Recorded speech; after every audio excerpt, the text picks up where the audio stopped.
The CBS Radio Mystery Theater presents...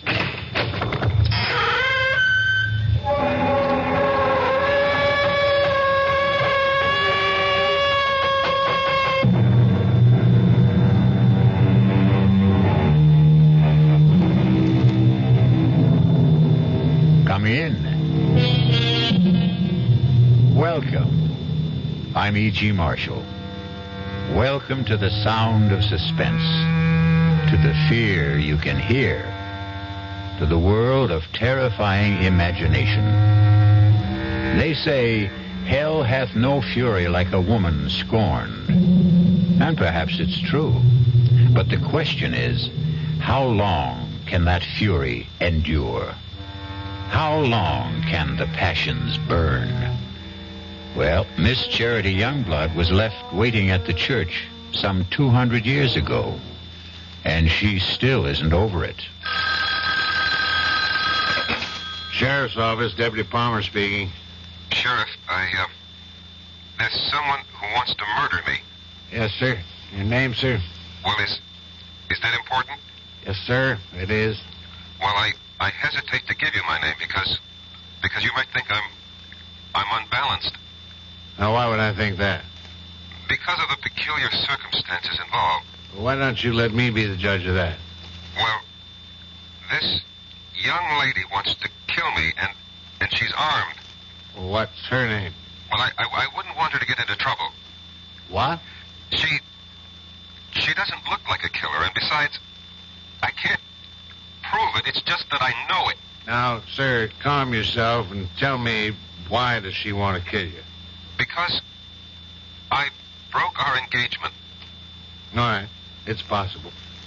Now, when did you break that engagement? Oh, about 200 years ago.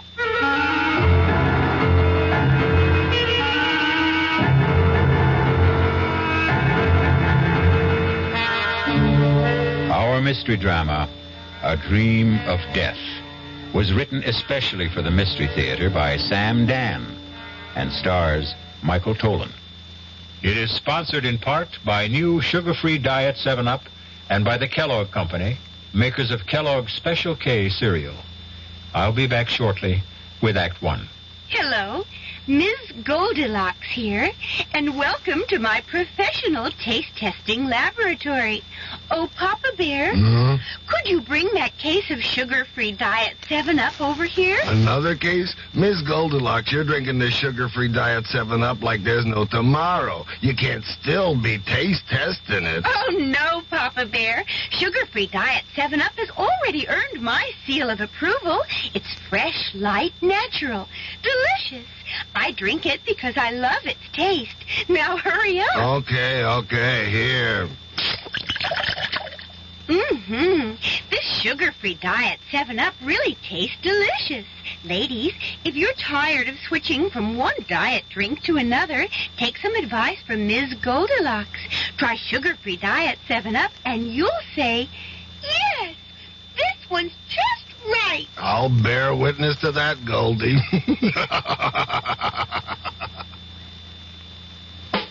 Young I may be, but still I'm a man. Just turned 18 and I'll do what I can to find me a place where I can be me. Get ready for life and be free as the sea. Where do I go from here? Oh, where do I go from here? I finished school, but what lies ahead? Don't want to get trapped, want to feel free instead. All over the world, there's so much to do. The call of the sea, don't you hear it too? Where do I go from here? Oh, where do I go from here? What about the new Navy? You'll get your chance at success, learn an exciting job, and see the world. Call toll-free 800-841-8000. That's 800-841-8000. Or see your Navy recruiter. Be someone special in the new Navy. I know where I'm going from here.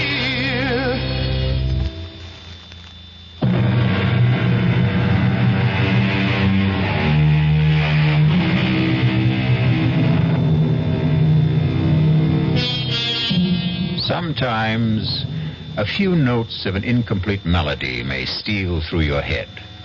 It isn't like any tune you know, and yet you've heard it before. For no reason, a name, a noise, an aroma may evoke a dim and distant memory. A memory of a place you cannot clearly remember, but it's a place you cannot completely forget. A great poet said, "Life is a dream, and even dreams are dreams." Perhaps. But sooner or later, there must be an awakening for every dream. And for Rexford Patterson, there was the rudest awakening of all. Hey, Patterson, wake up. Your lawyer's here. Huh? What? Your lawyer's here. Lawyer? Why? What do I want a lawyer for? Where am I? You're in a jailhouse. Jailhouse? How did I get... I demand to see a lawyer. Mister, no sooner said than done. He's all yours, Counselor. All right, Sheriff, if you would leave us. Bang on the door when you want out, Counselor. Who are you? Why am I in here? My name is Peter Evans. I'm an attorney. I was retained by the university on your behalf. Why do I need a lawyer? Why? Well, you're going to be tried for murder. Who is? You are. But that's impossible. You don't remember? Murder? Murder. No. Well, according to the sheriff, you were found unconscious on the floor of your study and she'd been shot. Who? Your fiancée. Charity? I killed Charity? No. Madeline Betty, your fiancée, Madeline Betty Powers. Who's Charity? Charity Youngblood. She was my fiancée. You had two of them? Look, we know you were engaged to Madeline Betty Powers. Now you say you were also engaged to a Miss Charity Youngblood? Yes. Well, what happened to that engagement? I broke it. Was the parting amicable? No. How did Miss Youngblood take it? She was hurt, angry. She was violent. What do you mean, violent? She swore she would make me regret it. She swore she would have a revenge. Can you prove any of this? Oh, yes. How? I have it in writing. Well, now, this may throw a new light on the case. When did you break your engagement to Miss Youngblood? When? About 200 years ago. Good. You see, if we can produce written evidence... When did you say you broke this engagement? I was killed at the Battle of Monmouth in 78.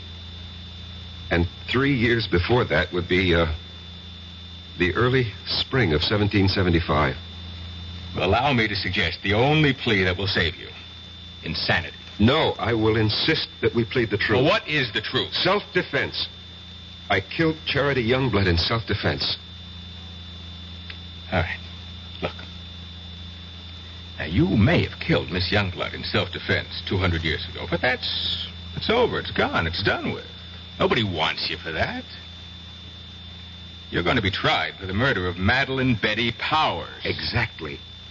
Charity Youngblood is Madeline Betty Powers. Professor Patterson. You're my attorney. I have to tell you the truth. But I can't believe it. But I can prove it. Look, go to my apartment. In the middle drawer of my desk, there's a book. An old book, an old leather notebook. Bring it here. You'll see. You'll see for yourself. Proof.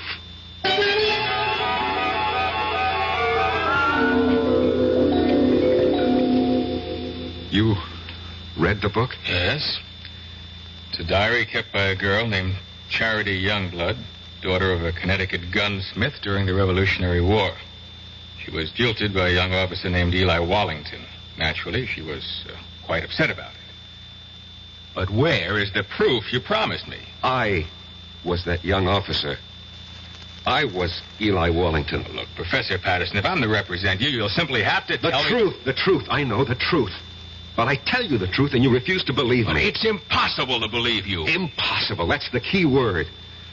Well, today's commonplace was yesterday's impossibility. People said it was impossible to transplant a heart, impossible to walk on the moon. You're talking about reincarnation. Last summer, I stopped at an antique shop in central Connecticut. Heaped high on a counter was a pile of old pictures, letters, books. I picked up that little notebook, the one you're now holding. I read that name, that hand-lettered name, Charity Youngblood. And suddenly I felt as if I'd been stabbed through the heart. I knew that name. I knew that name. Please, Professor Patterson. No, don't tell me to be calm. Don't humor me. Just listen to me. I knew that name.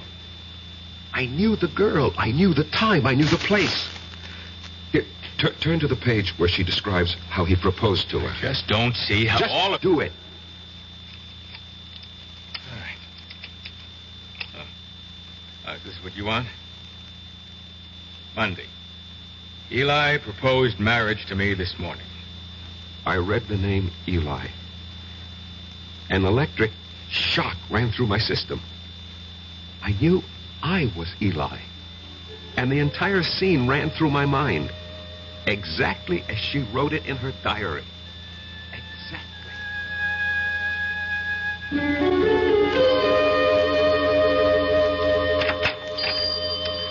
Good morning, Charity.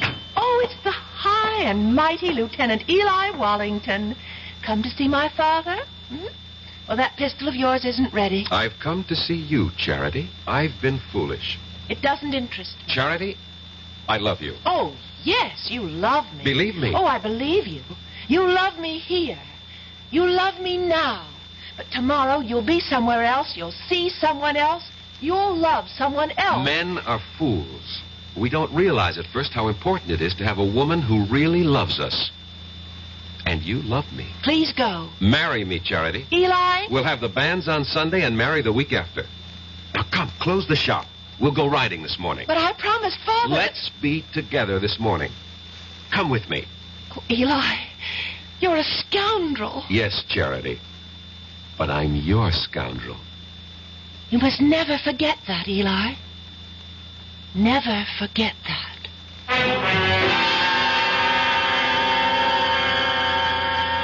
What are you trying to tell me, Professor Patterson? Don't you see, as Eli Wallington, I had lived through that scene. I knew how I felt. I loved her. How do you know you were Eli Wallington? How do we know you're Peter Evans? You just know, that's all. None of this is proof in a court of law. You can read in her diary. Here, Sunday. This morning, the banns were read in the church. But Eli never married her. Do you know why? Because Charity was right. The very next week, Eli was somewhere else. He saw someone else. He loved someone else. He never saw Charity again. And 3 years later, he was dead at Monmouth. Turn to Charity's diary. See what she wrote when she heard the news of Eli's death. Here's the evidence you need to defend me in court. Read it. All right. Now, Friday. This morning, the Reverend Fallowfield came into the shop with news.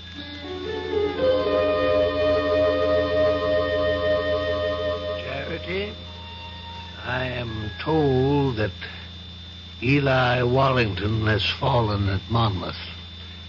I thought you might wish to know. Thank you, Reverend. He died bravely for his country. And I hope you can find it in your heart to forgive him. I will not forgive him. Charity. On that Sunday, that awful Sunday, I swore I'd kill him. But the boy is already dead. He'll live again. I'll live again. I'll find him and kill him.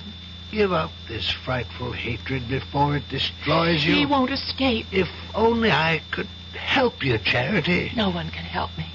And no one can help Eli. Somewhere, somehow, someday, I'll have my revenge.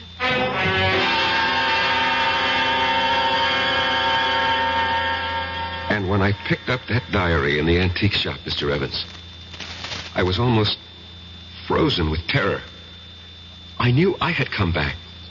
Why shouldn't she? Huh. But you know something? After a while, I began to laugh at myself. Why? Well, for the same reason you're probably laughing at me. After all, we live in the modern, rational 20th century. Every night, I'd sit alone at home and wait for Charity to come and kill me. And nothing happened. She didn't show up. No. And you can't maintain an emotional pitch forever. And so soon, I stopped thinking about it. And then one afternoon, I was sitting in my study. Come in, it's not locked. Good afternoon, Professor Patterson. Yes. Let me see, you're Miss... Powers. Madeline Betty Powers. I'm scheduled for a conference at exactly 1500 hours. 1500 hours? 3 p.m. We use this terminology at the engineering school. Oh, I see. You're an engineering major, Miss Powers? Have you any objections? Oh, no, certainly not. Professor, I require 3 credits in the humanities for my degree. I chose your American history course. I am flattered. It was the only one open. You shouldn't have said that. Oh, I have no interest in the dead past, only in the dynamic present. How can I survive your course? First, show up for class, occasionally. Second, don't snore too loudly at my lectures. Third, write me a term paper. On what subject? Oh, any subject related to the Revolutionary War. I know what I'll do. I'll write a novel. Miss Powers, what are you saying? Yes, a novel. A novel about a girl. But, Miss Powers, you asked for an easy way out. A novel is the most difficult project. You know what gave me the idea for it, Professor? This antique pistol on your desk. What? Broken down, rusty old relic? It just came to me by just looking at it. I'll write about a girl whose father was a gunsmith. What did you say? In one of the 13 colonies, Connecticut. But, Miss Powers, do you know anything about Connecticut during the Revolution? No, I'll make it up. After all, it's a novel. Have you ever been to Connecticut? No, never in my life. Now, the girl, the heroine of my novel, will be beautiful, sexy. I can see her. I can just see what she looks like. And her name, I even know her name. What is it? I think I have a good one. Her name No, don't tell me. Write it down on a piece of paper. But don't let me see what you're writing. But why? Please do as I ask, Miss Powers. All right. You've written her name? Yes, Professor. Her name is Charity. Charity Youngblood. Professor Patterson. How did you know?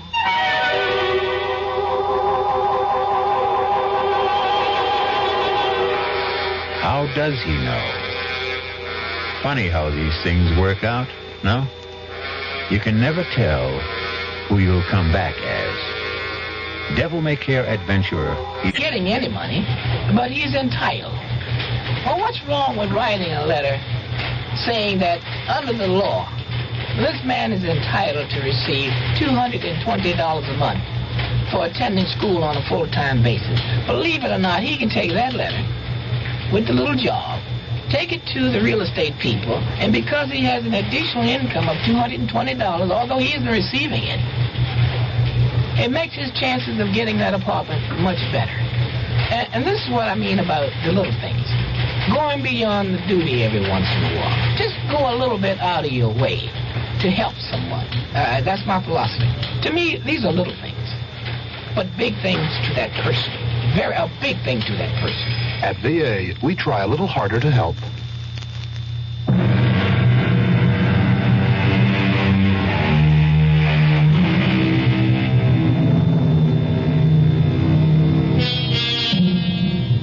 Professor Patterson, a quiet teacher of history, is in jail, accused of killing his fiancée.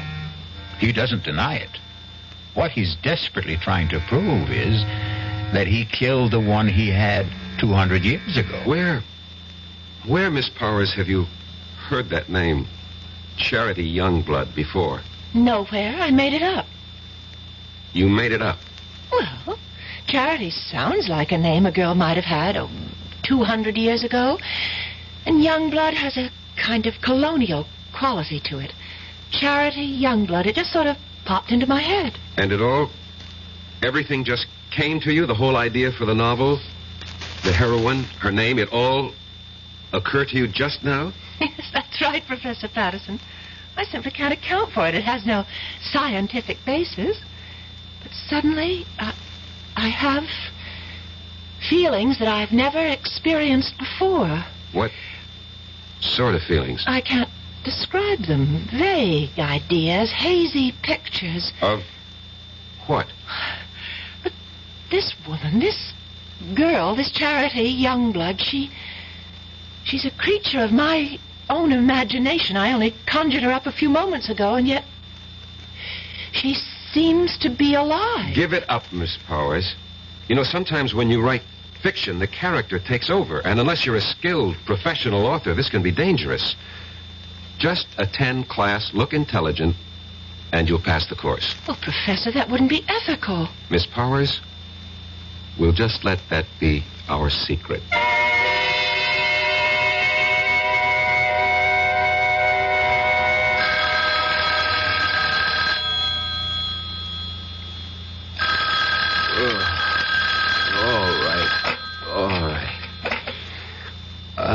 Hello. Professor Patterson, this is Miss Powers. What? Miss Powers? Madeline Betty Powers. Did I wake you? I'm sorry. I know it's midnight, but I must see you at once. Please. Well, It's important. Where?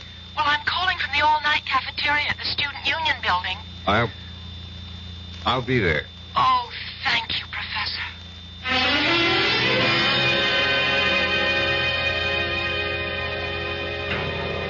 I had to see you, and I didn't think it would be proper for me to go to your apartment at this hour.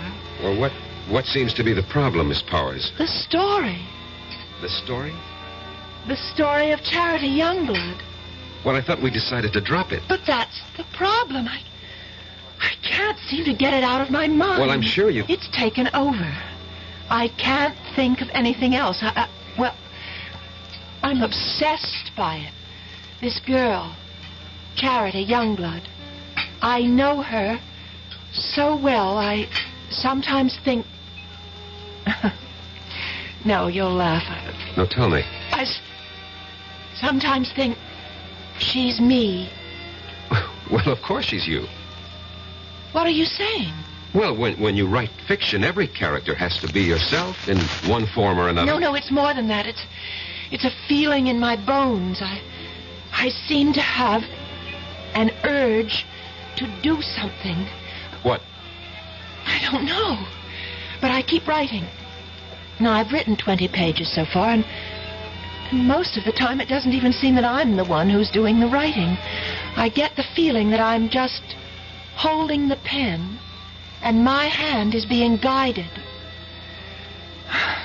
I'd like you to read what I've written so far. Please. Miss Powers, you've been working too hard. No, I just feel that something is happening to me. I seem to feel I have some sort of mission. What kind of mission? Well, I don't know. But every day I feel it's becoming clearer. But I still have no idea of what it is.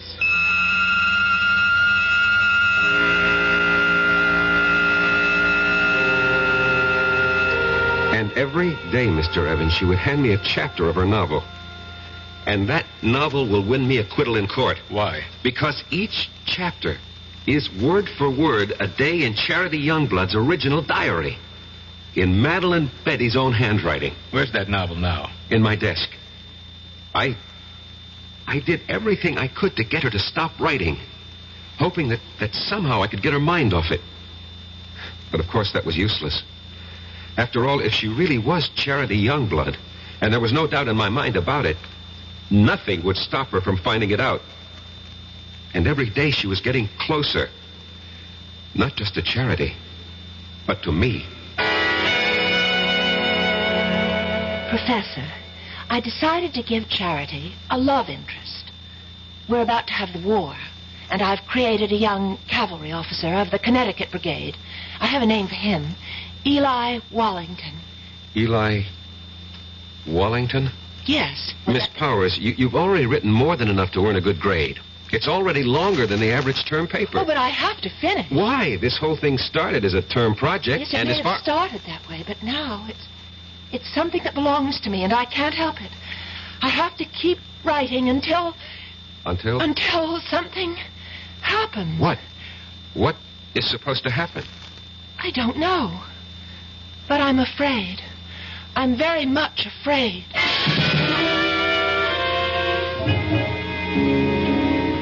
I was afraid, too, Mr. Evans. Afraid that at any time she would suddenly realize that she wanted to kill me. But surely you realize... What? You mean I had nothing to be afraid of? Suppose someone's determined to kill you, and you know it.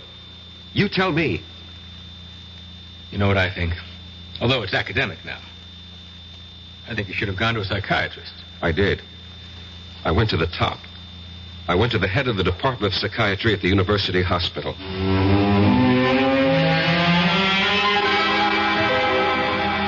All right. Now, let us see if we can delve into the core of these hallucinations. No, let's not, Dr. Laufer. You see, these are not hallucinations. No? No. These are matters of fact. I know them to be true. You're talking about reincarnation. Yes. And you obviously don't believe in it. That's hardly the point. It may exist, for all I know. However, if it does, then we have no way of knowing who we were in a past lifetime. Perhaps we had no way of knowing. Perhaps today, with heightened powers of communication, perhaps our modern scientific technology has upset certain natural balances. Whatever. The fact is, I know. If you know, you know. What do you want me to do? Suggest a way I can live with it. I'm afraid I don't understand. Look, if a man was an alcoholic or a drug addict or a gambler, and he said to you, this is what's wrong with me, how do I live with it? What would you tell him? You are oversimplifying. I am I'll coin the word. Reincarnate. How do I live with it? Especially since my life is in danger. Very well. Why is your life in danger? I told you. Charity Youngblood wants her revenge. And she's here in the person of Madeline Betty Powers to exact it. Don't you see what you must do? No. This is all within the framework you yourself have created. If you remove the motive, you can prevent the crime. I still don't know what you mean. If she wants to kill you because you jilted her, well, all you have to do is give her satisfaction. How? Marry her. Marry her? Marry Madeline Betty? She's hardly my type. You're 32 years old. You're not married. Are you going with anyone? No. But marry her? How do I know she'll have me? Were you once Eli Wallington? Yes. Was she once Charity Youngblood? Yes. She'll have you.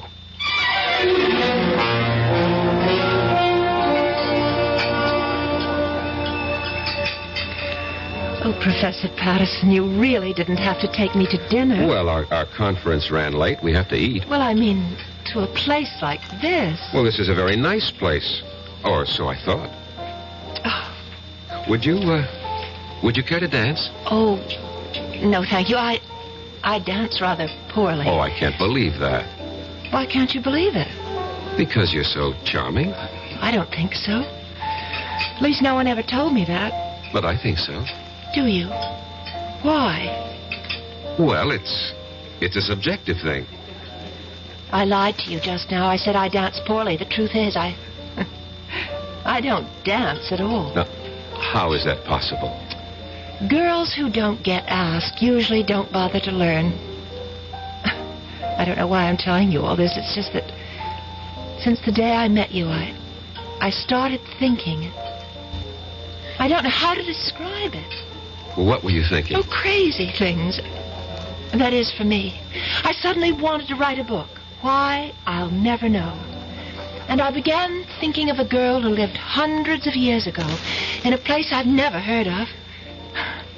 I can't understand it. Madeline Betty, maybe I can help you. Would you, Professor Patterson? Rex.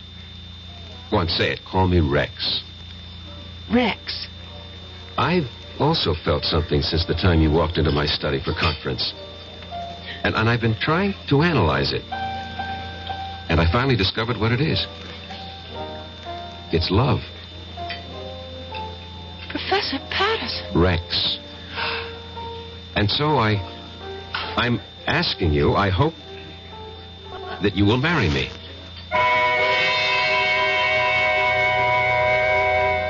If you're going along with what Rex believes, they're playing the scene again. Rex and Madeline Betty have now reached the point where Eli proposed to Charity. Charity said yes, but will Madeline Betty? Yes or no will be the first word you will hear when we return shortly with Act 3. And now, another story of the ball and chain, as Kellogg's Special K presents The Library. Welcome to the public library. May I help you, sir? Yes, I'd like to check out... I'd like to check out Famous Laundromats of the World by Audrey Schnorbart. Sir, excuse me, but isn't that ball and chain you're wearing just like the ones they use in the Kellogg's Special K commercial? This ball and chain? Yes, that one.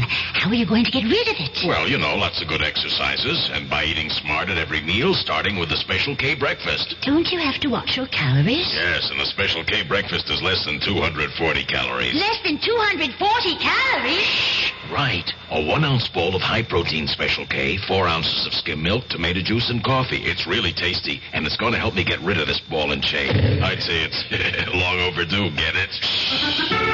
Your happy ending could begin with the Special K breakfast from Kellogg's. Who knows how to help you solve your shopping problems? Your Better Business Bureau knows. Listen, Lou, this fellow is at the door about the home repair, you know, and he wants me to sign the contract now. What'll I do? You don't have to sign that contract now, madam. You're not Lou. Who are you? I'm the man from the Better Business Bureau with some advice to help you to protect yourself. Read all the documents before you sign and take your time. He'll come back tomorrow. And incidentally, keep a copy of any form you do sign. And be sure you understand what you're signing.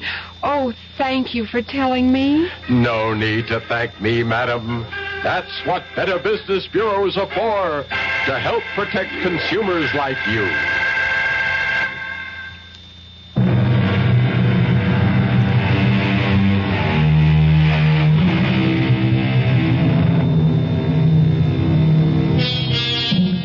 Eliminate the motive, and you prevent the crime. Excellent advice. And Rexford Patterson has taken it. He has just proposed to Madeline Betty Powers because it's the only way he can think of to keep her from killing him. And now, she looks at him and says, Yes, Professor Patterson. Yes. You can't agree to marry a man and call him Professor Patterson. Rex.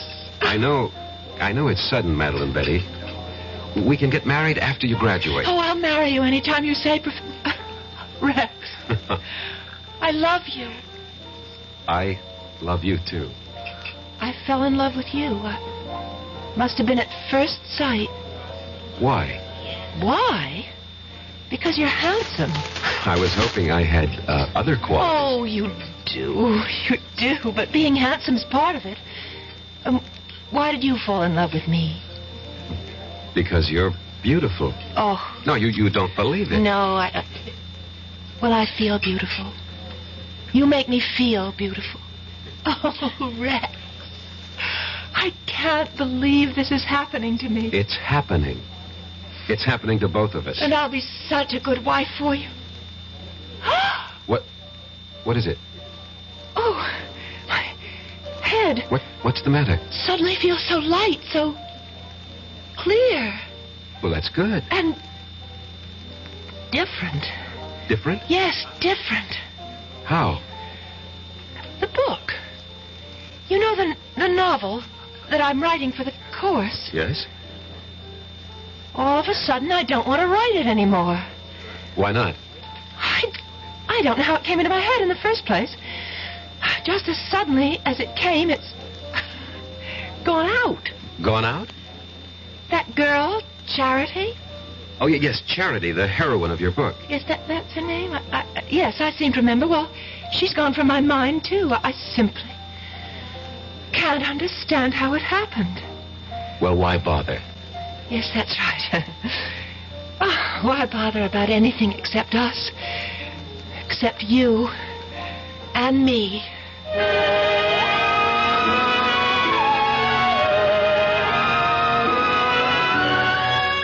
So you proposed to her professor and you were accepted. She seemed happy. Apparently you were reconciled. What was the problem? The problem was, Mr. Evans, I didn't really love her. Just as Eli didn't really love Charity. But within the theory you'd set up... Don't call it a theory. It's a fact. Oh, whatever, but this is what you had to do. You had to marry the girl. And I tried hard. But she made it impossible. She was... What did she do? Nothing, really. She was just so grateful to me. You pay attention to a wallflower, and what you create for yourself is a clinging vine. A vine that can strangle and suffocate you. And besides... Yes? Besides, there was Susan Miller.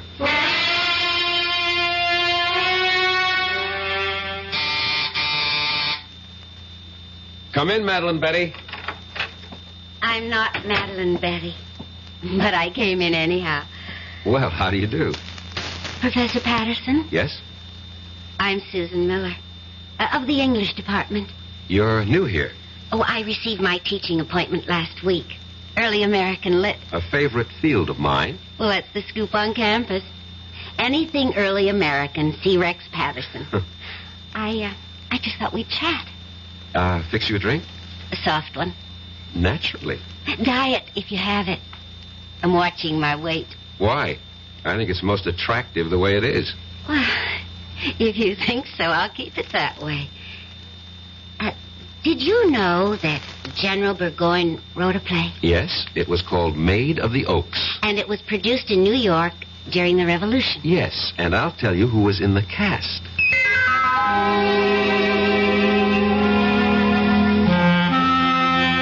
And that's how it all started, Mr. Evans. Easy, relaxed, delightful. There is such a thing as love at first sight. And it was there for both of us. But Madeline Betty... Madeline Betty. Well, I knew I had to do something about her. Yeah, exactly. So you killed her. No. No, that's not the reason. You wanted to marry Susan Miller. It never reached that point. I mean, we didn't get that far. But the prosecution will know about Susan Miller. No. They don't have to. No one really knew. No one? No one. Except Susan, myself, and Madeline Betty.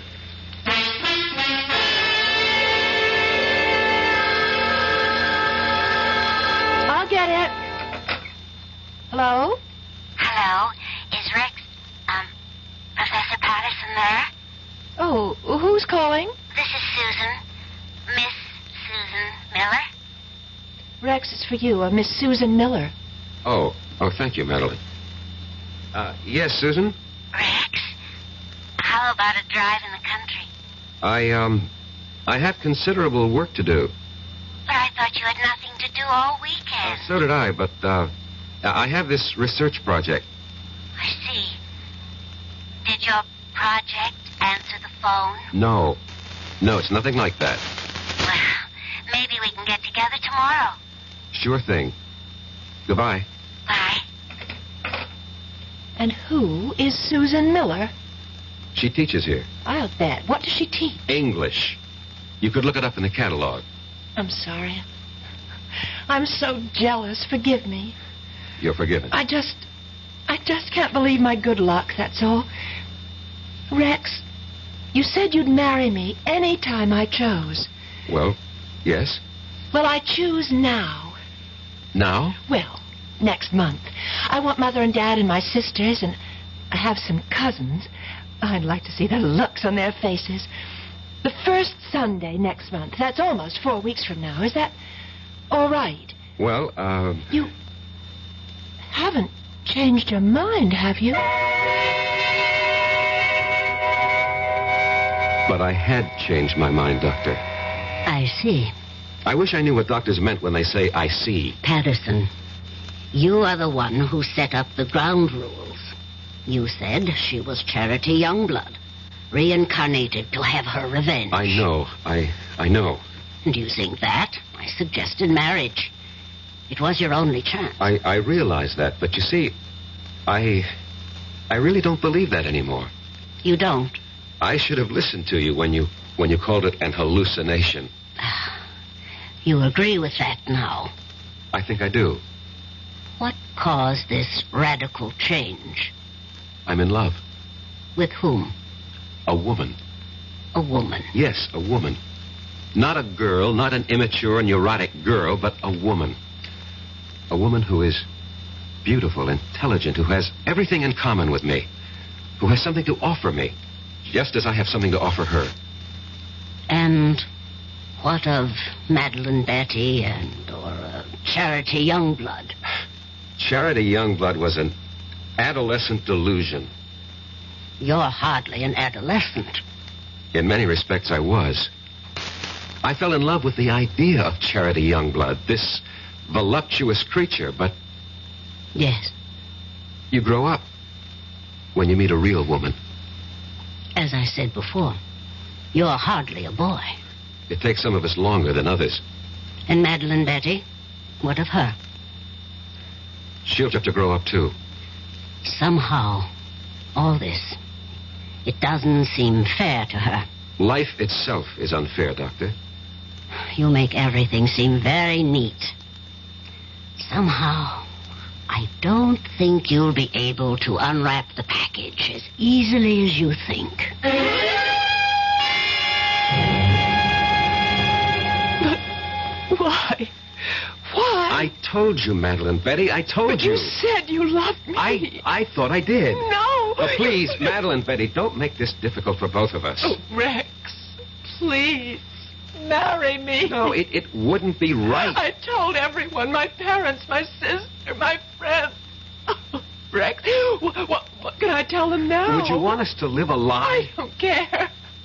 Rex, why did you do this to me? These things happen. You loved because I was here. You went somewhere else. You saw someone else. Now you love someone else. What do you say? I don't know what I'm saying. Look, you'll find someone else, too. I'm sorry, Rex. I've been speaking to you like a fool. You want to break our engagement? Only because it would be best for both of us. For whatever reason. I won't stand in your way. Excuse me. Hello? Rex? Could you... She doesn't have to call back. I'm leaving. But before I go, Rex, I'd like to have a memento of us. I'll leave you what I wrote about Charity Youngblood, and, could I have... Anything, Madeline Betty. That... Anything. Pistol, that old broken antique pistol? Well, certainly, of course. Well, goodbye, Eli. What did you say? Nothing. What did you call me?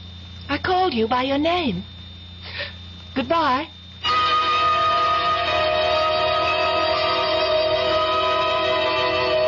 That night, Mr. Evans, she left the college. Her roommate called me and said Madeline Betty had disappeared. Didn't you feel that perhaps you should investigate? No. Well, to tell you the truth, I felt relieved. I thought she was embarrassed and had decided to go somewhere, and I forgot all about her. You forgot? How could you forget? Maybe I wanted to forget. Anyway, about a week later, I came home. It was late at night.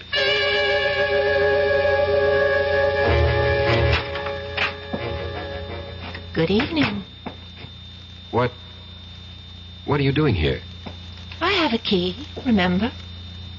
Look, what can I do for you? Nothing. Ask me what I can do for you. Well, what? I can kill you. What do you say? Yes. I can kill you very easily. And I'm going to. Madeline Betty, Who are you talking to? My name is Charity. Charity? Yes, Eli. Charity. Remember Charity? No, you're Madeline It's Betty. taken me such a long time to find you, Eli. Such a long time. Listen to me. I'm not Eli. I'm Rex Patterson, and you're not Charity. You're Madeline Betty Powers. Sweet talk, Eli. You always could do it, but it doesn't go with me anymore. Look, Madeline Betty, I'll have to ask you to leave. Oh, I will. After I kill you. No, you can't kill me. I can. With this. What are you talking about? With that rusty old antique pistol? No, not anymore.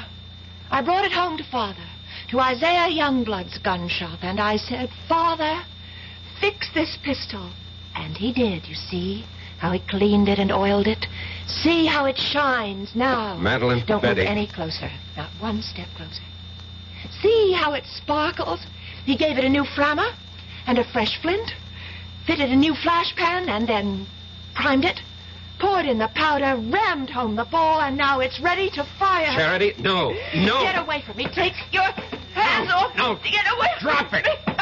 Let go of me, Eli. Charity, Eli. drop it.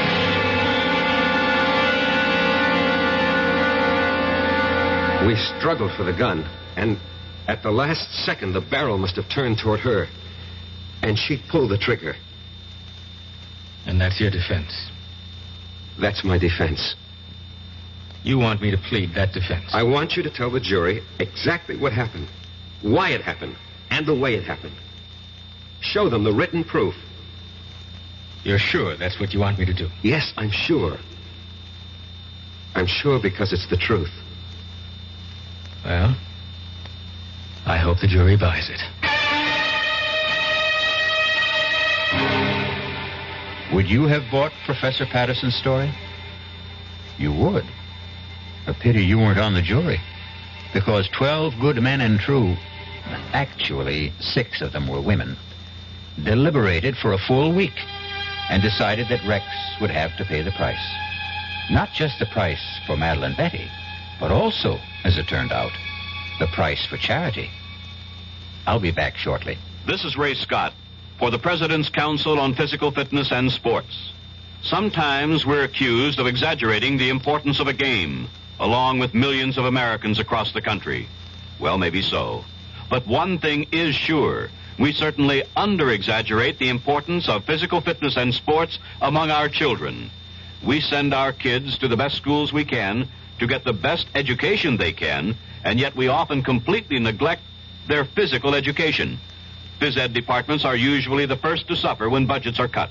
That's why we urge you to support the physical education departments in your schools and to make sure your kids are getting the kind of programs and instruction that will do them the most good.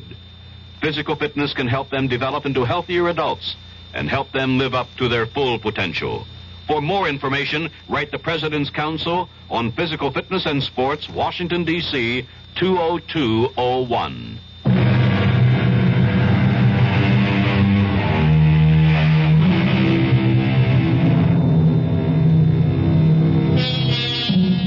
Can a desire for revenge span the centuries?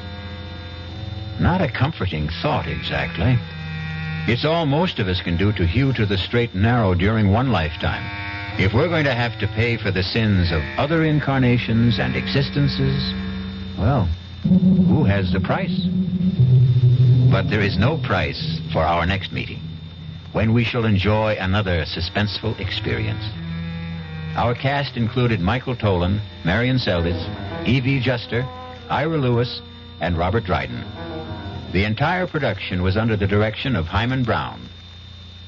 And now, a preview of our next tale. The answer's still the same. No dog, no baby. Just be happy with these dumb plants. They're bad enough. Taking up the whole bloody windows. I hate you. Yeah, look, I'll let you keep them. I hate you. I wish you were dead. What did you say? I said I hate you. I wish you were dead. Did you really say... Hey, what? What's this? The bloody plants are on my neck. Hey, Barbara, they're all around me. They're choking me. I can't get them off. Hey, Barbara, they're too strong. Barbara, don't stand there. Get them off. No. Get the scissors. Barbara, the scissors. I hate you. I hate you. I want you dead. Radio Mystery Theater was sponsored in part by Anheuser-Busch Incorporated, brewers of Budweiser.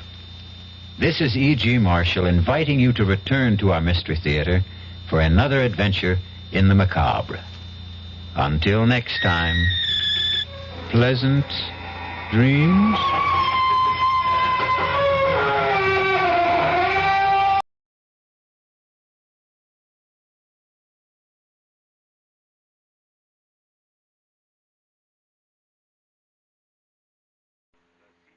The CBS Radio Mystery Theater presents...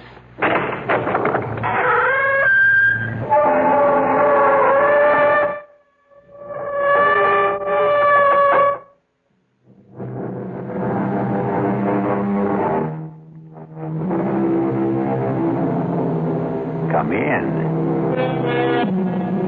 Welcome. I'm E.G. Marshall. Welcome to the fear you can hear. Welcome to the world of terrifying imagination. It gives me a fiendish delight to invite you on a very unusual expedition. For in our tale to come, we are going to travel not to distant shores, not to outer space, but instead backwards in time. Time as the archaeologist knows it, the depths of time. Strange thing about archaeology, it seeks to understand life by the study of death. Can we try to uncover the rest of the body, Professor? Of course. Jimmy, get the 3 or 4 fellows to help you, and do it carefully. There's no way of telling the body's position. Sure thing, Professor. Oh, this is awful. What are we going to do? Don't worry. Ancient bodies are your specialty. Fresh ones are mine. But how do you know it's murder? You surprise me. A suicide may dig her own grave, but you'd hardly expect her to pull the dirt in after her.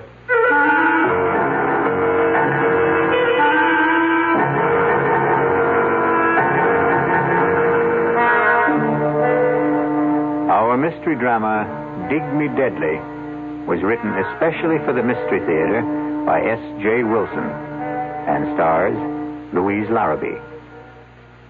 It is sponsored in part by the Kellogg Company, makers of Kellogg's Special K cereal. I'll be back shortly with Act 1. And now another tale of the ball and chain. At Kellogg's Special K presents Last Tango in Pittsburgh. There I was at Raoul's All-Night Tango Lounge. My little orchid, will you tango with me? It was Raoul. You're a splendid dancer. Thank you. But what was that? I was what? That sound effect. Oh, I'm a few pounds overweight, and this ball and chain points out how my extra weight can get in the way. I'm pointing you back to your chair. Our heroine decided to lose that extra weight. She exercised and ate smart at every meal, starting with a Special K breakfast. A bowl of Special K skim milk, tomato juice, and coffee. It's less than 240 calories, 99% fat-free, and 100% delicious. After a while, she was rid of the ball and chain and back at Raoul's. Darling, you're looking fantastic. What a happy ending. What ending? We're just getting started. Raoul, get lost. Your happy ending could begin with the Kellogg's Special K breakfast. And that's another tale of the ball and chain. Frank Lieber with a special announcement exclusively for Radio 1080 listeners. Metroplex Tire and Appliance stores are offering a front-end alignment that's guaranteed to last for 5 years or 50,000 miles. A regular $20 value, but just for our listeners, the price is, you guessed it, 1080. $10.80 for most American cars. And the guarantee is good nationwide. But you must ask for the Radio 1080 special at Metroplex Tire and Appliance. In Carrollton at Beltline and Josie Lane. In Town East at Town East Boulevard and Gus Thomason Road. Ask for the Radio 1080 special at either location, and for just $10.80, you'll have your car's front end alignment taken care of for the next 5 years or 50,000 miles. And at no extra charge, your two front tires will be expertly balanced. Metroplex Tire and Appliance in Carrollton and Town East. And watch for their new location opening soon at 4102 Lemon Avenue, just 3 blocks north of Oak Lawn.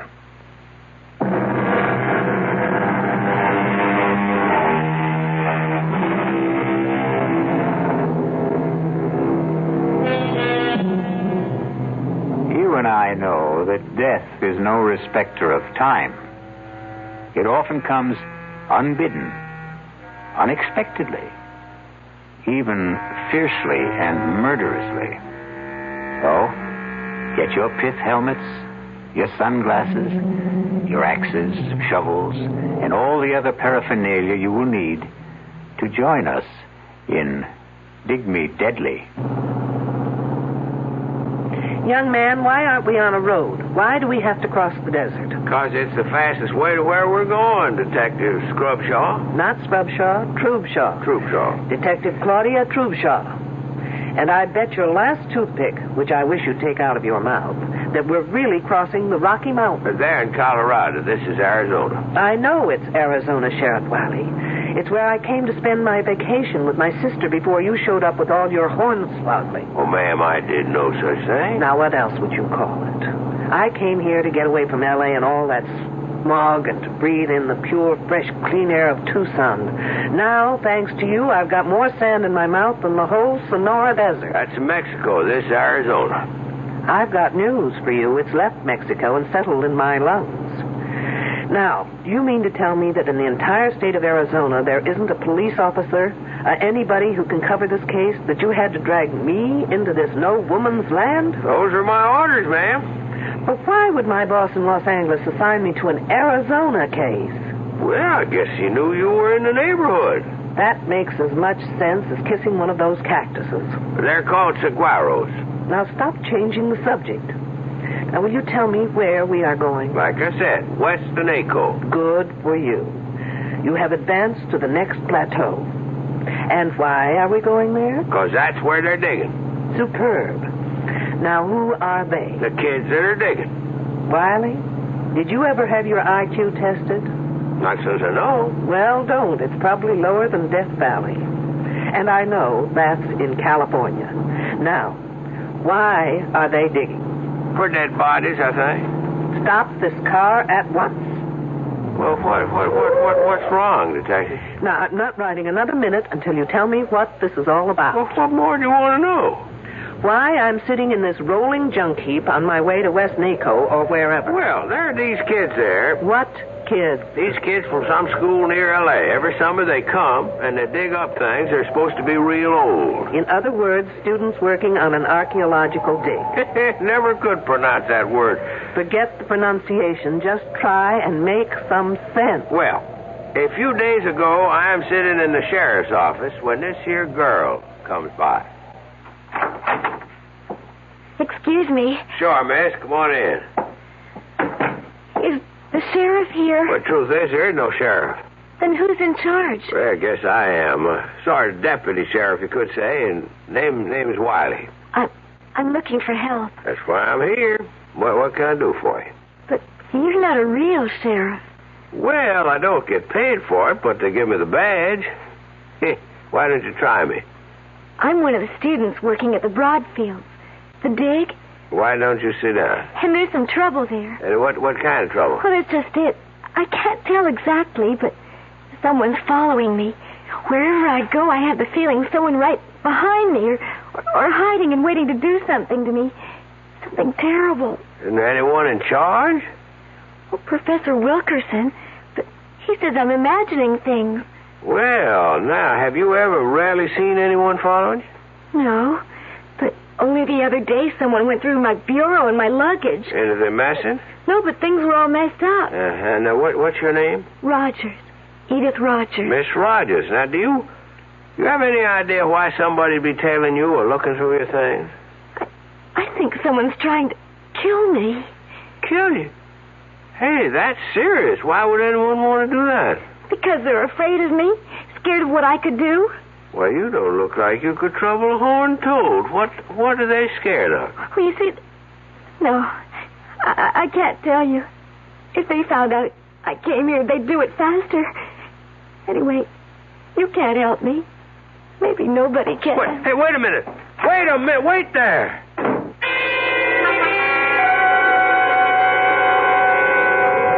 Then what did you do? I phoned that Professor Wilkerson. Say, Detective, can we get this thing going again? All right, but only as long as you tell me everything you know. Well, I called up that professor, and I told him about it. And he said that it was the girl's first summer there, and that working in the hot sun and seeing all those graves and skeletons was something she just wasn't used to. Then he said he'd take care of it and for me not to worry. Well, now, at first I thought I'd better leave well enough alone, except that the whole thing just kept a-pecking at me. So, a couple of days later, I dropped by the Broadfield spread and was told by a girl who roomed with this Edith Rogers that that is to say, this Edith Rogers here, she had left. Did she say when? I didn't ask. Did she say how or why? No, I didn't ask that either. Were her clothes and luggage gone? Gosh, I didn't think to ask that neither. Then how come you thought to ask for me? Well, I called this friend of my father's who is Assistant Deputy Chief of Police. Say no more. You called my boss, Morgan.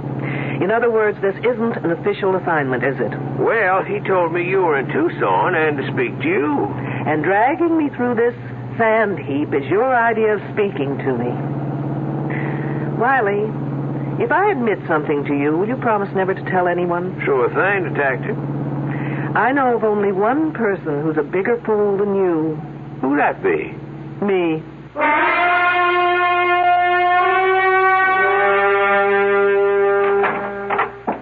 Detective Troopshaw?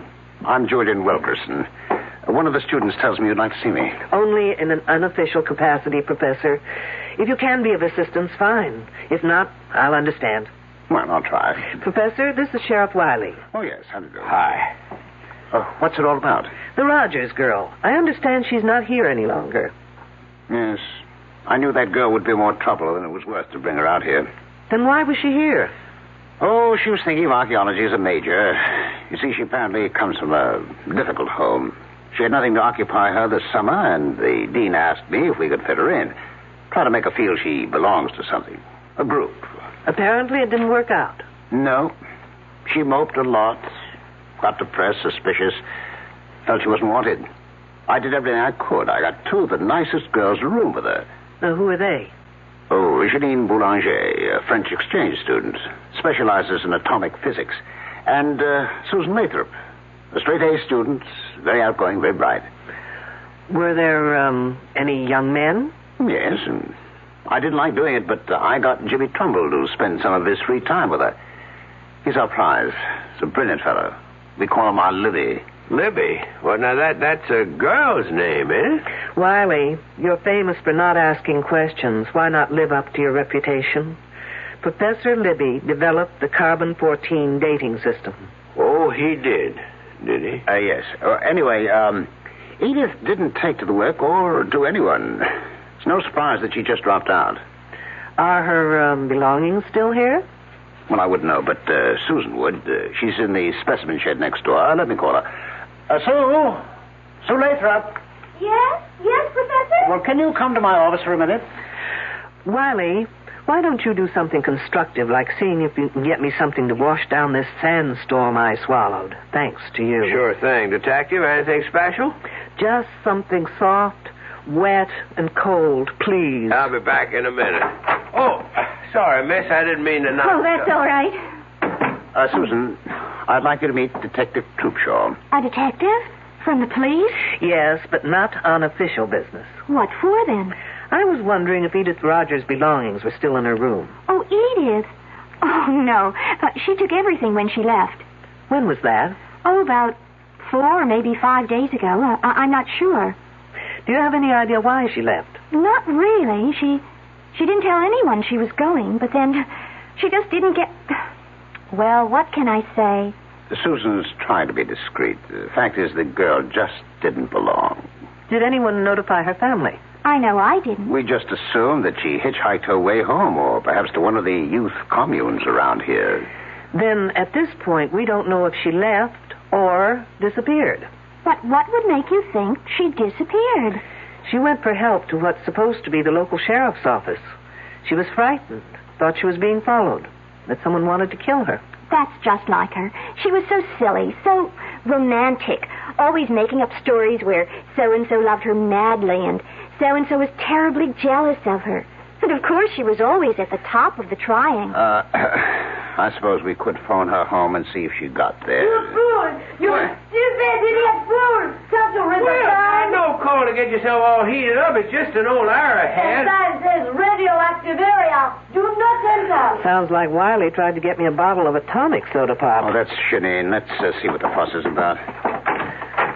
Now what, Wiley? Well, it beats me. I just picked up this here arrowhead in that shed, and she comes down on me like an eagle on a stray lamb. That is not an arrowhead, young fella. It's a spear point that happens to be about 12,000 years old. Trouble is, it's recently been through carbon-14 dating. That? Yes, and it may still be hot. Like an atom bomb? Hopefully, Wiley, you'll go up in a mushroom any minute. Oh, Professor, I am so sorry. Wiley, just give that arrowhead to Janine. She's wearing protective gloves. And then follow her. She'll take you to the decontamination room. You'll probably be all right. Don't look so worried, Wiley. There's no chance of it affecting your brains. You're sure now, Detective? Absolutely. Follow me, you goose. Quickly. So that stone point is 12,000 years old. Yes. Well, that's as close as we can get within the margins given by C14. But Jimmy is now working with radioactive potassium, which can give us an earlier reading. I thought 10,000 to 15,000 was about the earliest records we have of man on this continent. Well, we've got some surprises in store. Not only for you, Detective, but for the world. Really? Care to give me a clue? I already have. I filed that one away. Which one? With C14, you can date back some 50,000 years, but with potassium, you can go back to at least 1 million years, right? Yes, that was the clue. Interesting. What are you hoping for? It's no longer a hope, Detective. But you'll have to be patient and wait until we release our reports. What's that all about? I don't know. The kids seem to be heading for the northwestern bridge. I've got to go. I'll bet it's Wiley again. Nothing like this has happened before. Nothing like Wiley has happened before. Susan, do you know what's happening? No, Professor, but it's something exciting. Maybe a new find. I hope they didn't have to dig as much sand as I've got in my shoes. I'll catch up with you. Hi, Detective, aren't you coming? Someone screamed. Riley, where have you been? I've been in that shed with that French refrigerator. I need your shoulder. Well, what for? To lean on so I can get the Sahara out of my shoes. Okay, but you better hurry. Riley, no matter what has happened up there, you've got to do something for me. What's that? In that shed, can you remember what you saw there? Pretty much. Then listen carefully.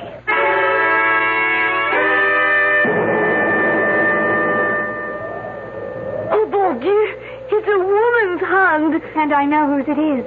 By the ring. The silver band. Well, whose is it? Edith Rogers. Oh. All right, no one touch anything until Detective Troopshaw gets here. A detective? A lady detective in here. Okay, kids, one detective coming up. Let me through. All right. Yes. Let the detective through, please. Well, from the looks of it, here's a lady who definitely needs a hand. Who found her? I did. And who are you? James Trumbull. I told you about him, remember? Oh, yes, you're Libby, as you call him. Yes. But there doesn't seem to be any digging around here. Is this the way you found her? Just one hand sticking out of the sand? No. I was on my way to the datum point to figure out what the next grid would be when I passed this place and noticed that someone had been digging around here. The sand wasn't as flat as the surrounding area and not as compact. So I began to brush away the top layer until I uncovered this one hand. Professor, have I your permission to supervise this matter until I get official regulations? Yes, of course. Thanks. Has anyone been able to identify the hand? Susan, she said it is Edith Rogers. What makes you think that? The silver band. I was with her when she brought it in town a couple of weeks ago. She bought a silver wedding band? I asked her why, and she said she expected to be married very soon. It just sounded like one of her crazy stories, so I forgot about it. I see. Well, rings have been known to change fingers. Can we try and uncover the rest of the body? Of course. Jimmy, get 3 or 4 fellows to help you. Do it carefully, please. There's no way of telling the body's position. Sure thing, Professor. Oh, this is awful. What are we going to do? Don't worry, Professor. Ancient bodies are your specialty. Fresh ones are mine. Yes, but this is liable to stop our work. This place will be crawling with police, newsmen, television crews, what all. Really? Why? Isn't murder a little too common to rate that kind of attention? But how do you know it is murder? Miss Lathrop, you surprise me. A suicide may dig her own grave, but you'd hardly expect her to pull the dirt in after her. Pit's very shallow, Professor. I don't think we should use shovels. Shall we use the brushes from here? Sure, but let's get a move on, eh? Ah! Look! The hand is attached only to bones, to a skeleton. Oh, no, I've never seen it. Oh, now, will you all stop crowding? You'd think this was a Hollywood opening. Oh, Janine is right. There is no body. The hands are attached to a skeleton.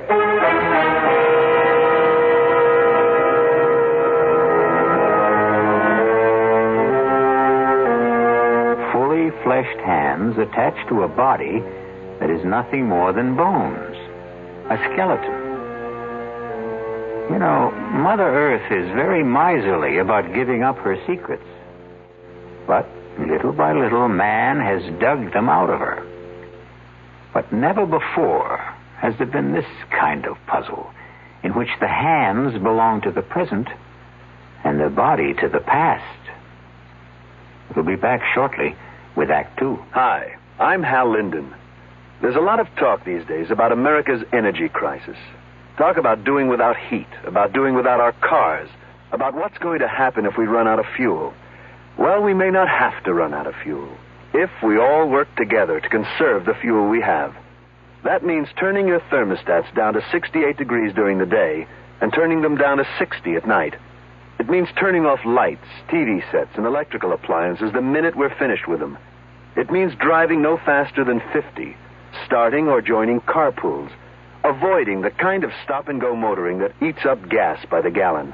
In short, it means saving every ounce of energy we can, every chance we get.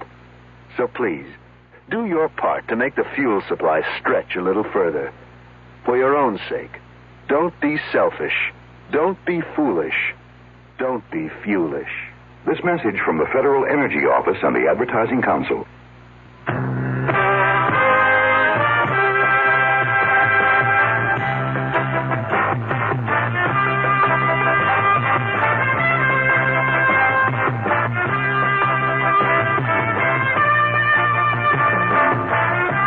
Just make a profit in the beef business. You work for it. Working to keep your feeders out of a growth slump. Fighting the diseases and everyday stress that threatens your herd. And always sweating it out with a tight profit margin. Through it all, one name is there to help you. Terramycin. When the going gets rough, nothing works harder, more ways, to give you the kind of protection you need. Terramycin. Depend on it. From Pfizer.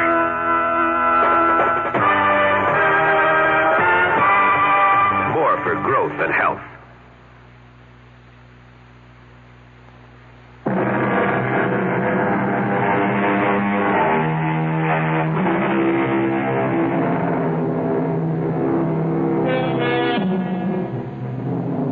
We return to our dilemma. The question is, what is a bunch of young, bright college students going to do about a body that has fully fleshed hands attached to the bones of a skeleton?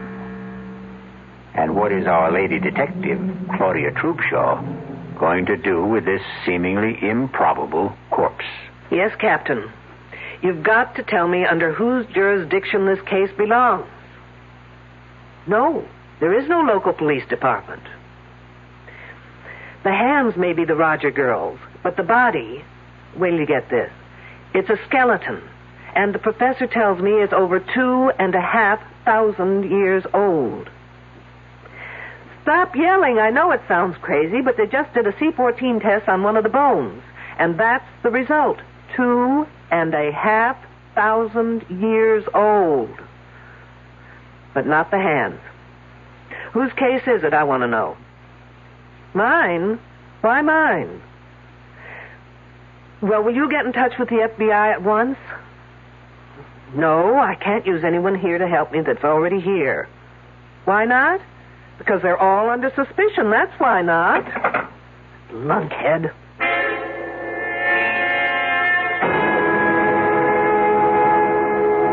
It's nice of you, Miss Boulanger, to take time off to have this little talk with me. Professor Wilkerson said I should answer all your questions to the best that I can. Do you always do what Professor Wilkerson asks? Oh, yes, he is a marvelous man. He is so brilliant. I'm sure. Tell me, do you have many friends among the other students? I don't think so. Not even Jimmy Trumbull? Oh, he is nice, but he is such a little boy. And the others? I am afraid they're all too jealous. Do you know why? Oh, they think that the professor treats me like a favorite.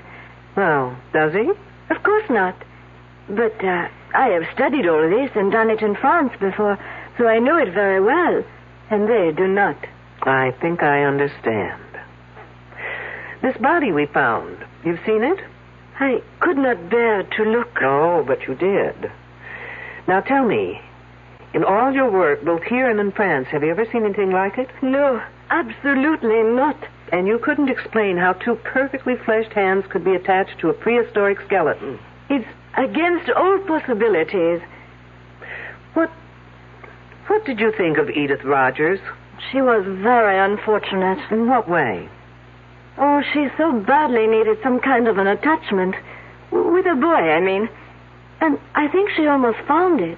But then that Susan Lathrop got in the way and kept it from happening. How do you mean? Oh, I don't like talking gossip. But Edith Rogers liked very much this Jimmy Trumbull. But that Susan, who blows hot one day and cold the next, makes up her mind that Jimmy is her property. And she says to that Rogers girl she should stay off her property. Anything else, Janine? No. That is all. Thank you. You've been very helpful.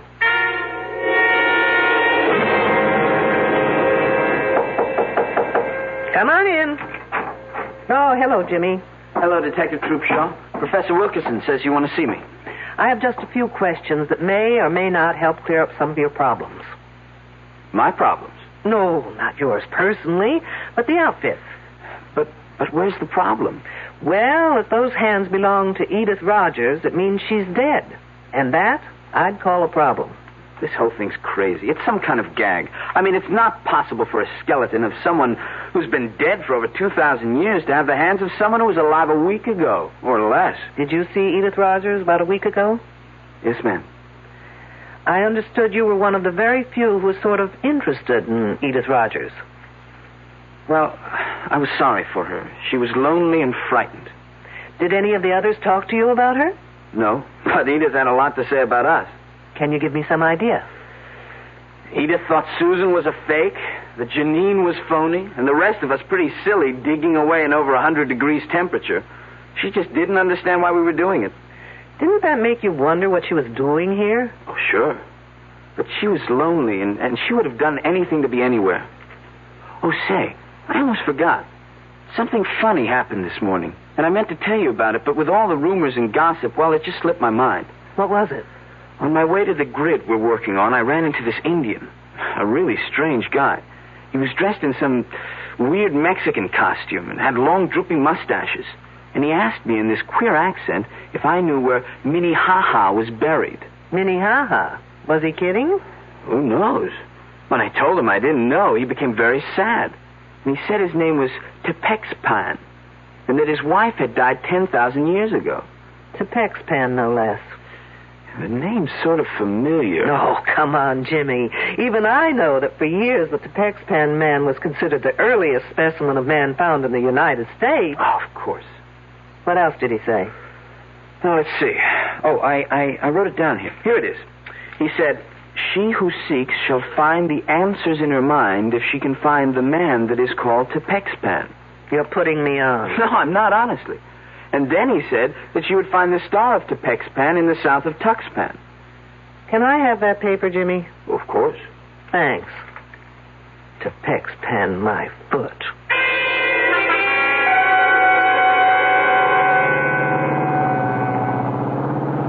Wiley must be a genius to be able to drive this kidney buster.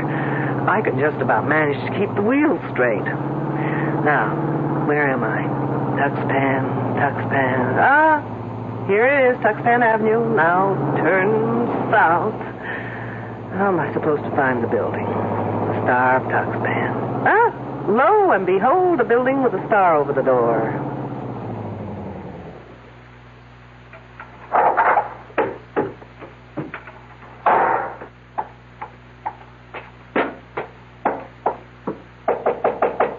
Enter in peace, old ancient squaw. I'll fix that one's TP.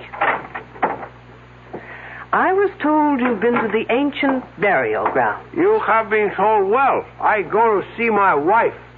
Is she one of the workers at the dig? Oh, no, she toils no more. Your people toil for her. Hit me with that one again. She has been dead for over 10,000 years. I thought it was 2,500. But what's a few years in a romance that lasted that long, right? Her spirit gives me many answers to my prayers. Do the answers to mine happen to be among them? Well, if you open the pouch, I will place a magic message within. Gracias, senor. It is but the will of the gods that I obey. Incidentally, Senor Tepexpan, the next time you speak to the spirits of the gods, find out the name in Indian for fruitcake. As ancient squaw commands. And take that silly toothpick out of your face.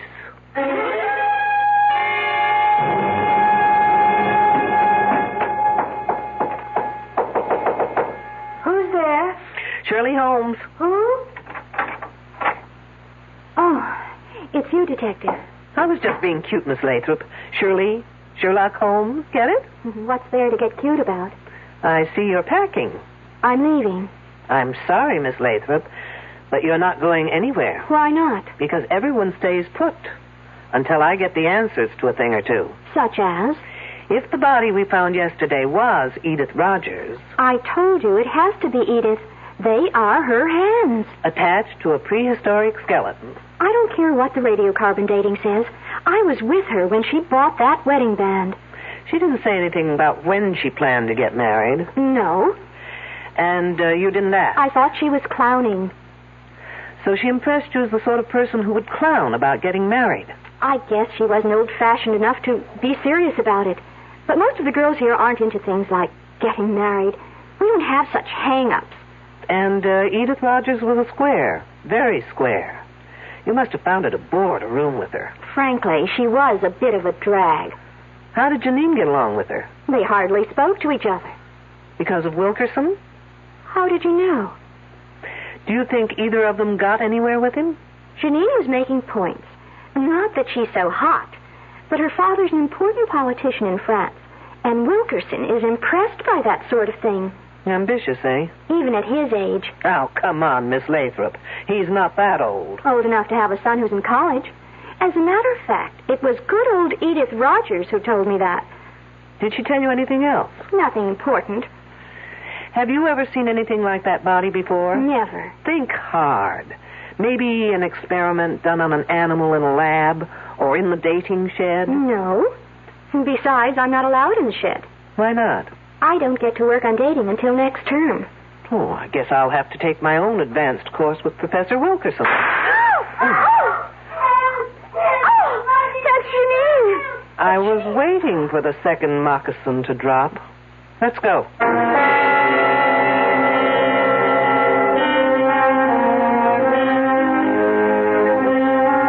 It is written in the book of Proverbs, and wisely, I believe, that whoso diggeth a pit shall fall therein. Our problem is that all our characters are diggers in pits. Even our ardent detective Claudia Trubshaw has been digging through level after level, but getting seemingly nowhere. I'll be back shortly with Act 3. There's nothing wrong with drinking Budweiser sip by sip, is there? Well, the brewers of Budweiser think there's a better way. Sipping's fine if you're drinking wine. But Bud is the king of beers, a hearty drink. Look, rinse a 10 or 12-ounce glass with cold water. Then open a can or bottle of Bud and pour it right down the middle so it kicks up a good head of foam. Now, take a big drink and then swallow big. No sips. That's how it should be done. More taste, more beer drinking enjoyment. Thanks to exclusive Beechwood aging, Budweiser has a smoothness that lets it go down especially easy. Sure, it's an expensive way to brew beer, but brewing beer right does make a difference. That's why, when you say Budweiser, you've said it all. Anheuser-Busch, St. Louis. There's no satisfaction quite like the satisfaction of getting a bargain. It brings a smile to your face, partly because you've saved money, mainly because you've beat the system by paying less when everything seems to be costing more. Hi, I'm Frank Lieber. Right now, True Value hardware stores have 14 of those smiles of satisfaction in stock. They're kitchen helpers from Echo and from Foley. You can get 2 for just 88 cents. Choose a can and bottle opener, a fruit and vegetable slicer, or a serving fork, or get a nylon baster. Its tube is graduated for measurement. And there's a 2.5-inch strainer for making egg coffee, for straining loose tea, or for separating orange juice from its pulp and seeds. You can get 2 of these kitchen tools for just 88 cents. That should make you smile with satisfaction. You'll grin from ear to ear when you see the rest of the 2 for 88-cent bargains at the True Value hardware store near your home.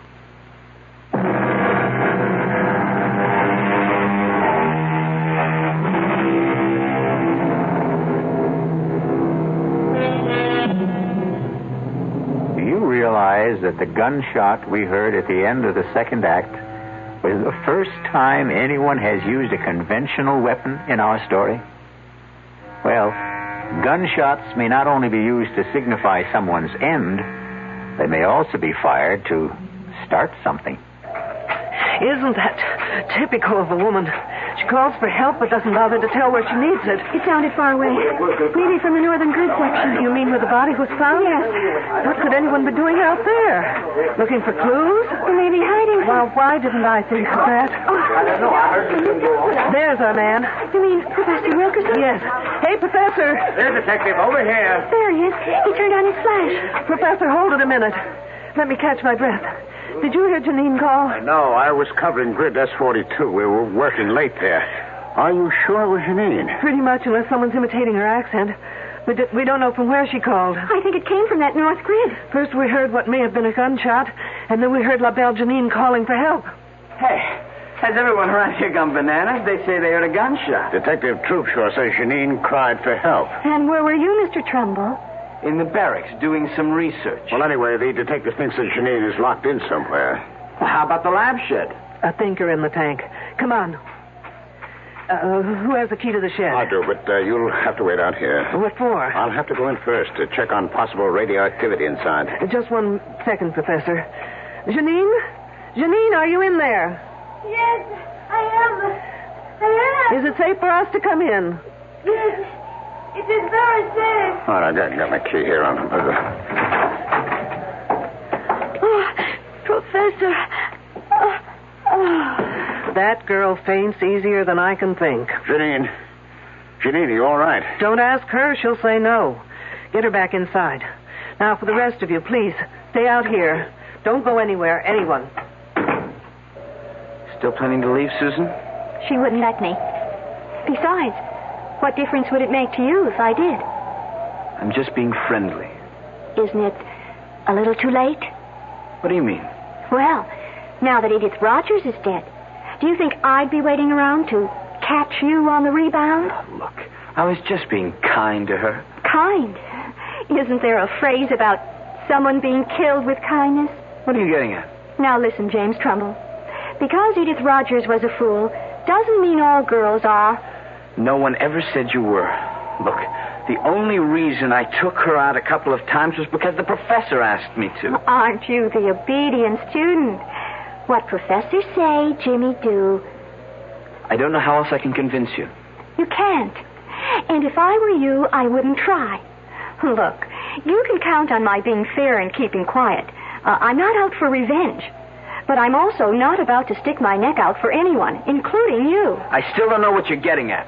I'm getting at who killed Edith Rogers.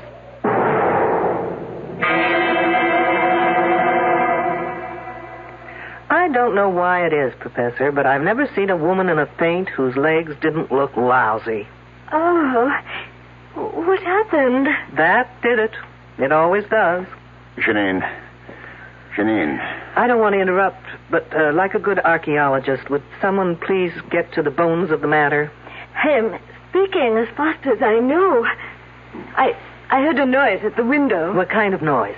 The window was opening. Wasn't it locked? It's always locked. So I went to see what could be happening, and already there was this man climbing inside. What was it like? He was an old Indian man with long mustaches. I told him to get out, that it was dangerous to be here. And then? He would not say anything, but stood there. So I ran back to the lab room where I have my pistol. And when I returned, I found him in the specimen room. He had a leather bag tied around his waist. It was open. Did you see him put anything in it? No, but I held up the pistol and told him I would shoot if he didn't put back whatever he took. So he put his hand in the bag and took something out and threw it in my eyes. Then I pressed the pistol. What did he throw? Little things. I don't know. Let's take a look. All right. Now, wait. Here on the floor. It's thin slivers. It's maybe wood. Let's take a closer look. No, don't touch them. For heaven's sakes, why not? They may be hot. I'll get the counter. Is anything missing, Miss Boulanger? I have not looked. Well, do that little thing. And, Miss Boulanger, the next time you find that you're stuck in here, just open the lock and walk out.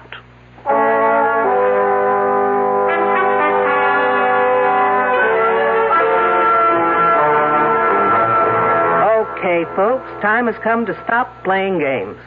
What kind of games? The game where one hand washes the other. Now, since you've got seniority, Professor, we'll start with you. What kind of a game could I possibly be playing? Well, as a professor, you're a great show. As a poker player, you're stupid. Oh, really? You don't know how to bluff. Remember how you insisted that spear point Wiley took from the shed had to be radioactive? Well, you were lying. How dare you? When it comes to the truth, Professor, I'm very daring. That spear point was in perfect condition. If it had been dated, a piece of it would have had to be missing. How could you know that? What do you think they teach us at the police academy? Home economics? Now, putting it simply, the less carbon-14 in an object, the older it is, right? That is correct. And the older, the more valuable. Sure, that's what we're here for, to find evidence leading back to the first human being in America. And when you can't find it? Well, then you can fake it, can't you? What do you mean, Detective? There's no dating equipment in that shed. You are preposterous. Wait till you hear how preposterous I really am. Only 2 people have been allowed in that shed. You and Miss Boulanger. Yes, those are the rules. Well, a certain friend of mine broke those rules. Senor Tepex Pen, if you please. Suspense, how about that? Now, if you'll just get rid of those tired handlebars from under your nose. Glad to. They sure itch. Wiley. Monsieur is... The one who asked me questions about Edith. Right. And he got into that shed not to take things, but to return them. Didn't you, Wiley? I sure did. But, what did you take that had to be put back? That old spear point and the nozzle on that machine. The head? The bombarding head? And I took them both to Tucson to have the experts there take a look at them. And they confirmed my best suspicions. Professor Wilkerson, you and Miss Boulanger were faking your specimens, making them older. That's one accusation I won't buy. You can always return it for credit when I open that department. Meanwhile, you were bombarding those specimens repeatedly, trying to get them to date more than 50,000 years. Professor, Did you do that? I just can't believe it. Why not, Trumbull? You invented the machine. Well, only by accident. It was a fluke. And you told your esteemed professor about that fluke, and he told you to keep it under wraps. Yes, I did keep it under wraps. I never wrote a paper. Well, how'd they know about it in Tucson? Well, I sent them a report, but only for their opinion. Trumbull, you're a damn fool. You know, Professor, you're just plain not nice. Here we girls spend fortunes trying to keep young, while you try to make a fortune aging us. Which brings me to Edith Rogers. Of those present, only Wilkerson, Trumbull, and Miss Boulanger knew how to operate that machine. Oh, no, wait, no, they all ought to be arrested at once. You'd like that, Miss Lathrop, wouldn't you? It leaves your hands clean, so to speak. Now, listen, Detective, I had no reason. Getting her pregnant and being blackmailed to marry her isn't a reason? Come off, Professor. He did? The professor? Surprised, aren't you, Miss Lathrop? But why would I want to hurt that Edith Rogers? You knew she had something on the professor, else she wouldn't have been here. But when you heard about the wedding ring, you thought you just might lose not only your professor, but more importantly, that machine. I'm sorry. What's going on here? I'm all lost. So am I, Trumbull, when it comes to you. I can't figure what you had to do with all this. Well, he may not be that innocent. He did try and make time with Edith Rogers until she dumped him. Well, that's not true, Susan. You're calling me a liar? I think you and your two pals are all to blame for that girl's death. You all deserve to be murdered. And this time, Miss Lathrop, you'd do it properly, wouldn't you? What are you talking about? Trumbull, did you ever tell Susan here about the machine? Well, yes, sort of, but not how to work it. I hadn't finished it then. But she was smart enough to know how it could be used. You're just guessing. True. But then came the monkey wrench. Trumbull began dating Edith Rogers. I didn't care. Not until she bought that wedding band. Now, why would that girl buy her own ring? You know why. Because no woman would go to a doctor for that kind of an examination without the necessary decoration on her finger. What's that to do with me? While Janine thought it was the professor, you thought it was Jimmy Trumbull, who might be the father. First, you threatened Edith Rogers. But when Jimmy tried seeing her again, you took no chances of ever losing that machine, and you just removed her from the scene. You're crazy. Not crazy enough to use a machine I knew nothing about, because that's what you did. You know, your biggest mistake was in tying Edith Rogers' hands over her head before opening that machine full blast. Those hands were protected by the lead shield over her head. Of course. Only the lead shield could have saved those hands, kept them from dating back. The result? A 2,500-year-old skeleton with Edith Rogers' hands. Okay, Detective. Who saw me? Where's your proof? Yours were the only fingerprints found on the bombarding head Wiley took to Tucson. Susan, you didn't work that machine without gloves, without protection. Why? What's wrong with that? Oh, good Lord. You didn't. What are you saying? Oh, no. Your body's probably got more than 600 radioactive units in it right now. You're trying to scare me. It's not true. Susan, 400 units are fatal. Help me. Someone help me. Or I die. Help me. Help! Help!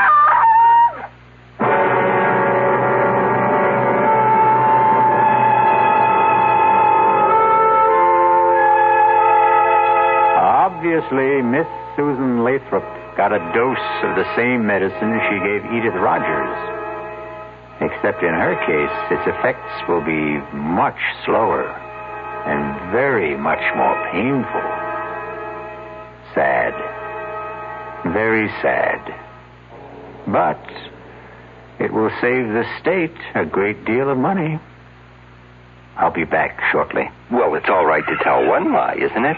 You can't. Then how about lying just a little bit? Not a little bit. You mean you can never lie? Never. Well, why not? Because when you tell a lie, Yeah? it gets dark inside your heart. You mean that just one lie will make your heart dark? Makes you sad, too. Oh, Then what should you do if you tell a lie? Well, you just say I'm sorry. And then what?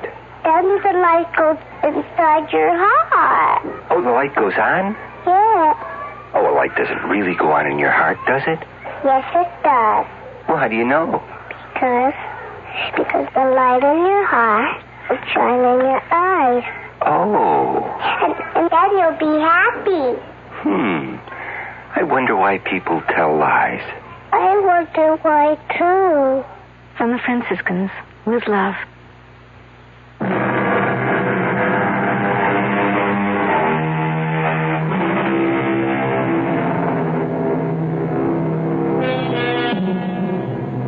Here's a little thought to take to sleep with you.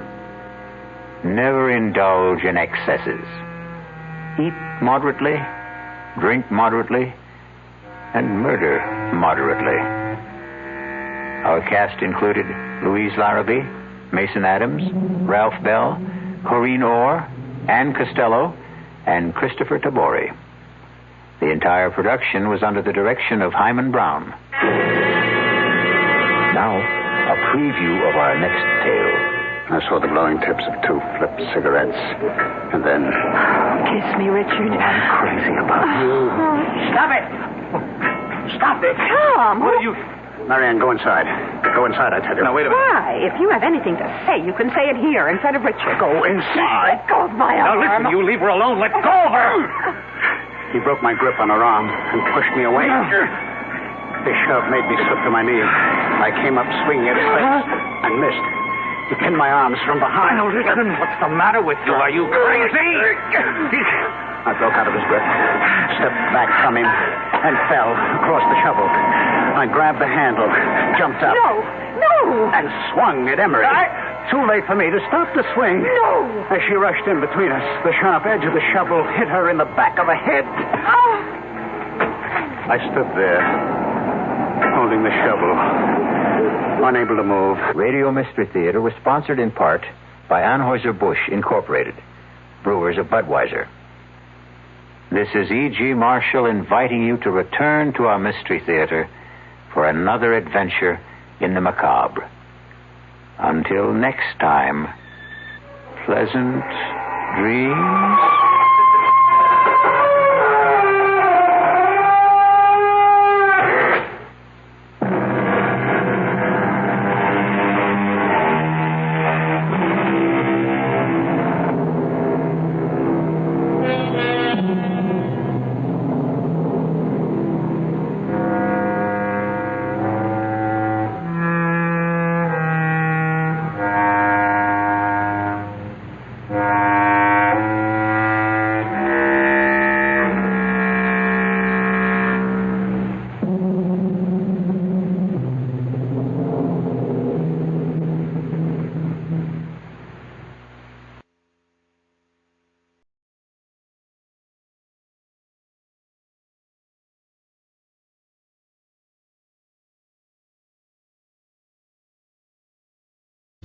Mystery Theater presents...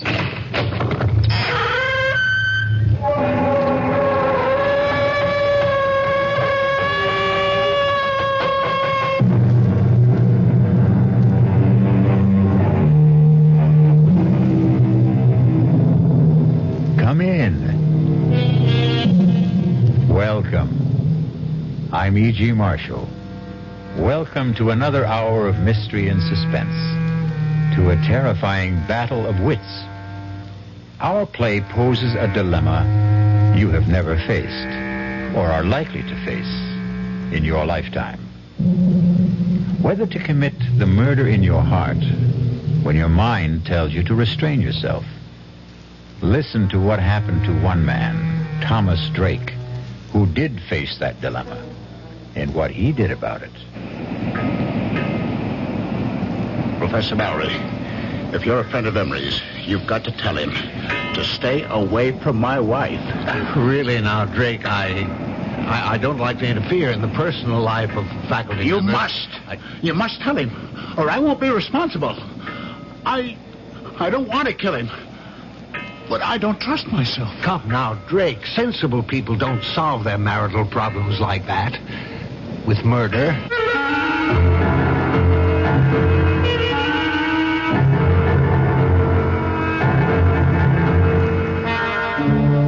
mystery drama, Under Grave Suspicion, was written especially for the Mystery Theater by Hank Warner and stars Ralph Bell. It is sponsored in part by the Kellogg Company, makers of Kellogg's Special K cereal, and by Anheuser-Busch Incorporated, brewers of Budweiser. I'll be back shortly with Act One. You've seen the Budweiser commercials on television, and maybe you've wondered how long people have been putting that famous Bud label on things. Well, not as long as the brewers of Bud have been putting things on the label. Things like a list of Bud's most important ingredients. Quote, brewed by our original process from the choicest hops, rice, and best barley malt. And things like the following statement. This is the famous Budweiser beer. We know of no brand produced by any other brewer which costs so much to brew and age. Our exclusive Beechwood aging produces a taste, a smoothness, and a drinkability you'll find in no other beer at any price. Unquote. Yes, brewing beer right does make a difference. Read the Bud label. Taste the king of beers, and you'll agree, when you say Budweiser, you've said it all.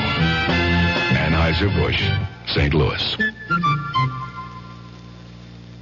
A, we're the action corps. C, we contribute more. T's for the teamwork of our crew. I, our ideals are high. O, oughtn't you apply?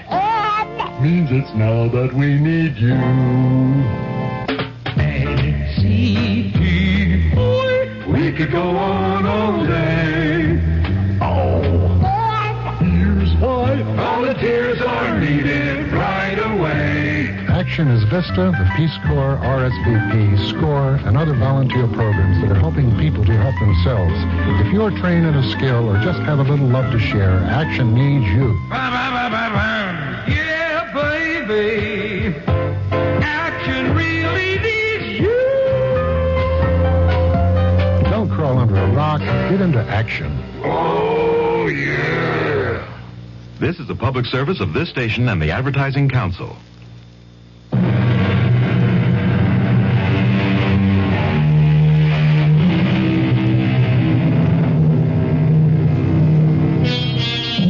Have you ever returned home late one night and listened in the still darkness, tense and trembling, hoping and praying that you would not hear the whispered passions of your wife and a stranger, fearful that you would not control a blinding fury to kill? That man getting out of the car on that dark, dead-end road on the windswept bluff overlooking the desolate Long Island Sound beach, hurrying by cloud-veiled moonlight down the winding footpath through the scrub pines and brush to his isolated cottage, is Thomas Drake. Despondent, depressed. I should have telephoned, given us some warning that I'd be home a night earlier. But deep down I had the feeling that I still couldn't trust her. And I had to find out. I hurried towards the cottage, wondering why there were no lights on. Wondering whether she was asleep, alone, or with. I walked around from the back of the house, across the gravel mound, toward the waterside porch steps, not caring whether the crunch of my footsteps could be heard inside. The only other sound was my pounding heart and the surf washing the loose gravel off the berm. The half-moon slipped behind a bank of black clouds, and in the darkness I tripped over the shovel, left lying on the gravel. I kicked it away. I went up the porch steps to the front door. I tried it. It was not locked. I stepped inside and listened. I called out, "Marianne!" The bedroom door was closed. I opened the door. I stabbed at the light wall switch.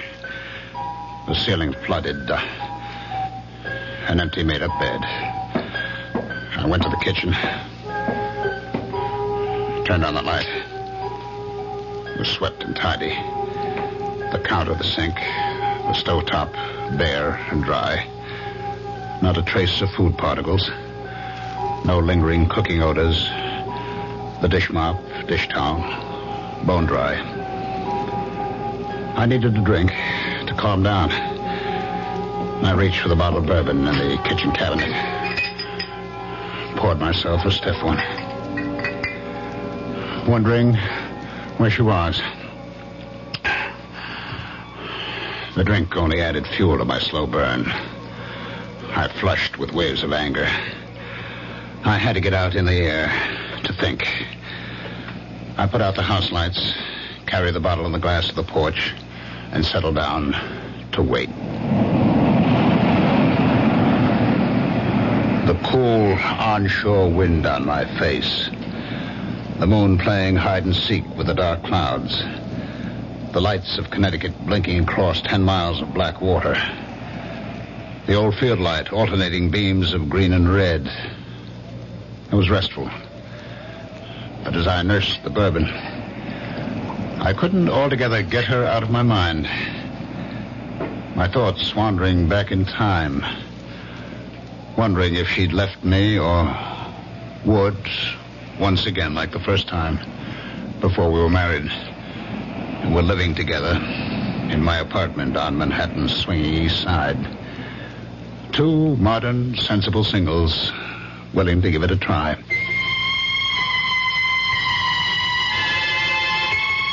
I had a job then. Good job. I was a vice president with electronics engineering. I got home that night. It was Friday night, about 8 o'clock.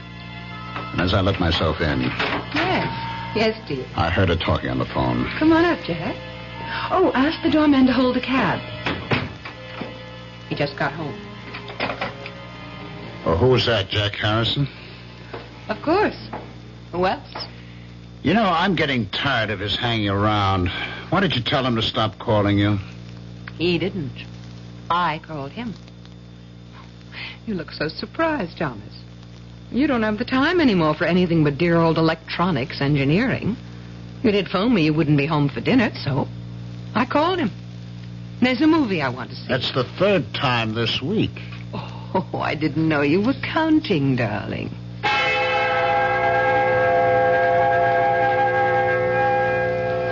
I waited that night, watching television, dozing fitfully. My mind going back to the smiles and looks they had exchanged as they left. I could see them after the movies going to the Purple Camellia for nightcaps and the wild rock of the panting cougars. And then senses-stimulated bodies pulsating with savage beats to spend the night with him.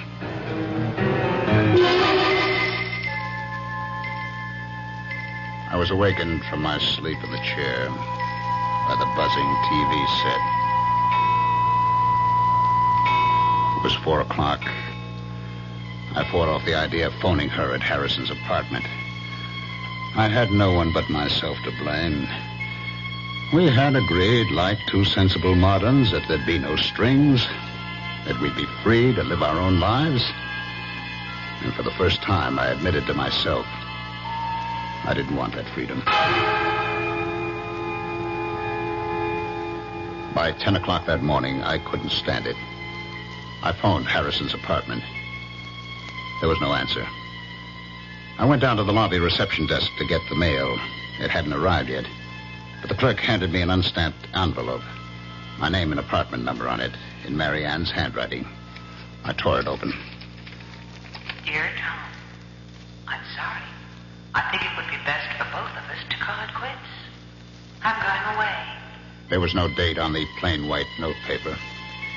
No imprint of name and address, no forwarding address. Just signed, Mary Ann. I refused to believe it. I hurried right back up to the apartment, to her bedroom closet. Her clothes were gone. I got through the day somehow, in a daze. But the next day, when I went out to get the Sunday paper and returned to the apartment, there she was, unpacking. I changed my mind. Let's have a drink. Want to tell me? There's not much to tell. He told me he has a wife, 3 children in Connecticut, that she won't let him go, so he couldn't marry me. Marry you? You want to get married?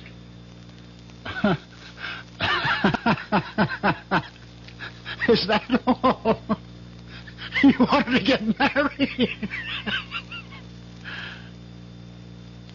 Will you marry me? Yes.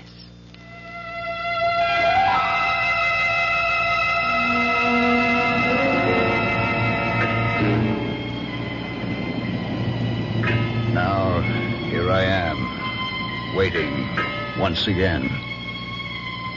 Like 2 sensible moderns, we adjusted to marriage. We seemed to be making a go of it. Until I lost my job and the cutbacks of government contracts. We subleased the apartment, moved to the cottage to make the rounds of electronic firms on Long Island. I sat there on the porch, waiting once again, looking up and down the beach. And suddenly I saw a flashlight about 100 yards down the beach. It moved around, but it did not advance. And then it went out. I listened. The crunch of footsteps on gravel, carried by the wind, grew louder. I could make out the silhouettes of a man and a fishing rod on his shoulder. He was alone, hugging the waterline. As he came abreast, I called out, any luck? It was Professor Mallory of the State University Marine Laboratory at nearby Flax Pond. Oh, not a thing. I was hoping to pick up a striper. Line got snarled and the reel too tangled to bother with tonight. Well, I'm just having a nightcap. Did you join me, Professor? I could stand one short one. Getting a bit nippy. We talked. He sipped his whiskey. I don't know how many I had. He talked about projects at the Marine Lab, the need for more state funds for research on wetlands, water pollution, erosion.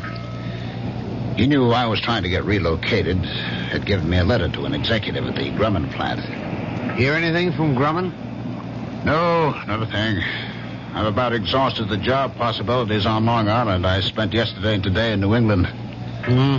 Well, thanks for the drink. I'm sure the job market will open up. Say hello to Mrs. Drake. Thanks again. Dr. Mallory. Yes? Would you do me a favor? Favor? Well, you're a friend of Emery, Richard Emery. I know you know him. But are you a friend of his? Well, he's one of several new young chaps doing postdoctorate work at the Marine Lab. It's a small group, and we're all more or less friendly. I mean, will he listen to you as a friend? Listen? Yes. Tell him to stay away from my wife.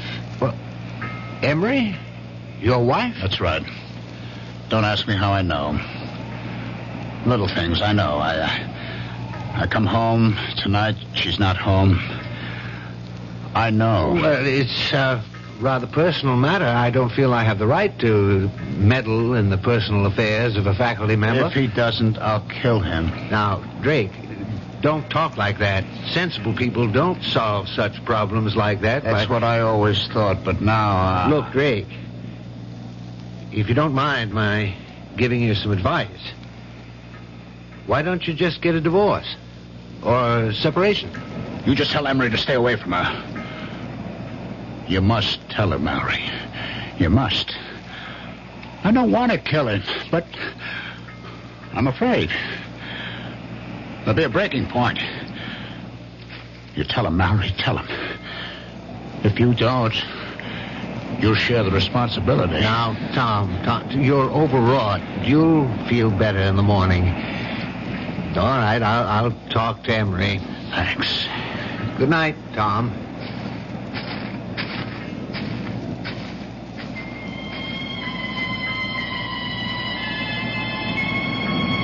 I picked up the bottle. It still had about one drink in it. I walked down to the waterline. I swallowed what was left in the bottle, and with swelling anger, I flung it into the waves. I turned back towards the cottage and stopped. I saw a flashlight down the beach. I could make out 2 persons walking towards me. And then the light was out, and silhouetted against the night sky, 2 forms embraced as one. And then, carried by the wind rising out of the northeast, I heard the teasing laughter of Marianne.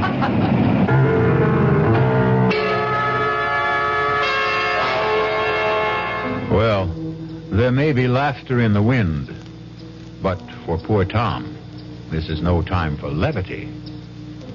Wonder whether he knows that it's an ill wind and will blow him no good. I'll be back shortly with Act 2. Great taste in the morning. Kellogg's has that wholesome taste to get you up and grinning. This is Jerry Coffer for Kellogg's Special K. You know, for years we've been talking about the Special K breakfast, a great way to start the day if you have a weight problem. You may have seen or heard our latest commercials, which symbolize the problem of being a few pounds overweight by using this ball and chain. That's the sound effect. But so many people have come to know the Special K breakfast that can help solve weight problems, they sometimes forget that Special K is America's favorite high-protein cereal. It has 8 essential vitamins and iron, and so delicious that lots of folks, kids as well as adults, eat Special K just for the sheer good taste of it. So we don't want you to think that you have to wear a ball and chain to eat Special K. All you need is an appreciation for the finer things of life, a 1-ounce bowl of Special K, 4 ounces of skim milk, tomato juice, coffee, and maybe a little sugar. The Special K breakfast can't help you lose weight all by itself, but it really is a good start. Who knows how to help you solve your shopping problems? The Better Business Bureau knows. Wednesday, 10 o'clock. I'm back at the office working on the case when my secretary brings me the mail. Thanks, kid. The usual stuff. Then I see it. It's addressed to me, resident. Inside, a fake rabbit's foot. The pitch, a $2 donation or send back the rabbit's foot. My problem, what to do about it. I'll help you with good advice from the Better Business Bureau. Oh, yeah? Spill it. If you receive unordered merchandise in the mail, you are under no obligation to return it or pay for it. Thanks, pal. You're okay. Just another consumer tip from your Better Business Bureau.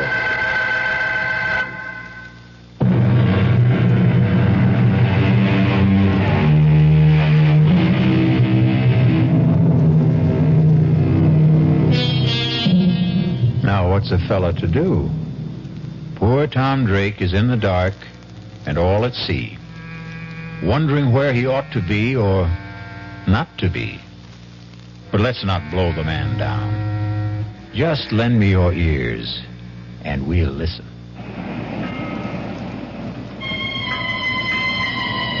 Their embrace in the dark was brief, and they started walking towards the cottage without using the flashlight. For a split second, I thought of walking towards them for a showdown. But Mallory's promise to talk to Emery made me put aside the impulse. I ducked behind a line of boulders that formed a breakwater above a high water line. They stopped in front of the cottage. From behind the boulders, I watched and listened. That was a good hike. Yeah. Let's go inside. Oh, let's sit out here for a while. It's such a beautiful night. I'd like a cigarette. Okay. He sat down beside her, struck a match, cupped it in his hands and held it to the cigarette in her lips. In the glow from the match flame, her face flushed, her eyes dreamy with desire. I knew I would never give her up. I'm going out to Montauk next week. It's a long Monday holiday weekend. How about coming with me? I'd love to, but I'll have to figure out some excuse to be away. Figure out? Well, that shouldn't be any problem. You're pretty clever about such things. I'll think of something. I couldn't help thinking she was pretty clever about such things. Like the night she went with that very clever Harrison leading her on. I'd never forget that Friday night. And now, another Friday night. Come on, let's go inside. You said he won't be back tonight. Oh, relax, Richard. You mean to tell me you prefer this cold gravel to a nice, comfortable couch? Come on, Marianne. Oh, what's wrong with staying out here? Oh, Mark, I am most content with a jug of wine, a loaf of bread beneath a bough. Oh, not bad, not bad. The laughter broke off suddenly. I saw the glowing tips of 2 flipped cigarettes. And then... Kiss me, Richard. Oh, I'm crazy about you. Stop it! Stop it! Tom! What are you... Marianne, go inside. Go inside, I tell you. Now, wait a minute. Why? If you have anything to say, you can say it here in front of Richard. Go inside. Let go of my arm. Now, listen, you leave her alone. Let go of her. He broke my grip on her arm and pushed me away. His shove made me slip to my knee. I came up swinging at his face and missed. He pinned my arms from behind. Now, listen. What's the matter with you? Are you crazy? I broke out of his grip, stepped back from him, and fell across the shovel. I grabbed the handle, jumped up. No! And swung at Emery. Too late for me to stop the swing. No! As she rushed in between us, the sharp edge of the shovel hit her in the back of the head. Oh, my God. I stood there, holding the shovel, unable to move, my eyes fixed on her face as Emery knelt down over her with the flashlight. I watched her face and prayed she wouldn't die. I trembled with fear and anguish, telling myself this couldn't be. It was a nightmare. Emery turned the flashlight on me, studied my trembling lips, my glazed eyes fixed on Marianne. She's dead. I heard him, but didn't answer. I couldn't take my eyes off her. Drake, did you hear what I said? She's dead. You killed her.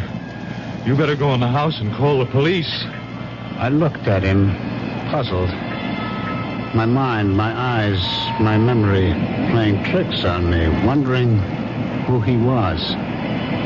Harrison? Jack Harrison? Mocking me the night he took her to the movie, telling me we'll be back. What's the matter with you, Drake? Don't you hear me? Call the police. I'll tell them. I'll say it was an accident. She tried to steal. I don't think you've heard a word I said. I'll call the police myself. Where are you going, Harrison? Call the... Who's Harrison? I'm Emery, Richard Emery. Drake. I'll be right back. Don't turn your back on me. What? He looked back as I swung the shovel, his mouth open, his eyes unbelieving. He went down. I hit him again. He was still, lying on his face. I staggered, gasping for air, my head pounding, thousands of pinpoints of light exploding inside my head. I sank down on the steps of the porch, holding my head in my hands, trying to clear my head, groping to recall, understand what had happened to me, to them. Slowly, the horror of it all returned. Marianne was dead. I turned the other body face up. It was not Harrison. It was Emery.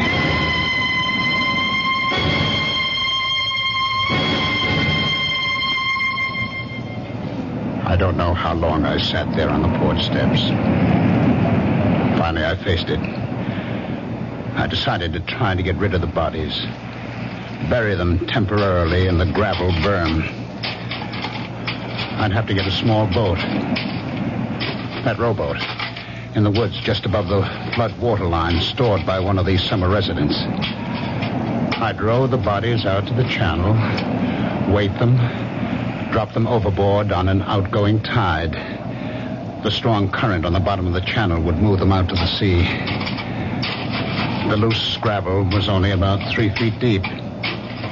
It would be deep enough to hide them. I dragged the bodies over, laid them end to end, covered them, building up the gravel mound to the same height of the berm that ran parallel to the water level. I inspected the shovel. The metal glistened clean, no sign of blood or hair. I stood it against the porch rail, went inside. I sprawled out on the bed, exhausted, and fell into a heavy, dreamless sleep.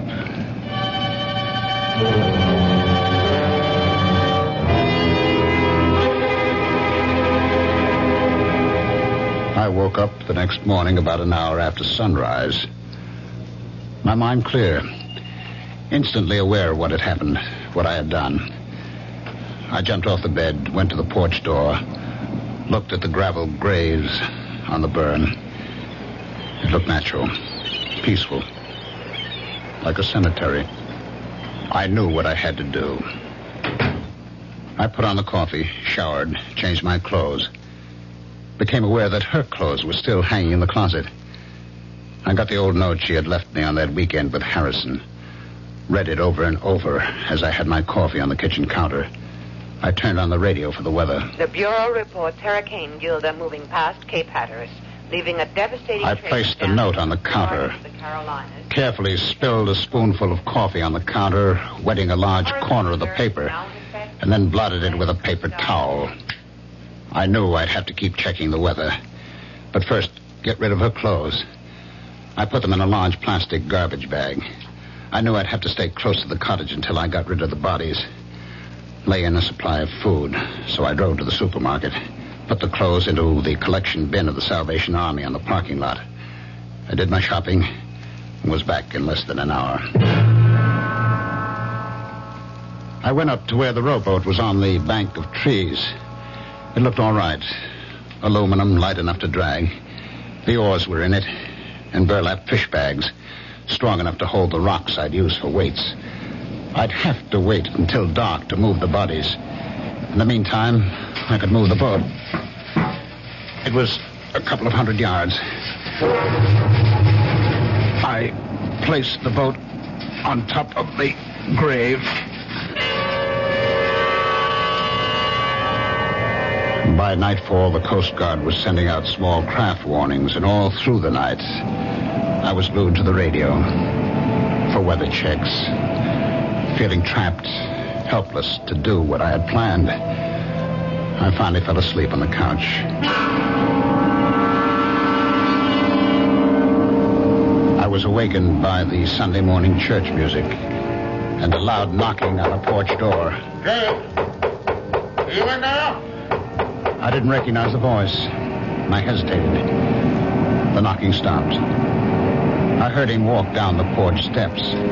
I put on my shoes, went to the door. He was sitting on the edge of the transom of the boat, his back to me, smoking a cigarette, fishing pole across his knees. It was Mallory. He turned. Didn't wake you, did I?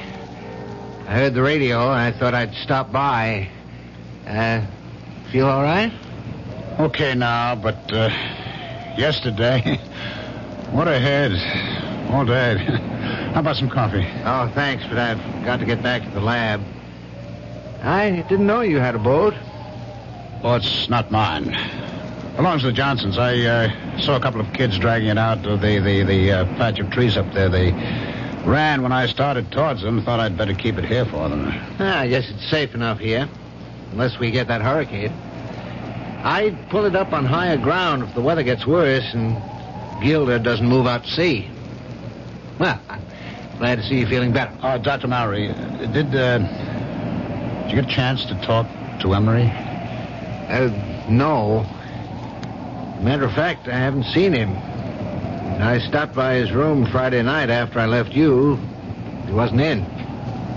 I left a note to call me. I didn't hear from him all day Saturday. He wasn't in Saturday night.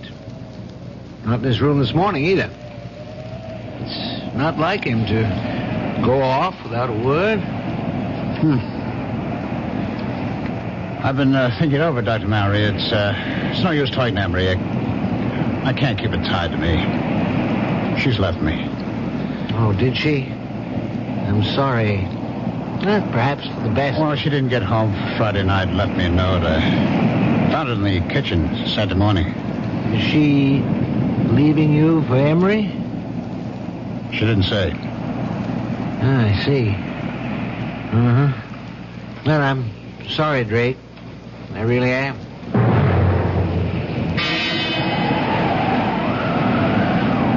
Sunday night, I was still trapped by the weather. It got worse through the night. But the weather report said there still was a 50-50 chance that the hurricane would bypass Long Island.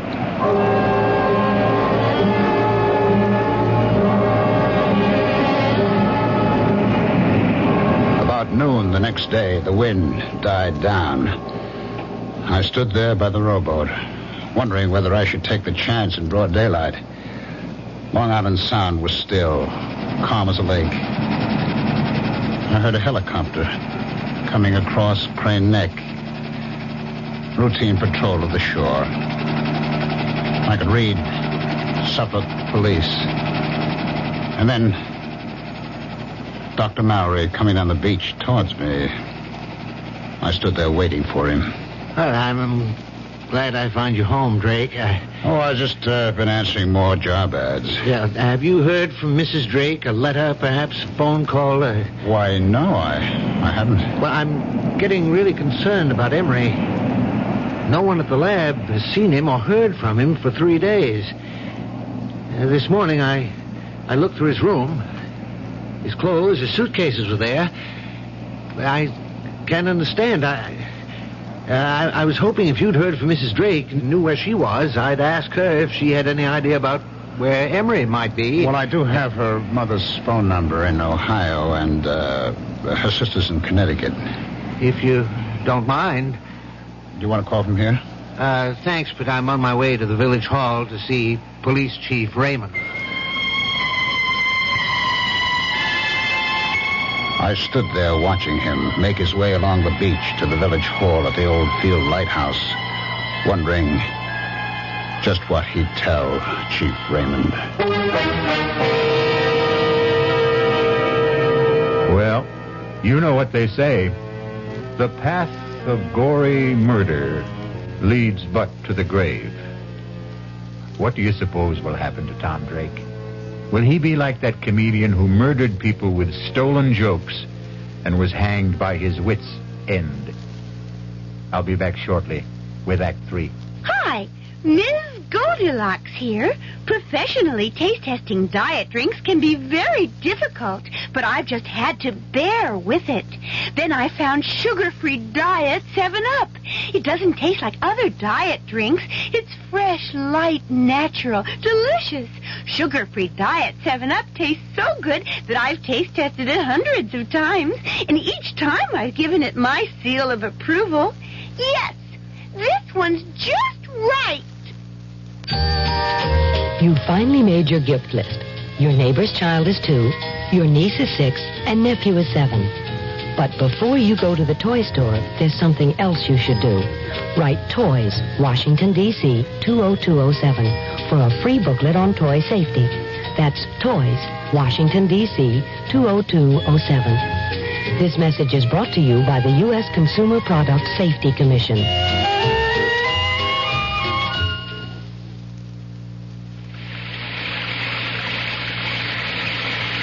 Sometimes a gentle rain in one place adds up to a raging torrent in another. A torrent that can uproot lives as well as trees. To remedy the things that can be remedied in a disaster, America has a unique emergency force, the American Red Cross, America's good neighbor.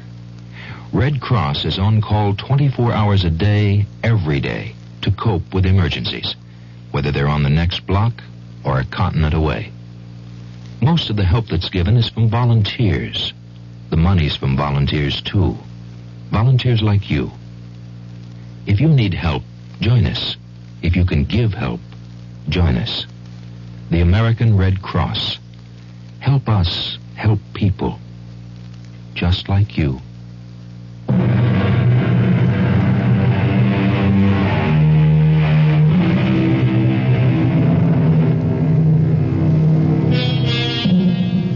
The lot of most policemen is not a happy one.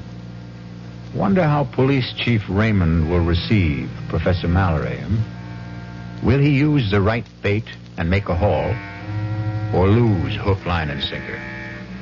Let's follow our troubled professor and find out. What's this all about? Emma said to tell me it was urgent.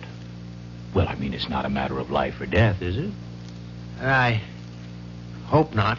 Ooh, well, you sound like you're not so sure. I'm not, but I am getting worried. Somebody been stealing typewriters and lab equipment again? No, Chief. Well, this may sound odd, but a member of the lab faculty seems to be missing. Oh? That's what do you mean, missing? No one's seen him since Friday afternoon. Well, this is only Monday. Yes, but he was not in his room Friday night, Saturday night, Sunday night. He didn't show up in the lab today. Well, what about his weekends? Did he have them free? Oh, sometimes, when scheduled. He was not scheduled to be off this weekend. Uh-huh. The chap he rooms with, Garrison, says he saw Emery Friday noon. Well, Garrison was off this past weekend. He got back Sunday night. I saw Garrison this morning. He wasn't surprised or upset over the fact that Emery hadn't spent the night in his room. Mm-hmm. It wasn't the first time. Do you know that cottage the Drakes rented? Yes, I do. It belongs to Howard. Is that the one? What about it? Well, last Friday night, I was out casting along the beach. On my way back to the lab, Drake invited me to stop for a nightcap on the porch. He'd already had quite a few. I had one drink with him, and he asked me, was I a friend of Emery's? And he asked me, the way he put it, would I do him a favor? Mm-hmm. Go on. What he wanted me to do was for me to tell Emery to stay away from his wife. Now, did he explain that? Did he mean Emery was annoying his wife, or did he mean they were having an affair? Well, my first impression was that it was more or less a dalliance. Well, that's kind of par for the course in this university town, you know. Yes, perhaps, but I told him I'd prefer not to get involved in personal affairs of faculty members. And what'd he say? He said if Emery didn't stay away, he'd kill him. His exact words. Huh? Of course, he was very drunk when he said it. I told Drake to calm him down, that I'd talked to Emery. Yes, I see. Well, now, what about Mrs. Drake? Was there anything said to indicate whether she was inside the cottage while Drake was blowing his top this way to you? No. There were no lights on inside. Matter of fact, Drake made it clear that she was not home. He implied, without mentioning Emery by name, that she was out somewhere with him. Well, in that case, she could have some idea about where he might be. That occurred to me. I went back there yesterday morning with that in mind. And did she? She wasn't there. Drake told me she'd left him. He said she didn't come home at all Friday night. He said he found a note from her in the kitchen Saturday morning. Well, that's quite a coincidence, to say the least. Did the note say she'd gone away with Emery? Well, Drake didn't show me the note, but as much as said there was no mention of Emery. Have you been to the cottage since yesterday? I stopped there on my way here. Drake says he hasn't heard a word from her. No mail, no phone call. But I asked him, would she perhaps have gone to her parents' home, to a relative? He gave me these phone numbers. Oh, yes, let me see that. Ohio and Connecticut. You think we ought to call them? No. I'll drop in on Drake. I'd rather he made the call. You see, If we can't locate Mrs. Drake and you don't hear from Emery, that leaves us with 2 missing persons. We'll put out an all-points teletype alarm, full descriptions and photos. I'll keep you posted, Mallory.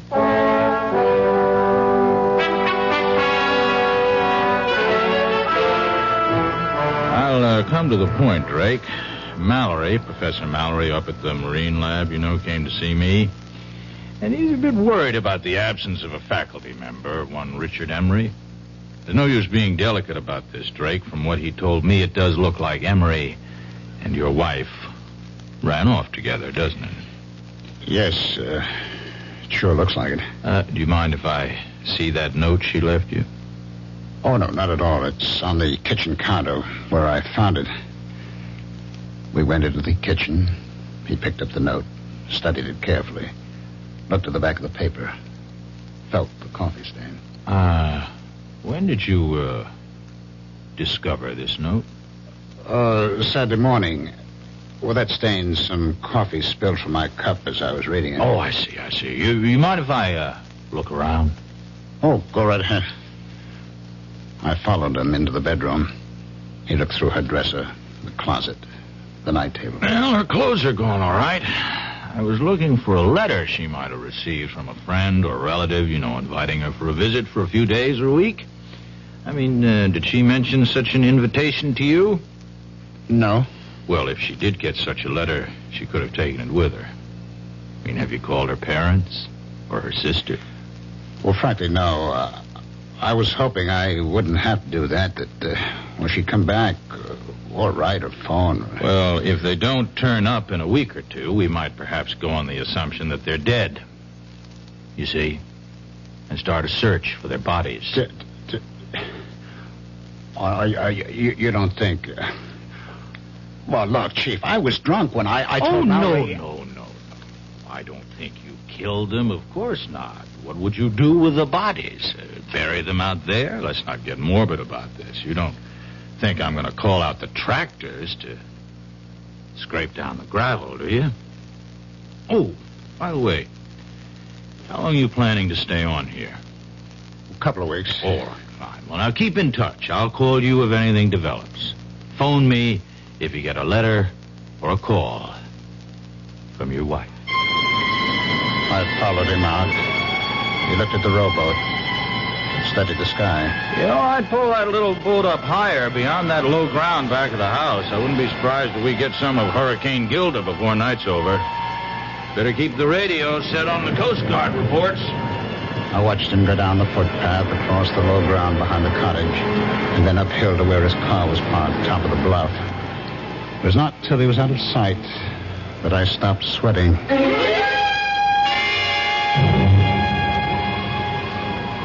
It stayed calm, windless, an oppressive silence hanging over the water and the land. The sky was sunless, gray, not a cloud in sight. I'd heard of the calm before the storm, but I'd never seen it. I filled the kerosene lanterns, got candles ready. Gale warnings, Cape May to Block Island. High tides 3 to 4 feet above normal with flooding along lowlands. By late afternoon, all up and down the Sound, whitecaps galloped shoreward from as far as the eye could see. Treetops swayed and twisted in the whistling wind. The waves crashed higher on the shore. It started to rain hard. Windswept sheets of water lashed the roof and the shingled siding. The lights went off. I lit the lanterns and candles. Winds 50 to 60 knots. Residents alerted to evacuate low-lying shore areas. The door banged open, and the wind picked up the rowboat, sent it rolling side over side across the low ground behind the house. I stood with a lantern on the gravel burn, watching the waves inching closer, lapping the foot of the gravel mound, loosening gravel in the backwash.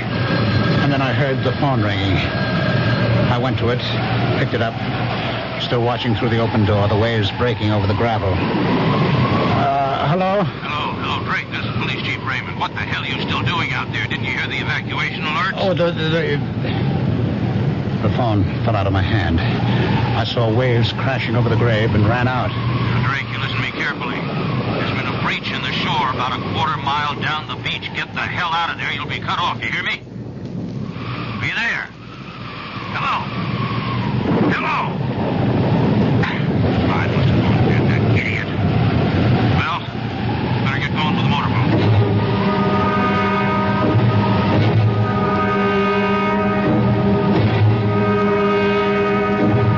I knew I had to keep shoveling on the gravel and sand as fast as the waves washed it off. But for every shovelful I threw on the grave, the waves washed off too. I lost track of time. I knew I had to keep at it to keep the grave covered.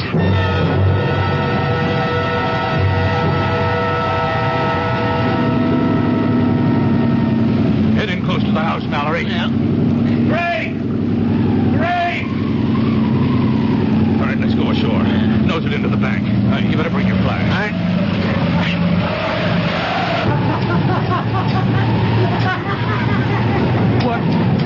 What the hell is he doing? No! No! You can't come back! Never, Harrison! Never! God of mercy. It's Emery. Well, I better get him over to the Riverhead Prison Hospital. Tide will be going out in a little while. Let's put this rope around the ankles and secure it to the porch. Mallory, you stay here till the county police and the coroner get here.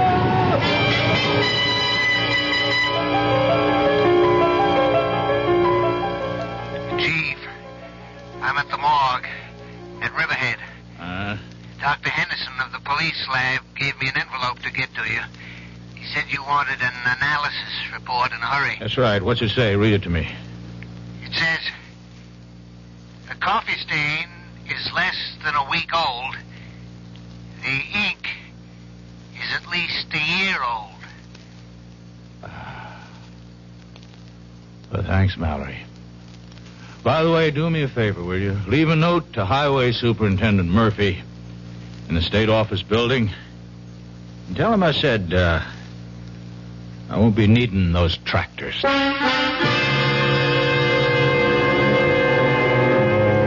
Well, imagine. What do you think of that police chief? Isn't he the fishy character? Anyhow, we didn't have to scrape bottom. I'll be back shortly. Hello, this is Goldilocks.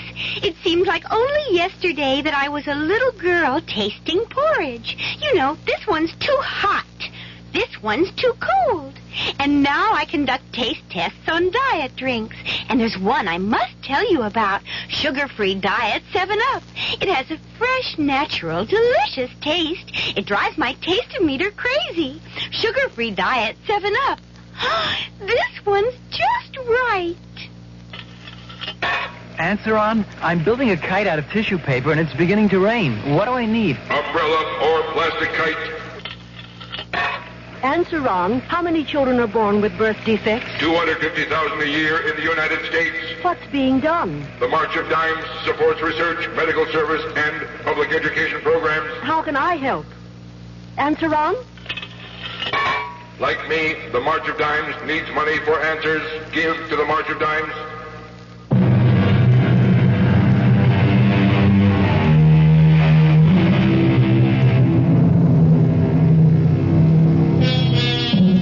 Still in a dilemma?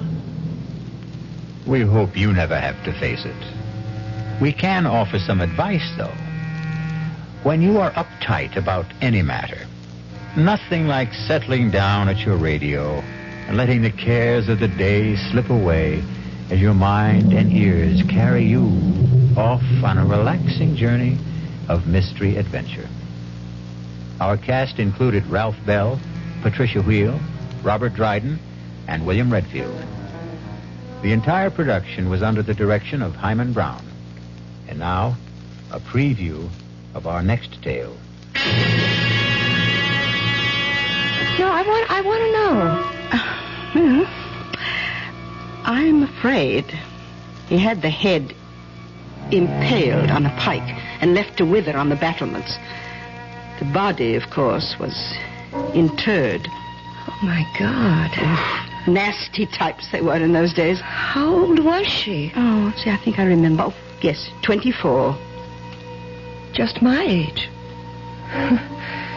So young to die and be buried forever. Oh, well, the legend is, of course, that she hasn't been. You mean she haunts? Oh, rather. She was quite a horsewoman, history tells us. And any night, but particularly when the moon is full, she rides the grounds, searching for her lost head. Radio Mystery Theater was sponsored in part by new sugar-free Diet 7-Up. This is E.G. Marshall inviting you to return to our Mystery Theater for another adventure in the macabre. Until next time, pleasant dreams.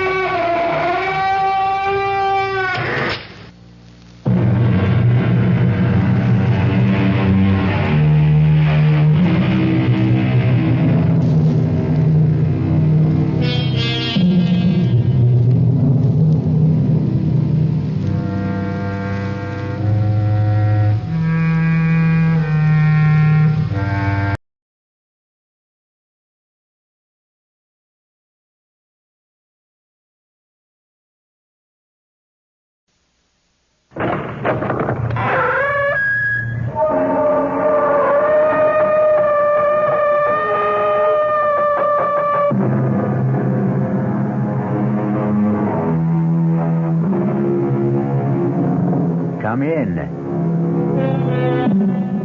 Welcome. I'm E.G. Marshall. Welcome to the fear you can hear. Welcome to the world of terrifying imagination.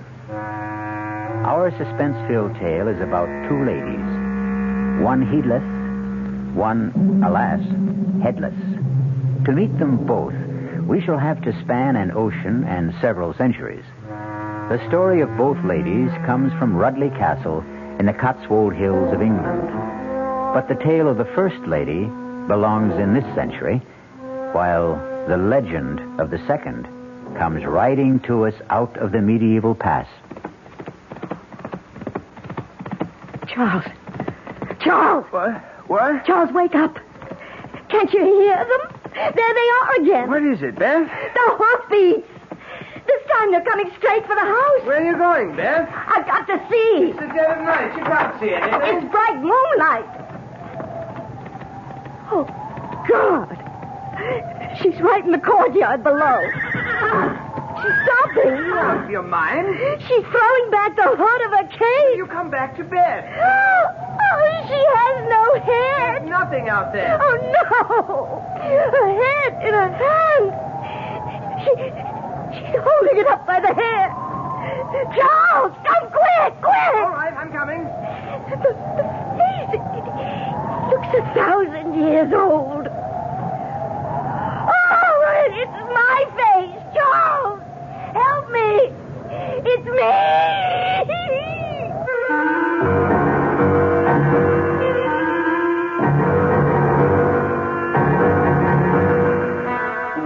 Our mystery drama, A Lady Never Loses Her Head, was written especially for the Mystery Theater by Ian Martin and stars Kim Hunter. It is sponsored in part by the Kellogg Company, makers of Kellogg's Special K cereal, and by new sugar-free Diet 7-Up. I'll be back shortly with Act One. Oh, somebody's been drinking my sugar-free Diet 7-Up, and it's all gone. Oh, actually, I saved a little. Oh, a bear! Hiya, Goldie. What's brewing? That's Miss Goldilocks to you. Oh, come on, kid. You mean you don't remember me? The cottage, the 3 chairs, the porridge? Baby bear! In the fur. Been a long time, Goldie. But Baby bear... Just call me BB.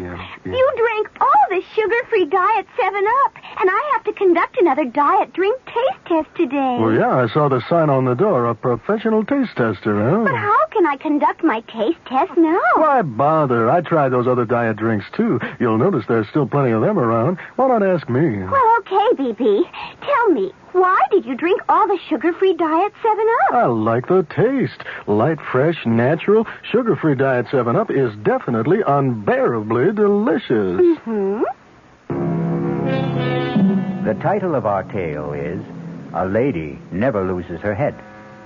This has been an accepted dictum since the beginning of recorded history. But in the literal sense, in feudal times, a lady unfortunately could, and frequently did, lose her head. Thank heavens, of course, that is no longer possible. Or is it? Let's travel to London and start our narrative in the gloomy, gray atmosphere of Scotland Yard. Excuse me, Inspector. Yes, Crothers, what is it? Young lady outside to see you. Most attractive. Blue-eyed, blonde hair, about 24. American, about 5... Yes, I can do without the vital statistics. Does she have a name? Yes, sir. Beth Stanton, Miss. Beth Stanton? Stanton? My old friend Biff's daughter. Well, don't just stand there, man. Bring her in. Right this way, Miss Stanton. Thank you, Sergeant. My dear girl, you are Biff Stanton's daughter, of course. Of course. Oh, how nice to meet you. Come in, come in.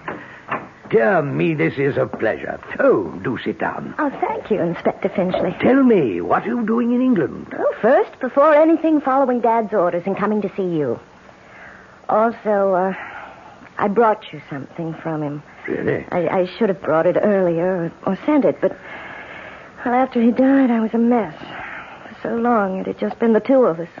It took me a year to paste myself back together again. I wish I could have helped. At the very least, I should have come over for the funeral. Oh, there was none. Dad wouldn't have wanted that. I can imagine. Anyway, he wanted you to have this. Oh, no, I can't. No, you have to. Biff Stanton's wings. Any idea what they mean to an old fogey who went through the Battle of Britain shoulder to shoulder with him? I can tell you something, my dear. These mean more to me than the crown jewels. You know, you're everything Dad said you'd be. Hello for real, Uncle Alfie. After that, what can I do to make England yours? Not a thing. It's already mine. Oh, how so? Well, it's mad, wild, out of sight. Here I was on the boat coming over, still fighting all the trauma of Dad's death, and suddenly I met this marvelous Englishman. Well... Only a little less marvelous than you turned out to be, of course. And just like that, I did a crazy thing. What was that? I married him. I'm not really Beth Stanton anymore. I'm Mrs. Charles Rudley. Well, dear me. Congratulations. I deserve them. I'm so lucky. Well, I'd like to meet your husband. What's he like? Too much. He's tall, black-haired, blue eyes, and just so Englishy English. Well, now, will you live here or in America? Oh, it has to be here because of Charles. Ah, what's his line of work? He doesn't have to work, actually, although he is a very fine artist. Well, I envy this chap in more ways than one. Why doesn't he have to work? Oh, well, because most of his time is spent in managing his estate. Oh, which reminds me, I've got to run. I'm off to the ancestral home in the Cotswolds to take up my position as Lady of the Manor. Ah, Dorset, eh? Lovely country. Whereabouts? Chauncey Castle. I expect you know it. Well, I'm afraid I'm a bit shaky on Burke's peerage. Oh, Charles isn't an earl or a duke, really. It's just his family line. I don't even know what his title is exactly. Well, would you like me to find out? No, in this day and age, what does it matter? Now, Uncle Alfie, I must go. Charles went on ahead of me with his sister. Nora insisted she had to have a day to get things ready, and I told Charles I needed a full day to shop for a sort of late trousseau. So he drove her up with most of my bags. All right, my dear. I shan't keep you. Give me a few weeks to get settled, and I promise you'll be our first house guest. You only have to ask me. Bye-bye. Yes, sir. A very tasty young lady. And a hasty one. How's that, sir? Marry in haste, repent it. Beg pardon, Inspector? Oh, nothing. Too many years a policeman, I suppose. One tends to fall into the habit of looking for trouble. Still, she is the daughter of the best friend I ever had, and she must be a very rich young woman. I say, Crothers, rustle me a copy of Burke's Peerage, will you? Something I'd like to have a look at.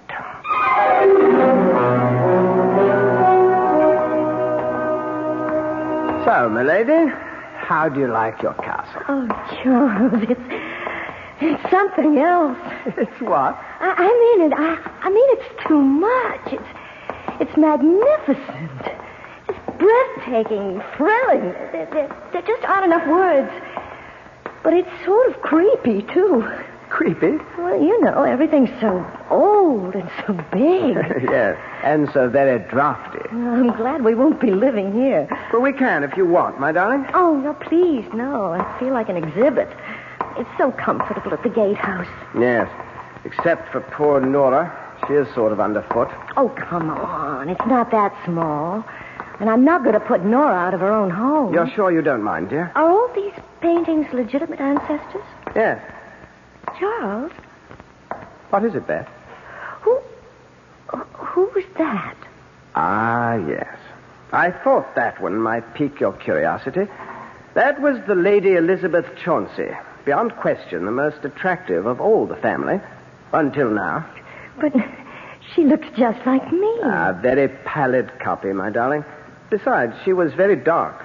Not like my fair and golden-haired American beauty. Well, still, imagine, all those years ago, someone in your family who... Oh, when did she die? Oh, somewhere in the middle 1500s.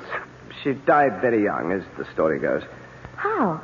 Oh, accidentally. Darling, I think we ought to get back to the gatehouse. It's almost time for tea.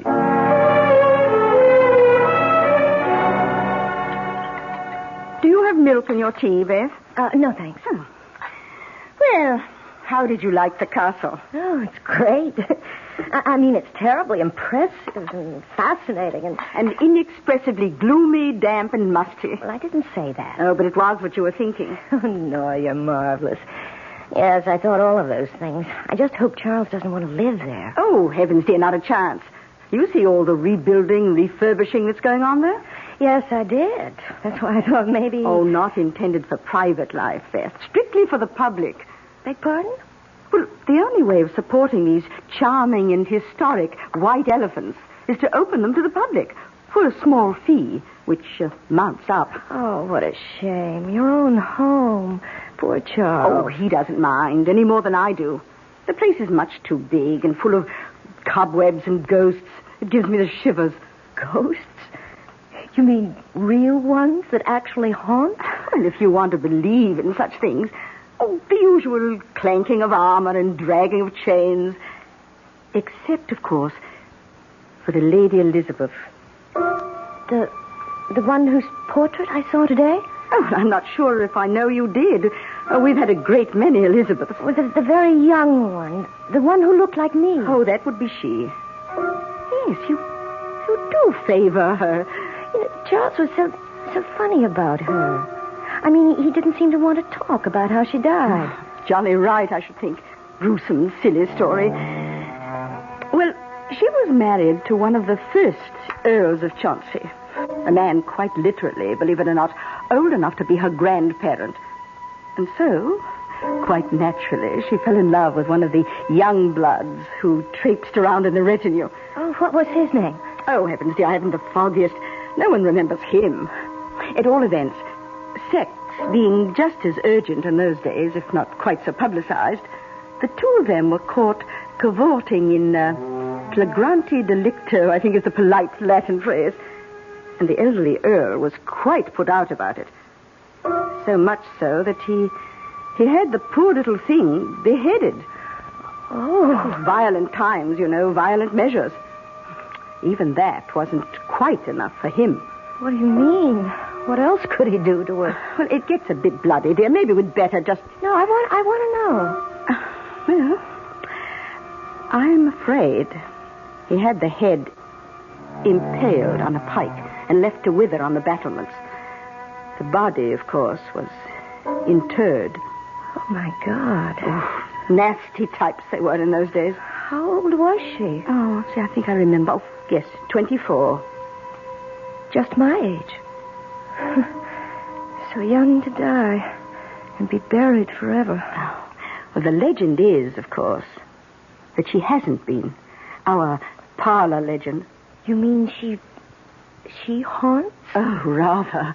She was quite a horsewoman, history tells us. And any night, but particularly when the moon is full, she rides the grounds, searching for her lost head.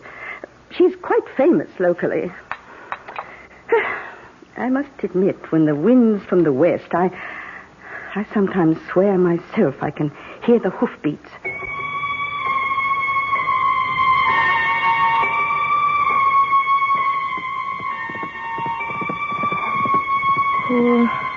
Poor Elizabeth. Poor... No. What's that? Charles, wake up. What is it, Dolly? Do you hear them? What? Somebody riding a horse. It's 2:30 in the morning. But can't you hear them? You don't suppose Elizabeth... Oh, that stupid legend. I'm really quite furious at Nora. No, don't be, please. I expect I'm the stupid one. It's all so new to me. I'll settle down. Let me assist in that process. Darling. I don't hear the hoofbeats anymore. You never did. Just the excited beating of your husband's heart. Oh, I love you. And I love you. You're so lovely. I can't wait to paint you. I'll sit for you. Do you know what I'd like to do tomorrow? What? Make a life mask of you. Oh, how do you do that? You'll see. Tomorrow. You'll see. Charles really has something more sinister than history lurking in the dark corners of Chauncey Castle. And what, if one examines it, is a life mask? A mold of the features, once done in plaster of Paris, today in modern plastic, a technique often employed to perpetuate someone departed from this life and originally named the death mask. I'll be back shortly with Act 2. Ever had a tall, frosty glass of Amplitude? Well, if your beer is Budweiser, you've had it often. Amplitude is a fancy word for the entire taste phenomenon, the total experience of flavor. Next time you take a healthy swallow of Bud, watch what happens. Think about the sensations you're experiencing. Notice how the flavor of Bud comes on nice and easy. Not too strong, not too quick, just right. Notice the clean, crisp togetherness of Bud's taste. Everything in perfect balance, with no single element jumping out at you. And there'll be no aftertaste either, no hanging on. And you'll be refreshed and ready for another glassful. Actually, Bud drinkers have been experiencing Amplitude for years, but they never phrase it that way. They just say Budweiser, and that says it all. Anheuser-Busch, St. Louis. Hey, Mom, what's for dinner? Hey, Mom, what you got? It's time to get ready for the great outdoors, and your ShopRite supermarket has everything you'll need for cookout dinners and fun in the sun. And for this week's dinners, ShopRite is featuring whole grade A frying chickens just 37 cents a pound. Roasting chickens up to 4 pounds, 47 cents a pound. Choice beef rib steaks $1.19 a pound. ShopRite Franks 89 cents a pound. Get all your outdoor cooking equipment and many great food values at your ShopRite supermarket. She loves her family. She wants the best. She does all that she can do. She lets ShopRite do the rest. Hey, Ma, what's for dinner? ShopRite has the answer.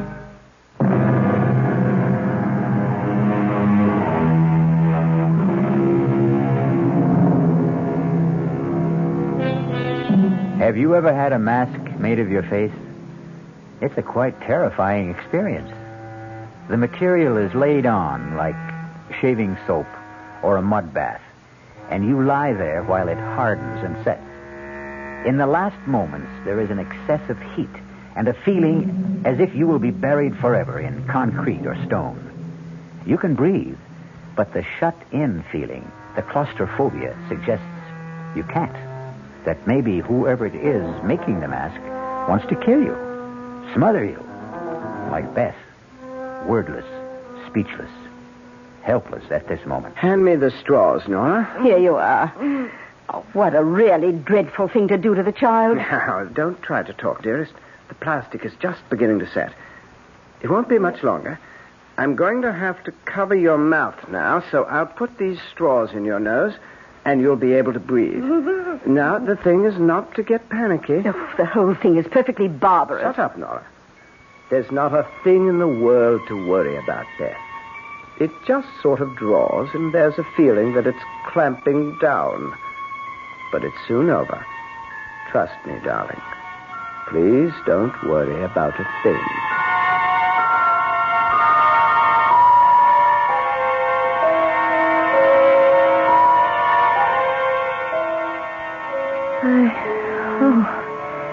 I thought I was going to die.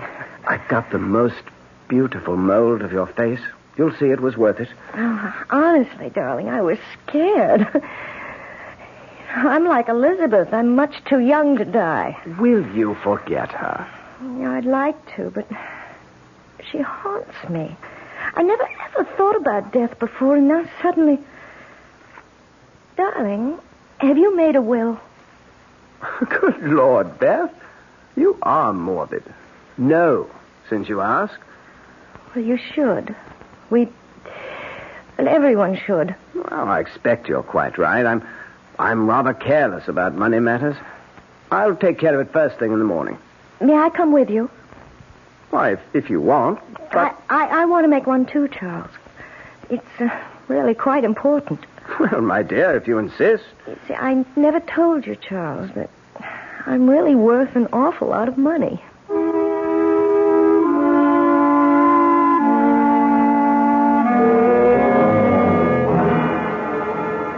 Crothers. Yes, Inspector.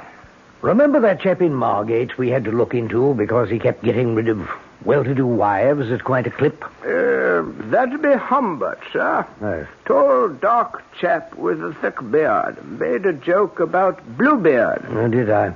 Have we a photo of him handy? Oh, I think I could dig one up. Why don't you?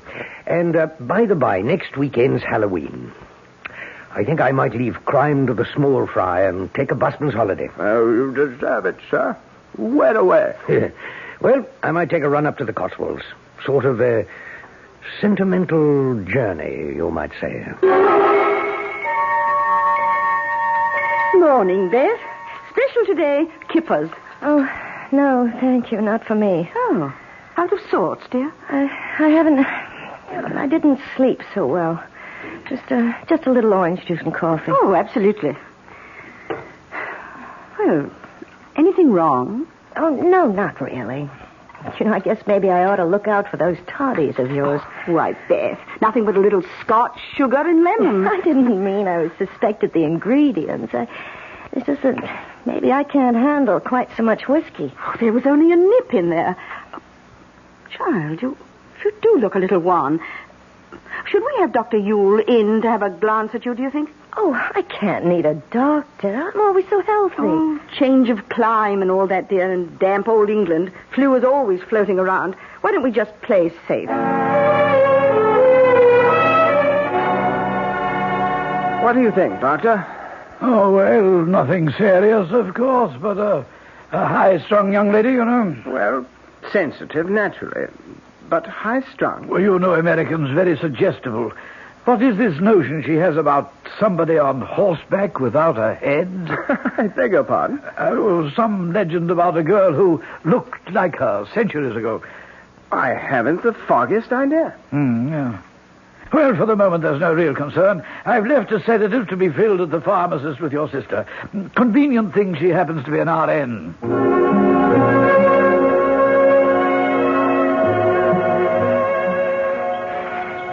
You're sure you're up to this, Beth? Oh, Charles, I simply had to get out of doors and away from the cottage. Let's just enjoy a walk into the castle and pretend it's all the beginning. Well, now, just stay well in the center of the drawbridge. Needs a lot of repairs. You know, it's just incredible to think that knights in armor rode across this bridge. How far do you suppose it's down to the bottom of the old moat? 50, 60 feet, perhaps. A mess, isn't it? All those weeds and jagged rocks. Can we go in and poke about? Your wish is my command. Beth? Right here. Where on earth have you got to? Like a magnet. Right back to her. The Lady Elizabeth. She fascinates me so. Well, there really isn't all that much resemblance. Oh, I don't agree. She could be my twin. And it's funny. What's funny? But it's so hard to put into words, Charles. It's just a feeling. I mean, her portrait is just as old, and the paint is just as cracked as all the others, but somehow she feels so immediate, so today. Almost as if she just sat for the portrait, and the artist had just finished it. That is rather strange. You can see that the pigments are medieval. The patina is centuries old, just like the model. I know. I should stop identifying myself with her just because of a chance resemblance. Oh, Charles, I'm cold. Let's get back to the gatehouse and that nice living room fire.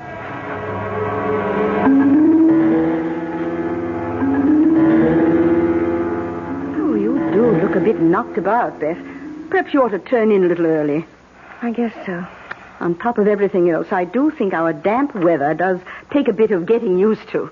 I have the kettle on the boil to whip you up a nice stout toddy. Oh, I don't want anything to drink. Oh, just a bit, love, to disguise the taste of old Dr. Yule's sedative. Why he has to stick to powders instead of up-to-date pills is beyond me. Oh, while you're brewing that toddy, I have some letters to finish. Letters? Oh, I've been very remiss. I have all sorts of friends and half-relations in America who don't even know I'm married. I've got to write them. Oh, of course. You go and get them finished. And I'll brew you up something nice to put you to sleep.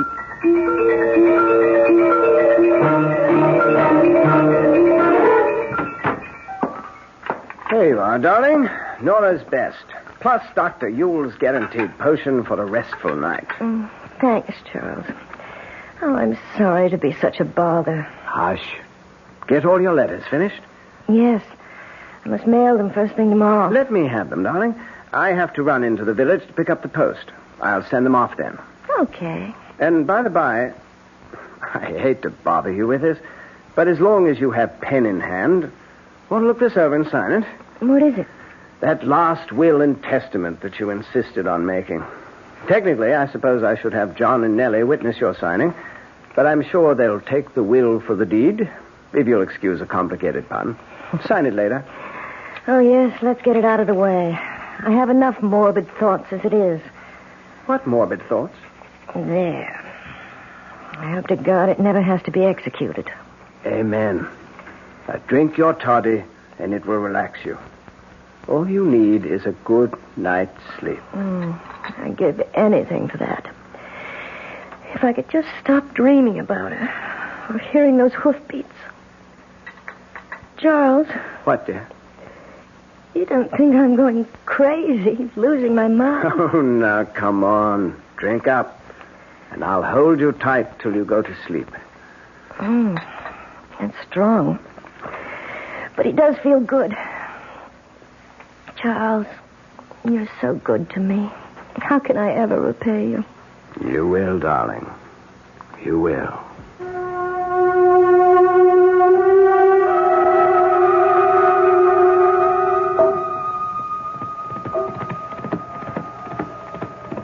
Charles. What? Charles, wake up. Can't you hear them? There they are again. What is it, Beth? Hoofbeats. This time they're coming straight for the house. Where are you going, Beth? I've got to see. It's the dead of night. You can't see anything. It's bright moonlight out. Oh, God. She's right in the courtyard below. Stop it, Beth. She's throwing back the hood of the cage. Will you come back to bed? She has no head. There's nothing out there. Oh, no. Her head in her hand. She's holding it up by the hair.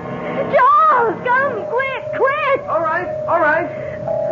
Hey, it looks 1,000 years old. Oh, but it's my face. Charles, help me. It's me.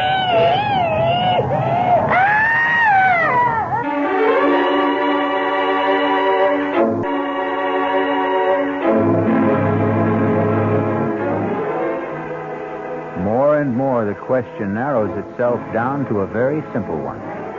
Which lady has lost her head completely? Elizabeth from the past, who will not stay at rest? Or Beth from the present, who seems bound to raise her from the grave?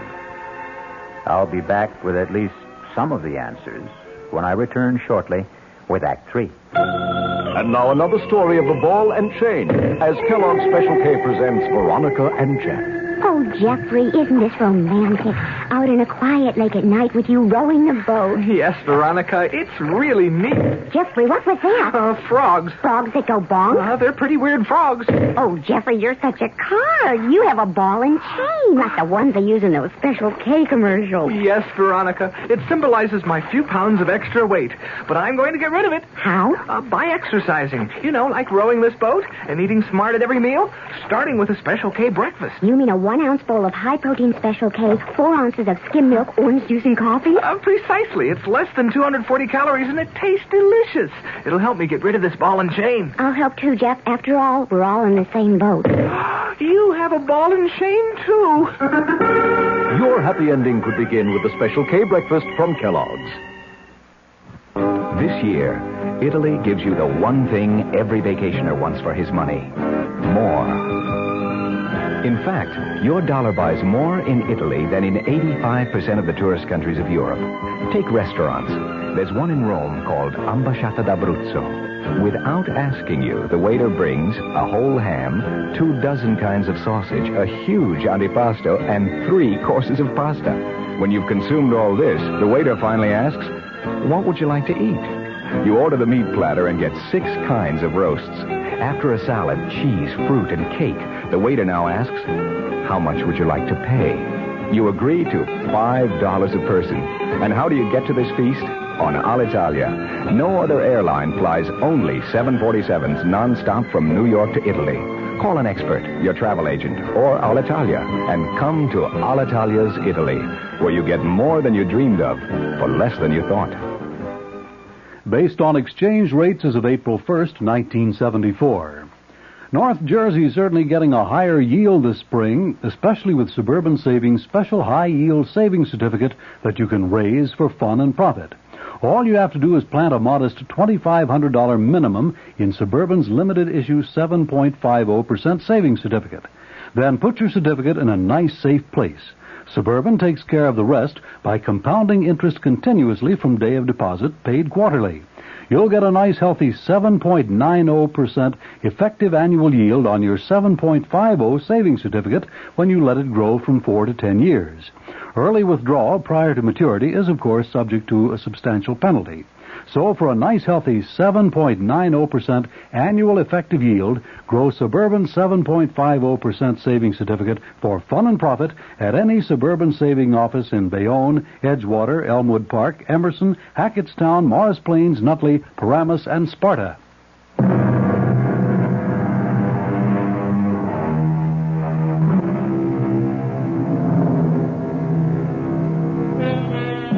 So, back once again to the problem of our twin damsels in distress.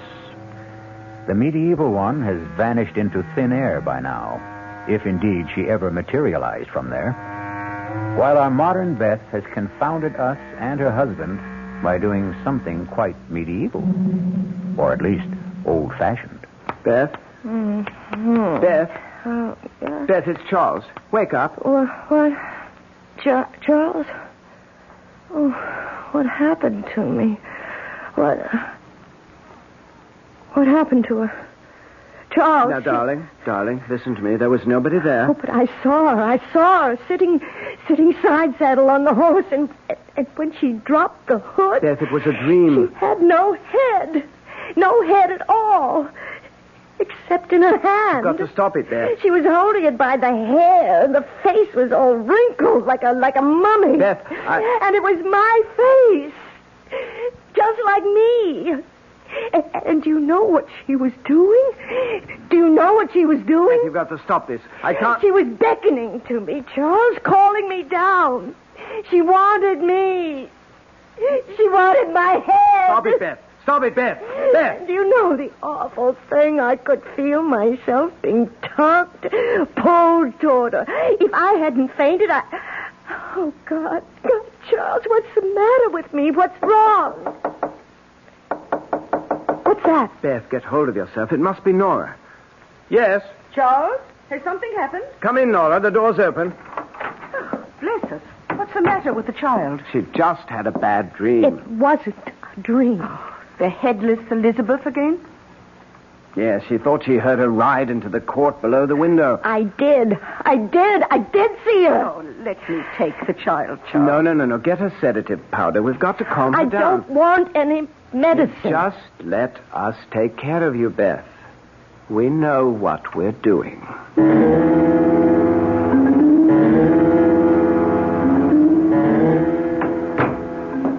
Well, I think we've got her under control now. I'm so sorry to rout you out so early in the morning, particularly on All Hallows Day. Oh, that's quite all right, Mr. Rudley, quite all right. You'd never have gotten her calmed down without a shot from me. Oh, silly children and their Halloween pranks. I can't imagine how they got this far out of the village. Did you see this apparition that scared Mrs. Rudley so? Oh, good Lord, no. By the time I got to the window, the yard was bare. How the young'uns could have disappeared so far? Oh, I don't think this was any childish prank.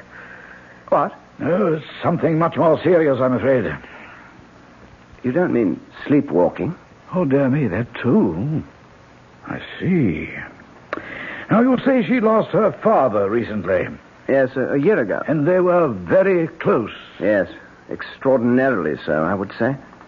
What is it, Doctor? You don't think... I'll tell you what I do think, Mr. Rudley, and I'm going to be very honest. This case, your wife's problem, is far beyond a country doctor like myself. I think she needs psychiatric help. Oh, no. For her own sake. If it weren't for the fact that your sister is a registered nurse, my recommendation would be to have her immediately hospitalized. Psychiatric diagnosis is still my recommendation. I believe it's vital to keep her from harming herself. Harming herself? How? Oh, I don't know that. But I do know that for whatever reason she is, well, in layman's terms, a nervous wreck. Hypertense, in spite of all the sedation I've been giving her. Subject to delusions and the victim of a death wish. You must get help very quickly. Help from a specialist. And she should not be left alone for a moment. Well, that's quite a blow. I'm sorry, but even suicide is not out of the question. Good Lord. I wonder, could I talk to her now? Well, she may be a bit drowsy, but if she's not asleep, yes. Now, I'd like to suggest some doctors... Doctor, I want you to. I have to go into the village to pick up the post.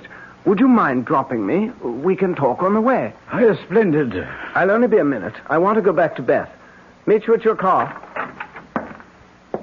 Oh, it's you, Charles. Is she asleep? No, I'm awake. Charles. Yes, darling. Don't leave me. Stay with me. Don't leave me. Of course I won't leave you. You can't get rid of me. I've been very silly, haven't I? I can't quite remember. There's nothing to remember. What you need's a nice, long sleep. And while you're having it, I'm going to the village for a few minutes, get the post, and a few things we need for dinner. And the post? Mail? Oh, yes, don't forget to mail my letters. I should say not. Have them right here in my pocket. You won't be long. No, not over an hour. And Nora will be right here with you every moment I'm gone. Beth, dear, don't you worry. Charles and I know just how to take care of you.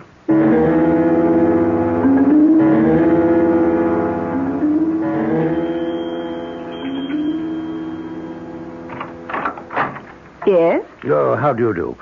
Are Mr. and Mrs. Rudley at home? Oh, no, I'm sorry. Mr. Rudley's off to the village, and I'm afraid Mrs. Rudley is indisposed. Oh, I'm sorry. Not serious, I hope? Oh, no, just a little bout with the flu. May I say who was calling? Oh, yes, of course.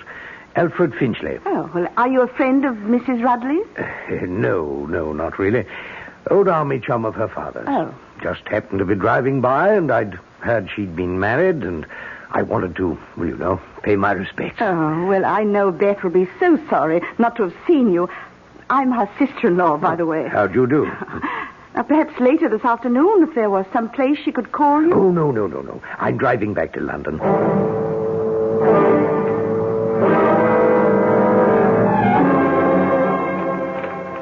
Well, that's the lot, Mr. Rudley. You owe me tuppence on the one overweight letter. There you are, Mr. Morgan. Anything to go out, sir? No letters this time. I thought I saw some in your pocket. No, these are not going to be posted. I'll take care of those myself. As you will, sir. It's just opening time. Want to step in the pub and have a nice warming beer? Not this time, Mr. Morgan. Got quite a long walk home. That'll be on my way if I hope to make it by lunch. Good morning. Good morning, sir. Hey, that's it. 11's. All open for business. Not one ruddy customer. Oh, afternoon, Governor. Just 10 minutes before 2, so if you want one, better step lively into the bar before closing time. Thank you, Barkeep. I think I will. Name is Margate, sir. Donald Margate, proprietor. And what'll it be? Well, I think I shall have a gin and, if you don't mind. Yep. Coming right up. Just passing through. Yes. Lovely country. Oh, we like it. Quite a bit of work going on at Chauncey Castle. There's the gin and, sir. Oh, thank you. Oh, yes. Going to be good for business. Oh, so? Going to open it to the public, the family is. Make a tourist attraction. Well, I thought it was because the present incumbent has got married. Present incumbent? Oh, you mean the doddery old Duke? Oh, no. I meant young Mr. Rudley. Oh, him? Why, Lord bless your soul, he's not family, sir. Oh, really? No, he's just renting. Lease is almost up, I think. Rudley, I think I once knew. What's he look like? You should have been here when I opened. You could have seen for yourself. Tall, dark chap he is. Yes. He wouldn't by any chance be this chap in this picture, huh? Well, no. That'd be hard to tell. I mean, Mr. Rudley's clean-shaven and a lot thinner than this chap. Still, take away the beard, cut off some of the hair. No, I just wouldn't know. Do you have a doctor in town? Oh, yes, sir. That'd be Dr. Udall. You'd find him right across the green, sir. Good timing, too, because I have to close. Timing couldn't be worse, Nora. She never mentioned she knew anyone in England. Oh, I don't think we have to worry. He was just a little wisp of a man, very inoffensive. You doctor her food at lunch. Get another of your special toddies into her before she goes to bed. We'll do it tonight. Well, it seems a bit soon. A lot faster than usual. But if you insist, darling, naturally we'll go ahead. Kiss me. Yes, sister, dear. Well, at least she is the last one. She has enough money to leave you. So I can stop sharing you with the pigeons. Inspector Finchley of Scotland Yard, Doctor. My credentials. Oh, dear me, a policeman, but why on earth? Could you answer my question? Well, of course. Yes, I've called on her several times in the last 10 days or so. What's the matter with her, Doctor? Well, that's rather difficult to say. She has delusions. Caused by what? Oh, now, Inspector, that would take a psychiatrist to explain. She couldn't be under the influence of drugs, could she? Why, does this man look at all familiar to you, Dr. Ewell? No, I can't say. Just a minute. Let me get my magnifying glass. Now, where did I... Oh, yes, here it is. Yes. Oh, yes, by George. Partly the facial structure, of course, but this is what did it. You see that old scar there bisecting the left eyebrow, more or less? Yes. Something a doctor would notice because it wasn't a very good job of suturing. Yes, I think I could swear. Shave off the mustache, the beard, and the sideburns. And by George, you'd have Charles Rudley. or George Humbert?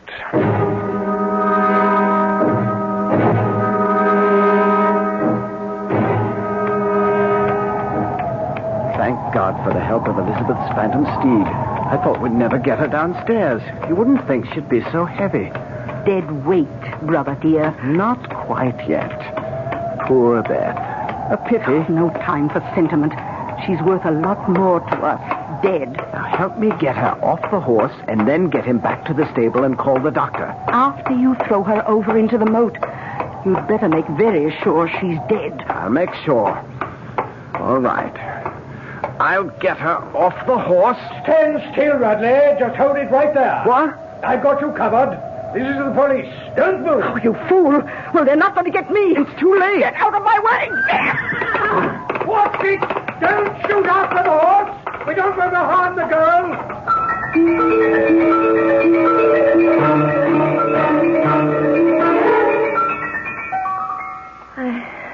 I just can't believe it, Uncle Alfie. Well, I can't blame you, my dear.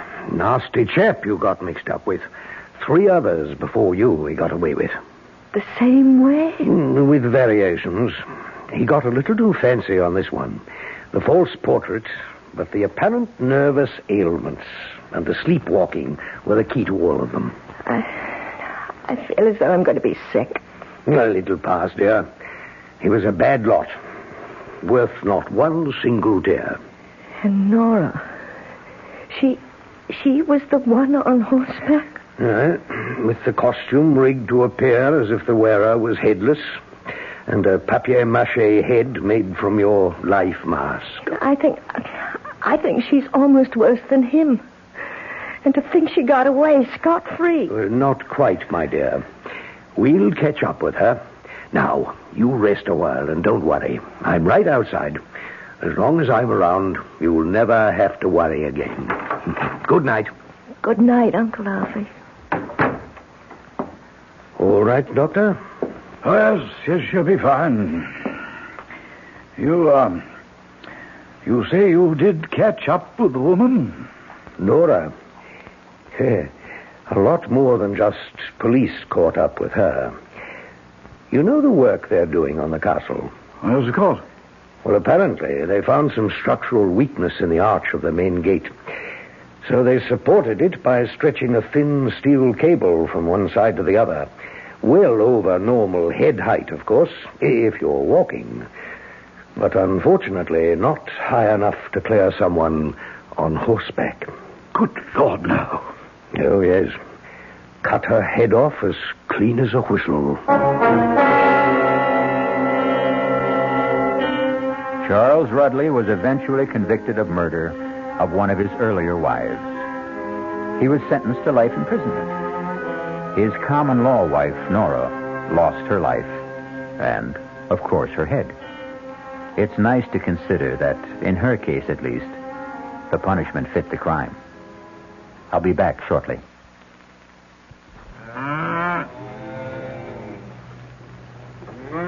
Well, good evening, Mystery Theater fans. This is Gene Shepard, and we're sitting here having a very friendly roundtable discussion with many of our listeners who gather nightly here at the 710 spot on the dial. And if you'd like to join our little evening gatherings, I'm on every night at, let's see, it's 9:15 now. 9:15. You write that down and make sure that you bring all the things you need to be prepared for a fantastic evening. I'm on every night from 9:15 until 10. Join our little group some night. We sit around and discuss the world and enjoy life and walk around in the weeds and just be people. 9:15 on WOR.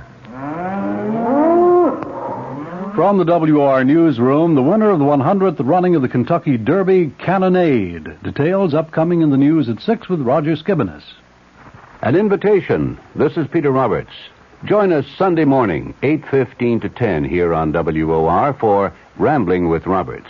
2 hours of music, specially selected for Sunday morning listening pleasure, along with bits of weather information, news headlines, Bits of trivia such as the fact that a man from Onowa, Iowa, received a patent for what he called Eskimo pie, which was ice cream coated with chocolate.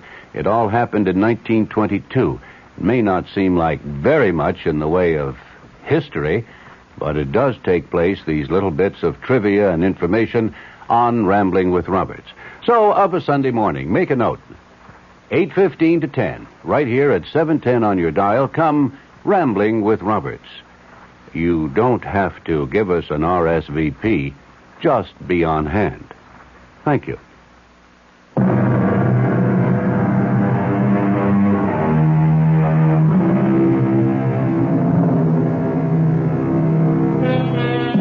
Uncle Alfie proved to be right about the resiliency of youth. It took a couple of years, but eventually Beth settled down and is happily married to a psychiatrist in Duluth. As for this fable itself, it also goes to prove that time not only heals all wounds, but eventually wounds all heals. Our cast included Kim Hunter, Nick Pryor, Bryna Rayburn, Ian Martin, and Court Benson. The entire production was under the direction of Hyman Brown. And now, a preview of our next tale. This is a voodoo doll. All of him is made with things that once belonged to Truedo. There's one last thing I needed to make the spell work. The weapon. Now at last I have in my hand the instrument of destruction. I straighten out the circle, turn the head to the sky, and death. The tail towards the ground, and strike! What have I done, Mr. Ramsey? You drove the bracelet like a knife straight through the doll's head. From temple to temple. Hernando Truedo will be dead by midnight. And we will all be free. Radio Mystery Theater was sponsored in part by Anheuser-Busch Incorporated, brewers of Budweiser. This is E.G. Marshall inviting you to return to our Mystery Theater for another adventure in the macabre. Until next time, pleasant dreams.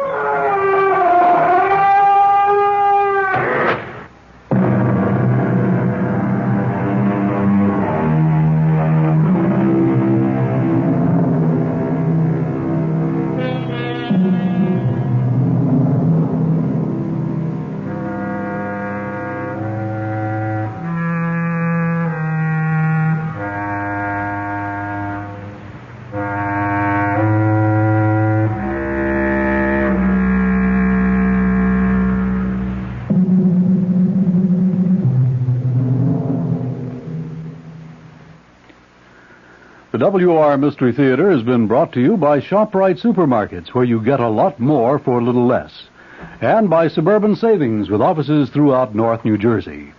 The preceding Mystery Theater program is furnished by the CBS Radio Network. 5 o'clock, time for the news on the hour from the WOR newsroom. This is Roger Skibinis reporting. Under sunny skies, 60 degrees now in Midtown Manhattan. Clear and cool tonight with a low 40 to 45 degrees. And it's going to be sunny and cool tomorrow with a high near 60. Fair, not as cool tomorrow night. More on the weather later on.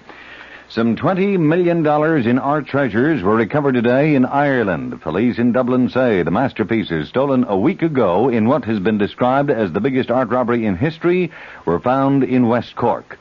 A woman is now being questioned. Yesterday there was a ransom demand for $1.2 million. Also, the note sent to police insisted that 4 persons imprisoned in New England be transferred to Irish jails. The owner of the painting, Sir Alfred Beat, refused to pay any ransom, and the British refused to transfer the prisoners. The paintings, all of them, all $20 million worth, were described as not being harmed. Ron Ziegler, President Nixon's news secretary, today accused those the Watergate transcripts and believe former White House counsel John Dean over President Nixon as being partisan. Ziegler, speaking to newsmen in Spokane, said the transcribed Watergate tapes show numerous and serious contradictions in the testimony of John Dean. 2 Republicans on the Senate Watergate Committee, Howard Baker of Tennessee and Lowell Weicker of Connecticut, have made the comment that the transcripts seem to support Dean's testimony before the Senate panel. The president is in Spokane, Washington this afternoon for the opening of Expo 74. It follows on the heels of a public appearance in Phoenix, Arizona last night, where he addressed a Republican rally and said it's time to move beyond Watergate and get on with the business of America. Seattle police have in their custody this afternoon a 21-year-old soldier from Fort Lewis, Washington. He was picked up with 2 weapons and a hefty supply of ammunition. He's accused of threatening the president's life. From Washington this afternoon comes word that the president has decided not to reduce the 10-year sentence against Lieutenant William Calley, charged with the killing of civilians during the massacre at My Lai in South Vietnam. Calley, presently out of jail on bond, would be eligible for parole after an additional 6 months confinement. Here in New York, a 15-year-old is presently undergoing surgery for a bullet wound in the thigh. An unidentified woman was treated for a gunshot wound and discharged from Morrisania Hospital in the Bronx. The injuries occurred when transit police on a stakeout apparently intervened during an attempted holdup of a change booth at the 167th Grand Concourse station of the IND. According to police, the youth drew a gun, pointed it at an officer. The transit cop then fired 5 shots. It was later determined that the pistol pointed at the officer was a toy gun. It's believed that the 3 youths were involved. One apparently got away. Another is being questioned at the 44th Precinct in the Bronx. A citywide search is on at this hour by police in an effort to recapture 2 men who managed to escape from the Brooklyn House of Detention last night. The 2 are 26-year-old George Harper of 1463 Pacific Street in Brooklyn and 42-year-old Stephen Fraser of 132-05 155th Street in Queens. Harper is charged with murder. Fraser is accused of assault and kidnapping. Both men are considered dangerous. 2 other inmates attempted to break out with Fraser and Harper, but were captured almost immediately. Before the weather, this word. What's so special about tomorrow's New York Times? Well, for one thing, the Sunday Times Book Review features a special 36-page section entirely about children's books. And besides this feature, which includes reviews of nearly 100 children's books, the travel section of tomorrow's New York Times is also special, because tomorrow it previews summer vacations. You'll get some great ideas on where to go this summer and how much it will cost. Even if you're staying home, you'll find excellent reading in the Sunday Times travel section, including a fascinating story of a man and his dog who sailed the dangerous route completely around Long Island, and in a 12-foot sailboat. Also in tomorrow's New York Times, colorful coverage of the Kentucky Derby, a first-hand report on what life is like in Israel today, and helpful tips on how to get rid of plant diseases as well as weeds in your lawn. So be sure you get your copy of tomorrow's New York Times. And for information on home delivery of the Times, just call MU7-0700. That's area code 212, then dial MU7-0700. The New York Times. The WOR Weather Watch update, clear and cool tonight with a low 40 to 45 degrees. Tomorrow sunny and cool, the high tomorrow near 60 degrees. And tomorrow night the low near 50. Monday increasing cloudiness with a chance of showers. Right now 60 degrees under sunny skies in Midtown Manhattan. And that's the news at 5 from the WOR newsroom. Roger Skibinis reporting. For news as it happens, keep tuned to WOR New York, the talk of New York.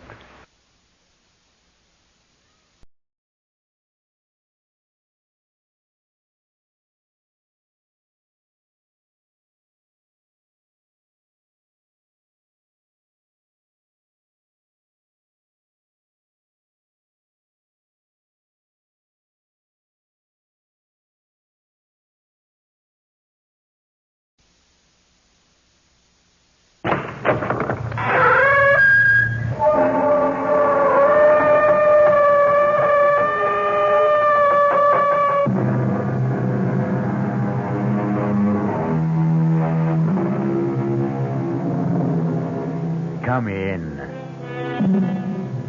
Welcome. I'm E.G. Marshall. Welcome to the world of terrifying imagination, to the fear you can hear. Tonight, I hope you have strong stomachs, for we're bound on a Caribbean cruise. Oh, we don't expect rough sailing on the way. So if you are easily seasick, have no fears. Save them all for your landing on the twin island of Mauritia and Sandorin. For it is the home of voodoo and the living dead, the soulless legions of men who are called zombies. That's it, compadres. That's the coffin we seek. Scrap away the earth so we can get the lid open. Soon we can steal another corpse for the witch doctor. That's it. Now break open the lid. Swing it back. Muy bueno. Shine the light. Oh, must have been strong as an ox. He'll make a fine zombie brother for El Generalissimo's elite guard. Está bien. Señor Ongan. Here is another carcass for your living dead.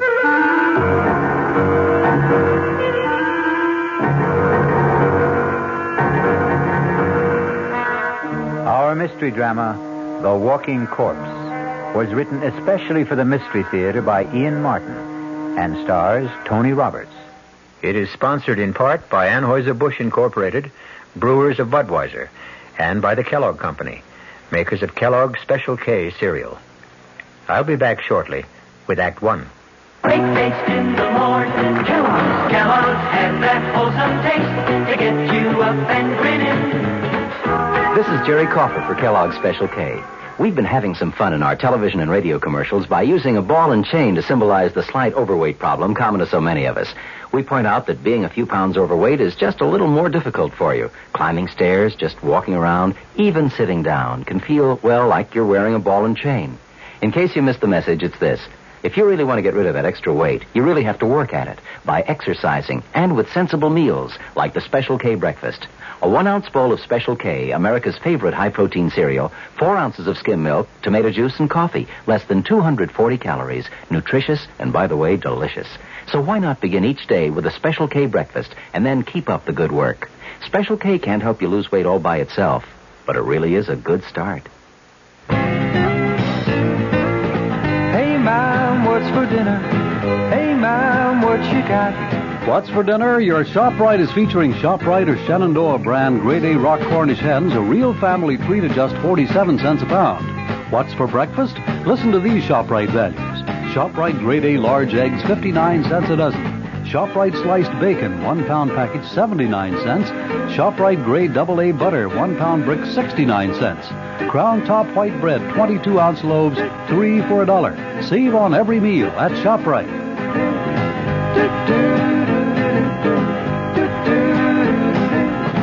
She loves the family. She wants the best. She does all that she can do. She lets ShopRite do the rest. Hey, Ma, what's for dinner? ShopRite has the answer.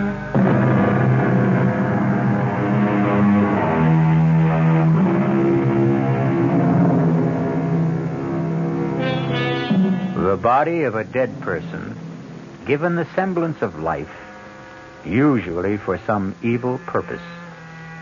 That is a zombie. The very name itself is calculated to make the flesh creep and the blood run chill. But on a plane headed for Miami, taking them to their honeymoon, nothing could be further from the thoughts of Steve Ramsey and his new wife, Pat. Oh, I can't believe I have you to myself for these few hours, Steve, let alone a glorious 2 weeks. I don't know what other associate professors go through, but my first 2.5 years teaching parapsychology have laid me out. I can't wait for those hot sands and warm water. Can I serve you a drink, sir? Oh, now that's what I call perfect timing. Why not? One more, and I can fly solo to Miami without the plane. Well, then I'll join you. I can't have you orbiting alone. May I get by, please, stewardess? I'm sorry, sir. Just let me move the cart. Oh, thank you. Chris! It is Christopher. It's all right, stewardess. I'll join my friend here for a moment. Hey, Steve, man, good to see you. Here, I'll move over. Sit down. Chris, you look something else. It's great to run into you.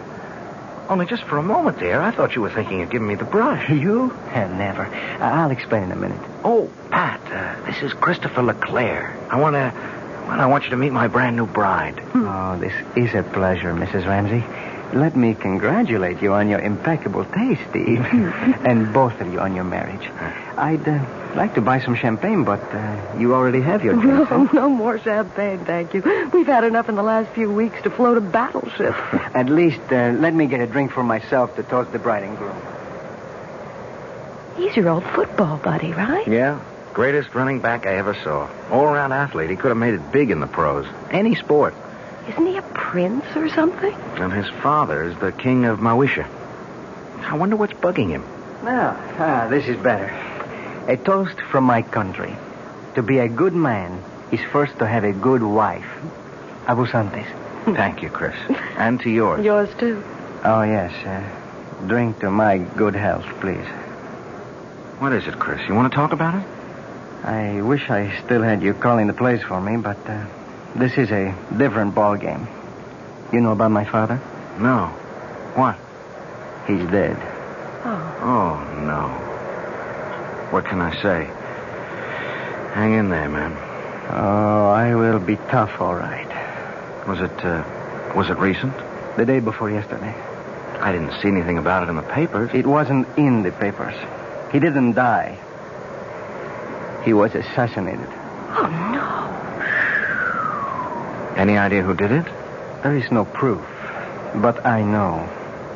Who?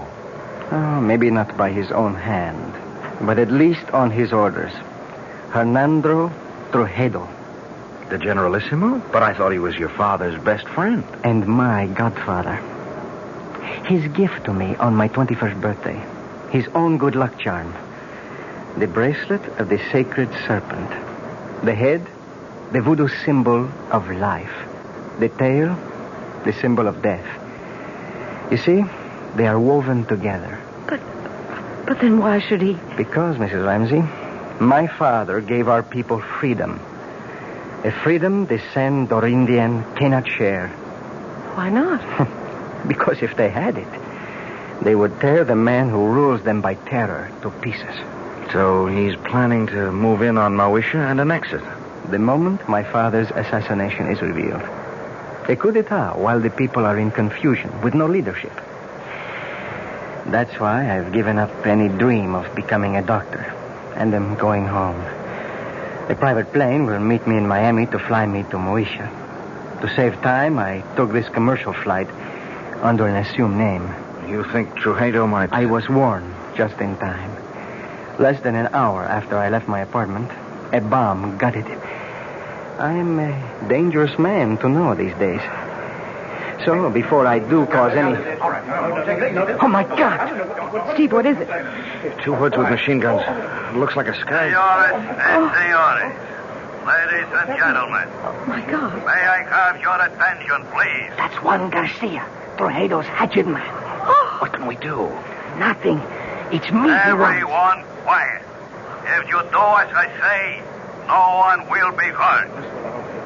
We are commandeering this plane. Quiet! Quiet! There is nothing for any of you to fear. The plane will land at Miami, and all passengers will be discharged, except for the flight crew and 4 hostages. I repeat, there is no cause for alarm if all of you keep your seats and your heads.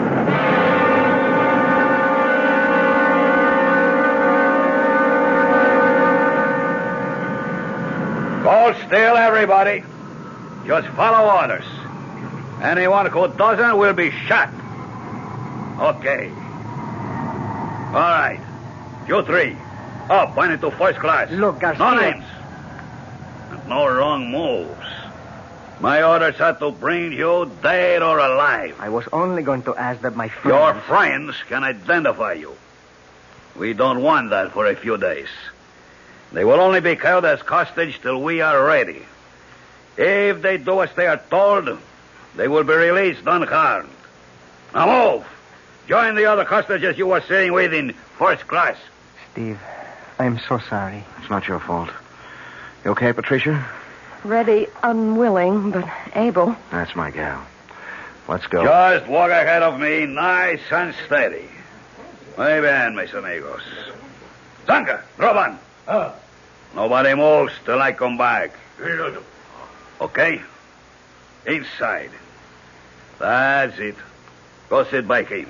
Gato, don't let them move till I come back. I'm sorry I got you into this. Yeah, we'll make out. Are you okay, honey? Well, a few butterflies in the stomach. What does he want? To move in and sit down, I think. Better keep him happy. He's a surly character at best. Why don't we sit in these four together? Our friend's a little deaf. If we keep far enough away, we can talk safely, if we keep our voices down. Why are you being held hostage? Any number of reasons. I'm U.S. government. I know who you are. They took a dim view of me for carrying a gun, and they have a pretty good idea of who I am, too. Well, who are you? Hawkins will do. Bill Hawkins. What branch of the government? Well, I think I won't reveal that. I was assigned to see that you cleared the country safely, Your Highness. Someone slipped me a knockout drop in the coffee. That's when I lost consciousness and my gun. You were asleep when I came back. This is Mr. and Mrs. Steve Ramsey. How do you do, Steve, ma'am? Yeah, hi, Hawkins. How do you do, Mr. Hawkins? Any idea what their plans are? Refuel, clear the rest of the passengers out. Then we head straight for San Dorinde. That's the notion. So, the moment they get our friend Christophe here to San Dorinde, he's a gone goose. He'll just drop out of sight suddenly and for good. Now, my guess is they'll set up one of these goons as a fall guy, have a big show trial, and in the meanwhile return the plane with us aboard. Only, somewhere on the way, we'll all disappear in a puff of plastic bomb smoke. We're just as long gone as the king here. What's the alternative? Distract Ugly there long enough for one of us to disarm him. Garcia and his other boys can only get at us through the narrow passageway between tourist class and here. I can keep them pinned down till you get out the emergency exit. He's a big guy. But I'll admit... Okay, no time to argue. Now, how do we distract him? That's my job. Pat, please, stay out of this. I'm in it just as much as all of you. Watch this. Hey, mister, come here a second. Well, okay, then, I'll come to you. Take it easy. I just want to ask something. Well, if you can't hear me, I can't speak any louder. Oh, please, come closer. That's it. I just want to ask where the ladies... Watch it, he's strong as a bull. God, he's broken my arm. It's all right. I have the gun. Stay where you are. Don't let him near you. I'll shoot. What are you waiting for? Stop him! No! Let's stay like that. Don't move. All right, Kilo. Bring up your gun. Chris, you shot him, Garcia. You killed him. They talking dead or alive. It makes no difference. But that other man, Chris shot him twice. Point blank. It should have killed him. Gato? Oh, no. Don't you know you can kill a zombie?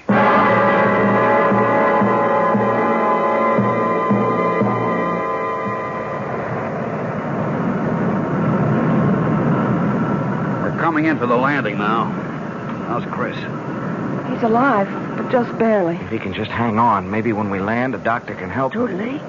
Too late for me. Don't give up, Chris. Take snake. What? The snake bracelet. He wants you to... Here. There. Steve has it, Chris. Good. Listen.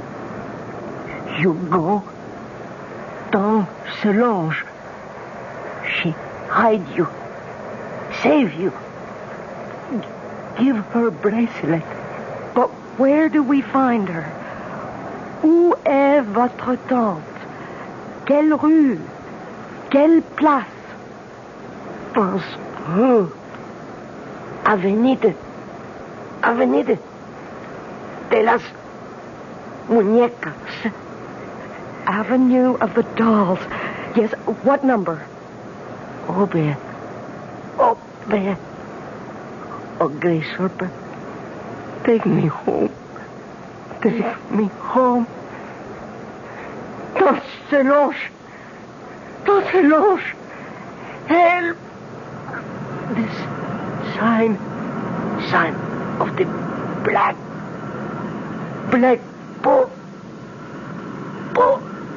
We're about to land. Pretty short runway. Better fasten your seatbelts. I'll get yours for you.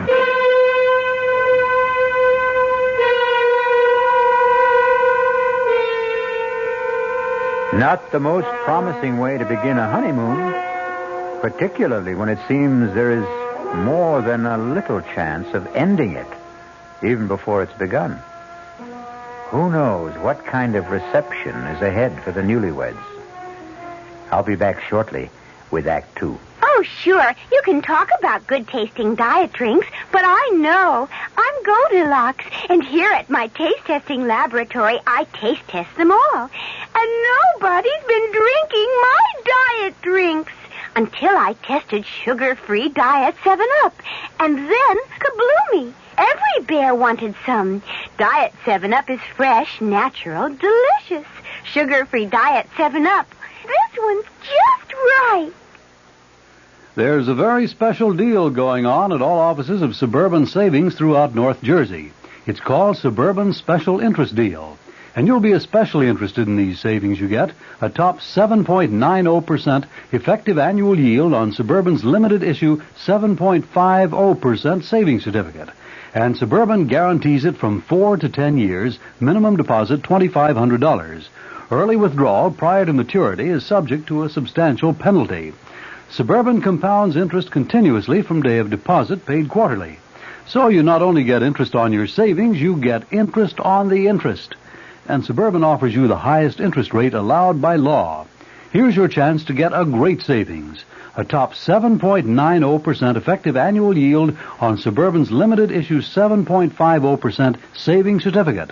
Why not deal yourself into Suburban Savings special interest deal in Bayonne, Edgewater, Elmwood Park, Emerson, Hackettstown, Morris Plains, Nutley, Paramus, and Sparta?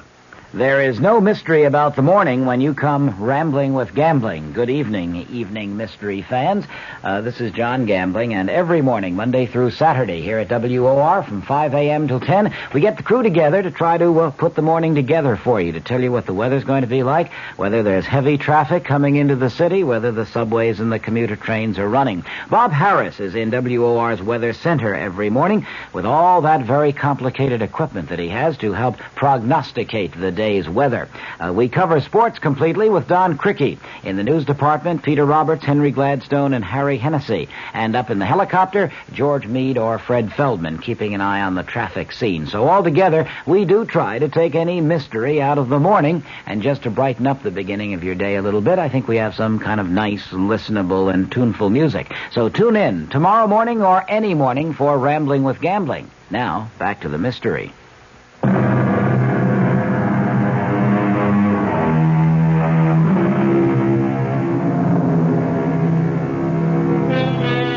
Under other circumstances, Pat and Steve would have no complaints about their accommodations on the island. Drained and exhausted, the silk-sheeted bed in an expensive suite is an alluring invitation to sleep. Except, even if you're dead to the world, who wants to become part of the world of the dead? Oh, Steve. Is it possible? Could there really be such a thing as a zombie? No, of course not. It's just a superstition. But you saw Chris fire 2 bullets right into his body.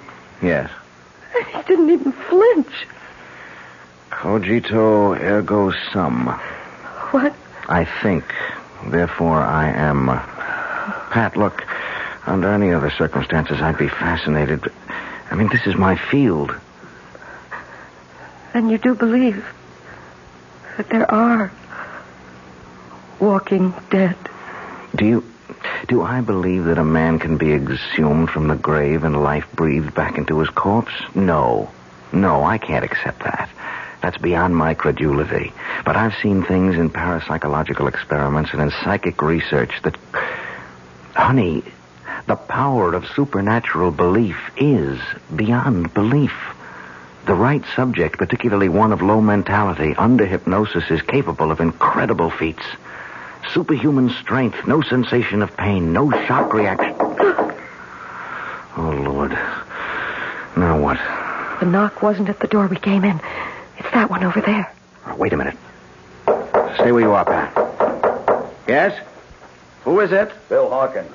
I'm in an adjoining room. Is there a bolt on your side? Yeah. Half a sec. Hi, Bill. Listen, we've got to talk. What's the sense in talking? Hello, Pat. Hello, Bill. How's your arm? Feels fine. They did a real good job of patching it up.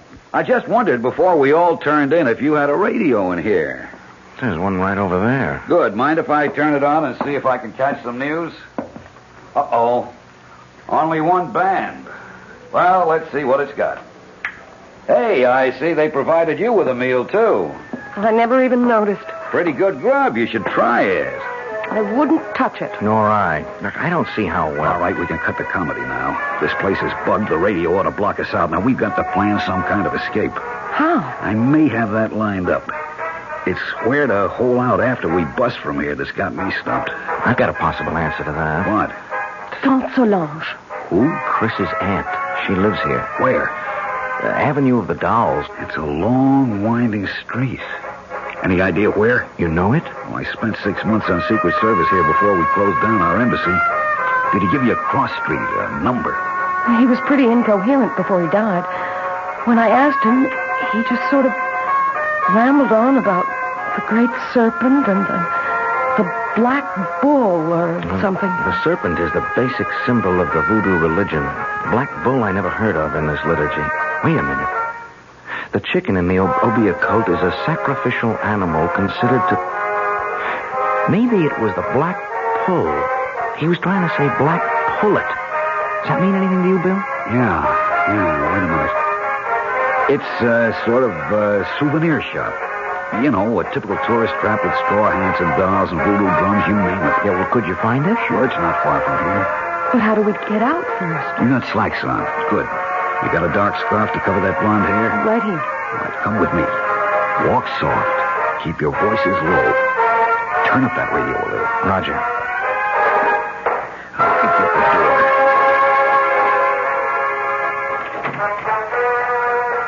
Good. Come on. Leave it open. Come over here to my window. Now keep off to the sides. Now look down.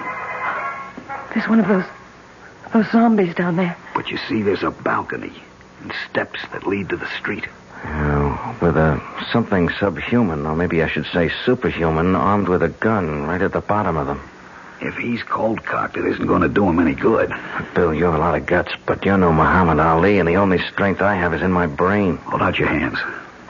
I'm going to give you the equalizers. Steve, with his fist wrapped around a roll of nickels or quarters, a 13-year-old boy could deck Joe Frazier, given the chance to blindside him. Yeah, but we haven't got... Keep your hands out. Now, this is a salt cellar. Same difference. I'm spilling the salt into your left hand. Wrap the other around this heavy crystal. I'm doing the same with the pepper. Now, you, Pat. Oh, I wouldn't know You're how going to cover us by making a diversion. Pick up that glass water pitcher there. Too heavy for you to throw? No. Throw where? We turn off the lights, turn off the radio, make like we're turning in. Then we sneak out the French windows onto the balcony. You go off to the right, opposite end from the steps. When that zombie reacts to the crash of that pitcher on the flagstones on your side, Steve and I go down the steps and take him out. Then we go look for Tante Solange. No, but he'd see you. Of course. So we wait until dark. And that won't be long now.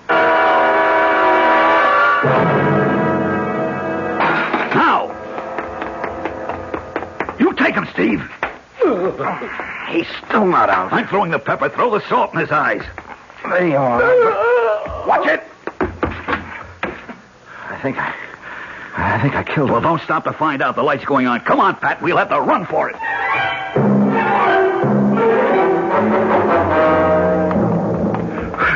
Hold it. We'll have to chance a light.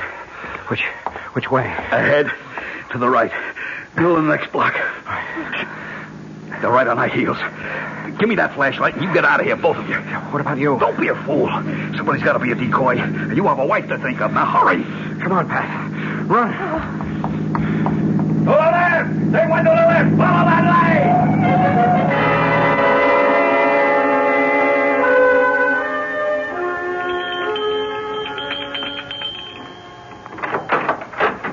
Yes? Tante Solange. Who wants her? I am Christopher's friend with my wife. We are running from Toledo, the Generalissimo. Christopher told me to seek refuge here and to bring you this. The great serpent. A moment. Enter, my children. Quickly, quickly. So, turn out your lights also. We must hide like cats in the dark.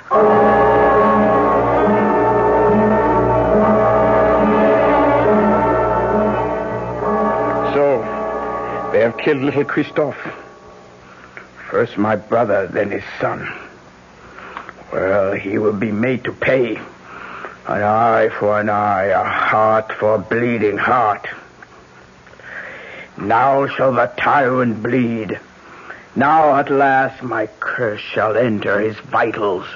Now will the great serpent uncoil and strike Hernando Trujillo dead. Oh, it wasn't the Generalissimo who shot Chris. It was a man named Garcia. Garcia! That jackal puppet dangled by the strings. That less than nothing with no mind or will of his own. Is he a zombie, too? What do you know of zombies, my child? Nothing, except what I saw on the plane and what my husband tried to tell me. Oh, you are a teacher in college, Monsieur Ramsey, no? Yes, and much of my studies are in the supernatural. You believe in zombie? Well, no, not altogether. Very well. We shall put our beliefs to the test. It's a doll, like the ones you sell in the store here. Not quite the same. This one is like the souvenirs of El Generalissimo, with this difference. I've been a long time making him. You see, the straw is from his favorite horse's stall. The beard is made from the combings of his hairbrush. The eyes, J-chips from a dress coat button. The boots from the fingers of an old glove. This is a voodoo doll. All of him is made with things that once belonged to Trujillo. Only one last thing I needed to make the spell work. The weapon. Now at last I have in my hand the instrument of destruction. I straighten out the circle, turn the head to the sky, and death. The tail towards the ground, and strike! What have I done, Mr. Ramsey? You drove the bracelet like a knife straight through the doll's head. From temple to temple. Hernando Trujillo will be dead by midnight, and we will all be free.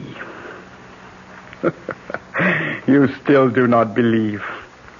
Let us find how strong your science holds against my faith. What's that? Trujillo's men. The doll. They must not find the doll. Help me pin it under my skirt. Oh, my hands are shaking so much. Bon, just in time. So, we meet again, Senor Ramsey. How did you find us? Your friend Hawkins. He gave us away? Senor Ramsey, every man will give anything away with the right persuasion. Senor Hawkins took longer than most. He was very foolish. What do you mean? Since in the end he told, why was it worth dying for? Vamos, we must not keep the Generalissimo waiting.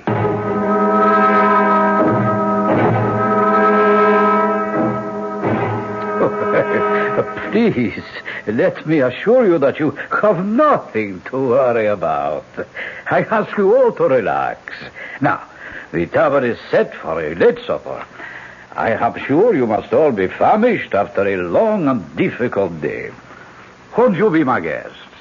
Prisoners, you mean? Trujillo. Ah, yes. La bonne Princess Solange, I am honored. I had no idea you had come to live among us. I've been here longer than you know. Ah, yes, I must speak to my secret police about that. Had I been told you were honoring our country with a visit, I would have arranged a more suitable welcome. I am sure you would, by disposing of me as you did my brother and my nephew Christophe. I suppose it would be impossible for me to convince you that I had no hand in the death of King Francois. The sad truth is that his heart failed him. His death was a natural one. Lie upon lie. But one truth you cannot twist. The death of my nephew. Did you see him die? There are 2 witnesses before your desk who did. Excuse me a moment. Garcia, are you ready? See, now. We must wait for a moment. For what? You will see.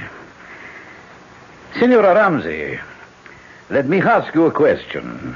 What? Did you see Christophe Leclerc die? Yes. And you, senor? Yes. You are quite sure? Of course. Yes. Look, what are you trying to prove? Not I. I will let him show you that for himself. You see? Chris.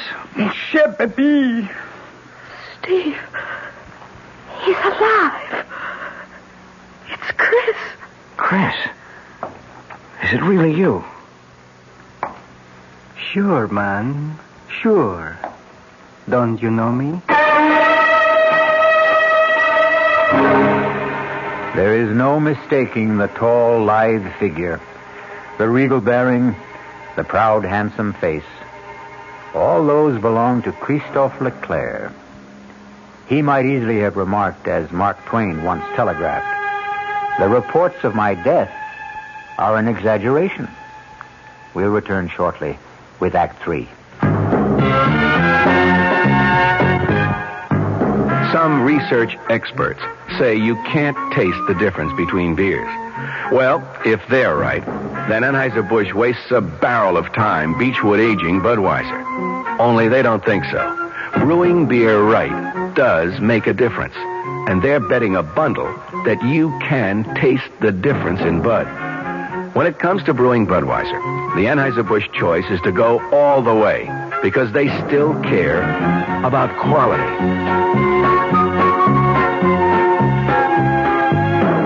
Look at it this way. If the Bud people have a choice between what some experts say and what beer drinkers say, well, you'd better believe they'll go with you beer drinkers every time. When you say Budweiser, you've said it all. Anheuser-Busch, St. Louis. Tomorrow, Monday at Abraham and Strauss, huge savings on broadloom and on broadloom remnant rugs. From one of America's top carpet mills, A&S snapped up a very special purchase of mill trial velvet broadloom. The tiny imperfections certainly won't affect wear, and you'll pay just $8.99 completely installed with deluxe padding. $8.99 a square yard for lush all-nylon pile velvet broadloom. If perfect, the price would be $14.99, so you save $6 on every square yard. Save on other fried fine broadlooms, too, like a fabulous all-wool pile gold shag broadloom, reduced from $21.95 to just $11.99 a square yard installed. Plus a huge A&S sale of room-size remnant rugs, all at one single sellout price, $69. Take your pick of a tremendous assortment of nylon pile rugs in room sizes up to 12 by 14 feet.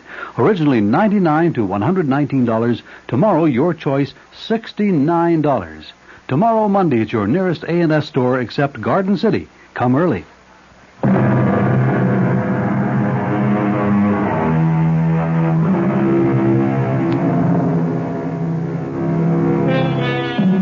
At the shock of the reincarnation of a dead man appearing from the grave, it is not surprising that his friends and relatives are literally frozen in their tracks. Under the circumstances, then, it is only decent courtesy for the returned corpse to break the ice. Tante Solange, qu'est-ce que c'est? Have you no greeting for me? Ah, mon pauvre. Je te remercie, pardon. Forgive me. I thought never to see you again. But here I am.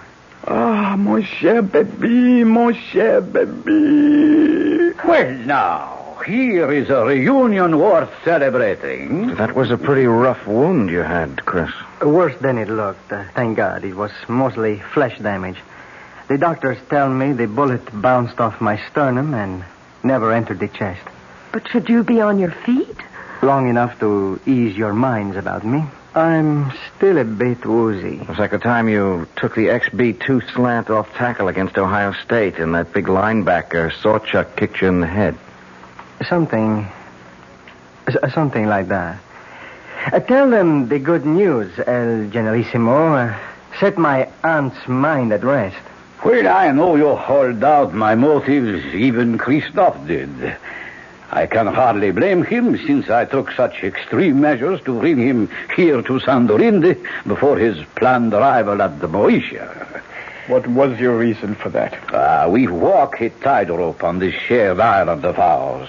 2 cultures, 2 languages, 2 forms of government, perched precariously on a ever-increasing population in a far more ancient and primitive culture than either of ours. Your brother and I, each in his own way, preserved that delicate balance. With his unexpected death, steps had to be taken. Why? You know his plan was to return the government to the people. That would not have worked, not even for them. We would have ended, both of us, in anarchy. Fortunately, my godson was perceptive enough to realize that. We have worked out between us a better plan. A compromise? I would prefer to call it an entente. Tell them, Christoph. It's quite simple. Tomorrow, together, my godfather and I shall proclaim a union between Mauritia and Sandorinde. A trilingual state with one government. Ruled by whom? By the Generalissimo and myself. I as president, and my godfather as prime minister. Trujillo in second place. We elders grow no younger, Solange. Someone must take our place. I am happy to yield to the future. What better hands could this island be in than in Christoph's? So, now I think, Mr. Presidente, you should rest. Doctors can do only so much. Nature handles the rest. Yes, I would like to lie down. I am sure you will be excused. I beg you not to wait for me to enjoy your supper. The Presidente and myself have a few matters to settle about the announcement tomorrow before he goes to sleep. Forgive me. Please. I'm tired. And tomorrow's a big day. Good night. Good night, Chris. Good night. Adieu, mon baby.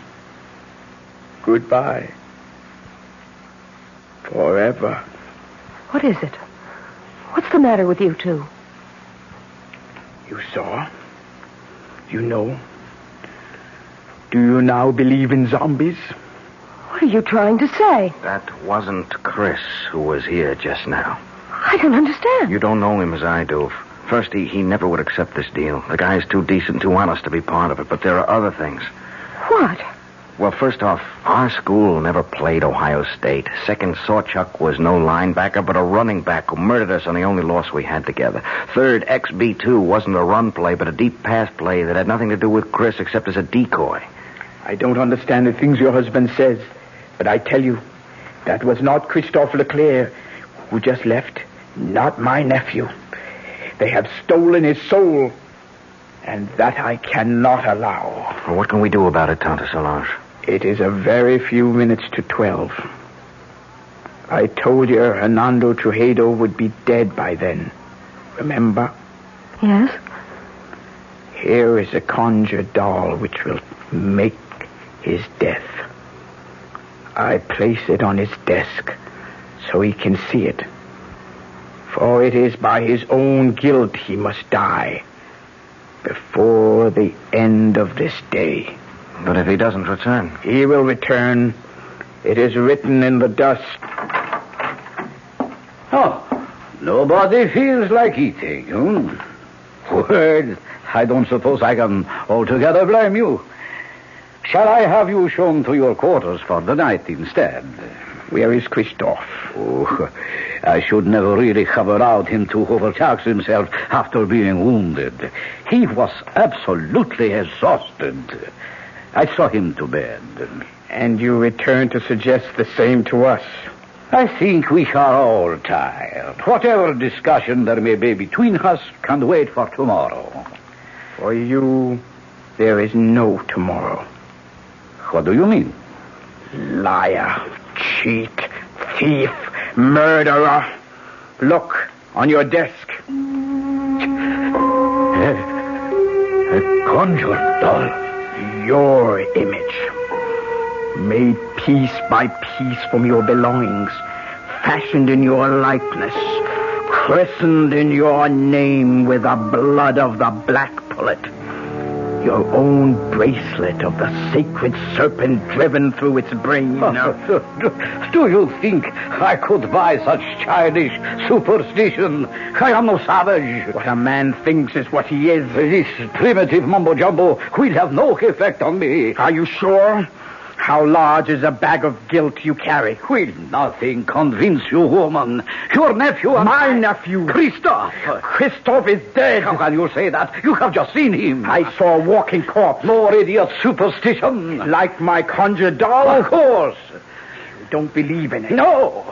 And you believe in zombies. You know the power of voodoo can create them. You know the power of voodoo can kill. What is it you want? Too late for that. I will give you anything. I offer you, and these two, safe transport now. No strings attached. How can you guarantee it? I am head generalissimo. My power is infinite. Not anymore. The clock is ticking your life away. No. 12 o'clock. Only a few seconds left. Help me. Help me. I cannot help. The die is cast. You cannot even help yourself. I will give you money, jewels, anything. Name it. What do you want? What you cannot give me. What you stole from my nephew. His soul. I want yours in return. Then die. By the power granted me as an obeah woman, vested in my hands by the uncoiling sacred serpent, to take the place of the voodoo doll. As it should to all tyrants, so comes a violent death to you. I condemn you to everlasting fire and death by the serpent writhing in your face. No! I cannot die! I am the dictator! I am supreme! I am the law! No one can touch me, do you hear? No one! You condemn me! Why, all I have to do is raise this pistol and you...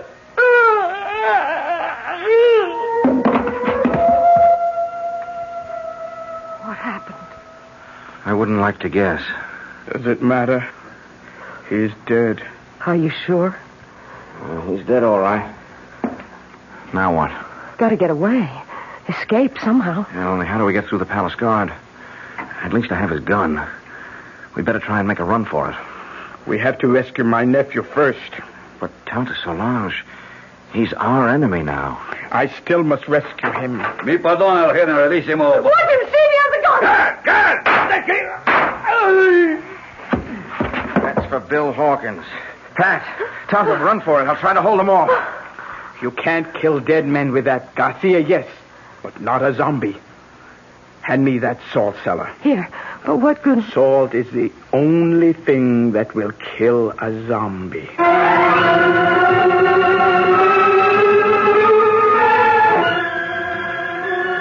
It's Chris.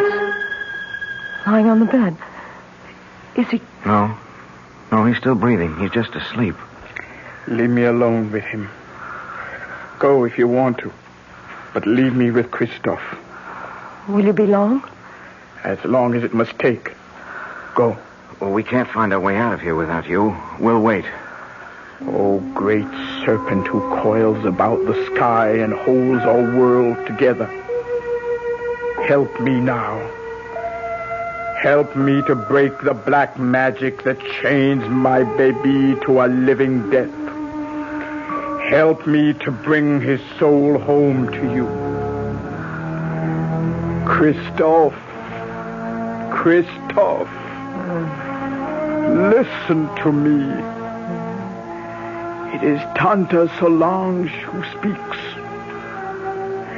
You know me as an obeah magician. My magic is greater than the magic of the Hugan who made you what you are. He summoned you from the grave and stole away your soul. Now I must summon you back to the grave. Back to the dead. The everlasting dead. So that your immortal soul may live. But only you can break the bonds. Rise, zombie. Rise. And cross to the window. Open the shutters.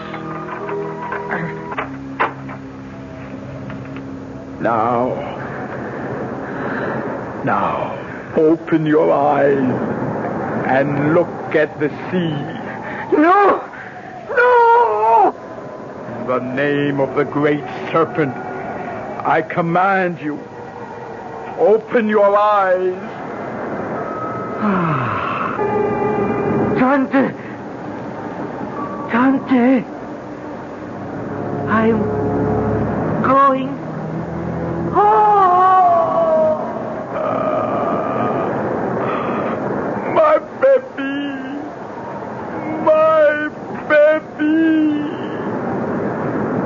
Tante, you all right? What happened to him? His body may be dead, but his soul is safe. Christophe is home at last.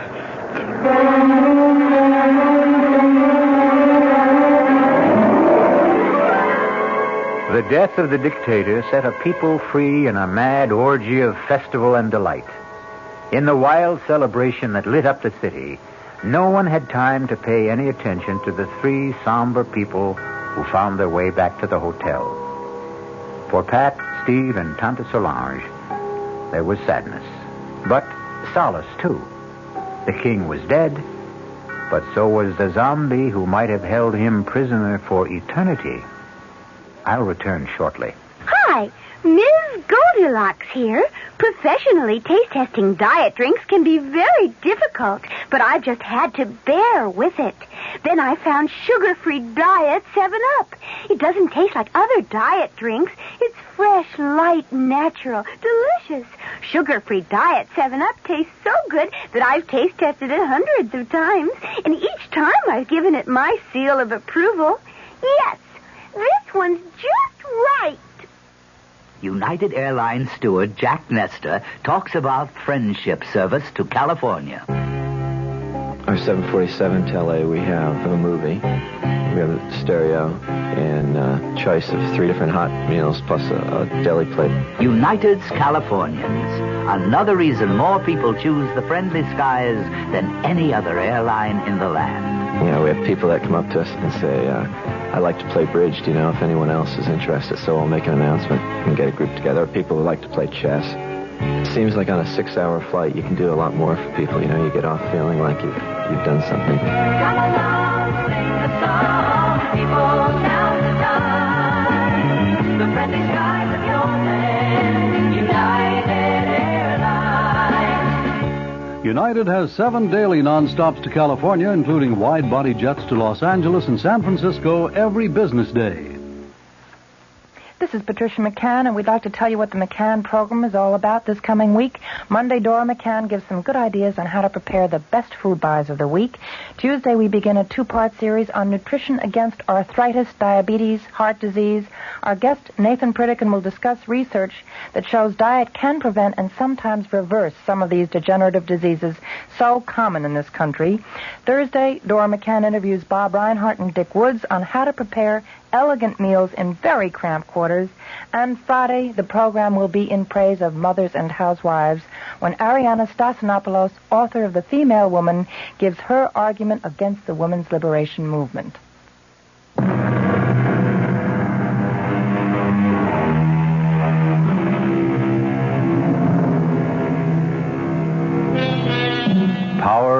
suggestion, hypnosis, superstitious fear, overpowering guilt complexes, terror of the unknown? Do any or all of these explain the events of the tale I've just told? Or are there really such terrifying things as a walking corpse? Are there really zombies? Well, let's hope you and I never have to find out. Our cast included Tony Roberts, Suzanne Grossman, Vinette Carroll, Bob Caliban, Jackson Beck, and Ian Martin. The entire production was under the direction of Hyman Brown. Radio Mystery Theater was sponsored in part by new sugar-free Diet 7-Up. This is E.G. Marshall inviting you to return to our Mystery Theater for another adventure in the macabre. Until next time, pleasant...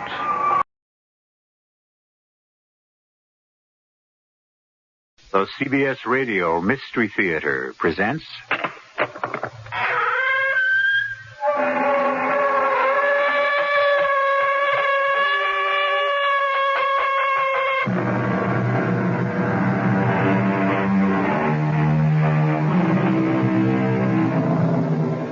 Come in. Welcome.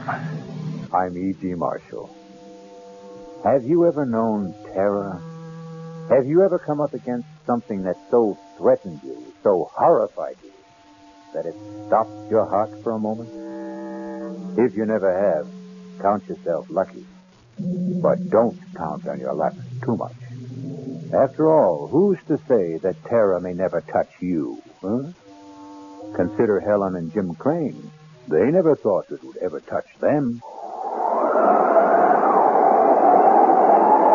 Blood. Jim, there's blood all over. And the axe. Did you see the axe? Come on, let's get out of here. The blizzard. We can't stay here either.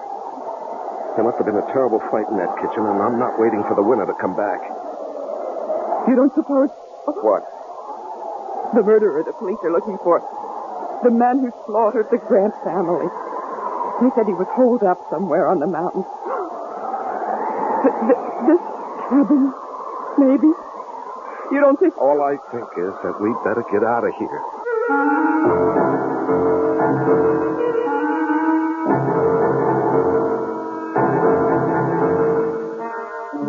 Our mystery drama, Blizzard of Terror, was written especially for the Mystery Theater by George Lothar and stars Lois Smith.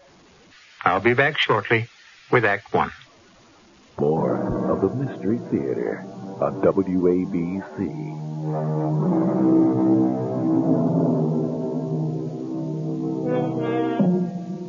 Dare you join me now in a blizzard of terror? Not so fast, not so quick to answer yes. Are your nerves in shape for what lies ahead? Have you promised yourself a good night's sleep?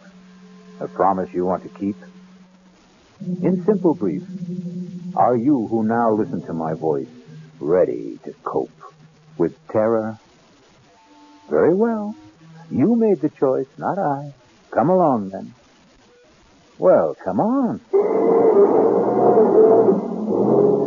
That China will form no coalition with Russia in the foreseeable future. That's the world news.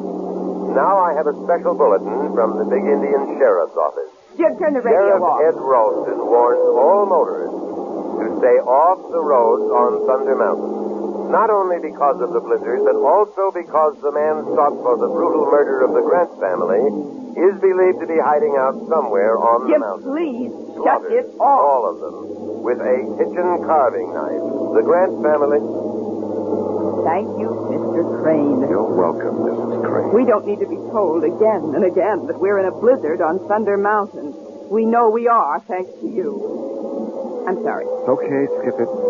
Maybe it is my fault. Jim! Wow, that was a close one. I can't see the road. All I can see is snow. What's that? What's what? There, just ahead, back under the trees. A cabin? So? We better stop. Oh, no way. Jim. We're just managing to make it up this grade now. If we stop, we'll never get started If again. we keep going, we're sure to get stuck. Those snowdrifts out there are getting worse. Yeah, I know, We'd be safer in that cabin. we could freeze to death. Jim, please. For once, listen to reason. Okay. You win. You always do. Don't stop here. The cabin's over there. If we drive in there, we will get stuck. You really are going to have to get new glasses. Can't you see the road? Oh, yeah. Tire tracks. Snowed over, but tracks.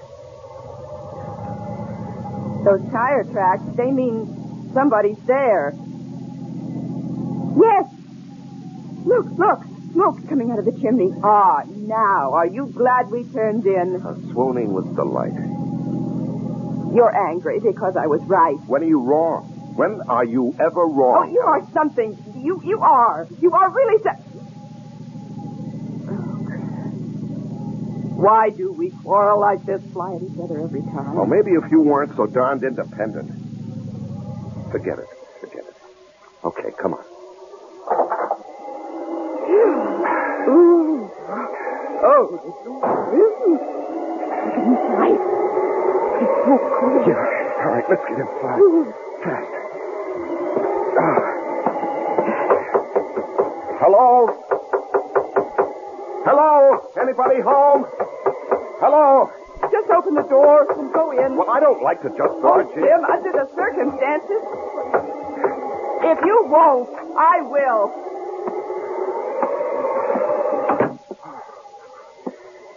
Hello?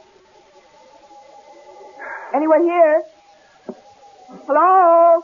There must be somebody here. There's a fire smoldering in the fireplace. Here, look, there's a pipe in this ashtray. The tray is full of pipe ashes. Yeah. Oh, here's a coffee cup, half full. Uh-huh. There's a book open on the table. Huh. Jung's Psychology of the Unconscious. Whoever owns this place must be a brain.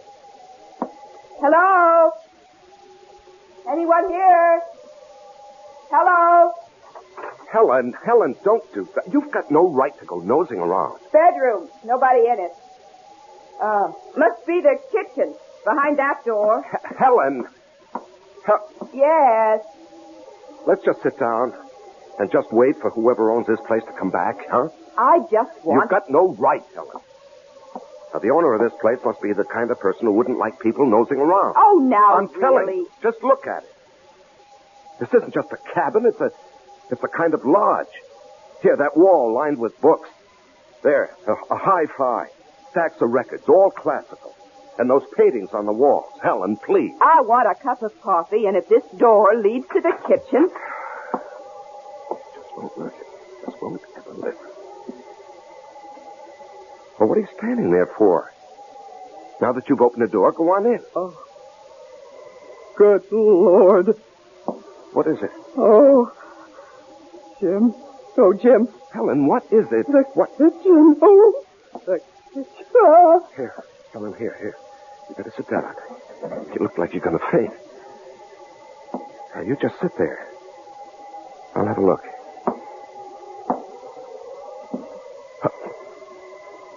Oh, no. Oh, Helen, come on now. We better get out of here. My God. Oh, Jim. Blood all over. And the axe. Did you see the axe? Yeah, that's the first thing I saw. Come on. Blizzard. We can't stay here. There must have been some hell of a fight in that kitchen, and I'm not waiting for the winner to come back. Oh, you don't suppose... What? The murderer? The murderer they're looking for, that man who slaughtered the Grant family? They said he was holed up somewhere on the mountain. Helen, I don't know, and we're not going to hang around to find out. Now, come on, let's get out of it. Hello. Hello. I'm Jim Crane. This is my wife, Helen. We got caught in a blizzard, and we saw your cabin, and we just came in. We were over at Big Mountain for a skiing weekend, and we started back too late, thanks to my husband. Oh. Yeah, I guess it was my fault. You see, I don't ski. My wife does, but I don't, and, I got into this poker game, and I was winning, and I couldn't quit when I ahead. You know how it is? You don't have to make any excuses to me, friend. Maybe to her, but not to me. Well, I was just explaining. Like ice in here. Better get that fire going again. You needn't bother on our account.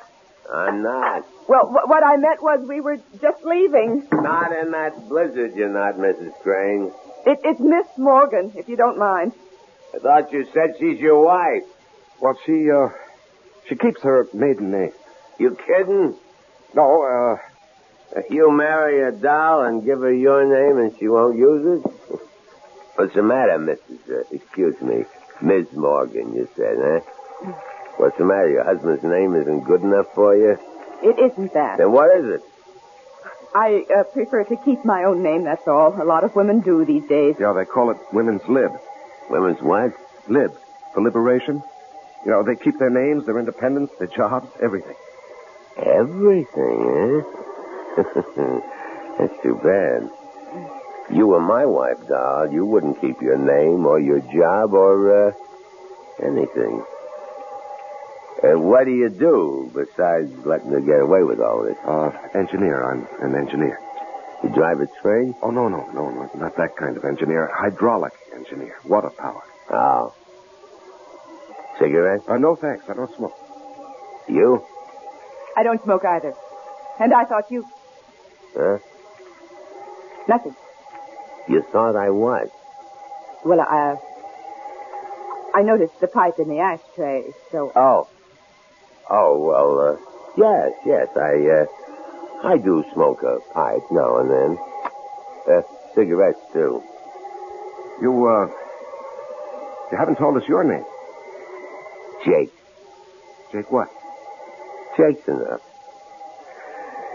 We need more wood. I'll get it. Let's get out of here. No, we can't. Well, we've got to. He doesn't own this place. He doesn't live here. And from the looks of him, oh, good Lord, what a bruiser. He could be the murderer the sheriff's looking for. The blood on his clothes, it's all over his parka. Helen, we can't be sure it's blood. What else could it be? And what about the cigarettes? There's not one cigarette in that ashtray. There's nothing but pipe ashes.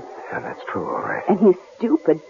Totally uninformed. He couldn't be the man who reads these books, listens to that music. He never heard of women's lib. He thought you drove a train. Helen, we can't leave. We could die out there. We can die in here. And I have a feeling we will, if we don't get...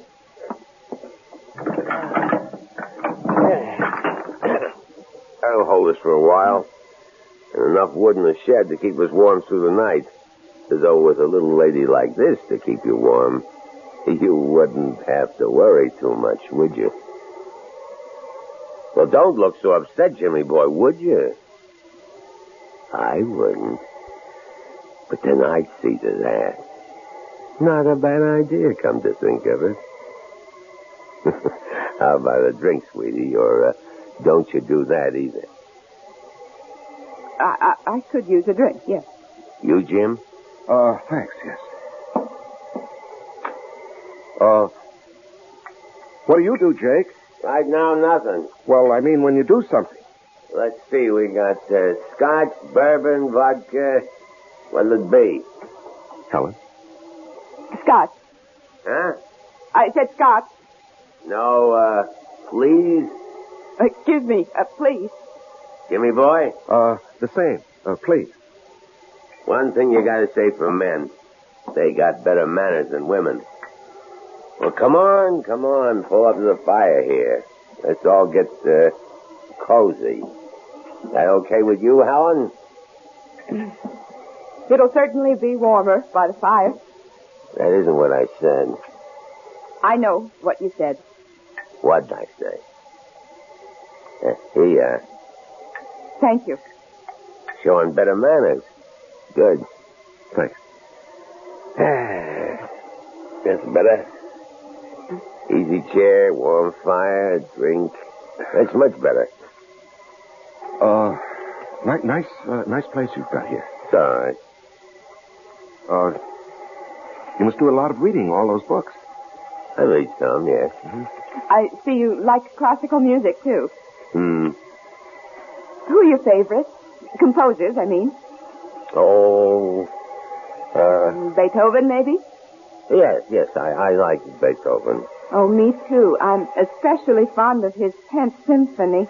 Oh, yes, I go for that, too. Well, I don't know about you two, but I'm getting hungry. Could use some supper. How about it? Yeah, I could eat. You, sweetie?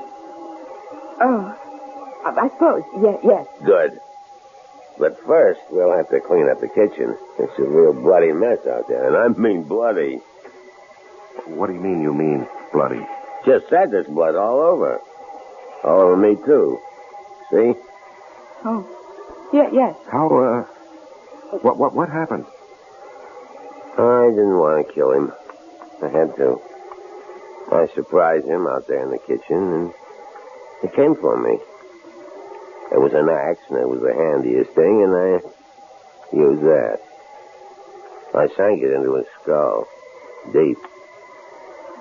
I couldn't help thinking of the Grant family. The Grant? Yes, you haven't heard about that.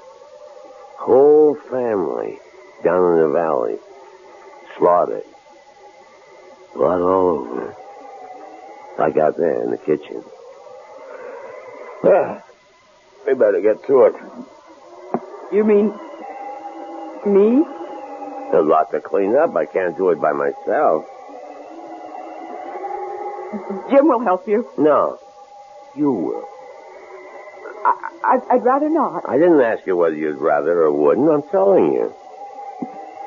I'll give you 2 minutes to get out in this kitchen with me and get to work. There is no Beethoven 10th. Oh, Jim, what have we got ourselves into? Helen, better humor him. Go on now. You better go on out into that kitchen. I'm scared. I just can't be in that kitchen, not alone with him. Oh, you saw the way he looks at me. The things he says. Oh, don't worry. I'll protect you. You? Well, how about it, dollface? Are you coming? Yes. Yes. I'm coming.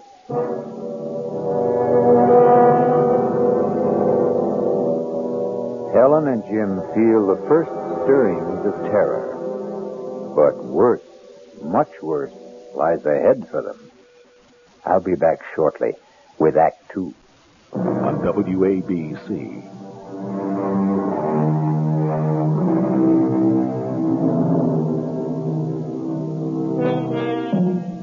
Suppose now that you, not Jim and Helen Crane, but you had sought shelter from the blizzard in that forsaken mountain cabin. You had met this strange and quite obviously murderous man who calls himself Jake. Suppose you, not Helen, are helping him, against your will, to clean up the shambles in the kitchen. The bloody shambles.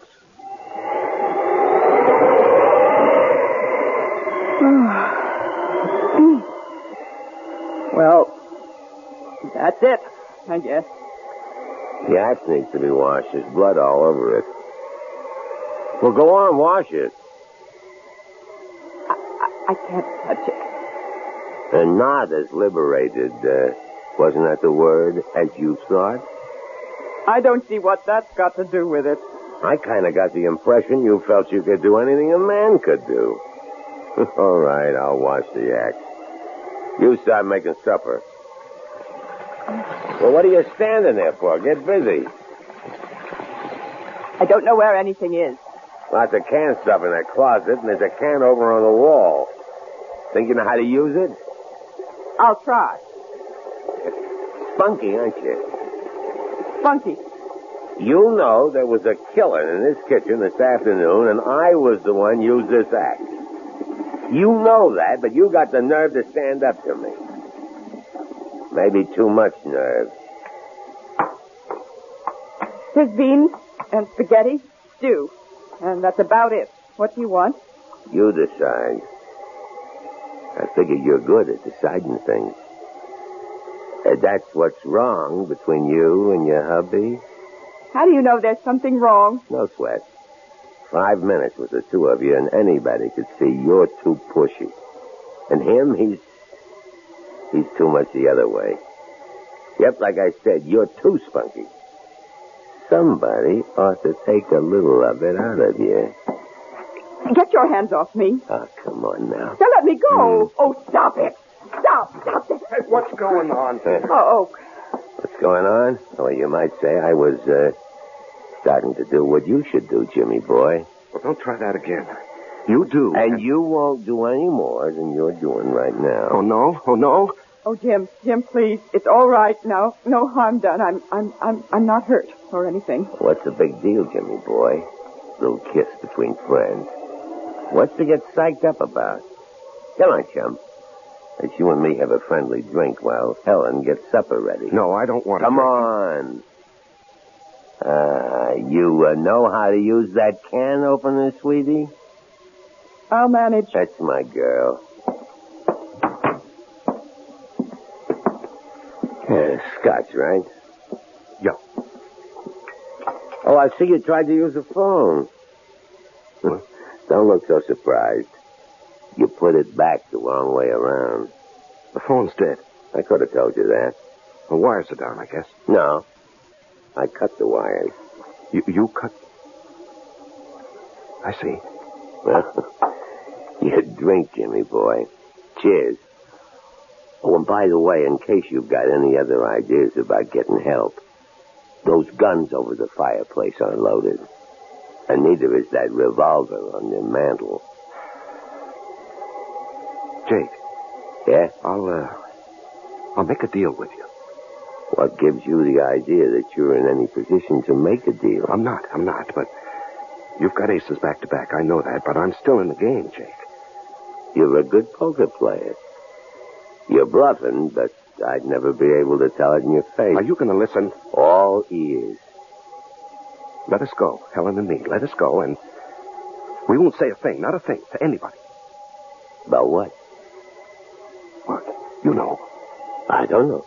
Look, I don't want to spell it out. You got no choice. I hold aces back to back, like you said. All right. My wife and I, we have a pretty good idea who you are. You know that, or I wouldn't be telling you. Uh-huh. So, what you're thinking, once these two leave here, they'll contact the sheriff and give them a lead on me. Well, all I want to say is, just give us a break and we won't say a word to anybody. Thanks. I appreciate that. And in return, you just let us go. Who's holding you? Well, you know what I mean. We can't go now, not with that blizzard out there. I mean, tomorrow or the next day. Whenever the plow comes through and clears the road. I want you to let us live. What for? Answer me that, Jimmy boy. What for? Well, that's a crazy question. Yeah? Let me tell you something. Tell me. You in love with your wife? You can't answer that, huh? She in love with you? Can't answer that either, huh? Can you? How long you been married? You can answer that. 3 years. What happened, Jimmy? What happened between the time 3 years ago you two couldn't wait to get married, I'll bet, and now, when you can't wait to get divorced? You are thinking about divorce, aren't you? Well, we don't get along, that's for sure, but... For what? You're at each other's throats day in and day out, right? Nothing but fights, arguments, frustrations on both sides. From the minute you get up till you go to bed, right? Am I right? Yeah, you're right. And you want to live? For what? Well, you keep hoping things will change. They won't. Unless you make them change. And very few ever do. They keep hoping right into the grave, hoping. Like the Grants. Why did you kill the Grants? They killed themselves. They were dead long before they were put out of their misery. Like you and her. I'll make a deal with you, Jimmy. I'm listening. You give me a good reason why you should go on living. That's the deal. We want to. No. You just don't want to die.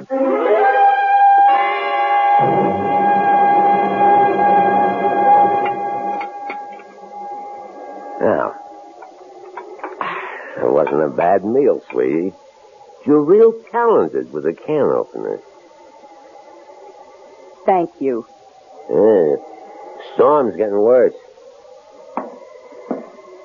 Yeah, we're really snowed in now. Drifts above the windowsills. Better build this fire up, and then I guess we'll hit the sack. Where do you want to sleep, sweetie? Come on now. You shouldn't have any trouble making up your mind. Oh, I haven't. I'll sleep with my husband, as usual. As usual? What kind of a crack is that? Now, cool it, Jimmy boy. Well, I won't have my wife insulted. I don't care how big you are, Jake, or how tough or cold-blooded. I won't have you insulted. Jim, now stop it. This is no time for gallantry. You're no match for him. He'd kill you. Besides, you took me the wrong way. All I meant was... Well, come on now, be honest. How long has it been since you two did sleep together as husband and wife? That's no business of yours. Long time, huh? Well, the minute I laid eyes on you, the way you acted toward each other, looked at each other, the way you talked, anybody could see you hated each other. We don't hate each other. You love each other? You see, that's what I mean. You two. You don't hate, you don't love. You don't nothing. And you ask me, that's a nutty way to live. So how about it, sweetie? How about what? There's a nice big double bed in that bedroom, and it's going to be a cold night. And me, I sure appreciate it. I warn you, Jake. Oh, Jim! I'll sleep out here on the couch. Come here, sweetie. What? Oh. Let old Jake see if he can change your mind. mind. Hey, now. Get what your are you hands off her. Me. You dirty... Jim! Why, you little creep. Hit me, would you? Oh.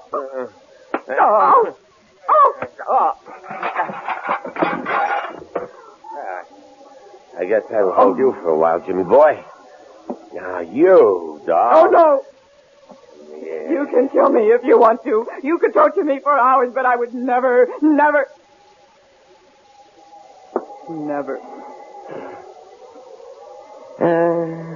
Suit yourself. Now I think about it. What would I want with you? Oh, when Jimmy boy comes to, tell him not to get any ideas in the night about escaping or overpowering me. He hasn't a chance. Jim? Jim? Oh, I'll be okay.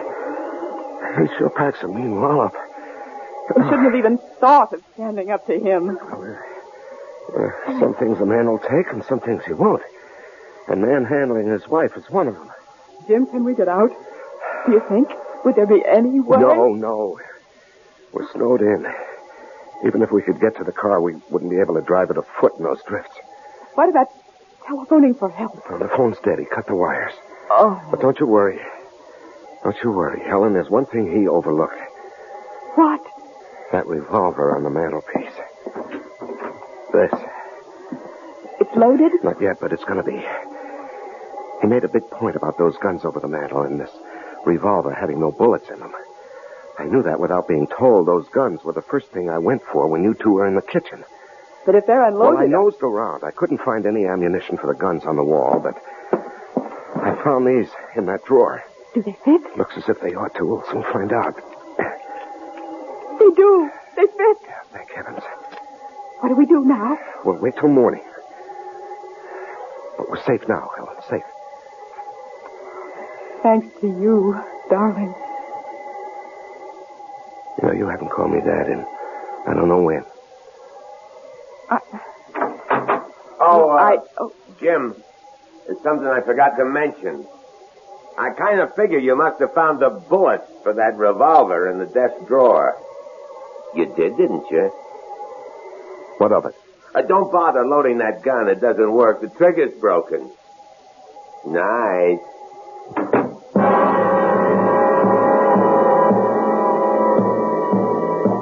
Helpless once again, Jim and Helen can only stare at each other as fear touches them with icy fingers. I'll be back shortly with Act 3.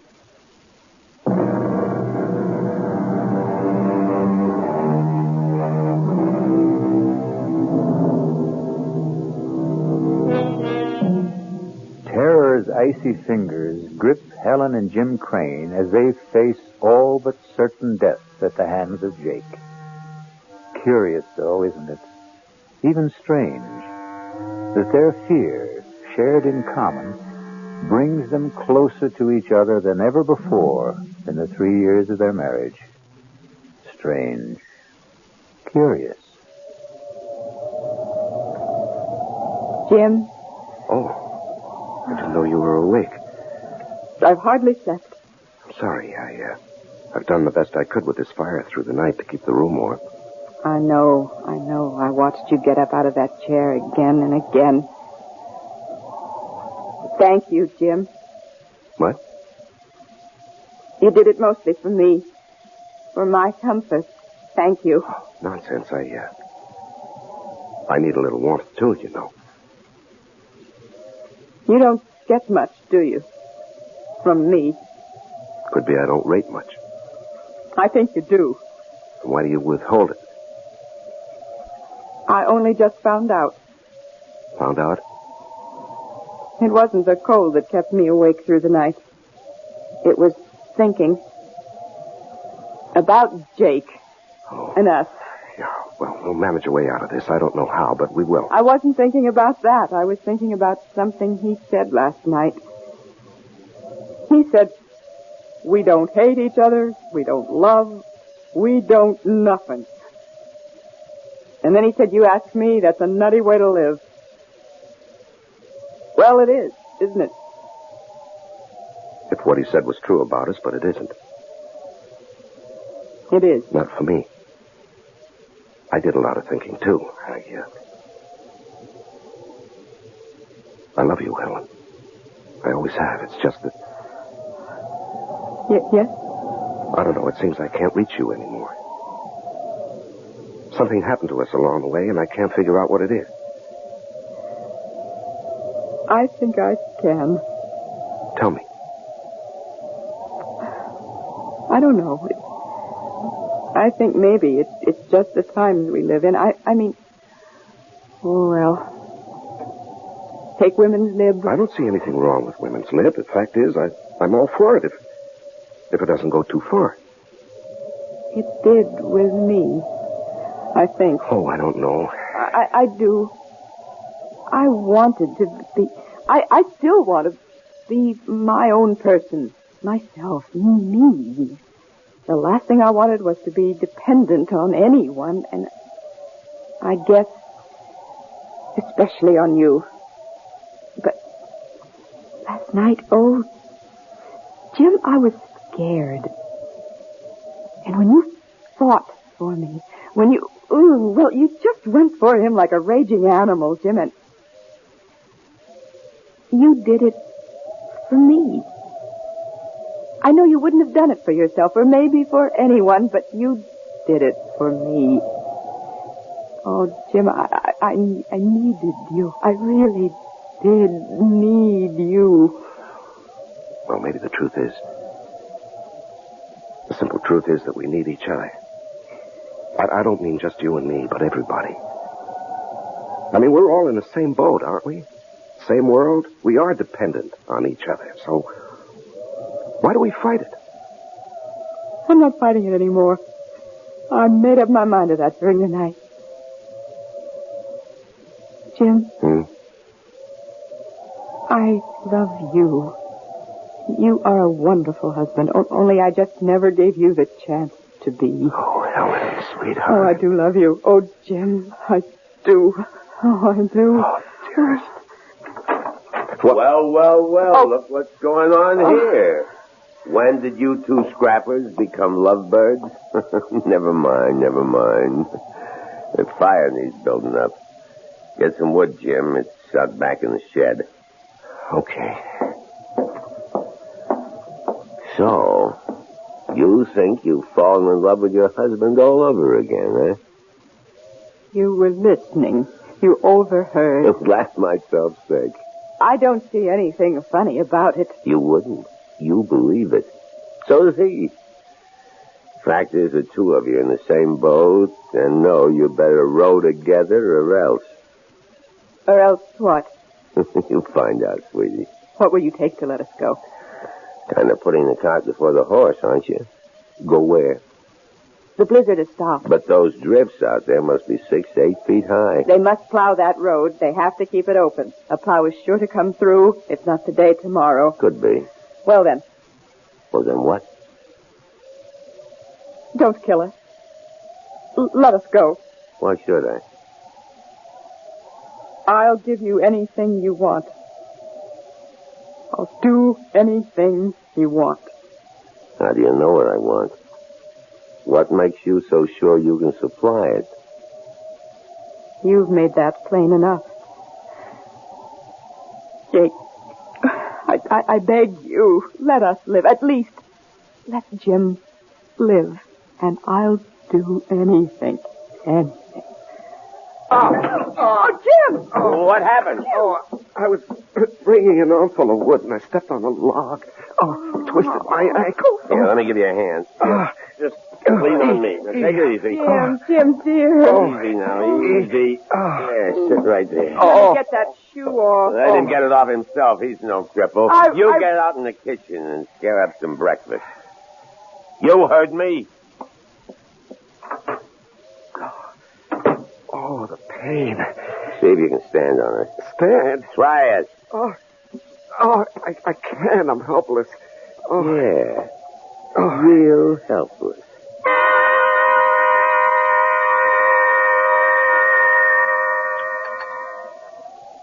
Hey, you make a good cup of coffee, Doe. Thank you. I'll get another cold compress for your ankle, Jim. He's all right. I said he's okay. Let him worry about his ankle. You and me have some unfinished business. What is this? Helen, what is this? It's the only way. What only way? What are you talking about? Jim, I made a deal with him. A deal? I said I'd do anything if he'd let us go. Are you out of your mind? He's going to kill us. Now you know that. You're crazy. He'll get what he wants and then he'll kill us. No. Yes. No, because I'm going to kill him with this kitchen knife. All I want is to get close enough to him. No. And then No, you can't do that. It isn't in you to do that. It's got to be. There isn't any other way. What's keeping you? I'm coming. And leave the knife, doll. These petitions are awful thin. You ought to know that by now. Put the knife down, I said. Stay where you are, Helen. You made a deal. And she's gone through with it. Over my dead body. No, you fool. Over your live body. Over my live? He said he'd spare you. Spare me? He said us. She lied. She made the bargain to save you. Helen, you would... I love you. I love you, Jim. I told you that. I love you. And I love you, Helen, a lot too much to let you go through with anything like this. What you figure you can do about it, huh? You can't even stand. Not on that bad ankle, you can't. Oh, yes, I can. Jimmy, boy, not you. Now, doll. No.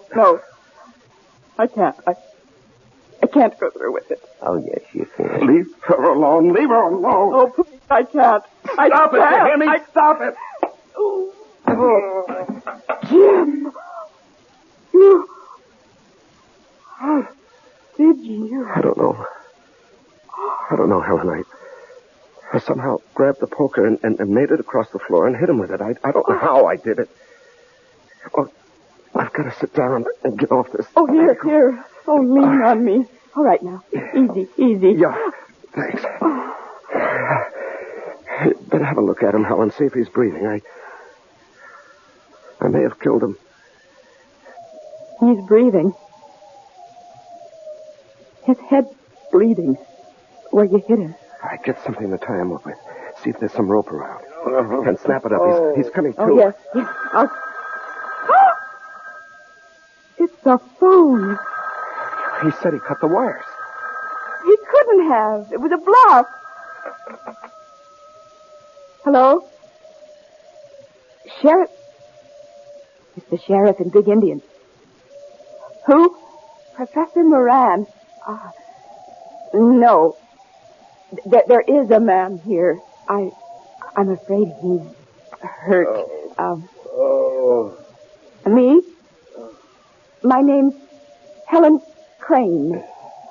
My husband and I got caught in last night's blizzard, and we managed to get to this cabin. And we found... Well, there was blood all over the kitchen and an axe. Helen, look out. Jake, It's all right. All right. The poker. Helen, the poker. Hit him again. No, you've got it all wrong. All wrong. Helen, hit him. Give me that phone. Hello, Ed. Yes, it's Jake. No, it's okay. Everything's okay. No, I'm not worried at all. I knew you'd check as soon as they got the service back on. What? Oh, man. Bobcat. Yeah, Bobcat. Surprised him in the kitchen. Killed him with a wood axe. Handiest thing. Yeah, I guess so. Prowling for food, sure. Oh, well, a nice young couple. No, I'm very much alive. I'll explain when I see you. The plow. When? Good. No, we're okay. Plenty of wood, plenty of food. Thanks, Ed. So long.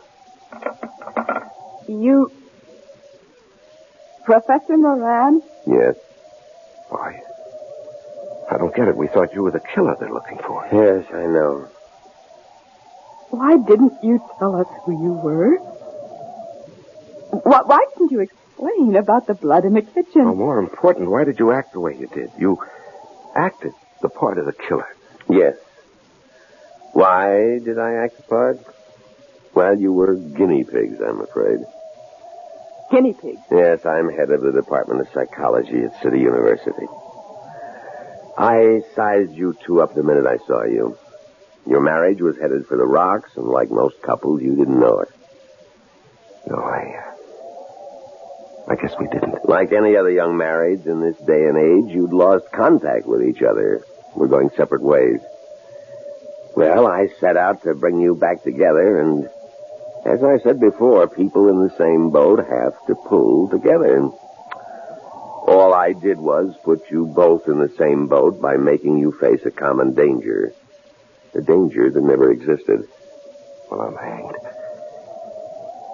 You carried things pretty far, Professor Moran. Too far, my dear. Much too far. You'll find aspirin in the medicine cabinet. Bring me a couple, would you? On second thought, bring the bottle. And so terror turns to surprise and relief. Pretty shrewd fellow, Professor Moran, wouldn't you say? I mean, realizing that Jim and Helen were headed for divorce, that took keen insight into human nature. But then, he was, after all, a trained psychologist. I'll be back in just a moment.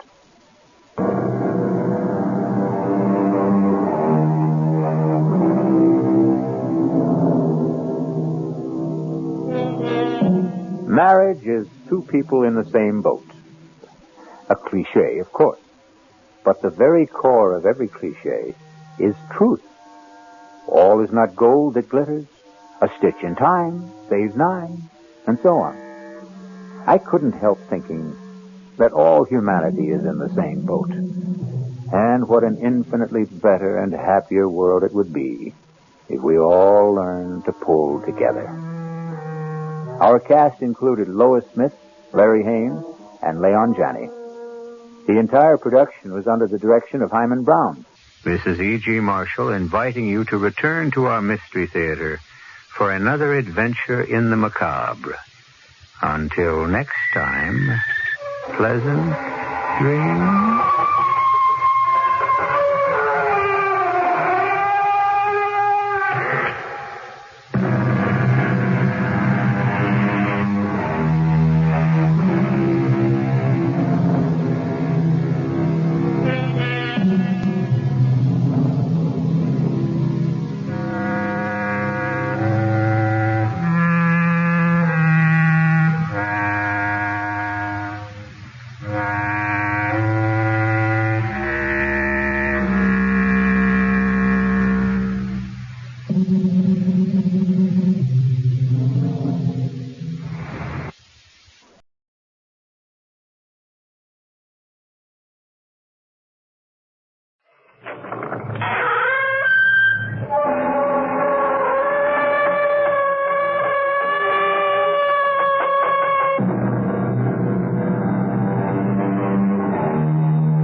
Come in. Welcome. I'm E.G. Marshall. Welcome to the sound of suspense. Welcome to the fear you can hear.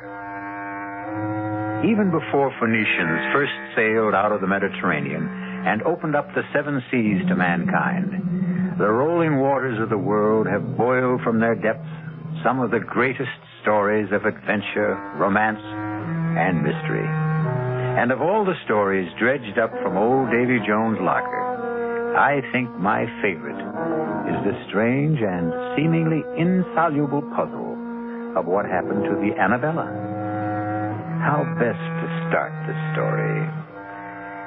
Oh, yes, of course, why not? Let's read from the log of the ship that found the Annabella becalmed in the doldrums.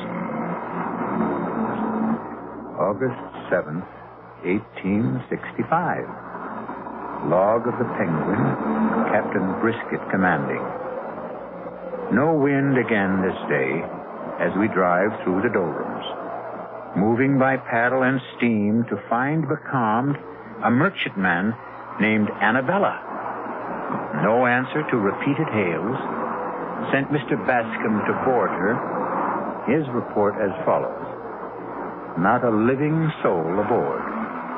The boat's still snug in the davits. The captain's table freshly set for 6. The crew's meal warm in the galley. All shipshape. The log records an uneventful voyage with no clue as to why she should have been deserted. Not a living soul aboard. Not even a rat. What can be the answer to the mystery of this ill-fated ship? I cannot even guess. I fear no one will ever know.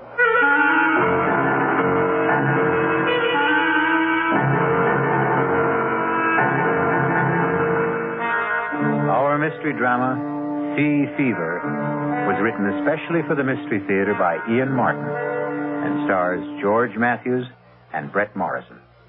It is sponsored in part by the Kellogg Company, makers of Kellogg's Special K cereal, and by Anheuser-Busch Incorporated, brewers of Budweiser. I'll be back shortly with Act One.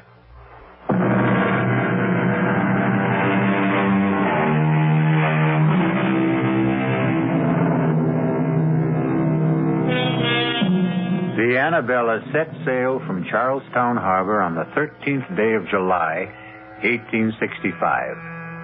Her captain was Josiah Adams, a huge and forbidding giant of a man. And all the rest on board were as choice a crew of cutthroats, thieves, and murderers as you could set between bulkheads. There was one woman aboard and 19 men, including the cook and 2 passengers. And the mood of all of them was ugly. In the forecastle, the boatswain led the grumbling. I tell you, Briggs, I saw them. 6 of them running down the after hawser like old Nick was after them. 6 of them, Briggs. I don't like it. When the rats leave a ship, it's a nasty sign. No, I don't like much about this ship. 7 men on the crew shanghaied, no cargo aboard, and sailing on the 13th. Still, the pay is good. When we get it. If we get it. Now, you don't think we're the owner of all No. It ain't Mr. Ames that worries me. It's Captain Josiah Adams. Not much gives a turn, but he does. I'm big, but he'd make twice of me. More like an ape than a man. Strong as one anyway. Yeah. Or like a bull, as you might say, if the liquor hasn't rotted his vitals. He's got a scowl on him like the colic was at him. Colic?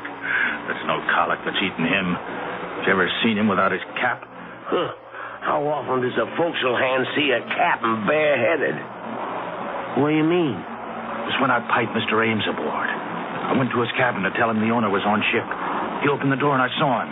His head, bald as a white turnip, and his scalp as chewed up as the riptide off Chatham Light. I don't get you. They say he lost his last ship in Hudson Bay.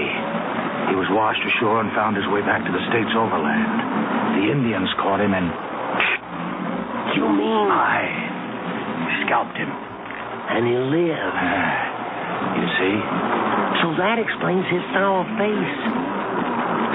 He mightn't be a bad master at that. I wouldn't count on it. I think his heart is as black as his skull is white. Don't forget the rats.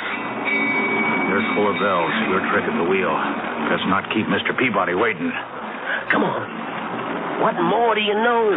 Why don't you ask the captain himself? I think you're full of wind. I'd best get to the helm. You're afraid to ask the captain, Briggs. Why don't you ask the mate? Just this way. Tell me, Mr. Peabody, where are we sailing with no cargo? Why did we have to Shanghai half a crew? Take a leg there, Briggs. You're late. 4 bells sounded and gone. Stand to the wheel. Aye, sir, Mr. Peabody. Mr. Peabody, sir. Yes? It's like I was wondering to myself, as it might be, where are we headed for, sir? Africa. The Gold Coast. I knew it in my bones. You knew it? Why did you ask? It's blackbirding. That's what it is. Slave trade, ain't it? The slave trade is dead, I believe, Briggs. In America, legally. But not in Brazil. They still pay fancy prices in Brazil. That's what it is. I might have known. And if it is, would you object? Me? Not if the pay is high enough.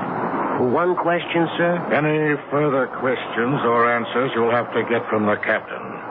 Mr. Ames or his fellow passenger, Mr. Rogers. After you've stood your watch. They're in the cabin if you'd care to risk it. Sir. So it's blackbirding, eh? Just what Christopherson guessed.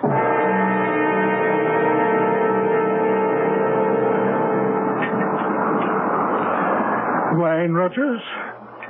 Sherry from Spain. Sharpens the appetite before dinner. Something will have to wet mine. This miserable tub rolls like a horse in mud. Well, you'll soon get your sea legs. Small need of them I'll have where I'm going. You'll need them to get there. To the Gold Coast, Mr. Rogers. The Gold Coast. Heat and dust and flies and traffic in human bodies. Slave trader Rogers. A fine job for a fine gentleman. Would you prefer a prison cell? The past is dead. I stole from you and was caught. You let me choose whether to rot in jail in poverty or in Africa in luxury. I chose the second. Now, in heaven's name, let's forget the first. Gladly. More wine. As much as you desire. There's no lack of it. Mm-hmm. More than enough for the voyage. If the captain doesn't drink it. Captain Adams prefers a lustier brew. He must be the biggest man I've ever seen. And that head...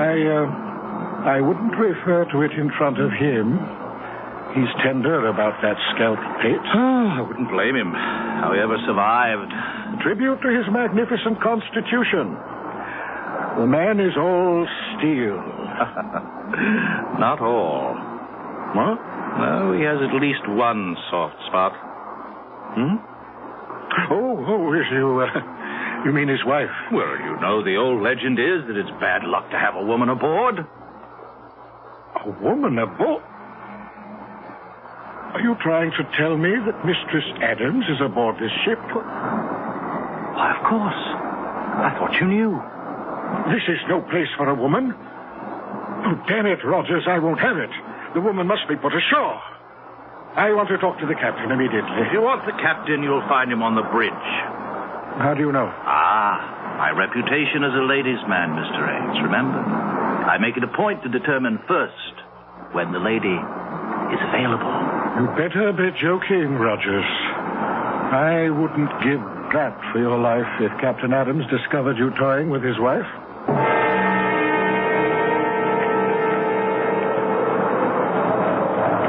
Wind's freshening, Captain. That's God's worry and mine, Seaman, not yours. Hold it to the point. Aye, aye, sir. Captain Adams. What is it, Mr. Ames? A word with you, sir. No. What? You heard me and get off my bridge. No one sets foot behind the wheel except on my orders or invitation. Dear sir, I take umbrage at your attitude. Take what you will. My only concern when I'm on this bridge is the sailing of this ship. Now, will you take yourself off it? I'll meet you after the watch. 6 bells in the saloon, and you can have your word with me. I'm afraid that's not good enough, Captain. You forget... Good enough or not, it will have to serve. Now, will you go below, or do I have to throw you off bodily?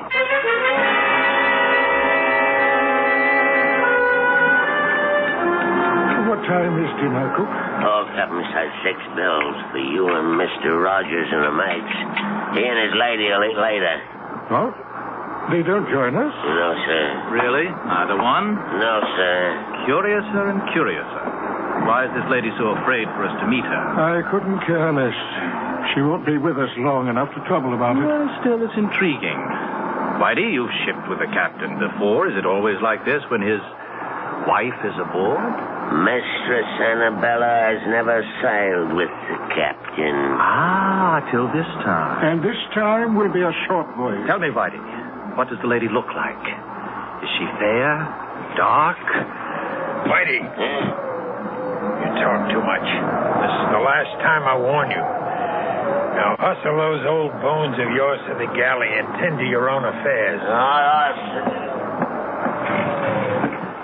You want to know what my wife looks like, Mr. Rogers? Oh, a natural curiosity, surely? Then let me satisfy it. Once and for all, Annabella is as lovely as I am ugly. And we are not to meet the lady? No, we dine alone, tonight and always. One further word to you, Mr. Rogers. My wife is on board this voyage because I've decided that I will never go anywhere without her, nor will she go anywhere without me. We cling to ourselves, Mr. Rogers, and need no other companionship. I want you to understand this very clearly. You need have no fears for your wife's privacy. For by tomorrow, I want her off this ship. What? I'm ordering you to turn about. You could have saved time and trouble had you let me tell you earlier on the bridge. Turn about for where? Back to port. I don't want your wife on board. This voyage has begun. The course is set, and it will not be changed. May I remind you, Captain, that this is my ship? This is my ship, Mr. Ames. My ship. From port to port. Your ship in the harbor, mine on the sea. My ship. Here I give the orders. Here I expect to be obeyed. In the name of all that's reasonable, man, in view of our business, can't you see this is no place for a woman? There's only one place for Annabella. My wife remains at my side. But on a slave ship. By my side, do you hear? By my side. Now, we'll hear no more of this.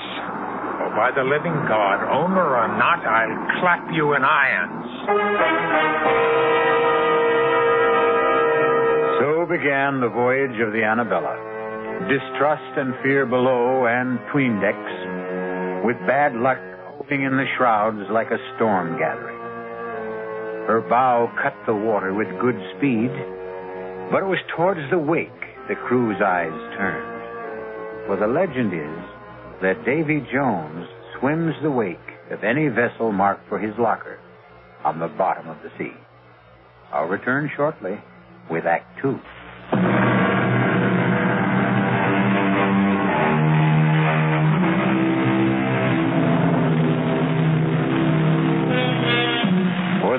week, the Annabella sailed southeast by south, beating down towards the tropics. The crew still grumbled, and Rogers strove to drown the irresistible temptation to try and catch a glimpse of the captain's wife by drinking steadily. Two things served to deter him: the captain's wary vigilance and his fear of the sheer brute strength of the man. But once the ship veered due east and the mounting seas demanded more and more of the captain's time on deck, Rogers' courage and desire began to grow.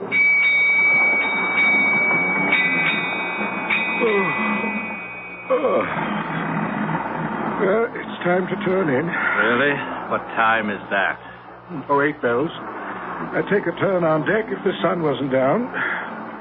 Step. I'm for my bunk and a book. And you? Oh, the only book I care to open is the closed one that lies astern of us. If you're wise, you'll steer clear of both the captain and his wife. And that Spanish sherry, it's stronger than it seems. Good night, Rogers. Good night, Mr. Ames. Oh, good evening, Captain. Off for the bridge. It's making up some dirty weather out. I won't sleep much this night. Batten down tight, Mr. Ames. We may be taking some seas. Are you now for bed, Rogers? No, Captain, I'm not quite finished the bottle. I'd take it with me to my bunk if I were you. You'll be safer on your back when the swells begin to lift. Aye, aye, Captain. But you'll bring us through safe and sound, won't you? I won't leave the bridge till I know all's secure. I want you to sleep sound this night, Rogers. Who mans the wheel, Mr. Peabody? Paget, sir. Soundest hand we have. And the second mate mans the bridge? Aye, aye, sir. Good enough. Follow me aft. Right, Captain. Here. Help me to move this hatch. Here. That's well enough. Now batten down tight when I've dropped through. Make sure she's watertight. Aye, aye, sir.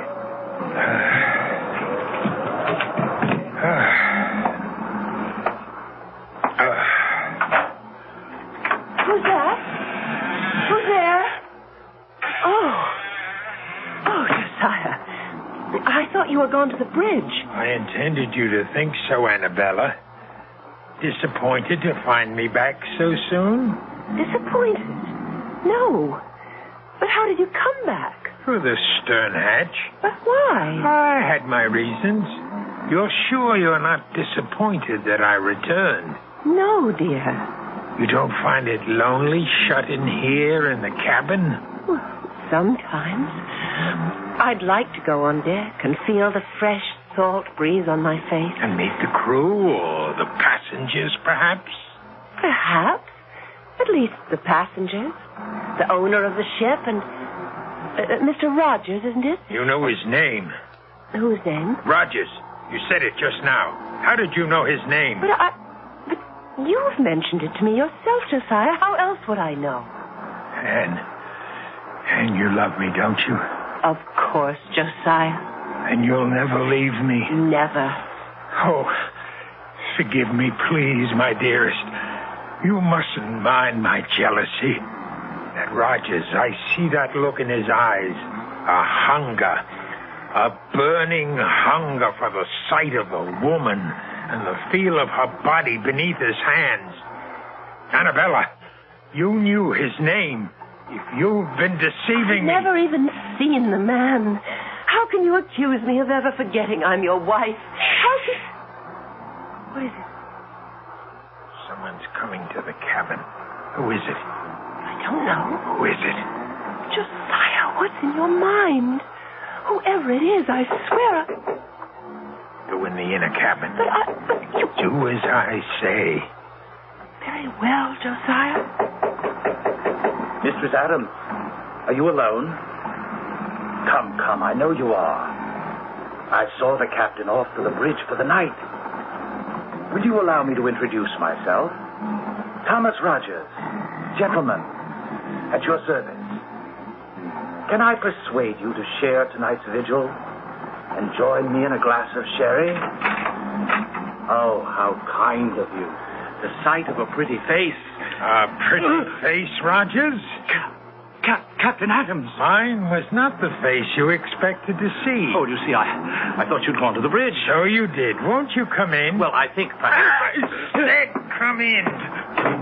You wanted to meet my wife, didn't you? Well, yes, I must... But not with me present, right?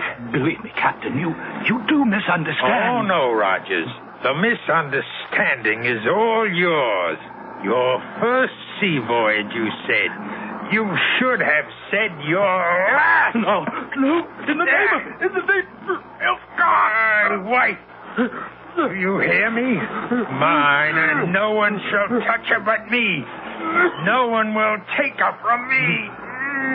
No one. Josiah, what happened? I heard... Oh, you killed him. Should have snapped his neck like a chicken. I wanted him to suffer. But how could he? He was nothing to me. No one shall have you but me. Josiah, aren't you afraid? Afraid? The owner, the crew, everybody on board. When they find They out... won't find out. No one knows he's here. He'd make very sure of that. His body will go out the stern window and into the sea. Men have fallen overboard on a rough night like this, especially drunken men. No one will know what happened to him except you and me.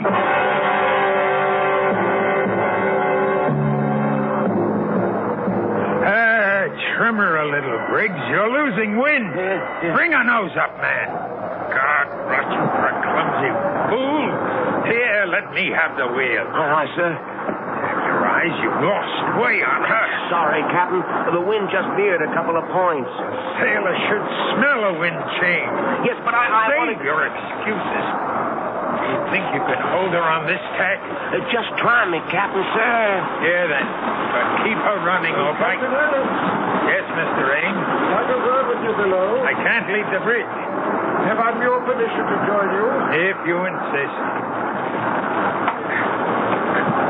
Searching for you, sir. I thought you were below. Are you in my cabin? Well, I knocked at the door. There was no answer. Are you inside? Of course not. It's not my custom to invade the privacy of others. My wife is resting. I didn't want her disturbed. What is it you want? Can we get out of this cursed wind? I don't want to leave the wheel. This fool handles it like a landlubber. You can trust me, Captain. I wonder. Come after the taffrail, Mr. Ames. Lead the way, Captain.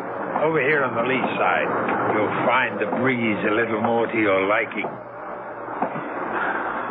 You know, I've been concerned since Mr. Rogers' mysterious disappearance last night.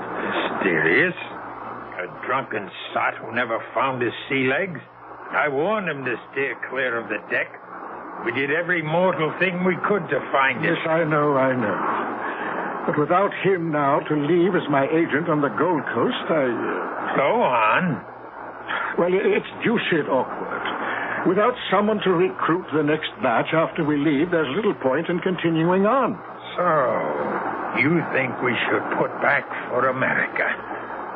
Or the nearest port where I can pick up a suitable man for replacement. And perhaps put my wife ashore.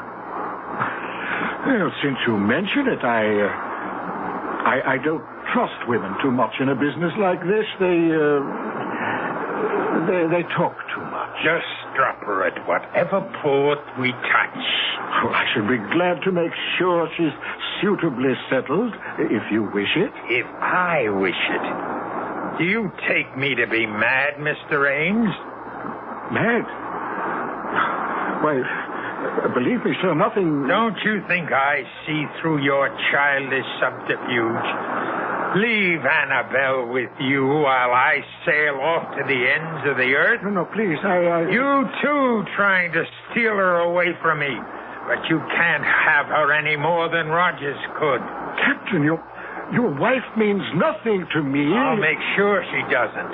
Just as I made sure with Rogers. Then it was you who... Yes, I killed him with these two hands, and he disappeared, just as you will. No, no! She's mine. Only mine. No one can have her but me.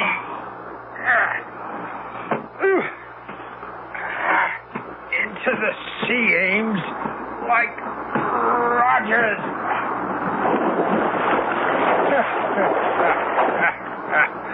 The sea can hold her secrets. You all right, Captain? I thought I heard it. Riggs, I told you to mind that wheel. Well, I put the lash on it, sir. I thought I heard it cry, and Said I could trust you. Well, you can, sir. Where's Mr. Ames? He's left. Why? Well, it was just that I thought I heard a splash, and... Oh. You can trust me, sir. No, Captain. No, let go. I wouldn't trust you with the wheel. No, Captain. I wouldn't trust you with my life.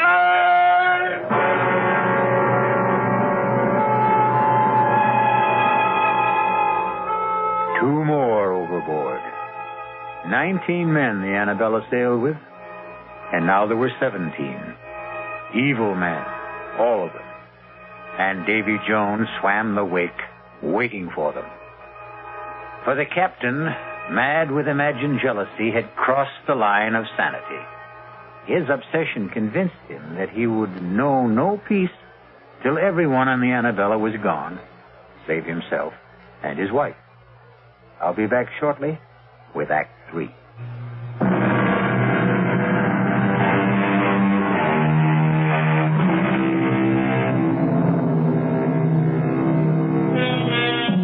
The squall that blew up so suddenly on the Annabella proved to be a full-fledged hurricane that so fully occupied all aboard that there was no time to question missing men. Indeed, 2 other hands were blown out of the rigging or shaken loose before the Annabella found calm waters in the eye of the storm. Now again, discontent grows in the forecastle. The talk of a haunted ship resumes. The word mutiny is on everyone's lips. Mr. Peabody, sir. Oh, dinner so early, Whitey? No, sir, it's mutiny. What? You heard me, sir. Mutiny, and about to break out. Oh, Whitey, forecastle grumblings. You know it's all talk. They wouldn't dare. Mr. Peabody, sir, I've been at sea, man and boy, for over 60 years. I know when it's talk.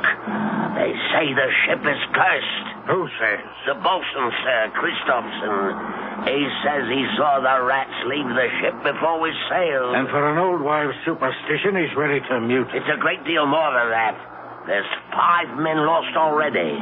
I'm aware of that. And most of all, it's the captain's wife. Bad luck with a woman aboard, particularly one that he keeps it away. Well, do they expect the captain to parade his wife in front of common seamen? No, sir, but they wonder. Wonder what? Some say she's a witch, that she's ugly as sin. And some say she's sick of the smallpox. Smallpox? It's aboard, sir, I'm feared. Now you do allow me. I'd best have a look at it. If he has it, he has it. I'll put him in the lazarette so it don't spread. The first thing is the mutiny, sir. That has to be stopped. It has to begin first. It'll begin unless the captain puts about. You know how much chance there is of that. You of all people. Yes, I've sailed with the captain before. I always found him a hard man, but a fair man. Not this voyage. Something happened when he brought his wife aboard. He's not the same man. I think the captain means to kill everyone, as he did the owner, and Rogers, and Briggs. Aye, and even Paget and Breen. And we're blown out of the rigging. Perhaps, sir. Perhaps the captain shook 'em loose by luffing. Whitey, I think you're the one whose brains are scrambled. The men were lost overboard. And the 2 passengers and Briggs. Rogers fell over, obviously drunk. A wife took the other 2. Then why is there not one mention of any of them being lost in the ship's log? That's kept in the captain's hand. How could you know that? He was writing in it. here in the saloon last night. I was clearing the table. He left to get fresh ink, and I looked at it. You can read? In 60 years at sea, a man has a lot of time on his hands. I taught myself long ago. You're sure of what you're saying? On my oath, sir. And by God, we'd better turn back. Now! I'll not risk my neck to the hangman's noose by mutinying. Maybe if you was to speak to the captain's lady, she's the only one to influence him. By damn, you're right, Whitey. Look, go hold off the crew till I see if the lady will come to our help. Aye, Mr. Peabody.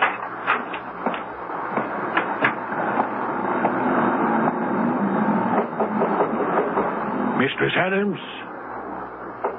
Mistress Adams? It is Mr. Peabody, first mate under the captain. Can you hear me? Mistress Adams?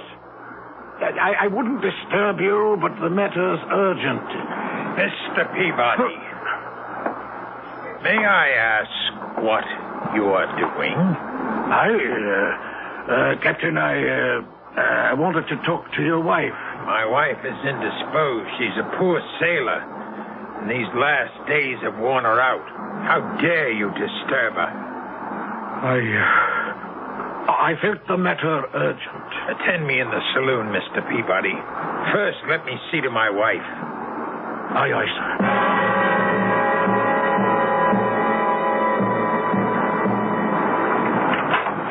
Fortunately for my peace of mind and your welfare, you did not wake Mistress Adams. Now, why did you wish to see her? Well, I didn't think you'd be willing to bring the ship about and head for home. You're quite correct. I would not.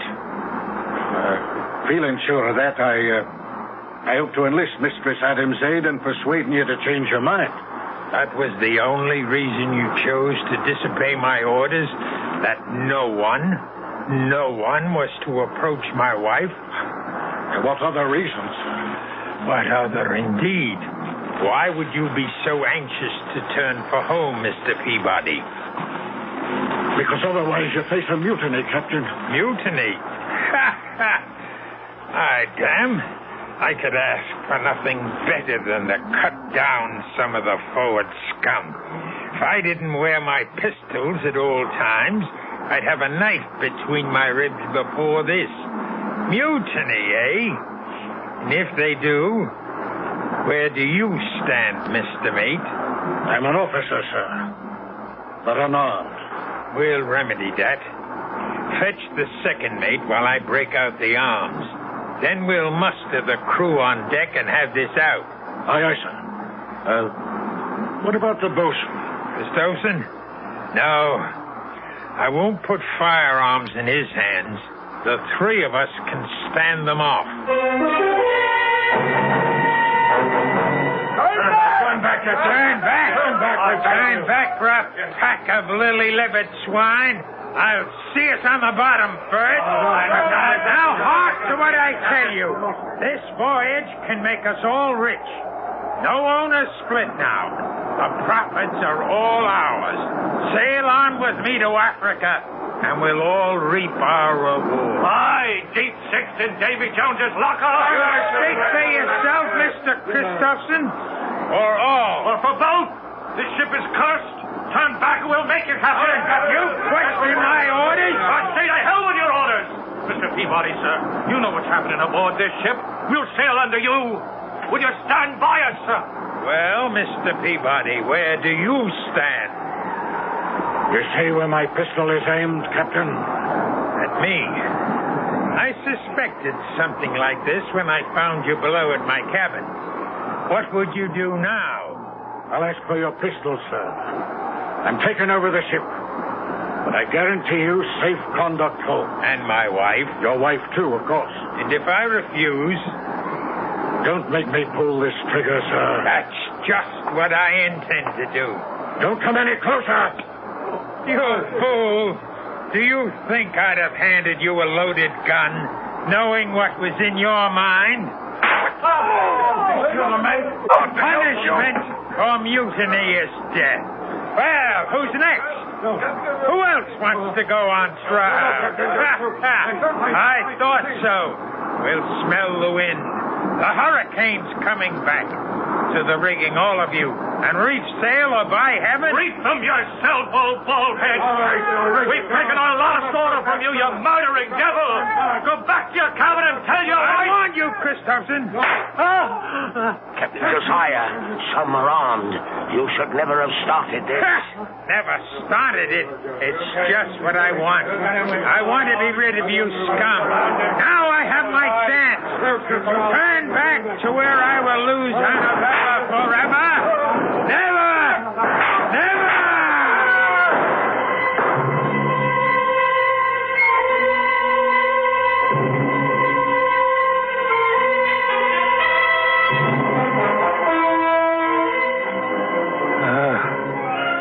Not a puff of air, Whitey. In the wake of the storm, we'll lie here wallowing in the doldrums for God knows how long. It's as well, sir. There's scarcely enough men left to sail the ship. Well, what there is dog-tired and half alive. How many left? Timmins died this morning.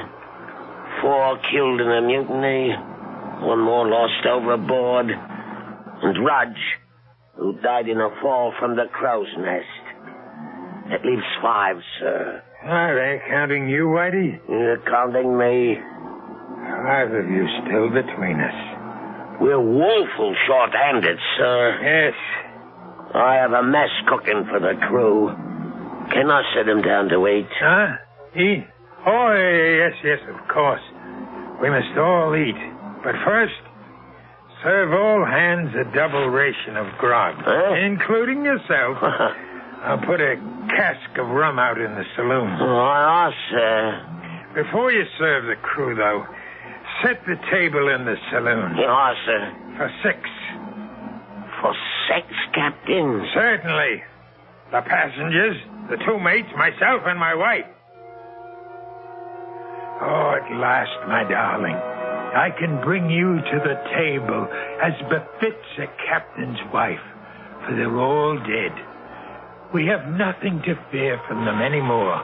Only 5 left. And they'll be gone soon, Annabella. You understand, don't you? It's all to keep you. To hold them from taking you from me, beloved. To hold you forever. Josiah? Anne, what are you doing on deck? I'm looking for someone I once knew. Who? Josiah Adams. You? But I'm here, Annabella. Here. If only you were. The Josiah I knew. I still am. With the blood of all those men you killed on your hands. They stood between us. And the ones that were left, whose drinks you poisoned, who are dying now. I had to kill them so we could be together always. Don't you see? That's what's tearing us apart. What were any of them worth to deserve to live? Blackbirders and thieves, riffraff and murderers. They stand between us no longer. Only one thing stands between us, Josiah. Why are you too blind to see? No, Anne. No, I took you from America with me. We can be safe on the other side of the world. I can sail the longboat, just the 2 of us across the seas. We can scuttle the ship. And even if she were raised, no one would know her secrets. I've kept the log as though the voyage was calm and uneventful. Let them find the ship. We'll be gone. Tonight, at last, you can dine at the captain's table, as you always should have. And then we'll sail away. No, Josiah. Search your heart, and you know it can never be. It's all a dream. It's all a dream. Never, never Answer me. Answer me. Call for her, Captain. Call for her. Whitey. Don't be afraid. I'm still alive, but not for long. I thought you were a ghost. No, only one ghost sailed with this ship. Be quiet. You can't scare me anymore, Captain. I'm dying. But your wife... What about my wife? She's dead, Captain. No! She always has been. Long before we ever sailed. No. Yes. Killed when the Indians got you. Dead for over 2 years. No. It had to be, Captain. It had to be. There's nobody in your cabin. Never has been. Don't you think I didn't know? Didn't I see her die before my eyes? But I cheated death, and I cheated him of her. I took her away with me to this ship. I had to keep her alive. I had to. You had to kill all of us to do it. Because all of us, alive, were proof that she wasn't. It had to be. And you're alone at last. Or will be. All of us are dead save me. And I'm almost gone. I'll be alone at last. And I can bring her to my table like the lady she is. The table is set for 6. But there'll be only one of you there, Captain. Or 5. The dead don't mix with the living. There's only one way to find your wife again. Only one way. The last of them. Annabella, we're free. Annabella, where are you? Anna, come to me. Annabella. Annabella.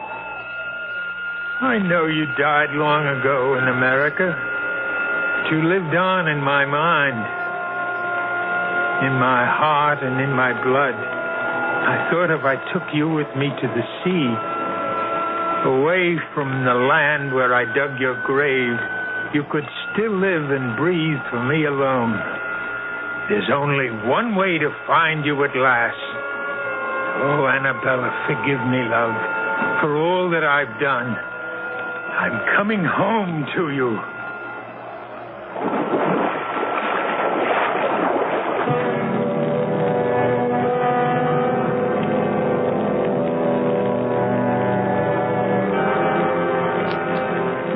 Men sailed with the Annabella, and 19 men went to the bottom of the sea. The ship weathered all the storms, but then a ship is a woman, which only goes to prove that on land or sea, the ladies have the better instinct for survival. I'll be back shortly.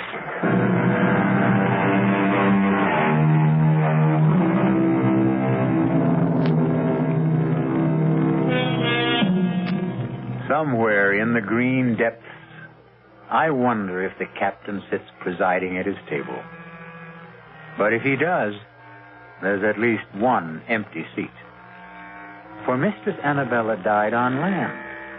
She'll never come back to the sea, or him. Which seems fair enough, wouldn't you say?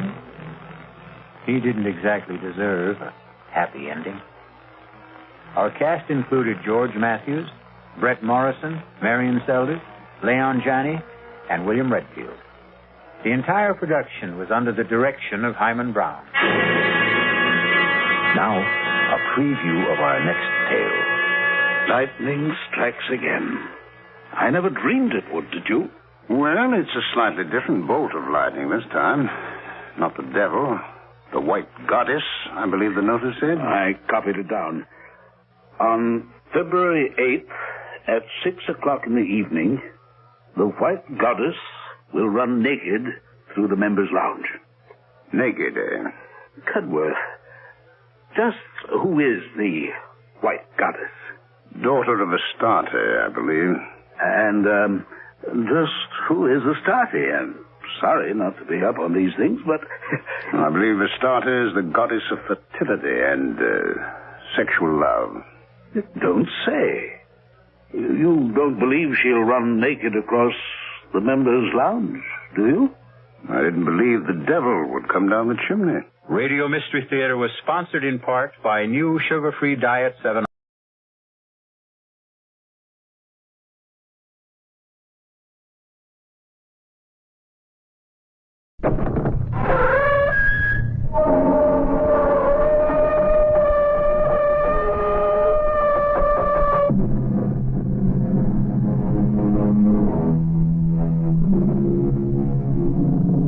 Come in. Welcome. I'm E.G. Marshall. Welcome to the fear you can hear.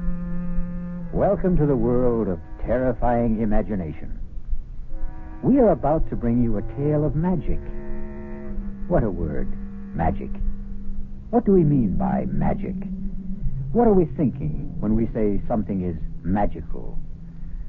Why, only that we do not understand how it came to be, or even what it is that came to be, or, for that matter, if it ever really did come to be. I was standing between the windows, those two big windows, you know, the ones with the great pier glass in between, and I was looking straight ahead, so I can't say that I saw the door open, because I didn't. But all of a sudden there was this terrible confusion. Men jumping from their chairs, some looking frightened half out of their wits, others with expressions of joy and anticipation, some of them crying out. Was it horror? Was it surprise? Was it delight? I couldn't tell.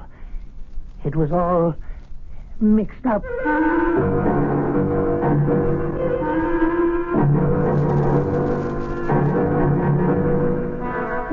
Our mystery drama, The Walls of Jericho, was written especially for the Mystery Theater by Elspeth Eric and stars Robert Dryden. It is sponsored in part by Anheuser-Busch Incorporated, brewers of Budweiser. I'll be back shortly with Act One.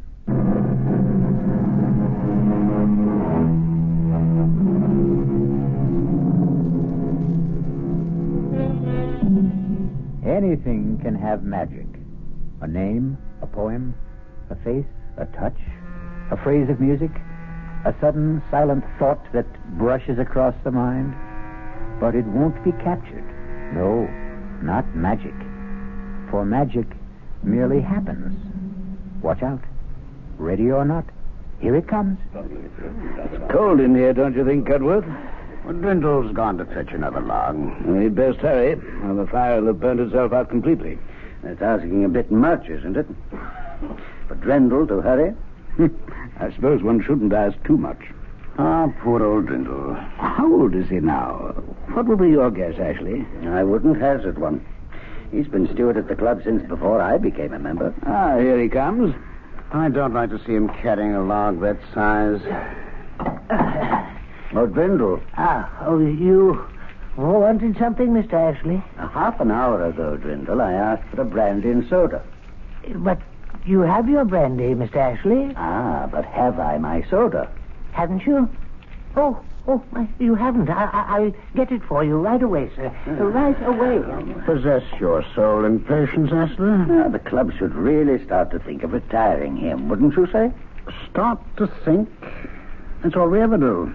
We never actually get on with the thinking, do we? Oh, hello. Everybody, have you seen this? Who's making that racket? Higgins just came in. Oh, him. Have you seen it? Have you? Seen what, Higgins? Well, I just took it off the bulletin board, Winthrop. Now, you're president of the club. You should be the first. Read it aloud. At 4:00 in the afternoon of January 12th, the devil will come down the chimney of the fireplace in the members' lounge. Let's see that. I just this minute took it off the bulletin board. Now, who's playing jokes around here? Now, who wrote this? Did anyone here put this notice up on the bulletin board? Let me see it, Winthrop. At 4:00 in the afternoon of January 12th, the devil will come down the chimney of the fireplace in the members' lounge. What the... that fireplace right there. How very interesting. Not interesting at all. Just a feeble attempt to be funny. But it wasn't on the bulletin board this morning. Well, it wasn't there an hour ago when I came in from dinner. Now, was it, Cudworth? Well, I certainly didn't see it. Well, somebody put it there. The devil could have put it there. Oh, rubbish. Well, he might have. He's very ingenious. I've heard. Let's not let ourselves be carried away, Higgins. Mr. Ashley, sir? What is it? Your soda, sir. Well, set it down. Drindle, have you seen this? Well, what is it, sir? Mr. Higgins found it pinned to the bulletin board. Here, read it. At 4 o'clock in the afternoon, January 12th, the devil chimney of the fireplace in the members' lounge. What does it mean? It means that the devil will come down that chimney at 4 o'clock on January 12th. That's what it means. Oh, surely not, Mr. Higgins. Definitely not. It's a joke, isn't it? Of course it is. But, on the other hand... really, Cudworth, you and your other hand. Let's mark it down as a joke until we know better. At least until then. Anyway, until the afternoon of January 12th at 4 o'clock.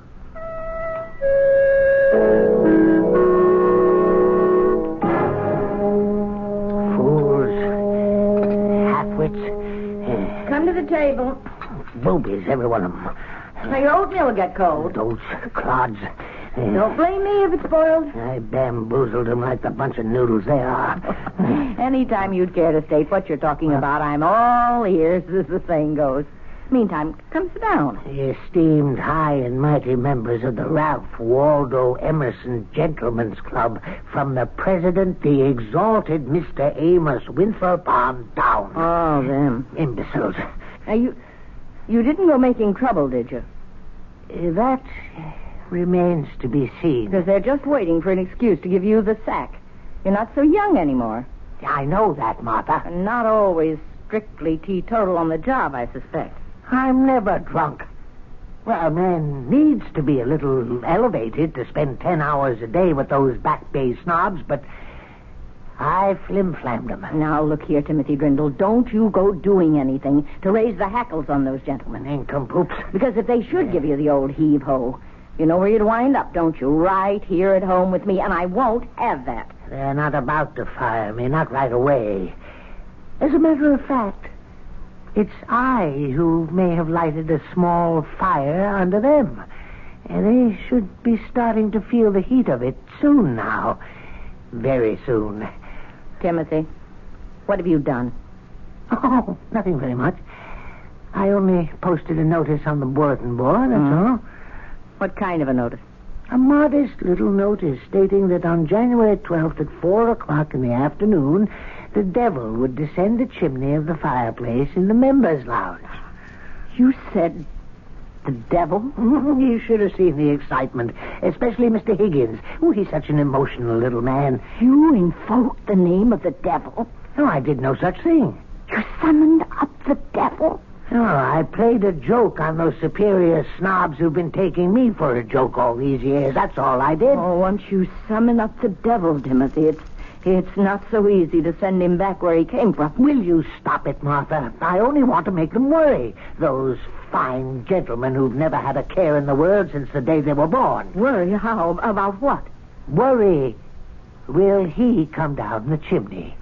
Oh, they'll worry from now to the 12th of January, and I'll be there 10 hours a day to watch them worry. And if his satanic majesty does come down the chimney, what then? Oh, he won't. He won't. I wrote the notice myself, and old Beelzebub didn't dictate it either, if that's what you're thinking. No, I'm thinking you've started something, Timothy, that he won't be able to stop.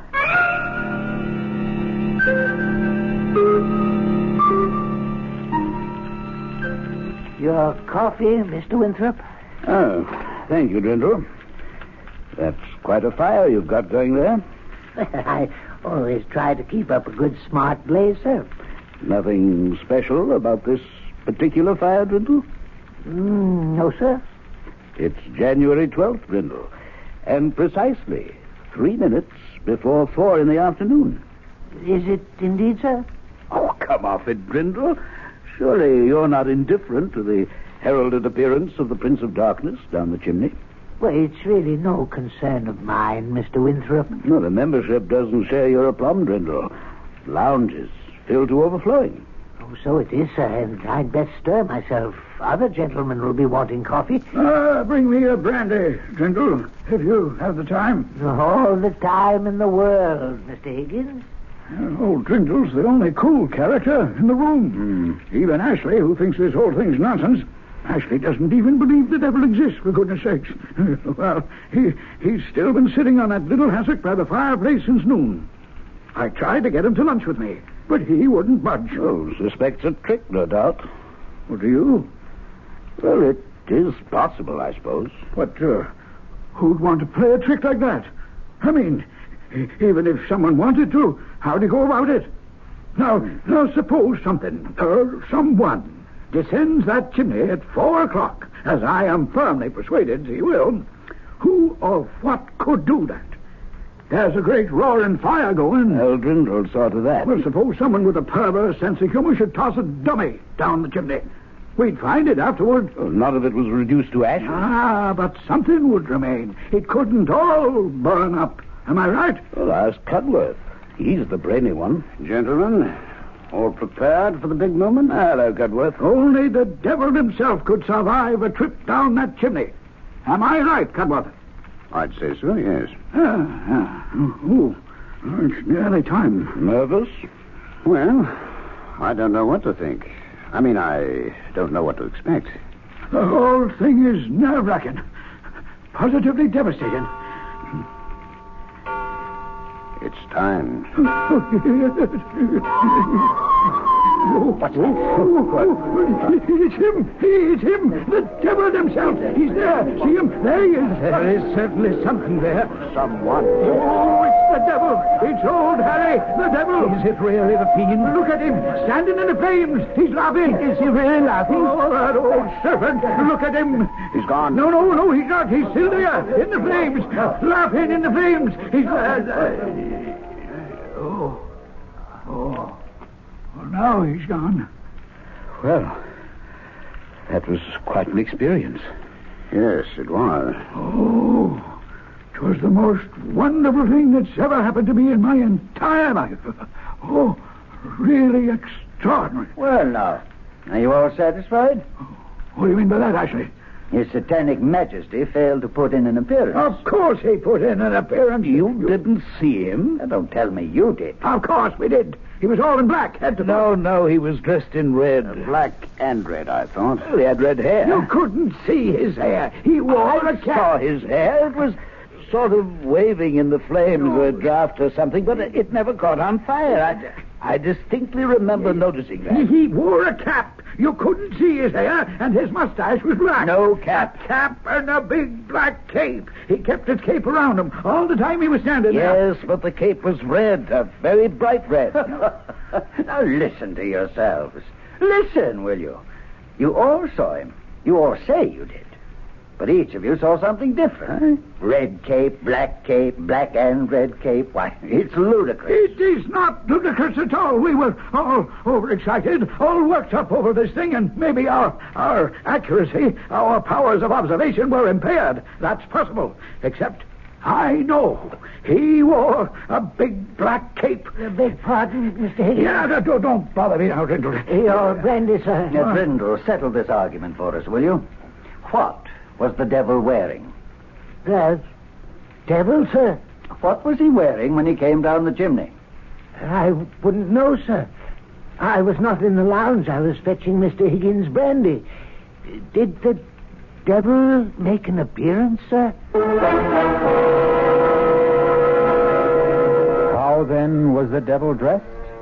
Oh, he was in his Sunday best. His coat was red and his breeches blue. And there was a hole where his tail came through. Those charming lines were written by Mr. Robert Southey at the turn of the century.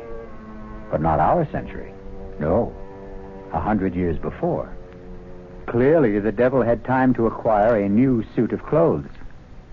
We'll be back shortly with Act 2.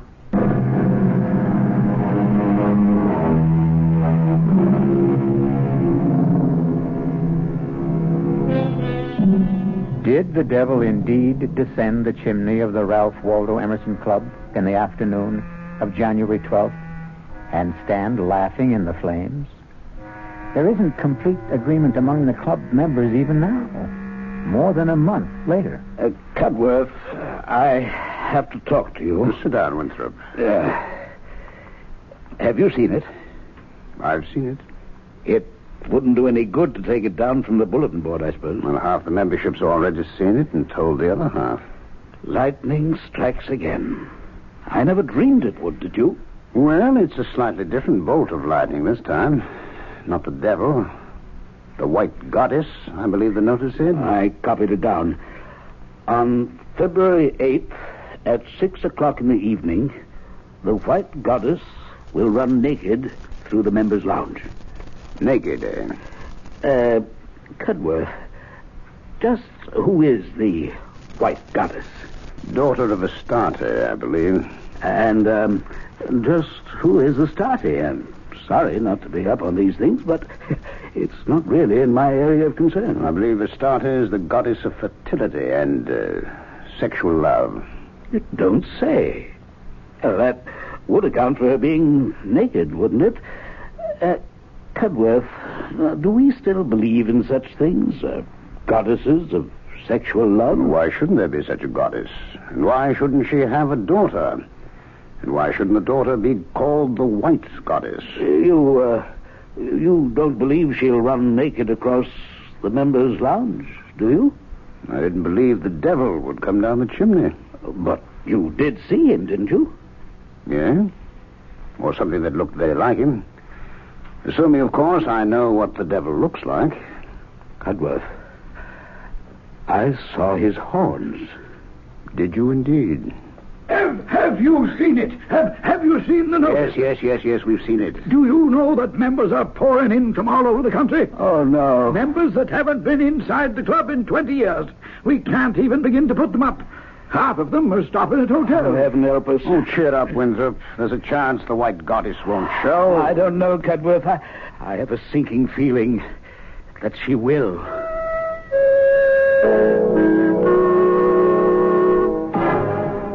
There isn't an empty hotel room in the whole of Boston. Why are you doing this, Timothy? What are you getting out of it? I'm getting something off my own back, that's what. I'll never understand you. You haven't up to now, that's for sure. Playing jokes on people at your age. It's no joke. Well, I don't know what else you could call it. It's a plot. A plot to make them squirm, those fine gentlemen with their fancy ways. Why should they go through their entire lives without knowing a moment's uncertainty or a pang of anxiety? They're always so damn sure of themselves. Well, they're not sure any longer. They're divided amongst themselves already on the subject of the devil. I hear them jawing away about it in the lounge. Was he there or wasn't he? What did he look like? What did he wear? Mr. Higgins says red. Mr. Winthrop says red and black. Mr. Cudworth says nothing at all, just looks wise. And Mr. Ashley says the devil never came down the chimney at all, so they're every last one of them crazy. I tell you, their chatter and their argument was driving me right up the wall. But I put a stop to it, all right. And just how did you manage to do that? By putting up the notice about the white goddess. That's how. Now they're all talking about her. And when is this white goddess making her debut? 6 o'clock tonight. And is she coming down the chimney? No, as the notice says, on February 8th at 6 o'clock in the evening, the white goddess will run naked through the members' lounge. Where will she come from? How should I know? I only wrote the notice. But I think it would be nice if she came in through the main door and went out through a window.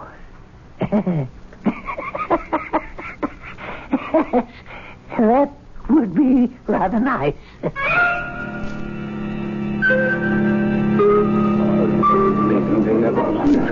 And the room is filling up. It's amazing. Oh, I don't know. It isn't often, if ever, any of us gets to see the white goddess run naked across the lounge. You think they really believe? Well, who knows what they believe. Cudworth, do you believe? I'm here, as you see. I suppose that's the only possible answer. Well, it's the only one you're going to get. Do you believe, Winthrop? Like you, I'm here. What's the time? Time. Cudworth, you always have the right time. Mr. Higgins, the clock on the mantel is exactly right. 2 minutes to 6. Mind if I sit down? We've been saving this chair for you, Higgins. Oh, that's nice of you. Well, the lounge is pretty well filled up, isn't it? Bursting at the seams. Oh, I've been studying all about the White Goddess. Daughter of Astarte, who in turn is the goddess of fertility and sexual love. Oh, you knew that. Cudworth told me. Cudworth, you really do know everything. On the contrary, I know very little. Well, you've always seemed to me to know everything. That's because you know less. Hey, mind if I join you? Well, there's no place to sit, actually. Oh, what a pity. Well, you could sit on the floor. No, how would I look sitting on the floor when the White Goddess comes running across the lounge? No, I think I shall join old Drindle over by the window. Perhaps he'll fetch me a brandy. No, you haven't time. It's nearly 6. Oh, you mean I might miss her goddessship? My, that would never do. Oh, Jesus. That ass doesn't believe she'll appear. Well, why did he bother to come here at all? Because if he doesn't believe, neither does he disbelieve. Just look at him, laughing and joking with Drindle. Well, that's probably the first time he's ever spoken to Drindle, except to give him an order. You could say that about most of us, myself included. Drindle's getting old. Poor old Drindle. It's time. The time has come.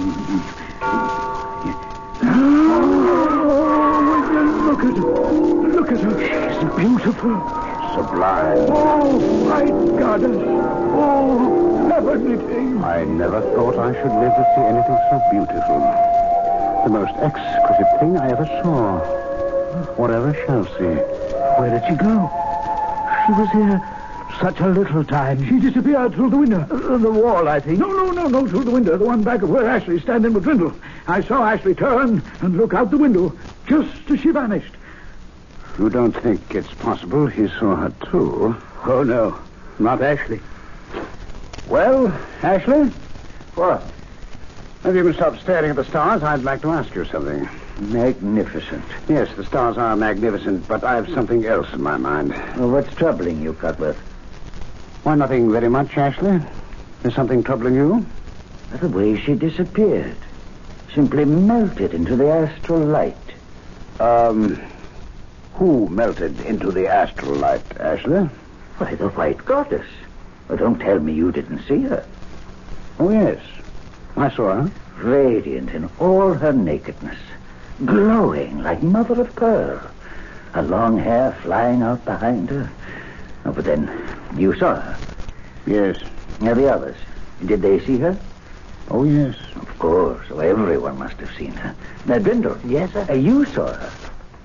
No, Mr. Ashley. Oh, come now, Drindle. Of course you saw her. We were standing here together, side by side. I didn't see anything, Mr. Ashley. Now, don't tell me you didn't see anything, you old liar. Well, I was busy with something. You were not busy with something. We were standing here talking, and the clock struck 6, and the door opened, and she came in. And she ran. Her feet hardly touched the floor. Ran across the lounge to this window, this one right here. Why, her shoulder brushed mine. I felt it. My left shoulder. Now, don't tell me you didn't see her, or I'll break your back. Now, don't excite yourself, Ashley. The most beautiful spectacle it's ever been the good fortune of any of us to witness. And this numbskull Drindle stands there and tells me he didn't see it. He was busy with something. Oh, I won't stand for it. You listen to me, you fool. It's blasphemy. Unadulterated blasphemy for you to deny that you saw what I saw. What we all saw. Now, say it. Say you saw the White Goddess run across this lounge, didn't you? Didn't you? You say it, or I'll choke the life out of you. Ashley, this is going too far. He saw her. I know, he saw her. Now, Mr. Ashley, please, you're choking me. He saw it. He's going to admit it. Ashley! Oh, why couldn't you stay out of this, Cudworth? Now, you might have killed him. Are you all right, Drindle? Yes. Yes, I'm all right. Oh, Ashley, go into the bar and buy yourself a drink. You need it. Yes, I need it. I need it, all right. You're sure you're all right, Brindle? Yes, quite sure, Mr. Cudworth. Oh, by the way, Brindle, did you see the White Goddess or didn't you? You don't need to be afraid to tell me. Either way. I didn't see anything, Mr. Cudworth. You see, I was busy with something, and No, I didn't see anything at all.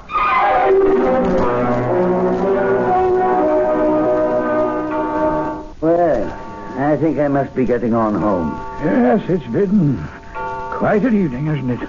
Quite an evening. A never-to-be-forgotten evening. Beautifully put, Ambrose. Well, come along. I'll drop you off. Thank you. So long, everyone. Not all. Oh, wait up. Ashley. Yes, I'll wait for you. Well, Cudworth, a never-to-be-forgotten evening. Well, at any rate, one I'll never forget. I fancy none of us will ever forget. You leaving now? No, I'm going to stay until the room's cleared. It's about cleared now. Nobody much left? I want to speak to old Brindle. He doesn't look too happy. That was quite a going over Ashley gave him, wasn't it? Looked that way. Ashley can be a rough man. Can't he, though? Well, I'm off for home. Night, Winthrop. Night, Cudworth. A never-to-be-forgotten night. Oh, Brindle. Yes, Mr. Winthrop. May I speak to you for a minute? Oh, yes, of course, Mr. Winthrop, of course. You all right? Perfectly all right. I couldn't help noticing you and Mr. Ashley seem to be having an altercation of some sort. Mr. Ashley was angry, sir, because I wouldn't say I saw the White Goddess. And why wouldn't you say you saw the White Goddess? Because I didn't see her. But we all saw her, Brindle. Even Mr. Ashley saw her. She wasn't there. But, my dear man, she was there. She ran across the lounge all naked, just as the notice said she would. Now, why do you persist in denying it? Because I wrote the notice. Oh, now, Brindle. And I wrote the other one, too, about the devil coming down the chimney. I wrote them both, and I made them up out of my head. Why are you lying to me, Brindle? I'm not lying, sir. But of course you're lying. I don't know why you're lying. Perhaps to make yourself important in our eyes. I am not lying. But we all saw her, Brindle. It was the most exquisite moment of our lives. We saw her. Therefore, you're lying.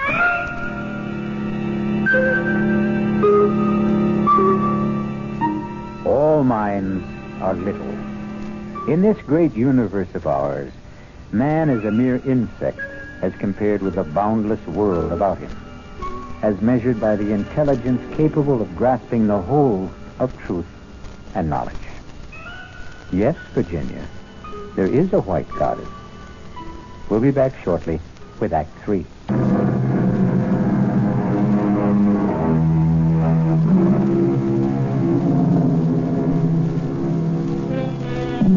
Have you read your Shakespeare lately?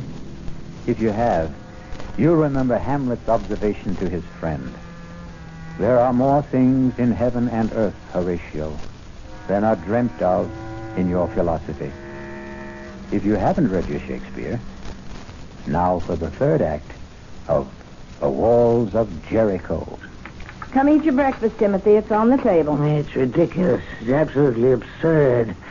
They're trying to ruin me. Oh, he's off again. I never even turned around when I heard them whispering behind my back. Drindle's getting on. Poor Drindle. Drindle's had a drop too much. That part's true, all right. But when they called me a liar, and to my face, I don't have to take that. Who called you a liar? Mr. Amos Winthrop, the president of the club, the highest mucky-muck of all the high mucky-mucks, that's who. Well, what kind of a lie did you tell him? No lie. I told him no lie. I told him the God's own truth. That I had written those notices and put them up on the bulletin board. The one about the devil coming down the chimney and the one about the White Goddess running naked across the lounge as well. Why wouldn't he believe you? Because he's a fool. The biggest fool in a pack of fools. I said, why wouldn't he believe you? He says he saw the devil, saw him come down the chimney and stand in the flames, and that most of the others saw him too. All but Mr. Ashley and a few other disbelievers. Oh, you should never have invoked the devil. I told you that at the time. But even Mr. Ashley is saying that he saw the white goddess run across the lounge. Radiant in her nakedness, he says, glowing like mother of pearl. Imagine Mr. Ashley talking like that. He says she brushed up against him, against his shoulder, and then went out through the window and melted into the astral light. Mr. Ashley, of all people. Maybe it happened. How could it have happened when I made it all up? Well, come eat your breakfast. No, I can't. I'm too upset. You're more upset than they are. Those fine gentlemen you were going to teach a lesson. Oh, don't you worry. I'll fix them. I'll put up another notice. Oh, now, Timothy, don't start up again. Only this time I'll make it so crazy, so outlandish, they'll see that it's only a joke. They won't be able to help themselves. Yeah, now, let's see. Where's a pen? And a piece of paper. Yeah, now, what shall I... I need to get them excited, all worked up, waiting for something, and then the let down when it doesn't happen. That's what I'm after. Yes, I've got it. On March the 2nd at 5 o'clock... You see, they'll all be having drinks in the lounge about that time. At 5 o'clock, a leopard will enter... No, not a leopard. A tiger will enter the members' lounge. How's that? As long as you don't make it the devil. No, better yet. 3 tigers will enter the members' lounge. No, I don't like enter. It's too sedate sounding, too tame. I will come through the windows. No, we'll crash through the windows. That's good. We'll crash through the windows of the members' lounge. There. That should put Mr. Winthrop in his place. Somehow, Timothy, I don't think you were born to put Mr. Winthrop in his place. That's where you're wrong, Martha. It's precisely what I was born for, and this'll do it. Wait a minute. I thought of something else. What now? Listen to this. On March the 2nd at 5 o'clock, 3 tigers will crash through the windows of the members' lounge, one of them carrying a chicken in his mouth. Oh. Yeah. How's that, Martha? Huh? How's that? Oh, that's perfect.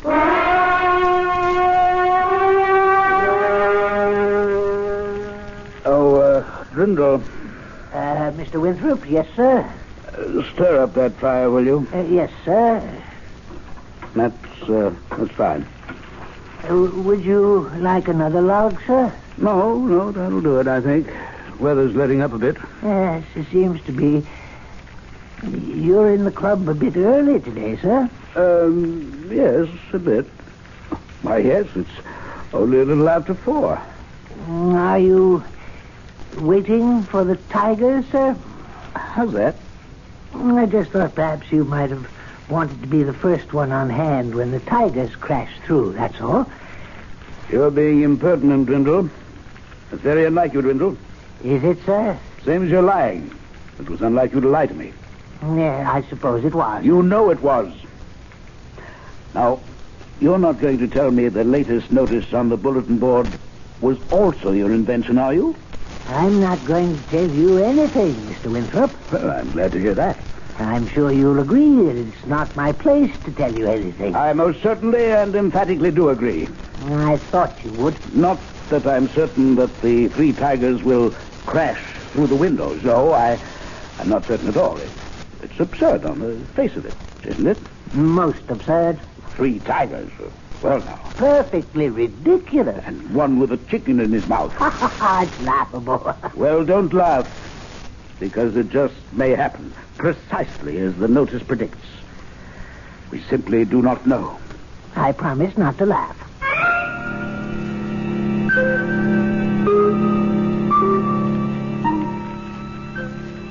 Nervous, Cudworth?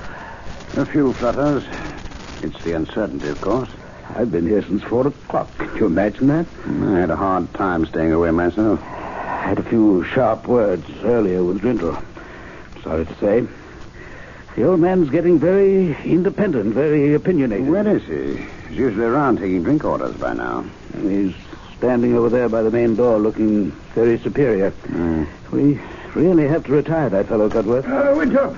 Cudworth, do you realize people are standing outside on the sidewalk? This isn't a club matter anymore. It's spread all over the city. Oh, I can't say I care for that. It looks like hundreds of people. I tried to get Ashley to be with us for the great event, but he insists on his post by the window. Ashley by the window, old Drindle by the main door.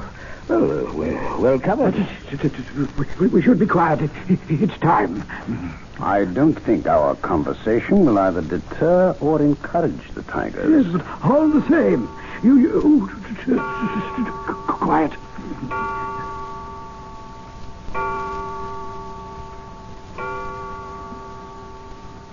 There they are! Look there! Oh, Lord Davis! There they are! Three of them! 3 guys! And one has the chickens in his mouth. They're making for the door. Out of the way, Drindle! Out of the way! Drindle! Out! He doesn't see them!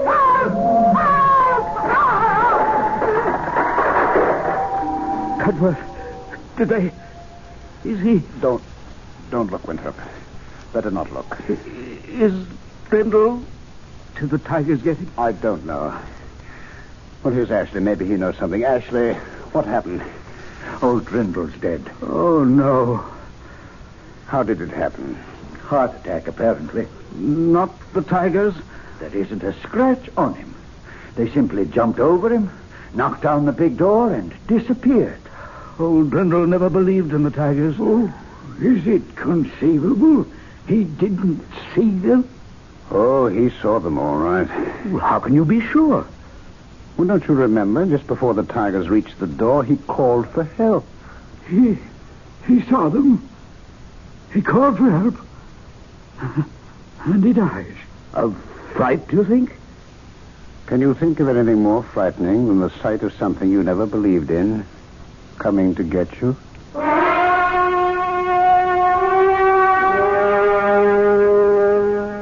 Let's step in here for a few minutes, gentlemen. We won't be disturbing you, Katie, if we use part of the lounge, will we? What happened in here, Mr. Winthrop? Who upset all the furniture? A little fracas, Katie, with some unexpected visitors. Let's set our drinks down here. Pull up chairs, everybody. There's a few that weren't overturned. Well, we'll have a new steward tomorrow. They're promoting someone from the dining room. You never hold a candle to Drindle, no matter who he is. Drindle was a good man. If you gentlemen are going to be using this room, I can clear out and come back later. Now, you go right ahead with your cleaning, Katie, if you don't mind sweeping around us. That's all right with me. There certainly isn't that. Gentlemen, I asked you to meet with me here because I have a confession to make.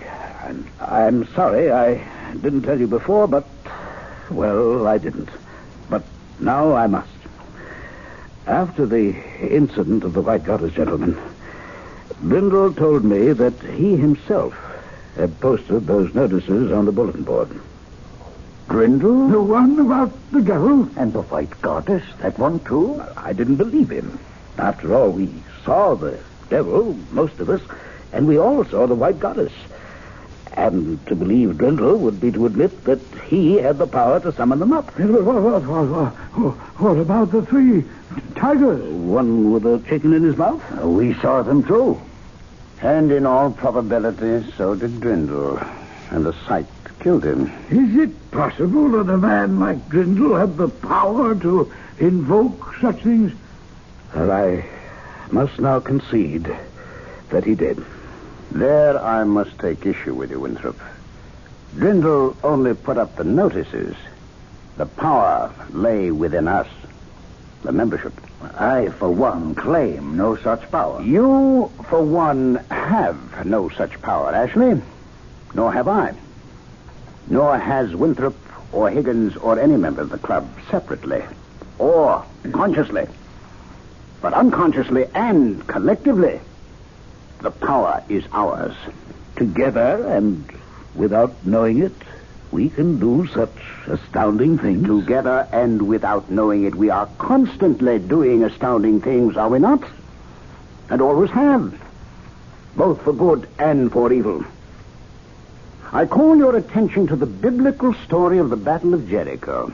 We all know that stone walls cannot be shattered by a band of men marching round them, a final blast of trumpets, and a great shout. We know that. And yet it happened. The walls of Jericho fell. Why did they? Consider the circumstances. The Israelites outside the fortress city, the eagerness, the expectancy, and above all, the desire and the belief. Consider the steady tramp of marching feet. Consider the narrowed concentration of the marchers. No man divided in his mind, and no mind divided from the mind of any other man. Consider the psychic pressure created by such a congregation. Mass hallucination? It was no hallucination that Jericho fell to Joshua. No. I should call it mass projection. And that's what happened here? To us? We, all of us, acting in concert, projected these apparitions by the sheer force of our unconscious minds. Then we weren't wrong. We really saw them. The devil, the white goddess, the 3 tigers, one with a chicken in his mouth. We really saw them, even as the walls of Jericho really fell. I beg your pardon, sir. What is it, Katie? Look what I swept up over by the main door, sir. If I am not mistaken, they're chicken feathers. What's been going on here, sir? And so ends our tale of magic. A magician performs his tricks. We are delighted and applaud because we cannot comprehend how he did them. But what if the magician himself cannot comprehend? I'll be back shortly.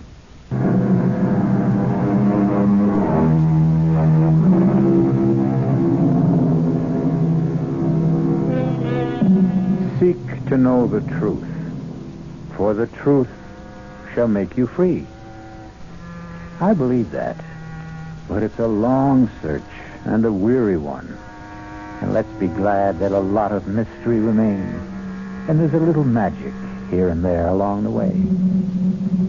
Our cast included Robert Dryden, Mary Jane Higby, Ian Martin, Ralph Bell, Guy Sorrell, and Sidney Walker. The entire production was under the direction of Hyman Brown. Radio Mystery Theater was sponsored in part by the Kellogg Company, makers of Kellogg's Special K cereal. This is E.G. Marshall inviting you to return to our Mystery Theater for another adventure in the macabre. Until next time, pleasant dreams.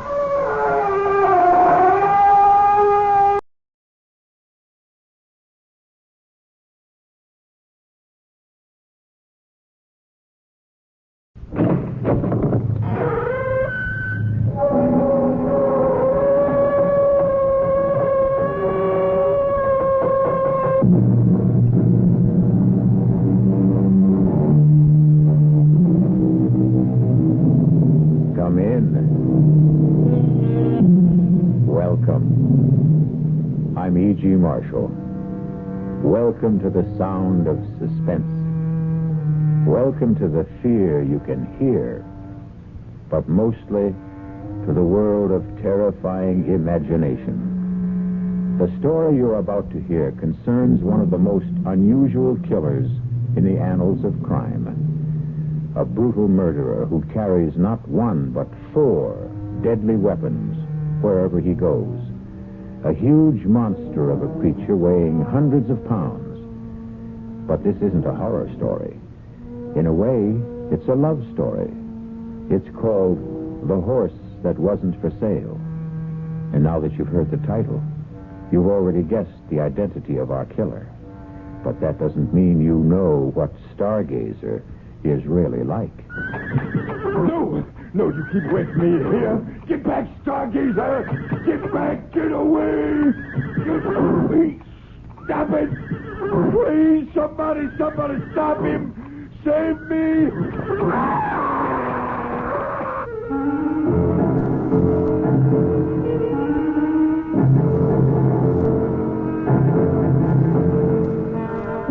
Our mystery drama, The Horse That Wasn't for Sale, was written especially for the Mystery Theater by Henry Slessor and stars Mercedes McCambridge. It is sponsored in part by Anheuser-Busch Incorporated, brewers of Budweiser. I'll be back shortly with Act One.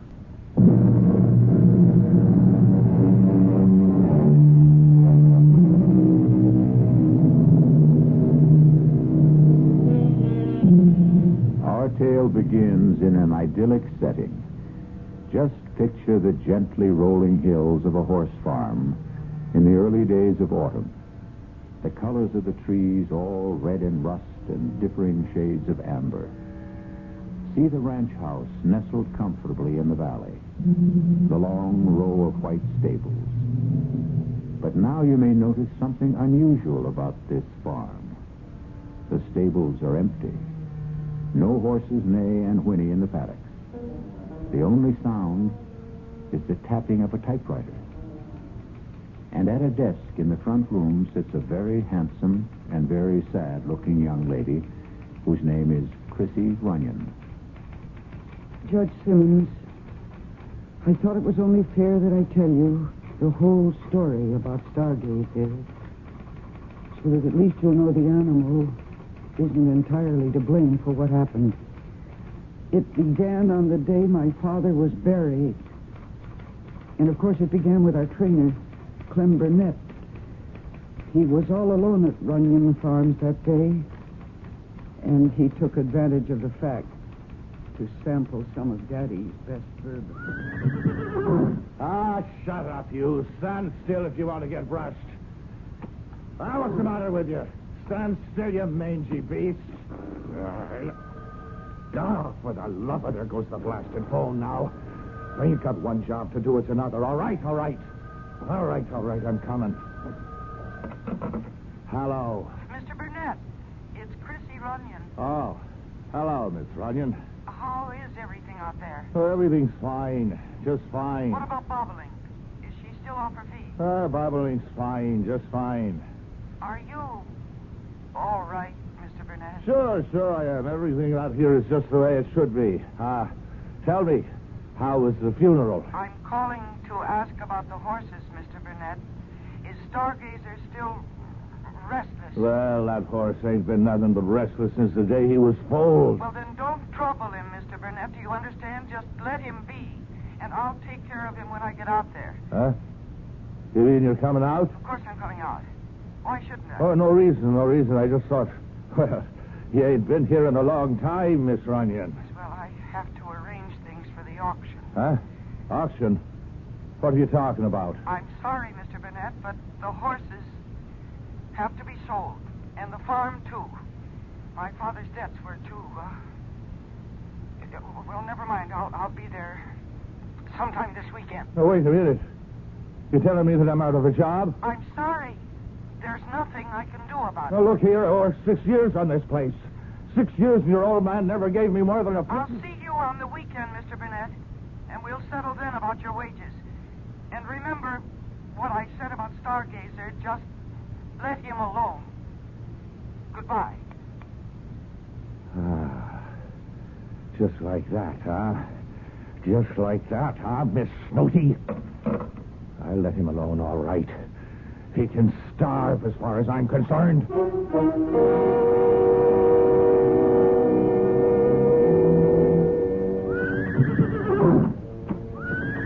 what's the matter, Stargazer? You don't look so happy today. Hungry, maybe, huh? Thirsty? No, there's no use pawing the ground. You just got to wait until she gets here. Miss Chrissy Runyon is the only one you ever cared for, right? Well, you can wait until she gets here and takes care of you, because I won't. Hey, now get down. Get down, Stargazer. Now you stop that. What are you trying to do? Knock down the whole barn? Now stop that. You stop it. All right, if you want a taste of the whip. Now stop it. Stop it, you crazy beast. Get back there. Get back. You kicked me. No. Oh, my God.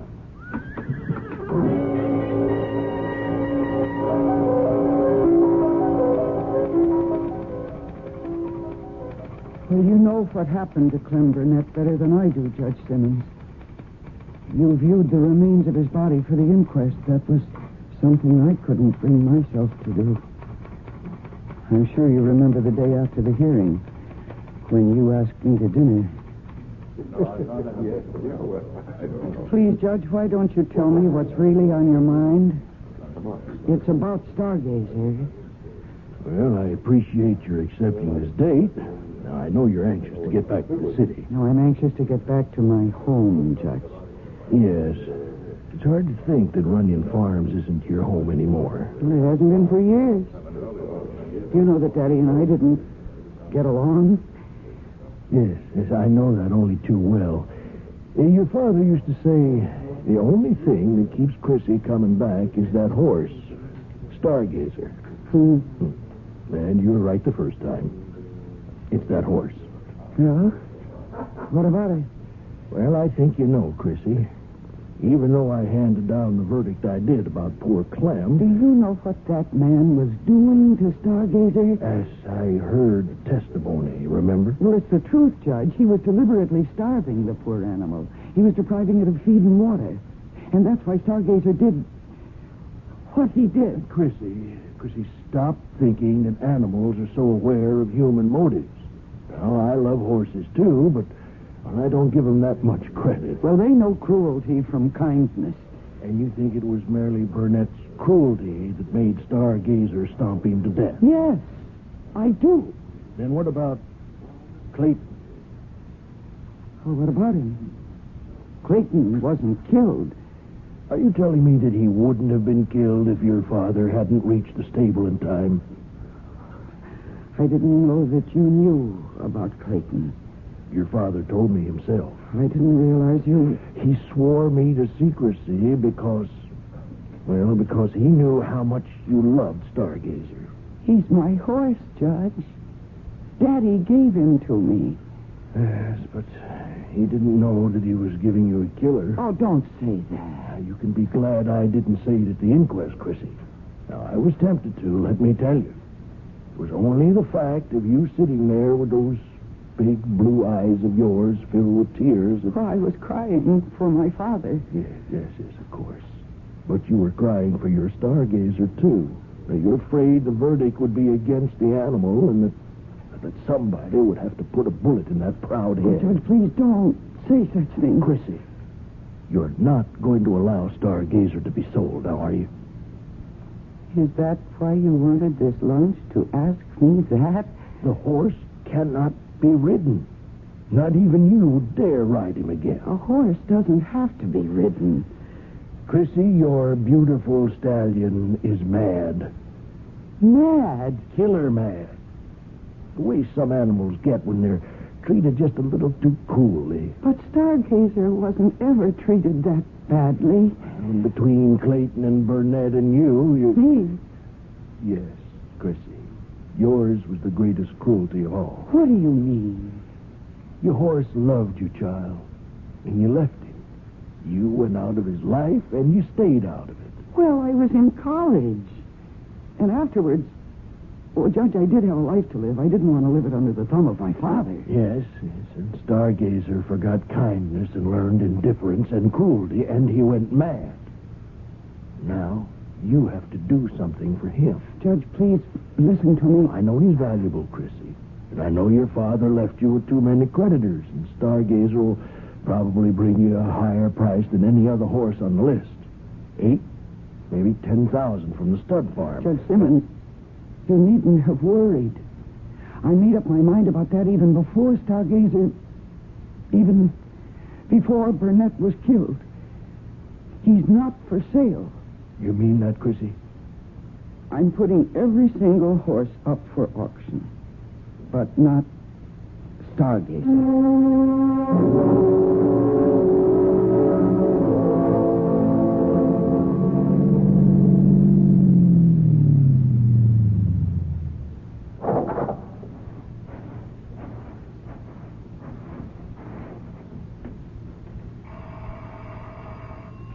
Just a moment. Good morning. Oh.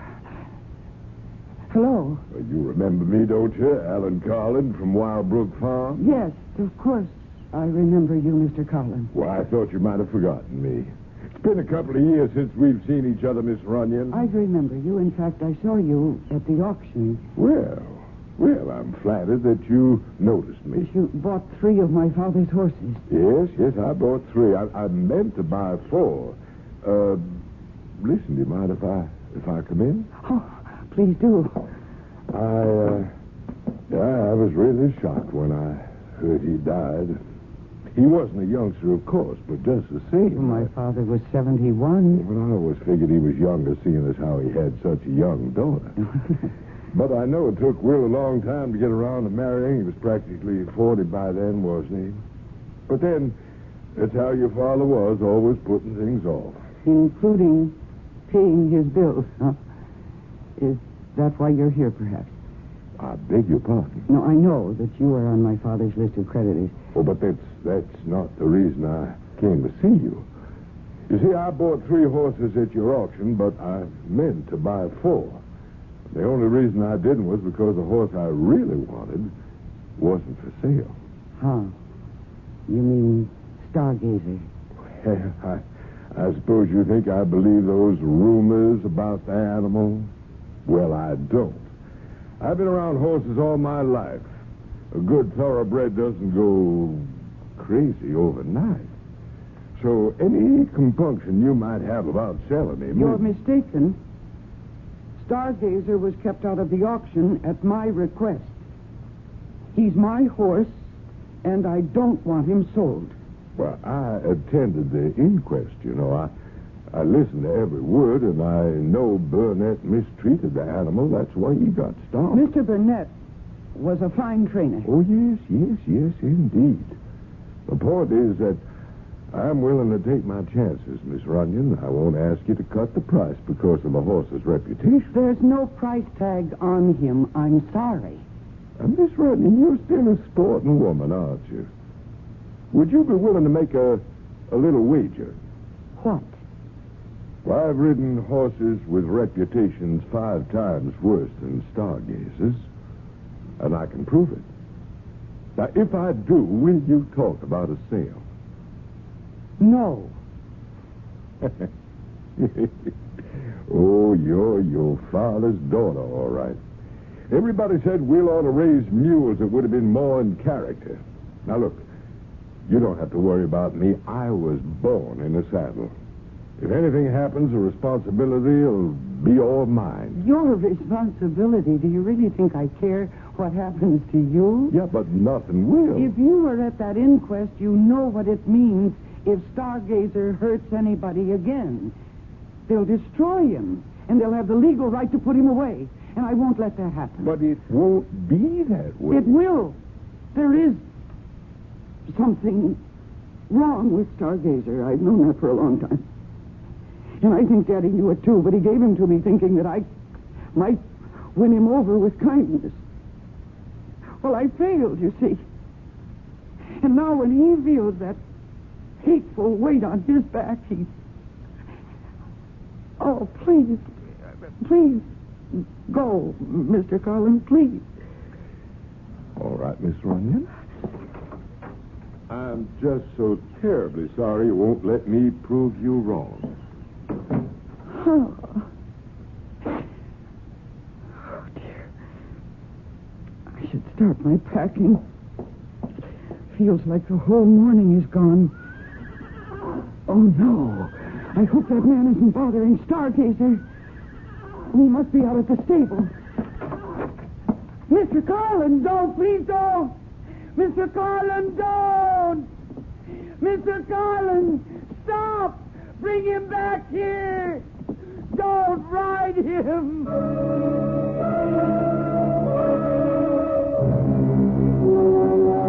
And so Mr. Alan Carlin, horse fancier, has taken a fancy to a killer horse. But Mr. Carlin won't admit he can't win Stargazer's heart, and perhaps win Stargazer himself. We'll find out what becomes of both of them when I return shortly with Act 2.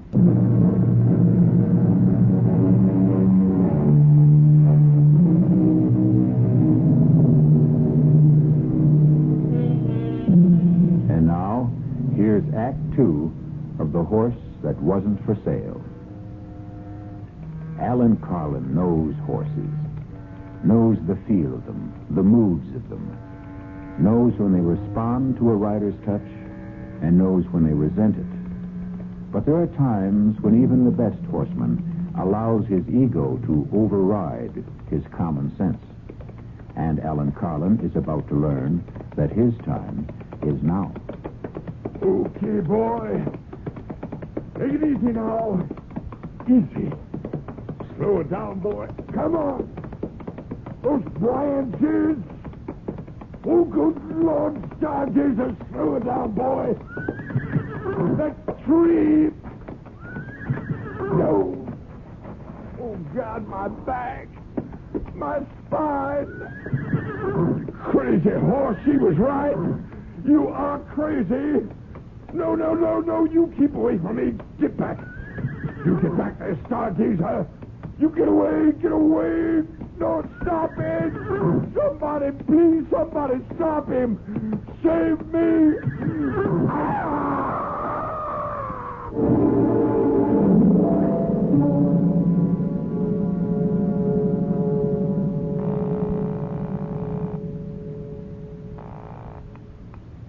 Police department. Hello. I want to report a missing animal. A horse. Who is this, please? My name is Runyon, Christine Runyon. Oh, yes, Miss Runyon. This is Sergeant Beggs. Oh, Sergeant, one of my horses was removed from... he ran away. Oh? I thought all your animals were auctioned off, Miss Runyon. No, there's one that wasn't sold. His name is... Listen, maybe he's still around the farm somewhere. Maybe I better just go out and look for him. Well, if you want to give me a description of the animal... No, it's all right. I just lost my head for a minute. I'm sure he's around the property somewhere, and I'll find him. Don't worry. Whatever you say, miss. I'm sorry to have troubled you. Goodbye.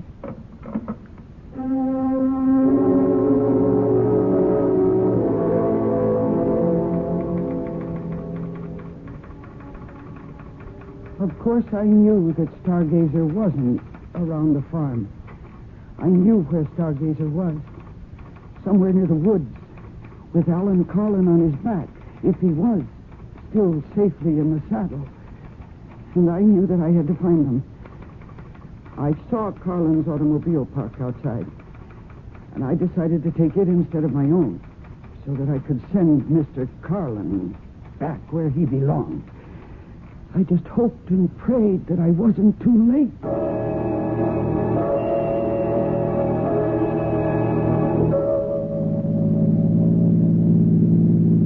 I hated driving. All my life I preferred a saddle to a driver's seat. But I drove Alan Carlin's car like a reckless idiot, taking every curve as if it was a race course. Stargazer must have been traveling swiftly, because there was still no sign of them when the road ended and became a forest trail. Only a horse could travel that pathway. So I stopped the car. I wasn't afraid of the forest. I'd spent half my life on a trail that led into the deepest parts of it. But now for the first time I felt afraid of it. Afraid of what it might conceal. And then I heard a sound that froze me in my tracks. Stargazer! Stargazer, where are you? Stargazer!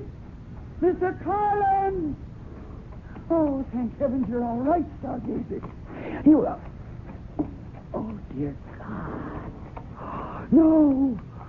Mr. Carlin, he's been thrown. Oh, I warned you not to do this. He just won't be ridden. Nobody can ride Stargazer, not even me. You're lucky you went... Oh, no. Oh, no, his head. Oh, no. You killed him. He's dead. He's trampled to death. Oh, dear God. How could you let this happen? It isn't right. It isn't right. No, Stargazer. I'm not angry. Not with you. My poor animal. No, it's his fault. It's all his fault. Oh, damn you, Carlin. Why did you make this happen? Why? No, don't worry. Don't worry, Stargazer. I'm not going to let anything happen to you. That wouldn't be fair. It just wouldn't be. Only what can I do? They'll find out. Somebody will find out. I looked at Colin's dead body, and I thought, what if I simply left it there? Just left it to yesterday's dead leaves and this year's snow. By the time they found him, Stargazer would be safe with me in Washington. But then I realized that would never work. They'd see the hoof marks on his face. They'd know. That policeman I called would remember, and they'd come for Stargazer, and they'd put a bullet in his head. No, I couldn't leave Ellen Carlin there. Not with the story of his death so clearly marked on his face and his body. Or maybe there was something else I could do. What if I obscured the story of that death? What if I just obliterated it? Yes, that was my answer. Ellen Carlin's automobile was only 100 yards away. If I could get him there, I bent down and put my hands under his arms, and I tried to lift him. It was so heavy. Dead weight. How could I drag him to the car? No, it was impossible. I could only move him a few inches along the ground. The slippery leaves beneath his body helped a little, but I just didn't have the strength. And then Stargazer gave me the answer. If I could manage to secure the body to his harness, if I could attach it somehow to the reins, or even to the stirrup. It was horrible, I knew that. But the thought of what might happen to Stargazer was even more horrible, more unbearable. And finally, I managed it. I dragged that man's body out of the woods, using Stargazer as my strength. And I put Ellen Carlin into his own automobile. And I started the engine. There was only one logical place to take him. It was the canyon road, of course. I knew how steep that drive was, how dangerous it was. That's why so few cars traveled it. And that was lucky for me, the fact that the road was empty, because it made what I had to do so much easier. It almost seemed like a sign from heaven that what I was doing was right. And then, at the beginning of a steep grade, I stopped the car. And I looked at the edge of the precipice. And then I looked at Ellen Carlin's body. And for a moment, my nerve deserted me. But then I put down the parking brake. I shifted the car into drive. And I got out. And I reached below the dashboard and released the handbrake. And for a moment, I thought I'd have to push the car to start it sliding down the grade toward the edge. But then gravity became my confederate, and the car began to move of its own accord. The door slammed shut as the wind caught it, and with gathering momentum, it headed straight for the guardrail, straight for the canyon below. And the guardrail gave way, and the car and the man and the whole horrible problem went over the edge. And when it struck the bottom, the impact was so shattering, I knew that Stargazer could never possibly be implicated in that man's death.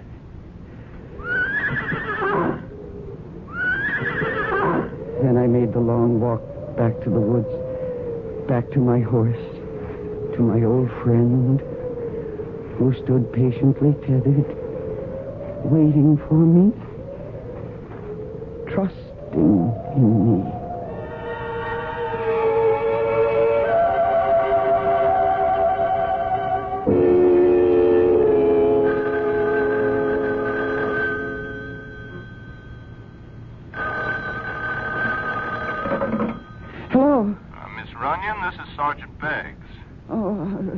Yes, Sergeant. Well, I just thought I'd call and see if you had any luck about finding your horse, I mean.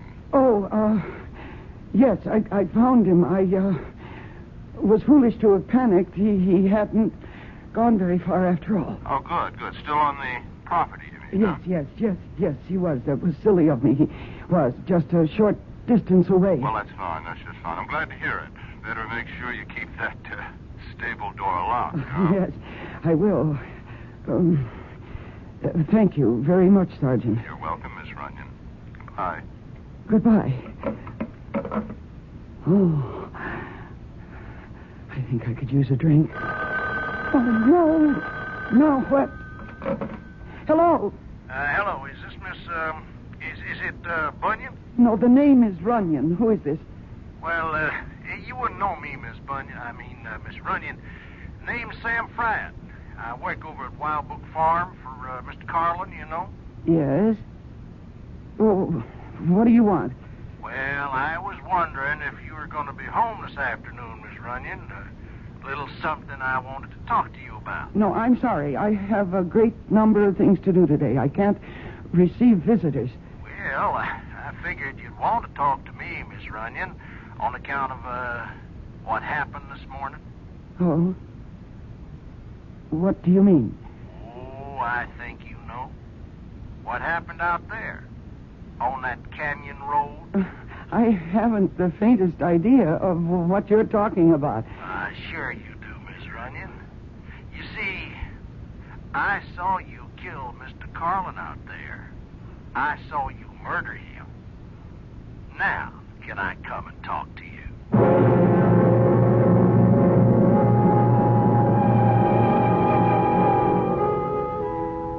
There's a famous old saying that we've all become familiar with lately.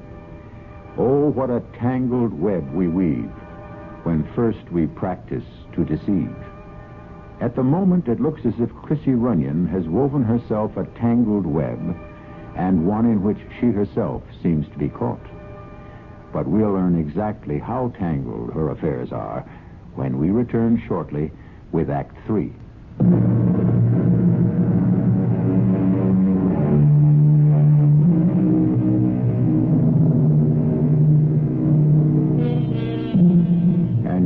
Here's the final act of The Horse That Wasn't for Sale. And it begins with a sound that strikes terror into the heart of young Chrissy Runyon. She hesitates before she answers it, afraid of the man who might be on her doorstep. Miss Runyon? Yes. I'm, Sam Fryatt. Yes. Oh. Come in. Well, it's nice of you to see me, Miss Runyon. Who are you, Mr. Fryatt? I've never seen you around here before. Well, I'm new, Miss Runyon. I come from out of state. Yeah, I used to work in West Virginia at the Algonquin Farms. You know it? Oh, I've heard of it. Yeah, well, I used to be a trainer there a long, long time ago. Then they had me doing grooming work and junk like that. I said, no more of that, I said. Mr. Fryatt, will you please come to the point? What did you mean about Mr. Carlin? I don't know what you saw or think you saw. I seen you, Miss Runyon. I seen what you did. Well, whatever you think you saw, you were mistaken. I didn't even know your boss, Mr. Carlin. And to accuse me of killing him. Oh, but that's what you did, all right. Now, you pushed that car over the cliff, and poor Mr. Carlin was in it. My, you must have really hated that man. Well, what'd they ever do to you? Get fresh or something? Mr. Friott, you're completely wrong. I swear you're mistaken. Well, all righty then, I'm wrong. So you don't mind if I tell the police what I saw?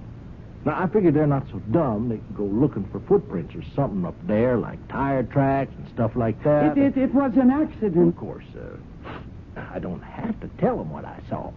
What do you mean by that? Well, what I said. Ain't no law saying a man has to tell everything he knows. And what would stop you? Oh, if I liked the person. No, that's not what you really mean, is it? Now, you take Mr. Carlin. Well, I only worked for the man a week, and I could tell already that he wasn't such a nice fella. Now, I did not kill Mr. Carlin. Oh, sure, Miss Runyon. But you see, there I was in that canyon, taking a ride on the old nag they let me use, and I seen that car stop there. And now, just for the heck of it, I put my field glasses on it. That's how I come to see it all. But you don't understand why I did it. Oh, heck, I don't care why.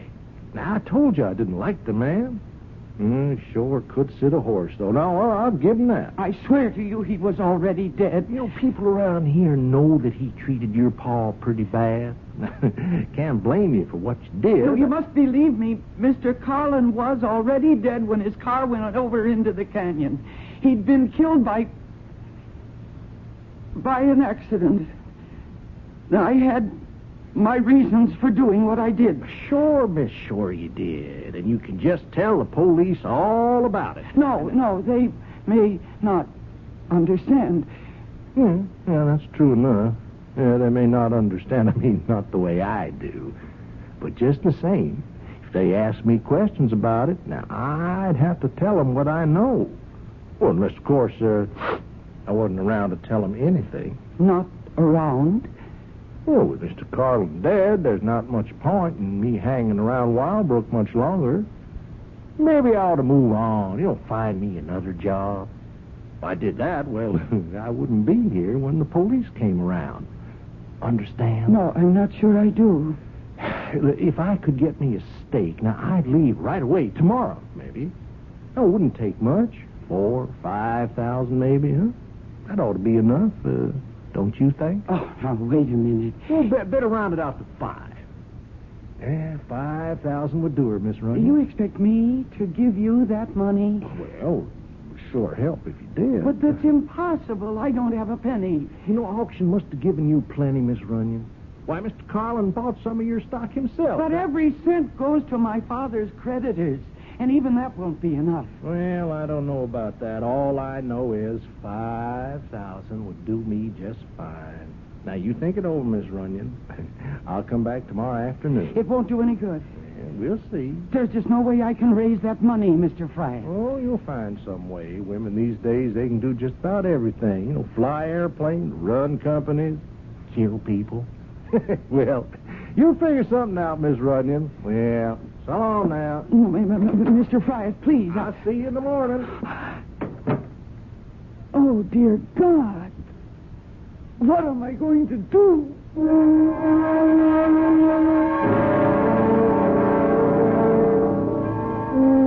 now, here's news on the local scene. The body of horseman Alan Winslow Carlin has been found in the ravine below Canyon Road.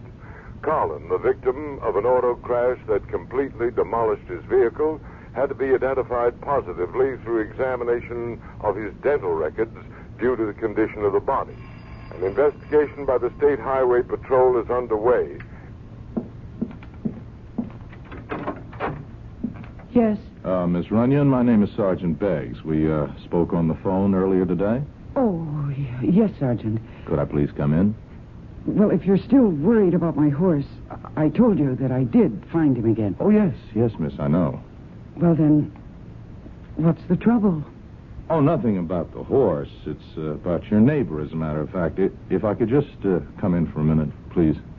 Yes, of course. Thank you. I don't know if you know the gentleman. Name of Carlin? Oh, yes, I know who he is. Wildbrook Farm. Yes, that's him. Matter of fact, I understand he bought some of your horses at the auction last week. Yes, he did, but I didn't handle the transaction myself. The auctioneer did all of that. Yes, I understand. Well, then, what was it you wanted to ask me? You haven't been back home for some time, have you? It's close to 2 years. I came here when my father died suddenly. Yes, I know. And so I guess you didn't see Alan Carlin in all that time? No. Why in the world should I? Oh, I was just asking.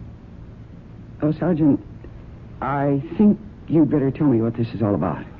Well, I've got something to tell you about Mr. Carlin.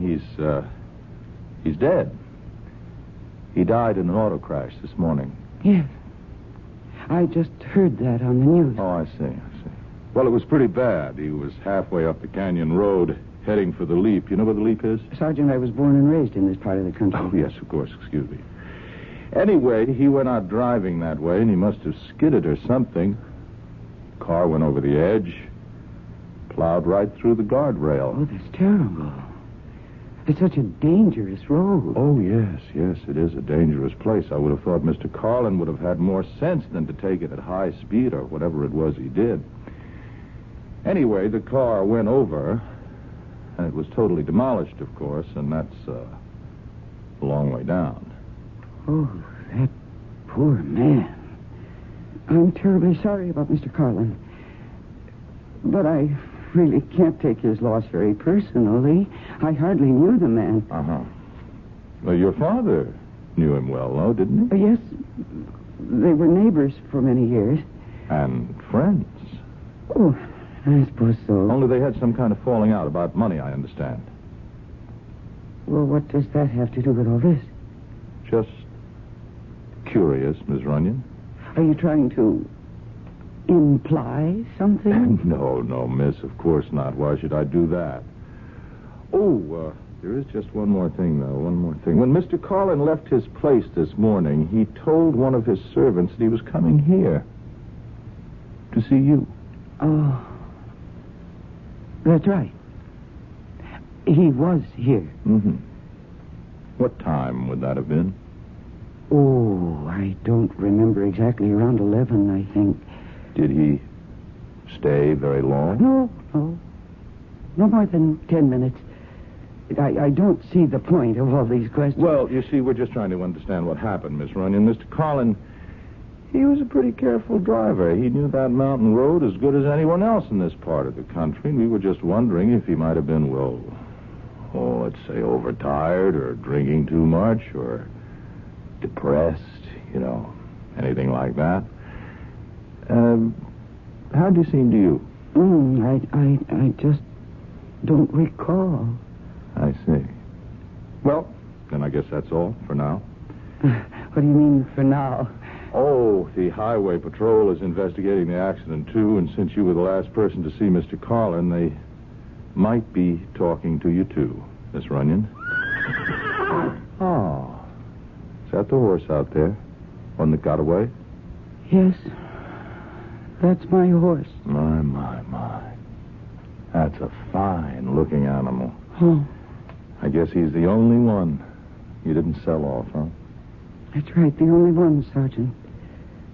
But, I might not keep him after all.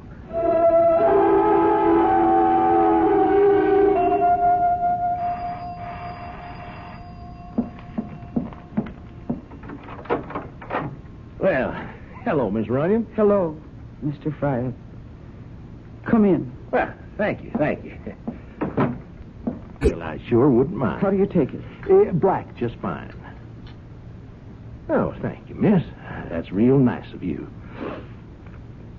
That's good. Well, now, I understand the police were around yesterday. You don't miss... Oh. Would you like a cup? Well, I sure wouldn't mind. How do you take it? Black, just fine. Oh, thank you, miss. That's real nice of you. That's good. Well, now, I understand the police were around yesterday. You don't miss very much, do you, Mr. Fryatt?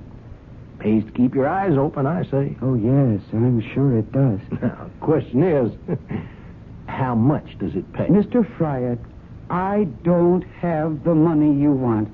Well, now that's a real bad piece of news, Miss Runyon. I told you yesterday there's simply no way for me to get my hands on it.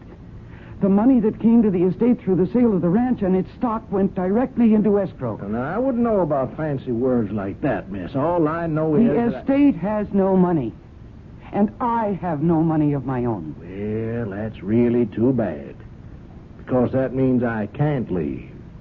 And if I can't leave, I might just as well tell the police what I saw. I'm hoping that you don't do that, Mr. Fryatt. Oh, I don't want to do it. Believe me, Miss Runyon. But if there was just something you could give me. I mean, there must be something your pa left you, huh?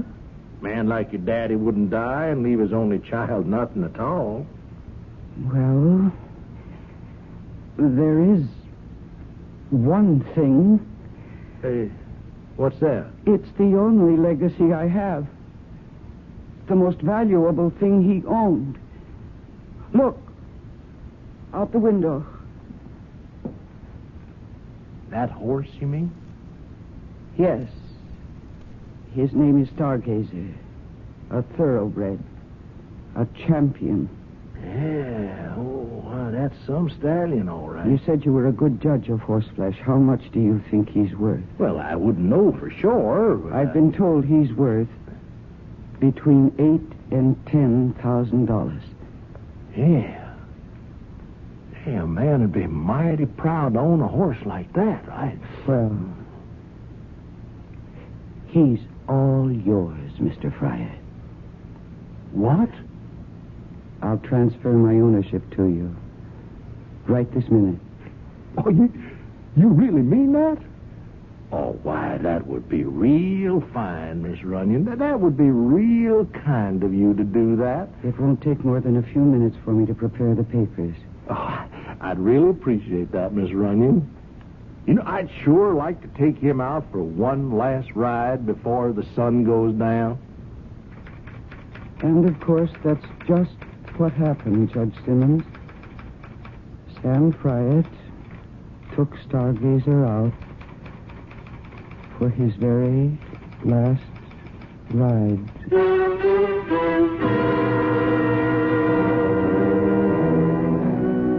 Remember all the old cowboy movies that showed the lone rider heading into the setting sun? Well, you can picture old Sam Fryatt doing exactly that.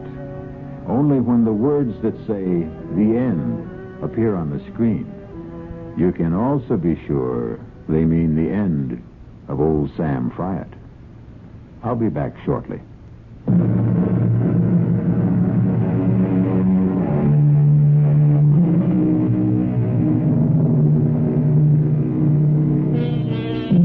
We hope you enjoyed this radio mystery story. We hope you're enjoying the magic of radio itself. Magic which produces the most gigantic stage of all.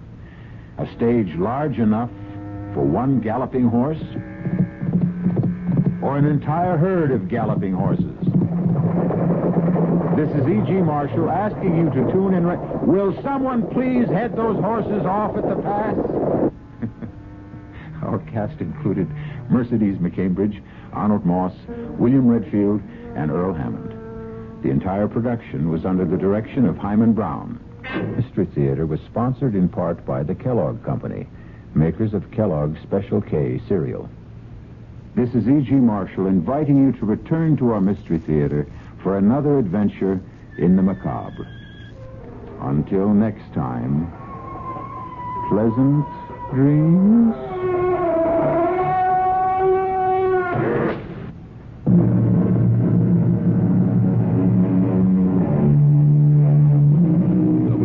Mystery Theater was brought to you by ShopRite Supermarkets, where you get a lot more for a little less, by Suburban Savings with offices throughout North Jersey, and by your New Jersey Dodge dealers. The preceding Mystery Theater program was furnished by the CBS Radio Network.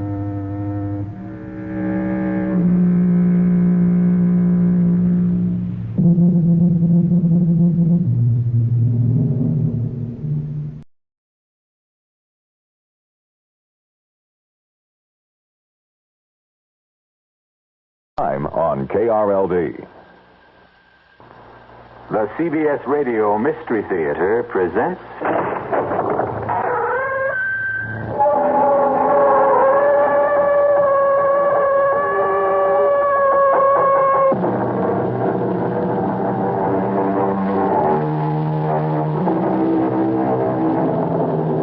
Come in. Welcome. I'm E.G. Marshall. Welcome to the sounds of suspense. To the fear you can hear.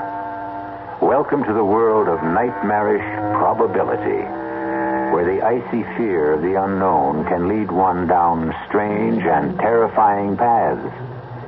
In our story, Alex Harper confronts the impossible, and the encounter produces a devastating effect. It's Ace, our dog. He's dead. I see him, Alex. There isn't a mark on him. Nothing. Look at his face. Oh, it's horrible. If I didn't know better, I'd say that something scared that pup to death.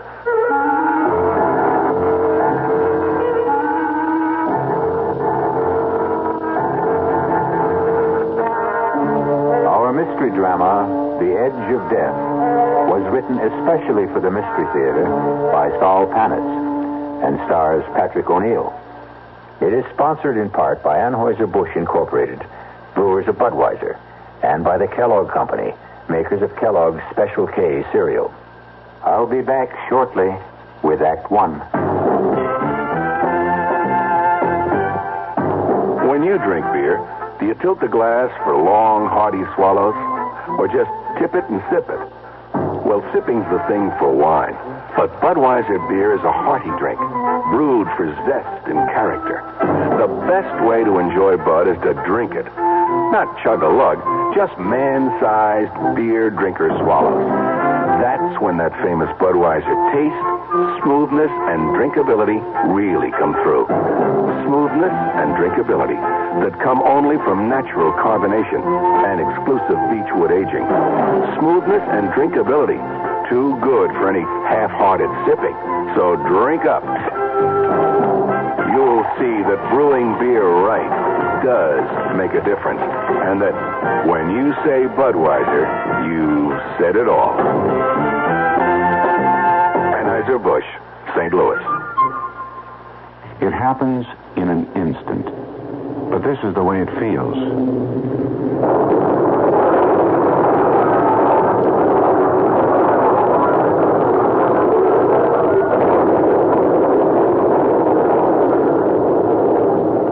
The driver was speeding, but the crash goes on and on, almost in slow motion.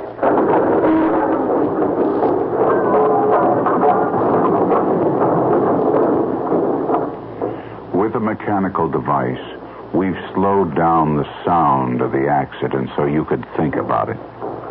If the driver had slowed down, there probably would not have been an accident.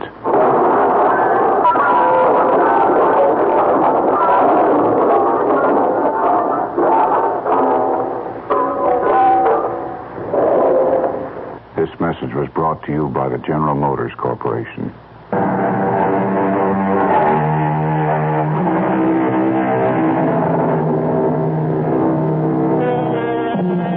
Alex Harper, farmer.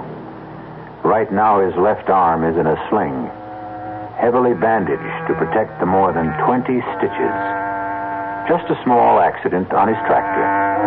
First time in his 28 years as a farmer that he'd ever suffered more than a slight sprain or a minor bruise.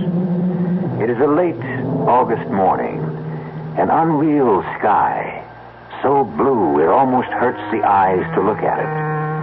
Even now, there is a promise that the cool dampness of the morning will soon yield to the stifling heat of the prairie sun. No matter what you say, I still don't think I ought to leave you alone. Who said I'm alone? You hear what Judy said, huh, Ace? Can't you be serious for a Oh, second? because I think you should go. Now, we've been over this a dozen times. If something was to happen, I'd never forgive myself. Oh, what if the sky fell down, Chicken Little? Well, your arm, it hurts, doesn't it? Did I say so? Oh, whenever you get this way sarcastic, you're covering up. You can't fool me. Take another pill. Another one, and I'll be going around like a zombie. And I'll ask Dr. Stevenson if he can give you something else. But I don't want something else. Now, you go on, get your annual checkup, do a little shopping if you like. But I still think I ought to be here. After last night. Oh, boy, last night again. I am not a hysterical woman. I didn't say you were. Well, you thought so. Well, you get me up out of a sound sleep and insist that there are lights and noises. No, I heard something last night. It wasn't a rabbit or a deer. There was a flashing light. I'm not an idiot, and I haven't got that good imagination to make it all up. And now I'll go.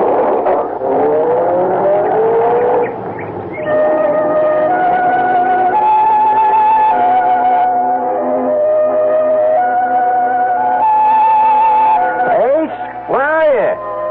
Come on, boy. Now, I'm in no mood to play games. All right, I'm going back to the house. Oh, behind the barn, eh? What you got cornered, a 10-foot rabbit? Oh, there you are. Now, hey, you did find something. I'm coming, Ace. All right, now, bring it to me. Come on, boy, give it here. Give it here, that's it. Good dog. Hey, let's see what you discovered. A bag. Looks just like Doc Stevenson's bag, only that couldn't be his. This one's shiny new. Feels funny. It's not leather. Doesn't feel like vinyl either. How the deuce can anyone possibly use this? No lock, no zipper, no buckle. No way to open this case. It's a jag. I'll bet that some of those college kids from town, sure, that's it. Judy did hear some sounds last night. The kids. And they left this stupid bag. Of course, Ace. Now, you'll get full credit. Yes, sir, boy. I'll tell Judy you found it. Now, come on. Let's go back to the house. Come on.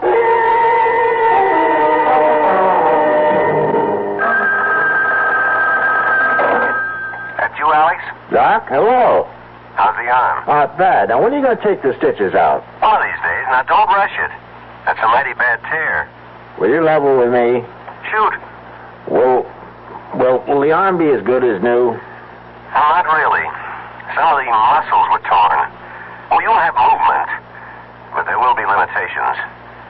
You were lucky that it's the left and not the right. Yeah, lucky. And you'll end up with a beautiful scar. Say, Doc, is Judy still there? She left about 30 minutes ago. Did she check out okay? Well, there are some tests that will take a few days. But from what you could see. Well, that's the real reason I called, Alex. There is something? There is.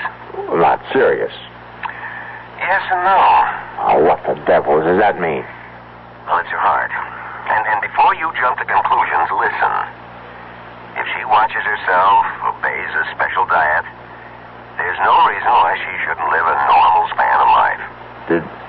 Did you tell her? Oh, only that it's a rather common condition that can be controlled. She's not alarmed, and she needn't be. Now, I mean this, Alex. I've seen patients like her do almost everything they used to do and go on and on. Almost. Oh, Doc, last time you dropped by, let's see, that must have been at least a week ago. More like 10 days. By any chance, did you leave something out here? Huh? You aren't missing one of your black bags. Huh. I only got one bag. What are you talking about? Nothing. Doc, I think I hear Judy. Yeah, it is. Hey, she's driving kind of funny. I better hang up, Doc.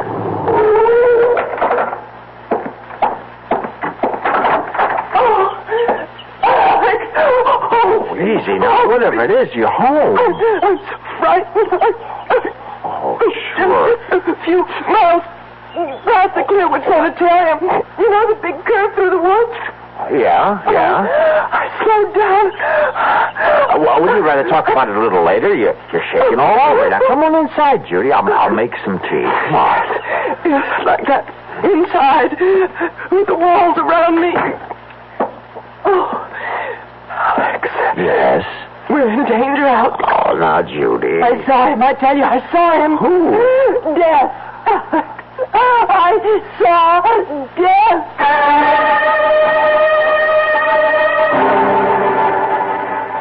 Do you feel better now? Yes. Look, I can hold my hands out and they don't shake anymore. Now, maybe I ought to call the doc anyway. I guess you must think I... Oh, Alex.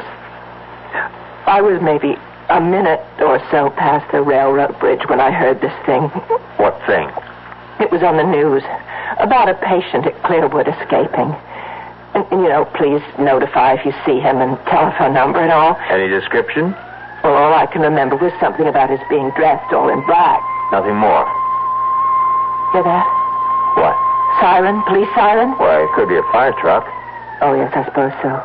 You've heard sirens before. Yes, I know, but... No buts. But they're searching for him. I still don't know who him is, except he's one of those mental cases from Clearwood. Well, he was just standing by the side of the road.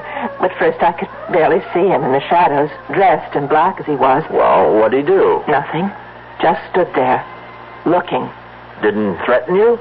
And then he said something. It was like, I want to communicate with you. Yes, I think that was it. And you got out of there fast. Did he shout? No. His voice was soft and mild. And he said communicate? You sure he used that word? Communicate, yes. It's a queer word to use, don't you think? I mean, most people would say talk. I want to talk with you. Communicate. I mean, I know what I heard. I looked up when I heard him, and by now he was in the sunlight, and I could see him clearly, just a few feet away. Alex, he had no face. Now, Judy. I know what I saw. There was no face. I'm not hysterical, and I saw him. Now, if you say so. Oh, why don't you believe me? Because I can't conceive of anyone without a face, that's why. Now, all right, let's start from the beginning. Did you see his eyes? No. Was he wearing a hat? Yes, a black one. Well, it could throw a shadow over his eyes so you couldn't see them. It's possible. Well, it has to be. How the devil could anyone? He could have been in an accident, surgery. But how would he... All right, let's go on. Now, what about his nose? No, I didn't see any. Could be the hat again. Mouth? His mouth, Judy. You see, if the sun was hitting over his shoulder, then there'd be a shadow from his hat. In that case, the mystery's over. You're trying to make me feel like a fool. I don't care what you or anyone else thinks, but I saw a man with no face. And you can know what you can do with your theory about the sun and the shadows. I don't know about flying saucers, and I don't take pills, and I don't smoke pot, or whatever they call it. And I'm not crazy in imagining things. For your information, Alex, my eyes are still 20/20, and they saw, oh, God help me, a man without a face.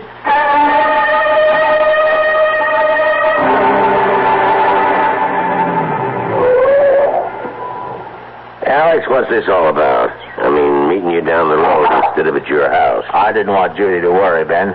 Well, I'm a police officer, not one of those secret agents you see in the movies. Ben, she says she saw the patient from Clearwood. Is that why you got me out here like this? He escaped. You make it sound like he's Jack the Ripper. Because he's from Clearwood, you got the idea he's a raving, homicidal maniac. Oh, sure. All they've got out there are a bunch of lovable folks who are just a little mixed up. You're really upset.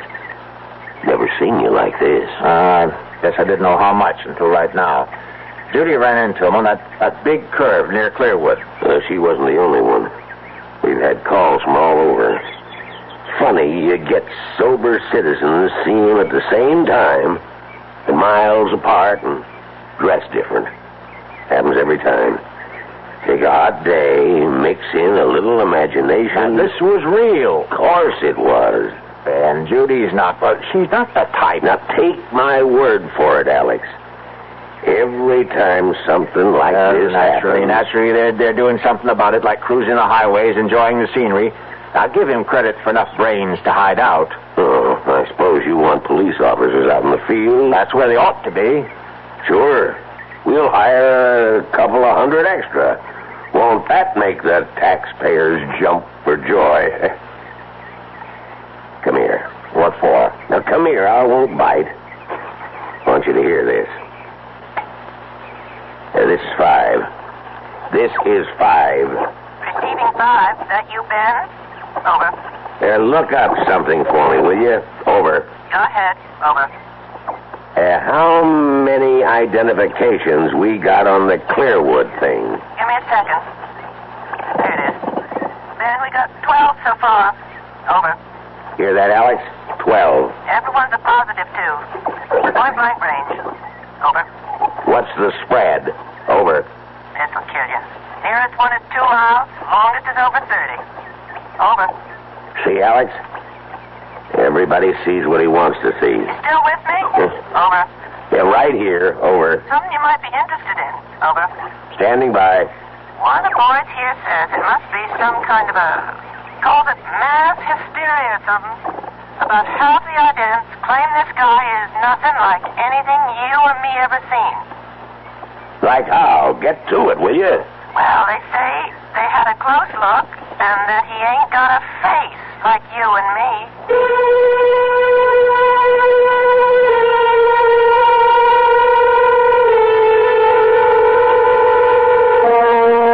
A man without a face.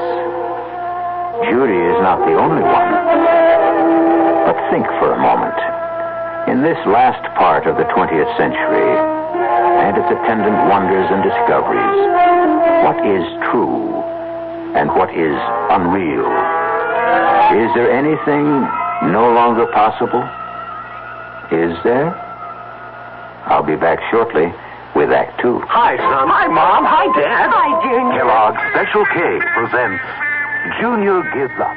Junior, why aren't you eating your Special K? It's your favorite cereal. Oh, just 'cause. Just 'cause why, honey? Just 'cause Darla said some evil things about it. That's just 'cause why. Hi, Mom. Hi, Dad. Hi, Darla. Hi, Sis. Hi, Junior. Darla, what did you tell Junior about his Special K? Daddy, all I told him was that Special K is good for us. Yeah, and anything that's good for me never seems to taste good. But, Junior, you already know that Special K tastes good. Oh, do I believe? Darla, or my taste buds. What's that, son? Oh, nothing, Dad. Son, Special K is America's favorite high-protein cereal. It's got minerals, vitamins, iron, and all those good, nutritious things. But it got to be so popular over the years because it tastes good, too. You mean it's good for me and tastes good, too? Right, son. Right, Dad. Right, Junior. Right, indeed. Start your balanced breakfast with Kellogg's Special K. It's nutritious and delicious. Right, Dad. When my children were growing up, they sat for hours playing with a puzzle. I'm Art Linkletter, and I'd like to tell you about the wonderful wooden inlaid puzzles that Play School makes. Play School, a Milton Bradley company, has been making toys for generations of preschool children. Play School makes all kinds of wooden puzzles, from the simplest animal puzzles to the more advanced ones. And they all challenge a child to solve problems while having fun. And Play School puzzles are well made to take a lot of punishment. Play School is also famous for blocks, all kinds of blocks, embossed wooden alphabet and number blocks, kindergarten blocks, even a can of colored blocks. Children will satisfy their urge to build and create with Play School blocks, and like all Play School toys, their blocks and puzzles are sturdy, so they can be handed down from generation to generation. Your children will have a lot of fun playing with Play School blocks and puzzles every day. And every day is a good day to make a child happy.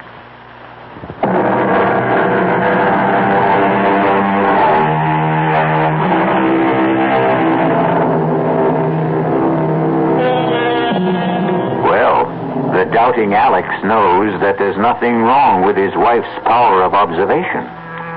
She did see a man, and though he does have a face, there is something missing. A mouth. Result of an accident? Or is he a mutation, a gruesome congenital result? Or perhaps from out of this world? Let's join Alex and see if we can find out. This is Alex Harper calling. Could you connect me with the director of the sanitarium, please? Rogers here. I'm sorry to bother you, Doctor. I'm Alex Harper. I have a place on Route 36, about 8 miles from you. Where's the course? I've passed by there quite often. What can I do for you, Mr. Harper? Doctor, I hope you won't laugh or anything, but I have a couple of questions about this fellow who broke out of your place. Michael. That's his name? Michael? Michael what? Well, now, we have no full identification. He gave us only his first name. But he was a patient at Clearwood, wasn't he? In a sense. Was he or wasn't he? Well, only for one day. You see, Michael is a rather unique case. Most unique. In all my years, I've never seen anything like him. Look, I have to speak low because I don't want my wife to hear. She's in the kitchen and she's plenty upset already about your Michael. But she's seen him? Why, have you notified the police? Well, I thought I'd speak to you first. She saw him, and from what she says, she's either crazy or hysterical. And I can tell you, she's not either one of them. Oh, Michael is, well, he's different. Different? That what you call a guy without a face? Without a... No. He has features. The eyes, nose, and the rest of it? Well, of course. Then my wife, she didn't see what she says she saw? No, I haven't said anything like that, Mr. Harper. What I was referring to was his appearance, not his powers of reasoning or social behavior, because, quite frankly, he didn't talk to us. Outside of his name, we couldn't establish contact with him at all. Well, what about his, as you call it, appearance? Michael has no mouth. From what we can tell, he was born without a mouth. We don't know how he communicates, or if he does at all, or how he manages to ingest food. Truth is, he wrote his name on a scrap of paper. You see, Michael may be something quite new to our world, Mr. Harper. Perhaps one of a kind. Maybe he's, what's the word I'm hunting for? Mutation? Yeah, that's it. I hope to God that he is what he appears to be. A freak. A one-time thing. But suppose he's only the first, the beginning of perhaps a new kind of man.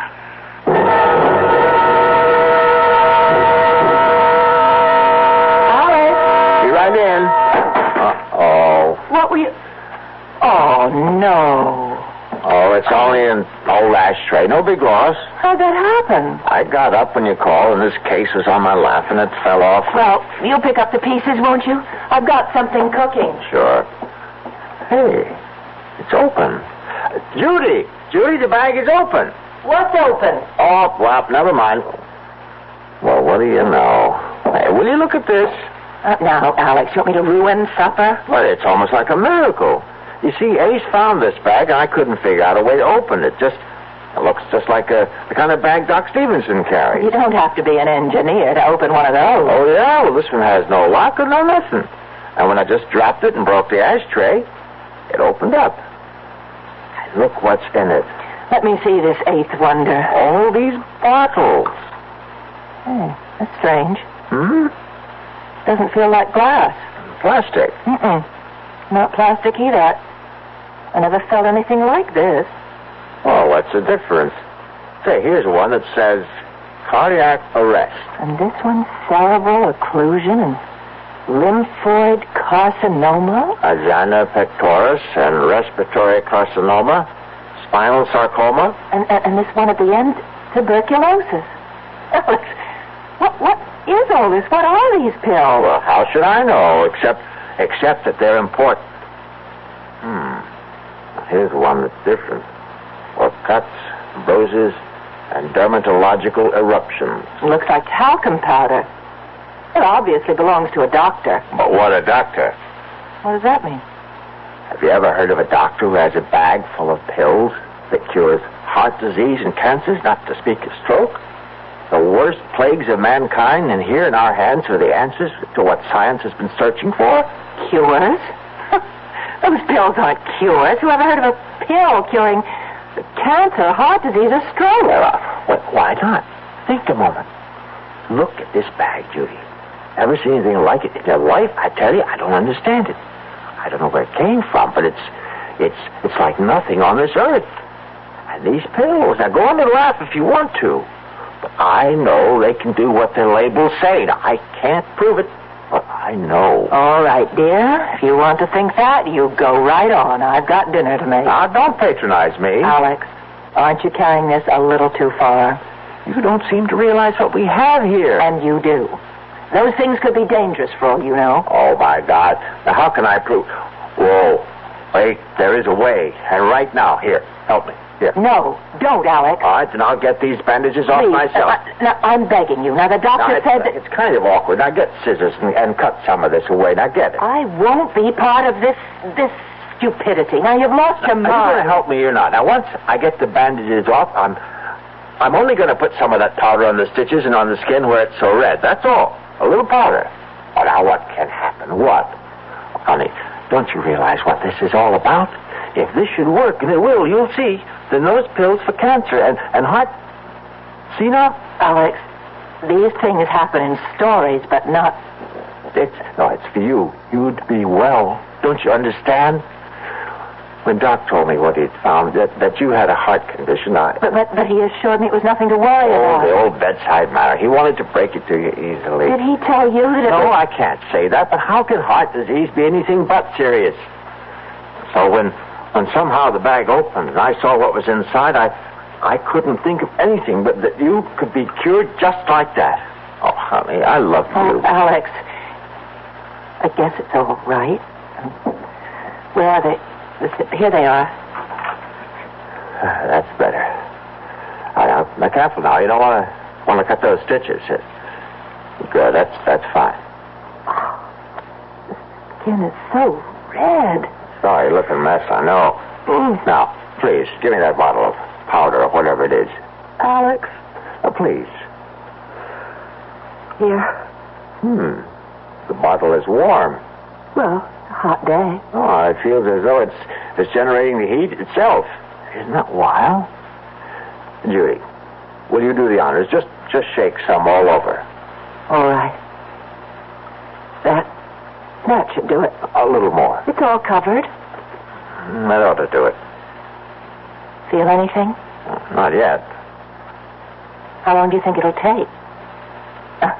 That is, if it... Well, it hasn't even been 30 seconds. I suppose it'll take a little time, though. I didn't expect a miracle like that water into wine kind of thing. The powder's got to work its way in. I'll get some fresh gauze. You still ought to keep it covered. Yeah, that might not be a bad idea. I wonder what's bothering Ace. Oh, there he is. Alex. What is it? Look over there. It's him. The one Ace is running after, the man I saw on the road, the man without a face. I'm going after him. Now, lock the door after me and call the police. Oh, no, don't go. Let the police handle it. He's heading out to the East Fields. Now, call him. Tell him. He might be dangerous. No, I won't get too close. Just enough to keep track of him till the police get here. Oh, just thinking of him. I'm so frightened. Oh, now, there's no need to be. I didn't want to tell you before, but I talked to the head of Clearwood, and this guy, this Michael is his name. He's a little queer, but he's not dangerous. Anyway, there's nothing to worry about as long as you stay inside. Twice in one day. Why here? He's not after you. What reason would he have? I suppose not, but somehow... Alex! That's what he wants, the bag! The medicines! It must be his bag. He's come for it. Him? A doctor? It has to be. That's the only explanation. Oh, I'll give you another. He's escaped and wants to stay off the main roads. After all, you spotted him, did you? He just wants to get as far from Clearwood as he can. By chance, he was cutting across our place when he ran into Ace. Now, look. Now, I'm going to go after him before he gets too far. Remember, the police and the door.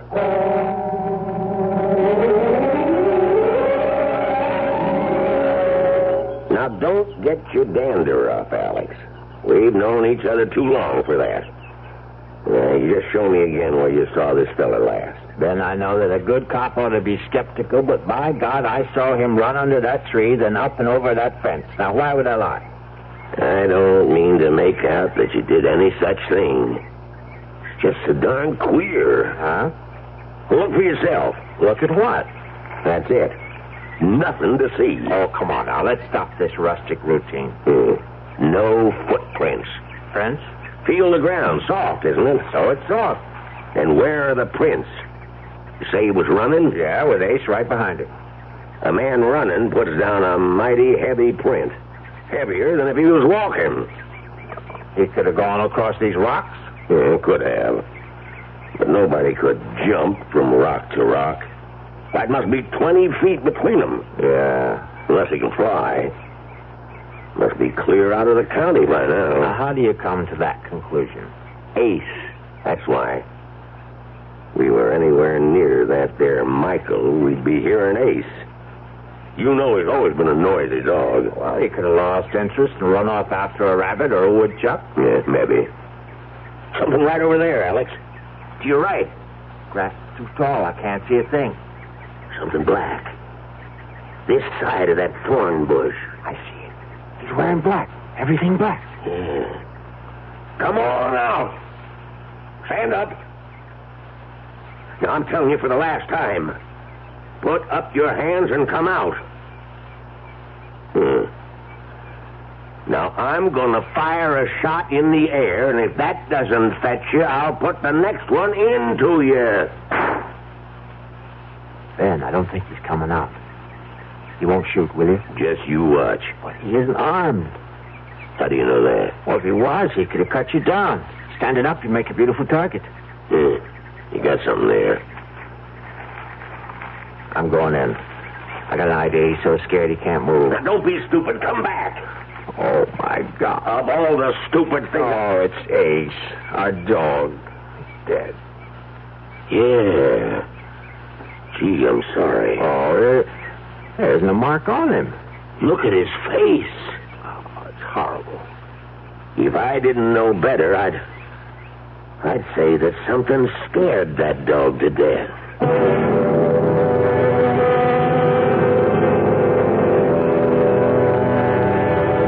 There is no medicine for fear. The icy chill that reaches out with frigid fingers to clutch the heart. The shadow of the inexplicable Mr. Michael hovers close by, and the lives of at least 2 people will be irreparably altered. We'll find out how when I return shortly with Act 3. Who knows how to help you solve your shopping problems? The Better Business Bureau knows. I swear I never saw so many mattresses in one store in my life. I just don't know what to look for. I'm so confused. I'm here to take care of your confusion, madam. You know, you could start by reading the labels on the mattresses. Oh, sir, who are you? I'm the man from the Better Business Bureau. You know, by law, every mattress must carry a label listing the materials used in the mattress. And don't forget, madam, that there's a new law that all mattresses must now be flame-resistant. Oh, thank you, sir. And be sure to read the guarantee and find out what it covers and for how long. Just another consumer tip from your Better Business Bureau. Yes, who is it? Hi, I'm your new neighbor, Steve Williams, in 107. Oh, how nice to meet you. Well, come on in. It's a pleasure. Thank you. I see you've got a measuring cup. And now let me guess, you ran out of sugar. You're a bachelor. Oh, yes. As a matter of fact, I was wondering if I could borrow some prunes. Prunes? Prunes? I know. Sorry. Did I tell a joke? Yeah, I thought a couple. There are still a lot of people who laugh at prunes. But now, quite a few are finding out how good they really are. Because pound for pound, prunes have 8 times the vitamin A of the leading fresh fruit. And more iron, niacin, and vitamin B2 than the 5 leading fresh fruits. They're also a great natural source of quick energy. You Well, thanks. Anyway, maybe I'll try 105. Yeah. California prunes. The funny fruit that does so much for you.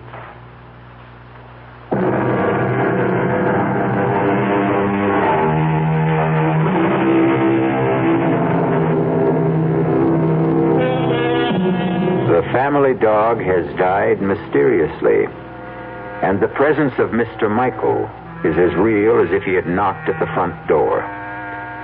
Now the ride back to the farmhouse is a silent one, broken only by a few perfunctory remarks as it comes to an end.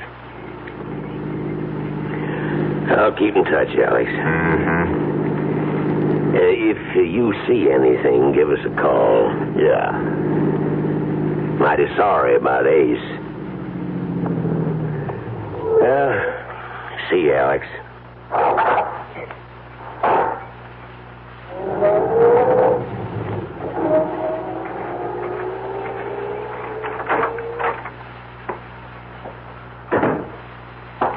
You okay? Okay. Is that Ben in the police car? Yeah, it's Ben. Oh, you should have invited him in. I guess so. I just didn't think. Judy. Did he get away? The man who... Oh, Ben thinks he's out of the county. Oh, I hope so. Judy, we were following Ace. Alex, and look at it. It's a miracle you were talking about. I met Ben and we were over in the Call the North doctor. Field. He'll drop everything and come out when you tell him. And I was the one who didn't believe. I don't understand you. I thought you'd be jumping up and down because what you said would happen did. I'm so happy for you. Huh? Don't you hear me? Alex, look at your arm, your left arm. My God in heaven. I didn't believe it. Oh, what an idiot I was.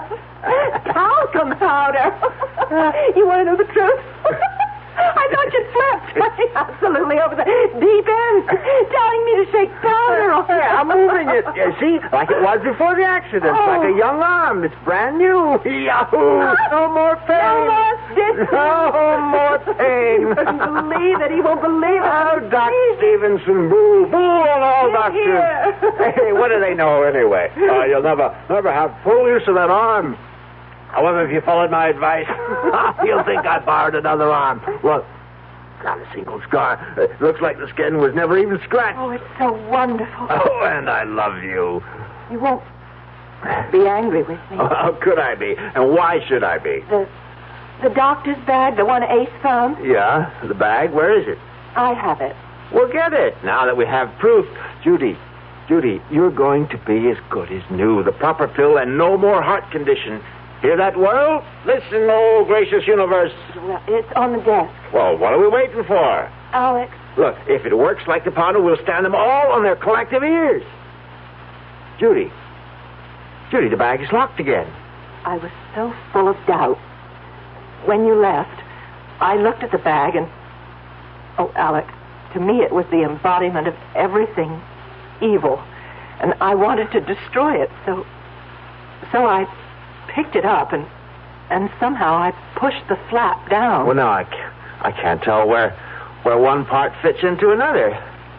See, I can't find a seam anywhere. I think it was just about here. Try there. No, that's no use. I'll drop it on the floor, maybe like last time. Still in one piece. I'll try again. No use. Oh, forgive me. Right now, we got to figure out a way to get the bag open so we can get you a heart pill. Alex, you have an electric drill. I can try. I'll take it out to my workbench in the barn. Well, why not wait until morning? It's getting dark now. No time like the present. Now, give me a shout when dinner's ready. If I'm lucky, I may be back before then. I'll get this thing open if I have to use dynamite. Here goes.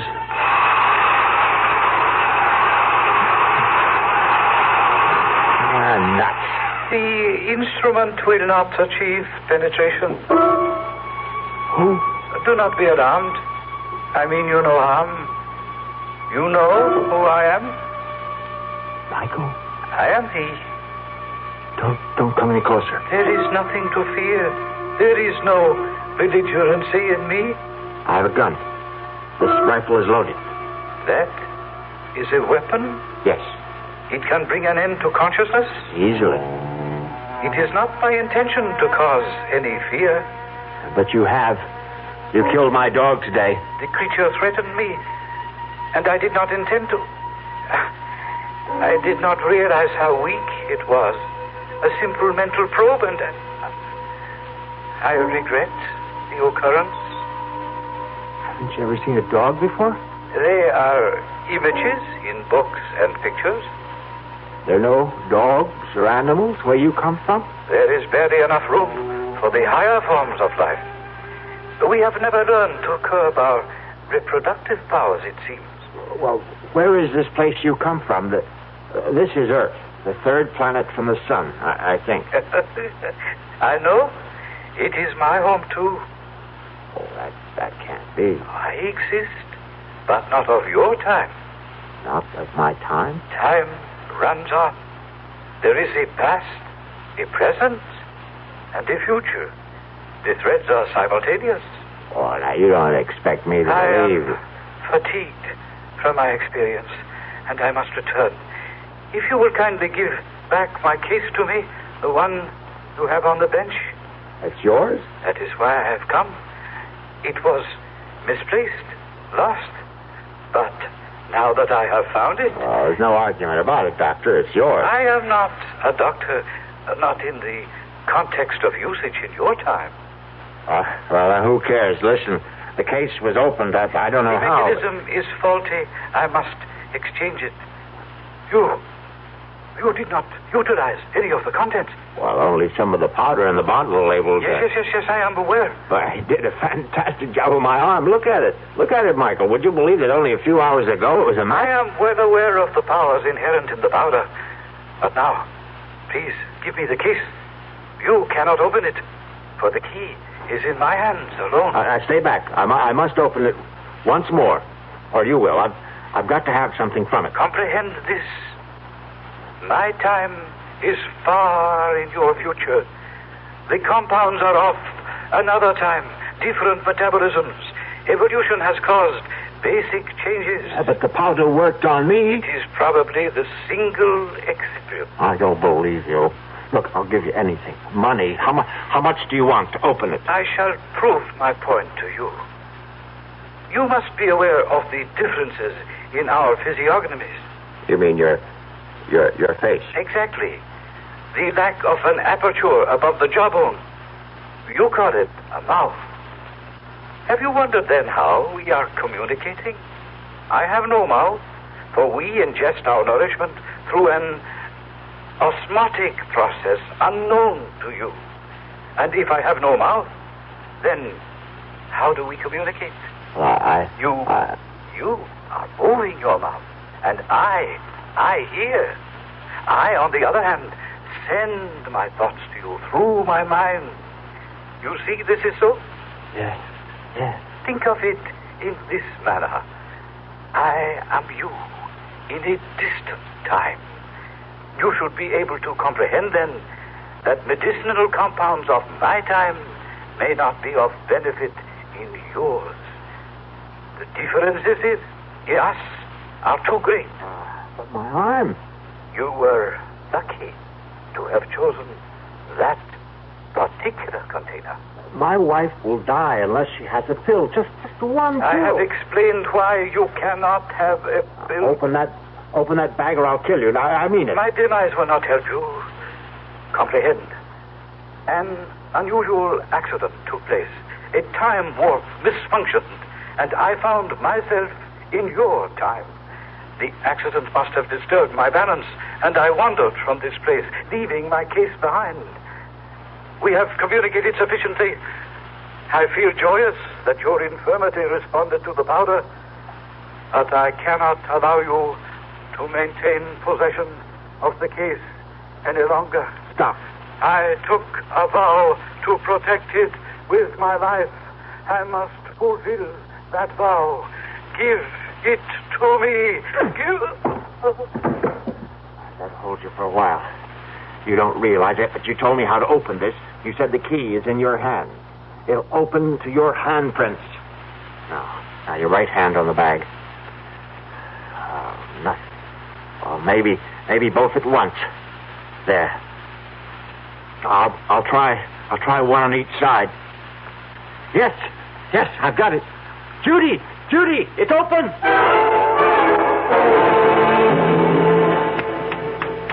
Come on, Michael, wake up. Come on, you're okay. Piece of ice on your cheek should help. That's it. Easy now. Fine. How do you feel? I thought your aim was to extinguish me. No. I only wanted one of those heart attack pills. You see, my wife Judy has a heart condition. Well, she had a heart condition. Thanks to you, we don't have to worry about that anymore. This other person, your wife, she ingested the dosage. Just like a flash. After she saw what happened to my arm, she had no hesitation. If I could only have just one of each of those different pills, I wouldn't have... I have communicated to you that I am not a physician, yet you have refused to accept the truth. You insist I am practiced in medicine because I possess a case apparently similar to physicians of this time era. Well, you can't blame me for thinking that. You will not communicate. You will listen. You poor man. Poor individual. Let me inform you of my profession. I am proudly the highest ranking exterminator. Exterminator? Precisely. I communicated earlier that in my era there is barely enough room for all who inhabit the planet. Therefore, exterminators trained to eliminate painlessly and quickly. Oh, no. The pills, as you refer to the compounds, are each a dose of death. The case is full of death. The tools of my trade. Oh, no. All except the container of first aid powder which I keep for my personal needs. Fortunately for you are now thoroughly healed arm. But the rest... Oh, but the labels, the tuberculosis, the heart attack, cancer... The compounds act within a matter of minutes. Bringing death, of course.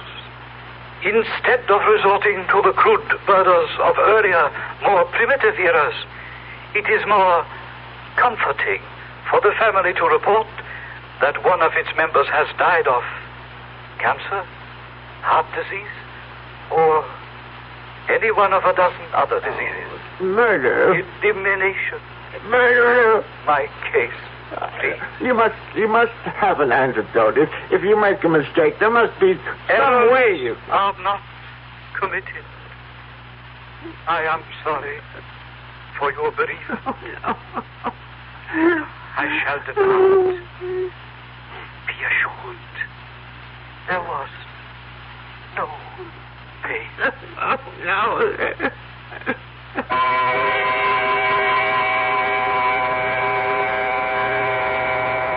Naturally, there were those who were skeptical. A man from another time who conversed through telepathic means? Much too fantastic. Alex Harper would look with infinitely sad eyes and agree that it was too much to expect anyone to believe his story. Except for one thing. And he would bare his left arm. Explain this, he would say. And if you can, I will agree that I dreamed the entire nightmare. I'll be back shortly. Hi, I'm Hal Linden. There's a lot of talk these days about America's energy crisis. Talk about doing without heat, about doing without our cars, about what's going to happen if we run out of fuel. Well, we may not have to run out of fuel if we all work together to conserve the fuel we have. That means turning your thermostats down to 68 degrees during the day and turning them down to 60 at night. It means turning off lights, TV sets, and electrical appliances the minute we're finished with them. It means driving no faster than 50, starting or joining carpools, avoiding the kind of stop-and-go motoring that eats up gas by the gallon. In short, it means saving every ounce of energy we can, every chance we get. So please, do your part to make the fuel supply stretch a little further. For your own sake, Don't be selfish. Don't be foolish. Don't be fuelish.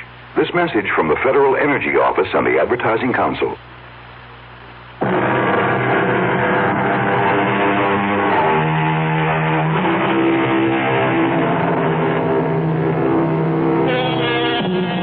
In a ditty from a well-known operetta, the words are, "Things are seldom what they seem. Skim milk masquerades as cream."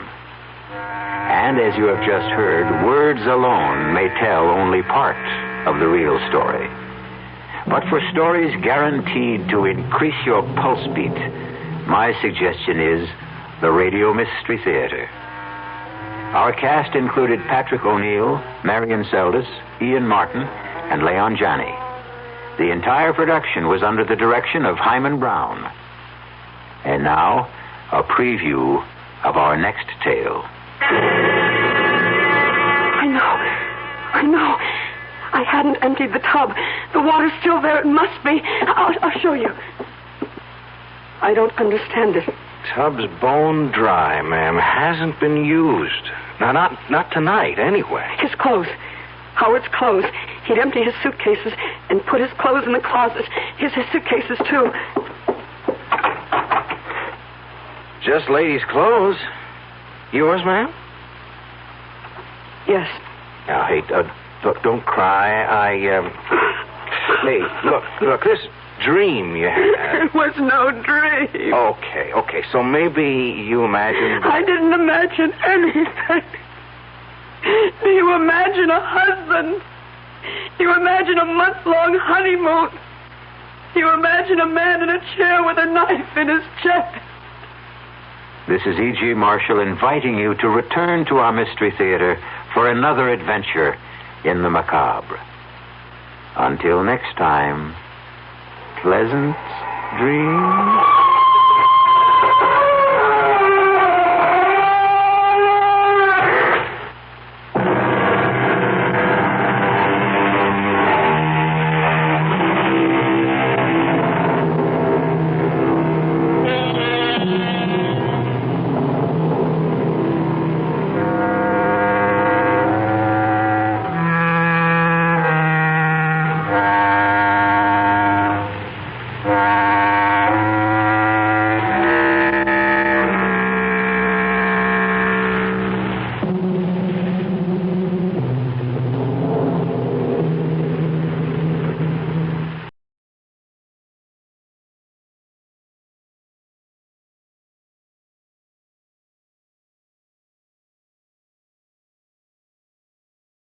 Institute here in Dallas.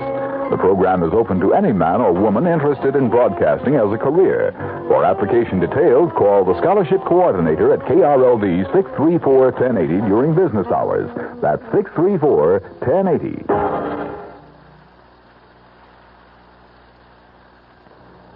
The CBS Radio Mystery Theater presents...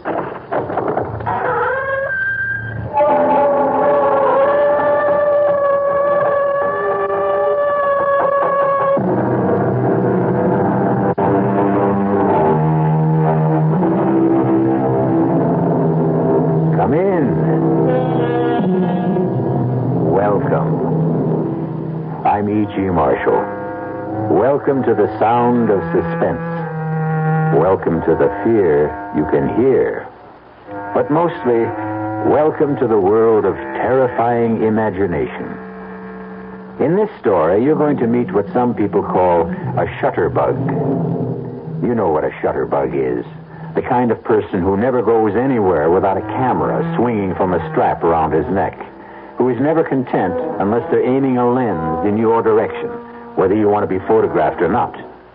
But unfortunately, this particular bug is the kind that many people want to crush under their feet. We all want to get rid of Kellerman. We want to kill him. And so do you. That's a lie. You hate his guts as much as we do, Mr. Bailey. Why don't you admit it? Of course I hate him. But that doesn't mean I'm ready to commit murder. Well, we're ready, Mr. Bailey. And you'd better be, too.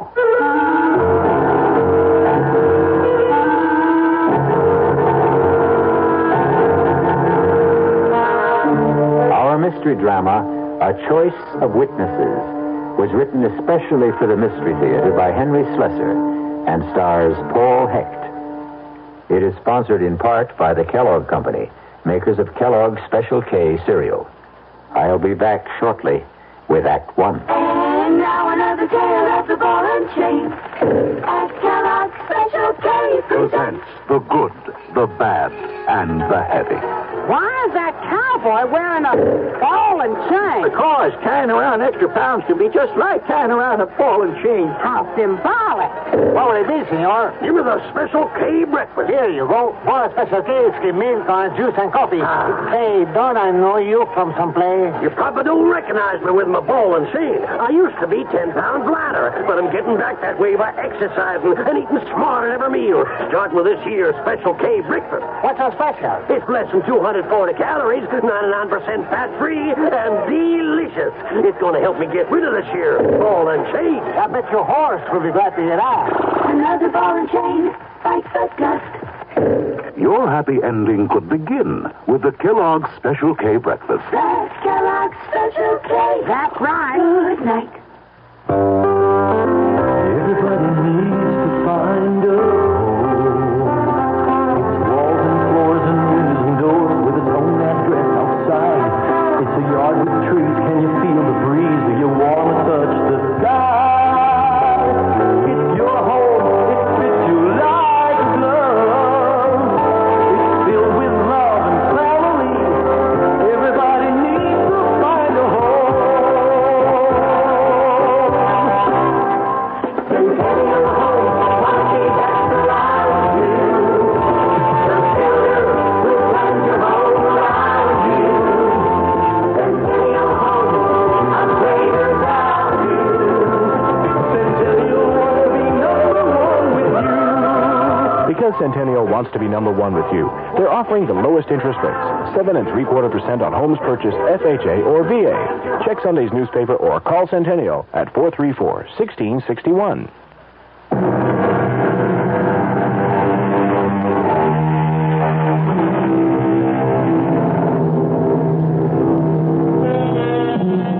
It begins on a warm day in early spring, the kind of day which tempts office workers to leave their desks and stroll through the nearest park on the noon hour. Among the strollers is an amiable young man named Gordon Bailey, who is enjoying the sunshine so much that he's taken a sandwich lunch to a park bench. He knows it's not going to be a very good sandwich. His wife, Pam, prepared it with her own loving hands. And even after 2 years of marriage, Pam seems unable to cope with even a hard-boiled egg. Oh, excuse me, mister. Okay if I sit down here? Oh, yeah, sure. Plenty of room. Thanks. Nice day, ain't it? Yeah. It's about time we had some good weather. That's a good idea. I mean, bringing your lunch to the park. Oh, that's my wife's idea. We're on an economy drive. Yeah, money's tight these days. Very tight. What line of work did you say you were in? Oh, I think I said I was in the insurance business. No kidding. Well, now that's what I call a good business. Oh, excuse me. Hey, that ought to be a cute picture, huh? That little squirrel up there, cute as a bug, huh? Well, you like to take pictures of squirrels? Well, me, I like to take pictures of everything. In fact, I do this for a living. Oh, you're a professional photographer? Kind of. I make a buck out of it sometimes. I suppose you sell pictures to the newspapers? Oh, no. I never sold no pictures to the papers. I sell them to people. Well, I guess I'll be heading back for work. Wait just a minute, Mr. Bailey. I don't remember telling you my name. Well, I guess I know your name on account of the badge. Badge? What are you talking about? The badge you wore at the convention at the hotel in Atlantic City. Oh, wait a minute. You were at the insurance convention last month? Yeah, I was there. I get a lot of good pictures at conventions. Some of my best. I see. Or maybe I don't. Well, you know how it is. Bunch of guys get away from home, away from the wife. They do a lot of crazy things. Oh, would you like to see the picture? The insurance convention? I'll tell you the truth, Mr. My name is Kellerman. Frankly, I just don't understand why you'd be carrying around pictures of a bunch of drunken insurance men. Yeah, you were gassed, all right. I never seen anybody more gassed than you were, Mr. Bailey. You don't mean you have pictures of me? Yeah, that's what I was trying to tell you. You like to see them? They're real beauts. I don't think I ever took better, Mr. Bailey. All right, let me see them. Oh, yeah, sure. Here they are. I'm in my pocket here. Yeah. Look at this one. Oh, no. She was really stacked, huh? How did you get this? Well, I told you with my trusty little camera. But how? Hey, come on. What do you think? I'm not giving away no professional secrets. You were in that hotel room? She let you into that room, didn't she? You must have been hiding someplace. Hey, don't do that. Don't tear that What do you think I'm going to do with them? Oh, come on, Mr. Bailey. You know I got negatives. I can print up 2,000 of them if I want. What is this? Blackmail or something? Nah. It's like a business deal, that's all. I figure I got some pictures that you want to buy. And I got them myself. How much did you pay her for the privilege of being in that room? The question is, how much are you willing to pay? I mean, so your wife don't get a complete set. Look, are you willing to sell me the negatives? I didn't say that.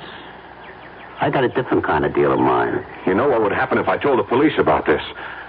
Well, a guy did that to me once. It was a meatpackers convention. He called the cops. They hauled me in. I said I was just a photographer working a convention, that's all. I was selling pictures of the guys there. He couldn't prove nothing against me on account of, you know why? It was true.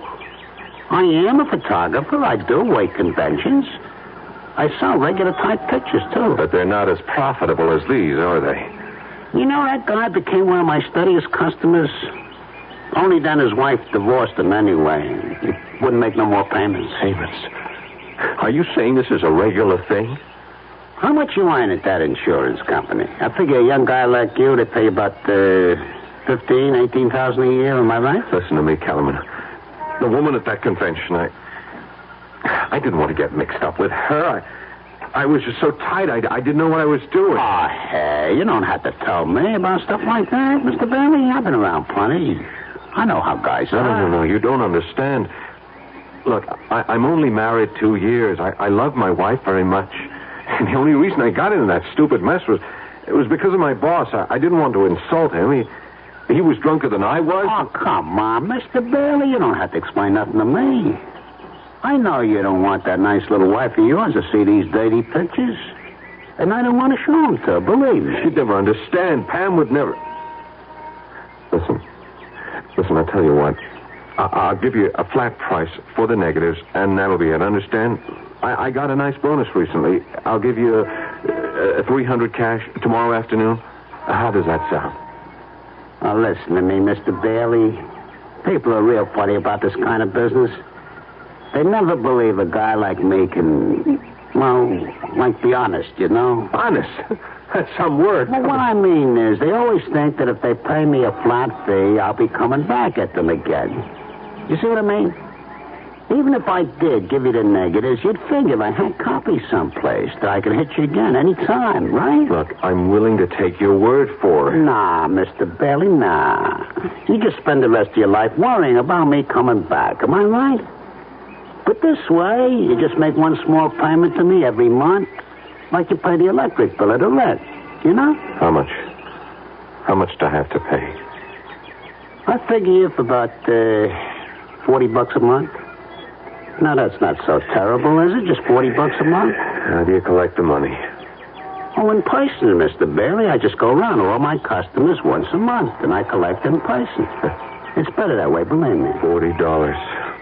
It's $480 a year. You never miss it. And everything will just be fine between you and the missus.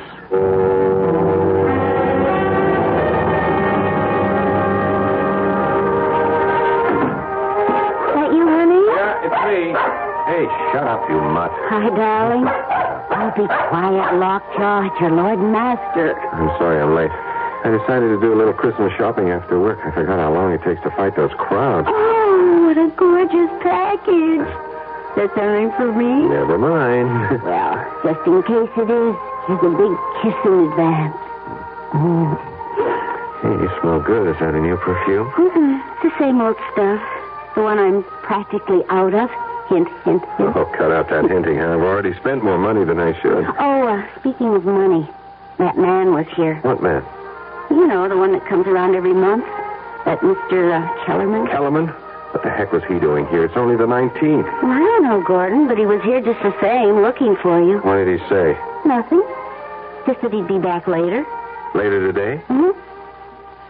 You know, Gordon, I just can't bear that awful little man. Did you ever get a look at his eyes? And that camera he wears around his neck. Listen, is he going to be coming around every single month? I told you, honey, he's collecting payments on the car. Well, why can't you make the payments by mail? Because that's the way he likes it. Maybe he moves around a lot.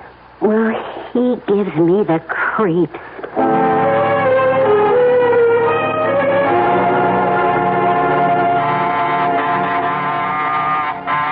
want to get that, honey? I'm feeding the dog. Yeah, okay, I got it. Oh, it's you. Evening, Mr. Bailey. I heard you came earlier today. Yeah, but you aren't home yet.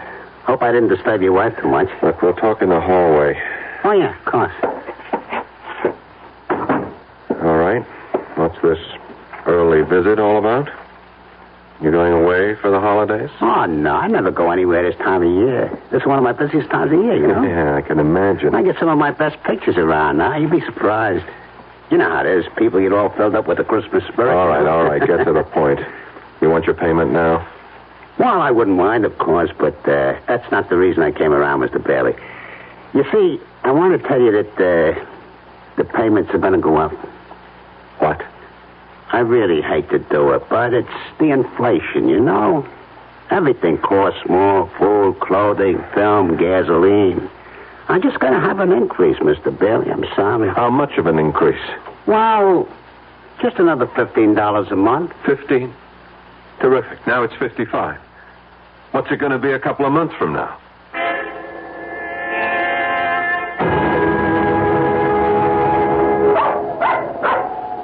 Shut up, Lockjaw. Excuse me, Mr. Bailey. Yeah. What can I do for you? May I talk to you for a moment? Do I know you? No, I don't think you do. My name is Bliss. Dave Bliss. Yeah? Look, can we sit down and talk a minute? Well, it's kind of chilly. Why don't we talk standing up? I'm trying to walk my dog, and so far he's been a non-performer. Well, I want to talk to you about Ed Kellerman. I don't know any Ed Kellerman. Well, I know you do, Mr. Bailey. I made it my business to find out. Now, I'm not asking what he's got on you, Mr. Bailey. I'm sorry, you're making a mistake. It doesn't matter. I won't ask you why Kellerman is blackmailing you. I expect you'd do as much for me. Only would you mind telling me how much you pay him? He hits me for $60 a month. Used to be 40. Price went up last month. 55. You mind paying it? Of course I mind. So do I.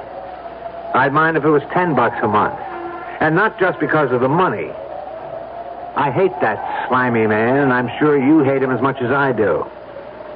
That's why I wanted to talk to you about putting a stop to him. A permanent stop. You mean going to the police? No. That's not good enough. I'm talking about killing him.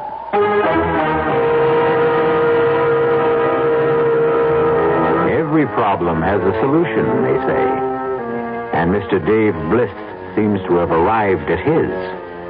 The obvious question here is, do two wrongs make a right?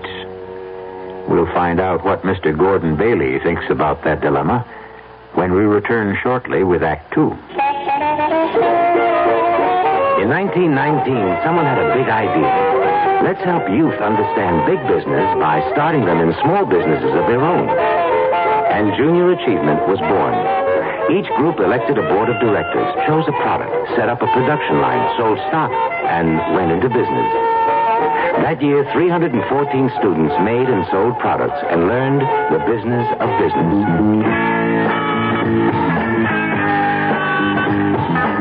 Today, Junior Achievement has grown to nearly 200,000 members.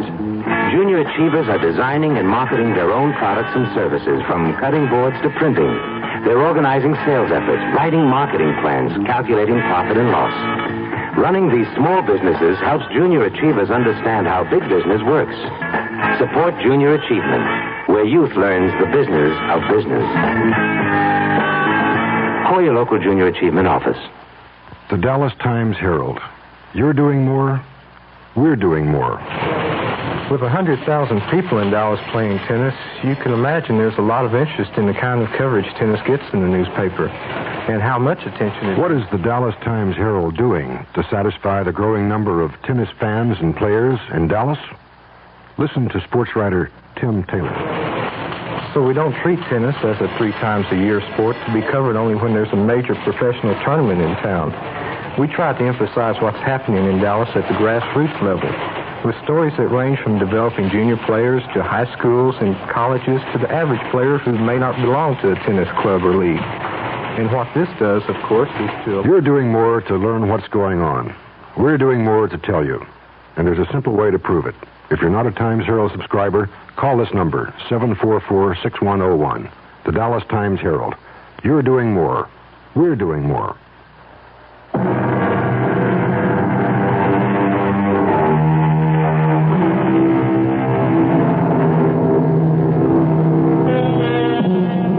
Blackmail is an interesting, if dishonorable, crime. It has the unusual facility of making the criminal feel virtuous himself. After all, he's only punishing wrongdoers by making them pay for their sins. But the profession has some serious drawbacks. For one thing, it inspires one's victims to think in drastic terms. And when there are more than one victim, and they meet, well... Mr. Bliss, I know how you must feel about Kellerman, and you're right. He is one of the slimiest characters who ever crawled out from under a rock. Those eyes. Ever get a look at his eyes, Mr. Bailey? My wife can't stand the sight of him. Well, I'm not married. It's my job he's threatening. Is it your marriage he's after? Never mind. I don't want to know any details. None of us know each other's problems. None of us? You mean you know others beside me? I know others. How come? Well, I made it my business to find others. Oh. One day when I got fed to the teeth with Mr. Kellerman and his payments and his wet eyes, I decided to find out more about our friend. So when he left one day, I followed him. I followed him on his round. And that's how you found me. Yeah, that's right. You're in the route book, Mr. Bailey, just like all the rest of us. How many are there? There's no way of telling for sure. All I managed to find was a dozen, an even dozen. Man really gets around. He keeps raising his price. Do you know that? He's only had me in his bag for about 6 months. This is my 5th. But others I've spoken to, they say he raises the ante every few months. 3 of the people I've talked to are paying well over 100. Mr. Kellerman does very well. That's obvious. Yeah, too well. You know something? It's funny, but... Well, it's kind of a relief to know that I'm not alone. Yes, that's what I felt at first. Misery loves company. But the satisfaction doesn't last, Mr. Bailey. You still live every day of your life with that sword over your head. I know, but it's still not a reason for using words like killing. Don't you know that's the only possible way to deal with a blackmailer? I wouldn't know. Kellerman's my first. Well, think about it. No, you must have thought about it already. You wouldn't be human if you hadn't thought about it. It crossed my mind. Not that I should kill Kellerman, just the wish that he were dead. That someone else would kill him. Yeah. I guess I wouldn't shed too many tears. You just didn't want to dirty your own hands. I didn't want to take care of one problem and have another one even worse. And don't tell me that doesn't make sense. The only thing that makes sense is making Kellerman a corpse. I'm sorry. I'm just not interested in anything like that. The others weren't either. Not at first. But now they all are. Uh-huh. Look, what are you talking about? We all want to get rid of Kellerman. We want to kill him. And so do you. That's a lie. You hate his guts as much as we do, Mr. Bailey. Why don't you admit it? Of course I hate him, but that doesn't mean I'm... It doesn't mean I'm ready to commit murder. Well, we're ready, Mr. Bailey. And you better be, too. Ready for what? To commit murder. If you don't mind my saying it, perfect murder. Perfect? Foolproof. I'm sorry. Look, that's a stupid dream, and you know it. You won't say that after you've heard the idea. Everybody who sets out to commit a crime thinks it's foolproof. They wouldn't commit it otherwise. Right now, all I want to know is if you'll cooperate. That's easy. No. Why not? Because murder is worse than blackmail. That's why. Well, this isn't murder. We're going to erase a human mistake. Forget it. Look, I'll make believe I never heard you say it. Come on. Come on, Lockjaw. Come on, girl. Let's get our business over with. There wasn't one person on the list I didn't have to convince. But when I told them that there was no chance of any of us being caught, that's when they dropped their objections. All right. What foolproof scheme for murder do you have? It's foolproof because it won't be murder. It'll be an accident. If anyone gets into trouble, it'll be me. Just me. I'm going to kill Kellerman with my car when he's making the rounds one night. I have the time and place all figured out. Just before midnight on Carroll Street. An accident? Right. So, now you know the favor I'm doing you. I'm taking the risk all by myself. You think the police are that stupid? Murderers get caught even when they frame accidents. Oh, this is different. Why? Because of the witnesses. What? I'm going to have witnesses. A lot of them. All disinterested parties. Nothing to connect them with each other. And they'll all tell exactly the same story. What they saw, how it was all Kellerman's fault getting hit by my car. All right. Stop. Don't tell me any more. You've already told me too much. No, you've got to hear the rest of it. You're a part of this like everyone else. Don't you see the beauty of it? Safety in numbers? If you ask me, you'll all get caught. No. Don't you understand? When a group of citizens all testify exactly the same way, I mean reliable citizens from every walk of life, you ought to meet some of Kellerman's victims. One is a college professor, two are doctors, there are four housewives, a bartender who owns his own joint, one working stiff, one person in city government. You might as well know that's me. Bliss. Wait a minute, I've seen your name. Something about the Transportation Authority? One of them is in the insurance business. They're all with me, Mr. Bailey. Every one of them has agreed. So many witnesses to one accident? Well, we won't meet everyone. Some of them won't be asked any questions by the police, but they'll all be there just the same. We'd like you there, too. You're nuts. Do you know that? You and the rest of... I won't have any part of this. Don't you see? It can't miss. It doesn't matter. I don't want to have any part in killing a man. How come, Mr. Bailey? Have you got religious scruples or something? Maybe. You've got scruples, but you did something rotten enough to make you a blackmailer's victim. I didn't commit murder. Look, you got a good idea about getting everyone together. Maybe if we all went to the police. Oh, no way. Whatever it is you don't want known about yourself, my friend, it'll come out the minute Kellerman gets arrested. Now, my way is better. I can't buy it. Look, I'm sorry. My dog is getting tired, and so am I. Come on, Lockjaw. Now, wait a minute now. Want my advice, Bliss? Don't go through with this. Find some other way. There has to be one. Goodbye. Bailey. Yeah? What if we do it? You'll be sorry, that's what. Sorry? Why? Because you'll tell the police the truth? I didn't say that. Goodbye, Mr. Bliss.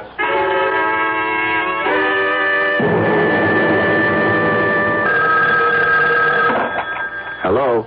Evening, Mr. Bailey. How are you? I'm all right, Bliss. What do you want? You going to be busy tomorrow night? What do you mean, busy? Well, some of the gang are getting together tomorrow night at the corner of Carroll Street and 9th Avenue about 9:30. How about coming down? You might see something interesting. Look, you can't go through with this. We're all in it together, remember? You might not have to do a thing. Just stand there and see it happen. That ought to be satisfying all by itself. I won't be there. Well, we'd sure like to have you, Bailey. You won't get away with this. Nobody ever does. You're wrong about that. But I won't give you an argument. No, you can't. I won't be there, and I won't help you in any way.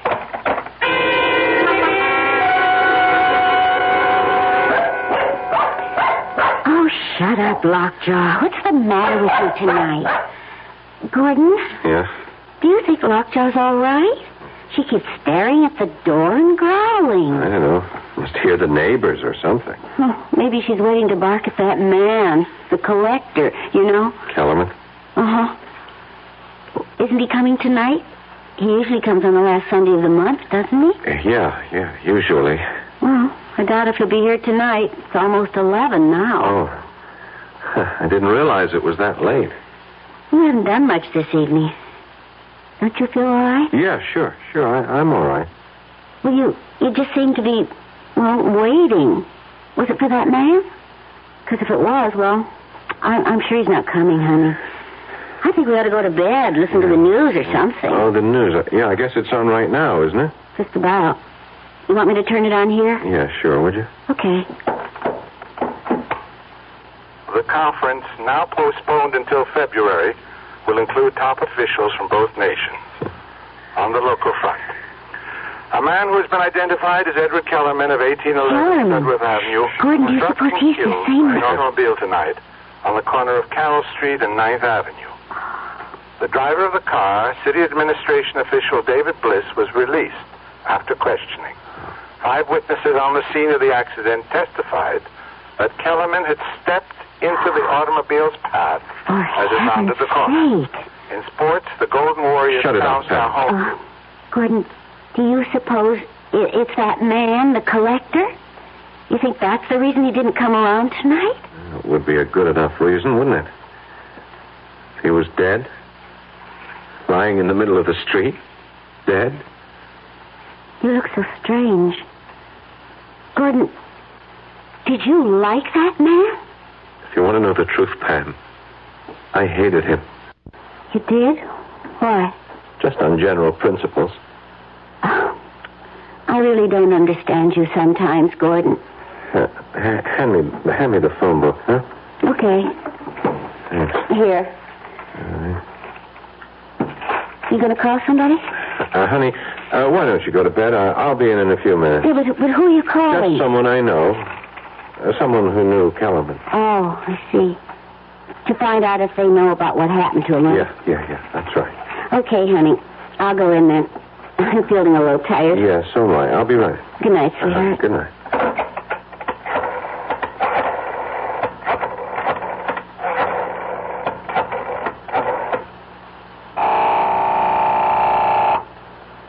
Hello? David Bliss? Yes, who's this? Gordon Bailey. What do you want? I heard the news tonight. About Kellerman. Well, you don't have to thank me. I did it for myself. And you did go through with it, huh? You can relax now, friend. You've just saved yourself $55 a month, maybe a lot more. Your remittance man won't be coming around again. You ought to go out and celebrate. I know what I ought to do. So what's that? So long, Bliss. I just wanted to make sure. Hey, Bailey.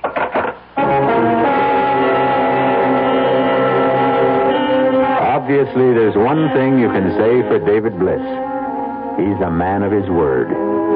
And because Mr. Bliss kept his word, 2 indifferent interns are now lifting the mortal remains of Mr. Edward Kellerman and depositing them in the efficient cold filing cabinet of the city morgue, awaiting for someone to claim the body. But who cares about a dead blackmailer? Possibly Mr. Gordon Bailey. We'll find out shortly when I return with Act 3.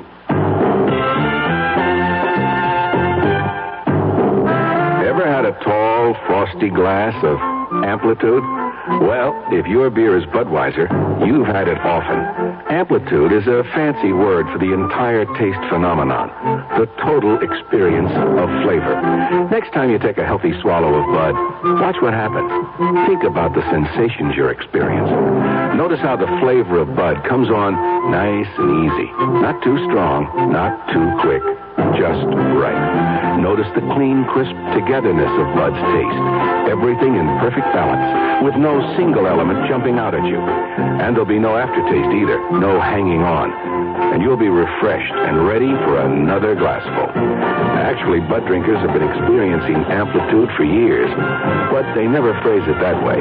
They just say Budweiser, and that says it all. Anheuser-Busch, St. Louis. Your first power tool was probably a power drill. It was really useful, even for simple jobs.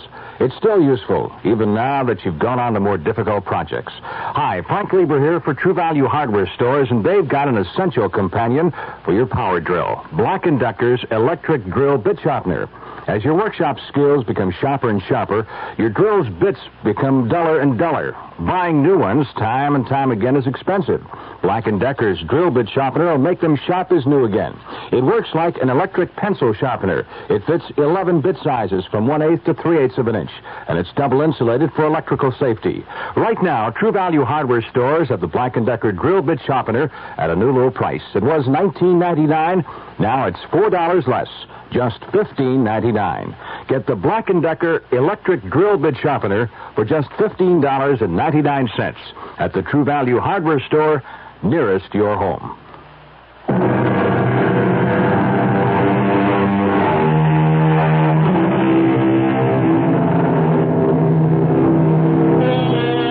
As David Bliss and company managed to commit the perfect crime, so it seems, since the death certificate for Edward Kellerman simply states the cause of death as accidental.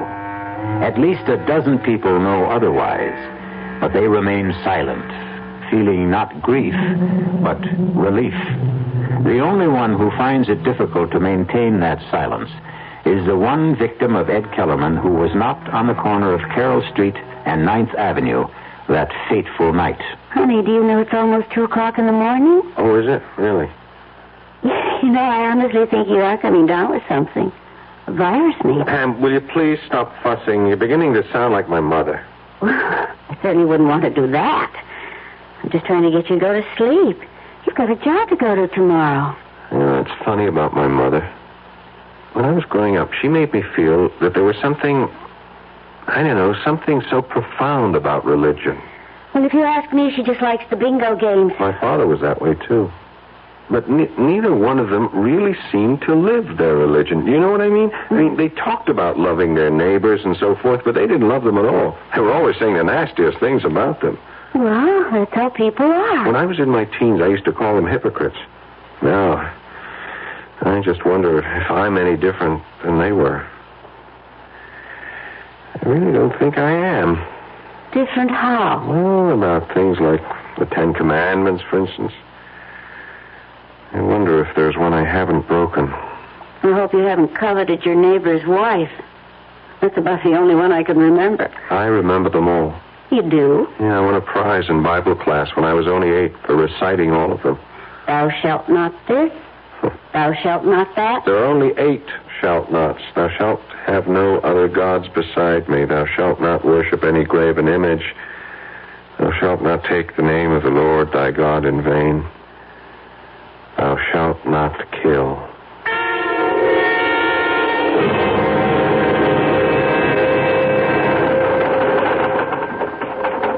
Yeah, sure. I'll have that file completed in time for the meeting.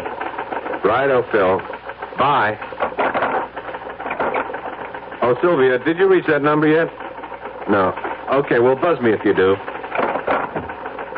right. Now, let's see about that actuarial table. Hello. All right, Bailey. What is it now? Hello, Mr. Bliss. I've been having a lot of trouble reaching you this morning. Well, I haven't been at my desk. I was wondering if you might be free for lunch. Sorry. I'd really like a chance to talk to you. About what? About some mutual friends of ours.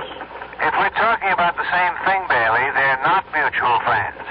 They're all strangers, complete strangers, just like you and me. Well, that's something I'd like to rectify. Would you have lunch with me? All right? All right. Where? I suppose we meet somewhere halfway. I know you're in the City Hall area. I'm on Wall Street. About Mercury's, do you know it? I'll see you there at 12:30. That's fine.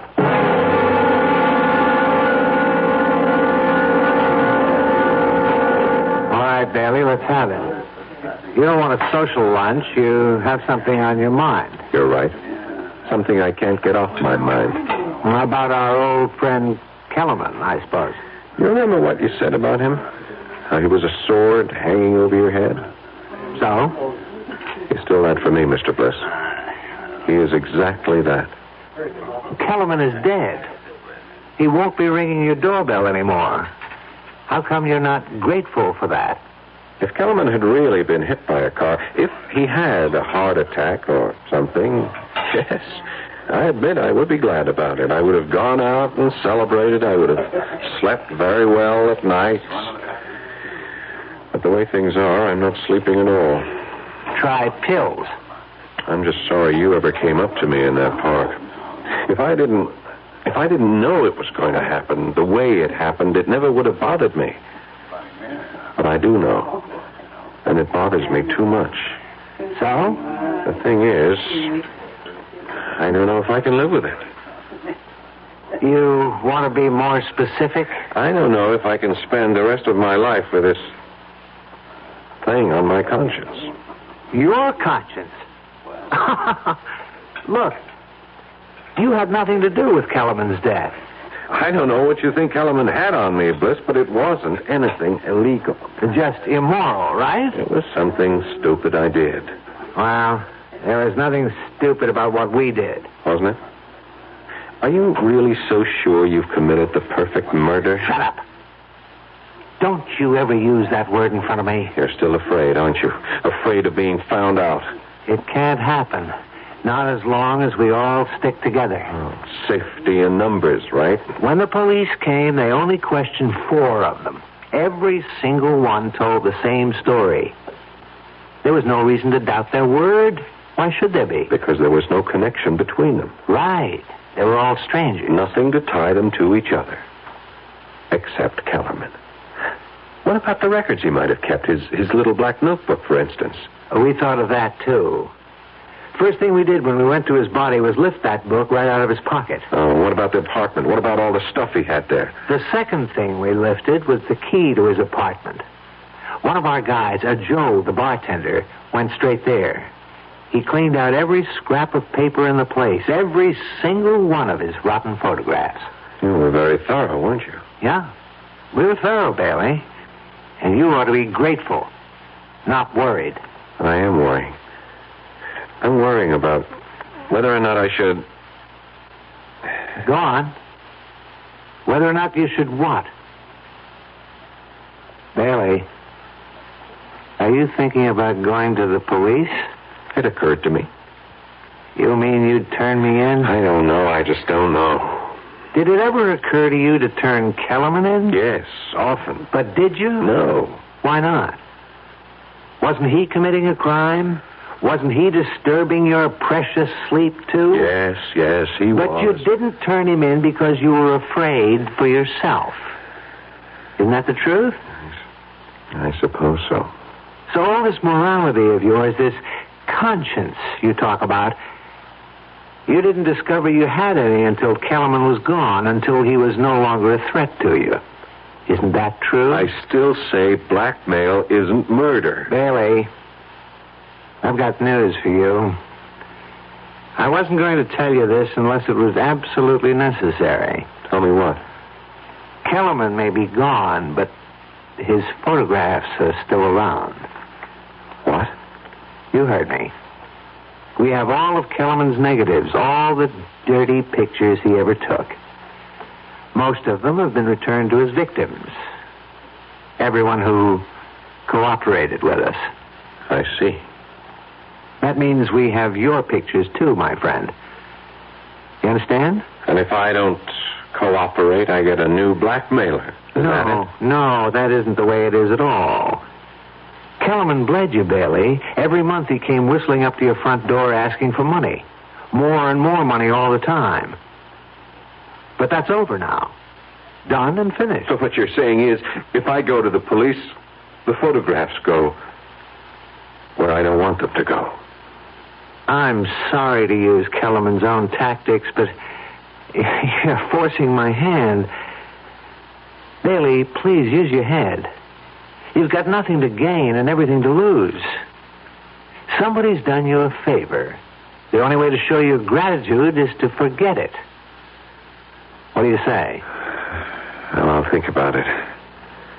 That's all I can tell you.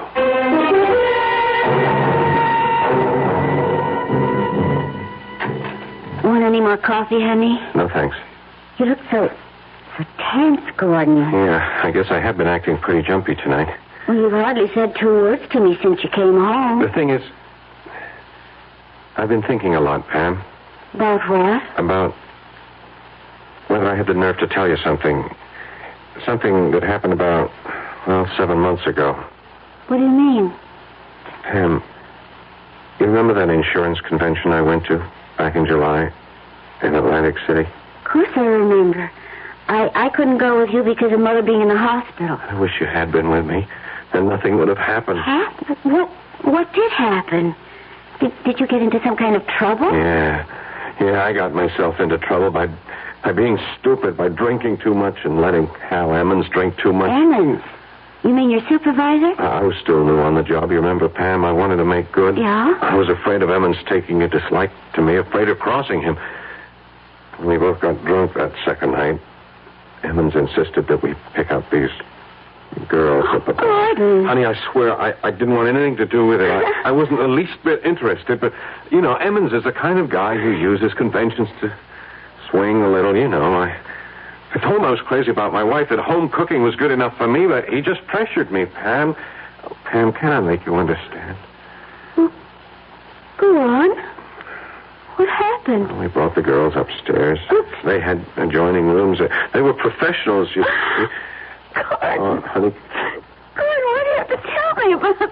Please don't cry. I wouldn't have known if you hadn't told me. It's on my conscience, Pam. Your conscience? Oh, sure, I could have kept my mouth shut, but I guess I needed to tell you. I guess I wanted you to know so that you could forgive me. I've been tortured about it for months, honey. You have no idea what torture it's been for me. But that's the dumbest thing of all. Don't you think I would have forgiven you a long time ago? Oh, please. Hold me, Gordon. Honey, please. It'll never happen again, honey. I swear. Oh, dear. darn it. I was just getting cozy. Okay, I'll get it. Hello. Mr. Bailey, Dave Bliss here. What do you want? I have something for you, a present. What is it? About half a dozen photographs and the original negatives. I decided they really belonged to you. That if you knew you were really out of danger, you'd sleep a great deal better. Do you want them? All right. Put them in my mail, to my office. And have some secretary open them by mistake? No, I don't think you'd care for that. You could mark it personal. Supposing I hand them over in person tonight. Whereabouts? Well, right now I'm in a bar called Adam and Eve's on 12th and Walnut. I'll be here for another hour if you can make it. Otherwise, well, it'll have to be some other time, that's all. Oh, well. All right, I'll be there in half an hour. Gordon, you're not going out? Just for a little while, honey. I got some client business. Besides, I can use a little fresh air. You're not still feeling bad, are you? No, I feel just fine. I never felt better.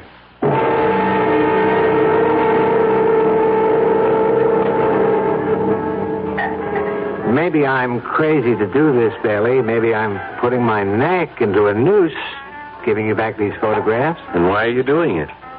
Because of what you said to me. You said I was just becoming another blackmailer, another Kellerman. And I guess you were right. If I held on to these, I'd have become the very thing I despised. Well, I give you credit for honesty, Bliss. I hope that having these will change your mind about going to the police. I hope you'll realize that I did the right thing, that we all did the right thing. I can't answer that. Then you're still thinking about it? You want to know something? I told my wife tonight about these. What? I told her all about the girl in Atlantic City. She knows exactly what happened. Oh, that doesn't mean to say she wouldn't be horrified to see it in black and white. That's why I'm glad to have these pictures. What else can I say but thanks? You could say that you won't go to the police, ever. Sorry. I can't make any promises. Yeah. I was afraid you felt that way. Well, let's have another drink, okay? No, not for me. Just one more. Hey, Joey. Coming.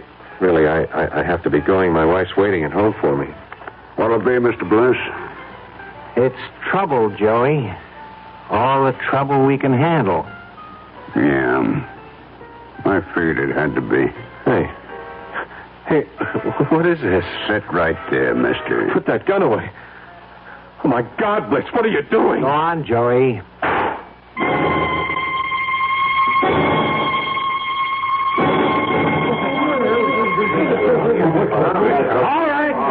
All right, let's get the story straight now. What happened here, Joey? Look, Sergeant, you know me. You know I don't like trouble in my joint. Well, what did the guy do? Try to hold you up? That's right. He come in, he sat down at the bar, he pulled out a .45 and stuck it in my gut. Well, that's a strange one, all right. I mean, the guy was some kind of insurance executive. If that's all right on his business. Well, he must have gone off his nut, Sarge. Look, you can ask anybody, all of my customers. This gentleman right here was at the bar. Yes, officer. My name is David Bliss. I'm with the city, officer, and the bartender's right. The guy just sat down and pulled out the gun. No, that's true. And then the bartender tried to grab it away from him. It went off. What's your name, lady? Mrs. Edith Chester. It was a pure case of self-defense, Sergeant. I'm just glad nobody else got hurt, you know.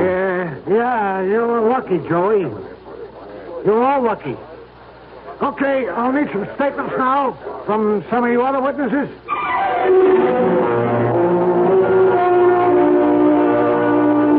And so for poor Gordon Bailey, there was no safety in numbers, only extinction. We admit that this is a grim demonstration of the old saying that in union there is strength. But we sincerely trust that justice finally prevailed. I'll be back shortly.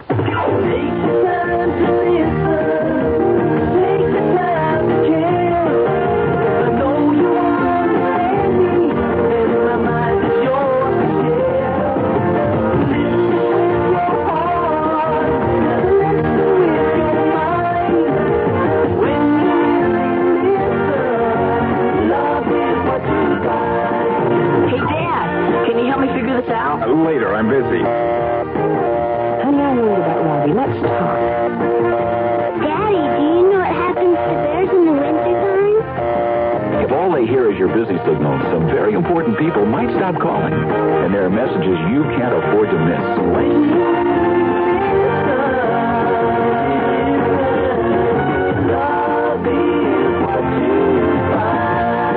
A thought from the Church of Jesus Christ of Latter-day Saints, the Mormons.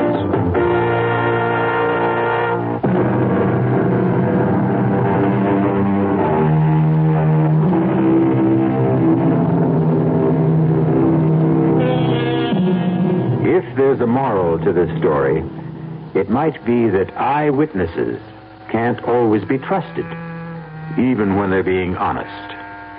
Of course, we don't worry about your eyes on this program. We're interested in your ears, and we have good news for you.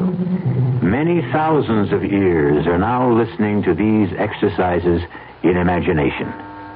We hope you'll continue to be an ear witness. Our cast included Paul Hecht, Evie Chester, Ralph Bell, and Robert Dryden. The entire production was under the direction of Hyman Brown. And now, a preview of our next tale.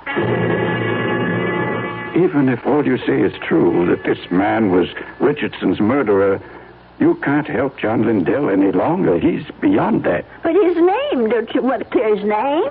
Have you any proof? Any living witness? Just myself. But you'd be willing to involve yourself? Start a whole new investigation? Open up the whole dreadful mess again? Mrs. Canby, do you know that John Lindell had a daughter? No. But wouldn't that be all the more reason to do something? His daughter's married, living in Minneapolis, a husband and 3 children. People have forgotten about her father by now. Would you want that poor woman to see his name dragged through the newspapers a second time? But if her father was innocent. Forget it, Mrs. Canby. That's my advice to you. The old wound is healed. Don't reopen it. Radio Mystery Theater was sponsored in part by Anheuser-Busch Incorporated, brewers of Budweiser. This is E.G. Marshall inviting you to return to our Mystery Theater for another adventure in the macabre. Until next time, pleasant dreams.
Come in. Welcome. I'm E.G. Marshall. Welcome to the world of terrifying imagination, the fear you can hear. This time, a contemporary tale concerning the ill-fated flight of the first American woman astronaut, the flight of the Diana I. A tale of 3 astronauts who reached Skylab only to be literally snatched into the void. But before Diana I ever left the ground, the aura of doom hovered around her as she stood poised on the launching pad. This is Diana Control.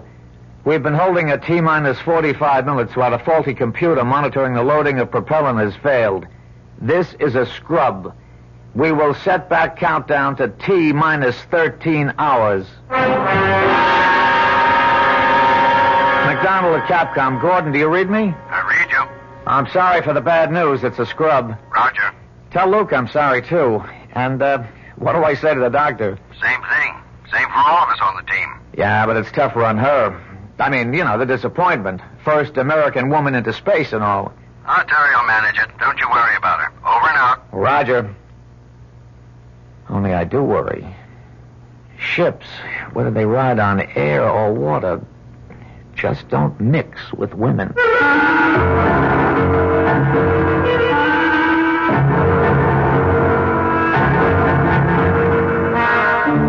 Our mystery drama, Out of Sight, was written especially for the Mystery Theater by Ian Martin and stars Julia Mead.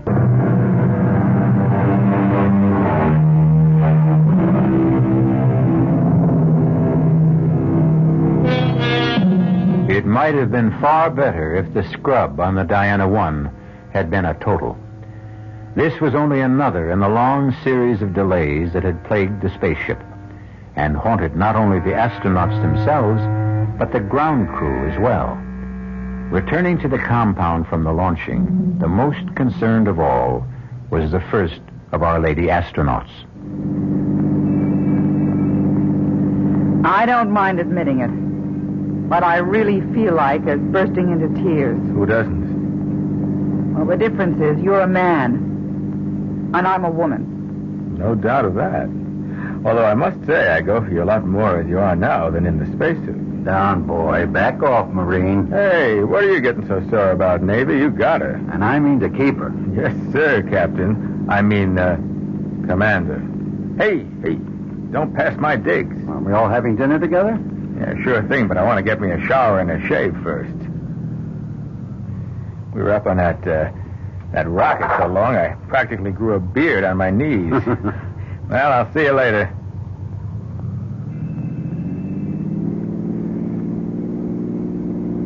Good old Luke. I'm glad he's the third member of the team. Oh, no. The second. I'm the third wheel, Gordon. And do you know why I wanted to burst into tears? Like all of us. Disappointment? No, a lot more than that. Oh, Gordon, maybe today was an omen. Maybe I should cut out right now. I've got the strongest hunch this flight is jinxed. And I'm the jinx.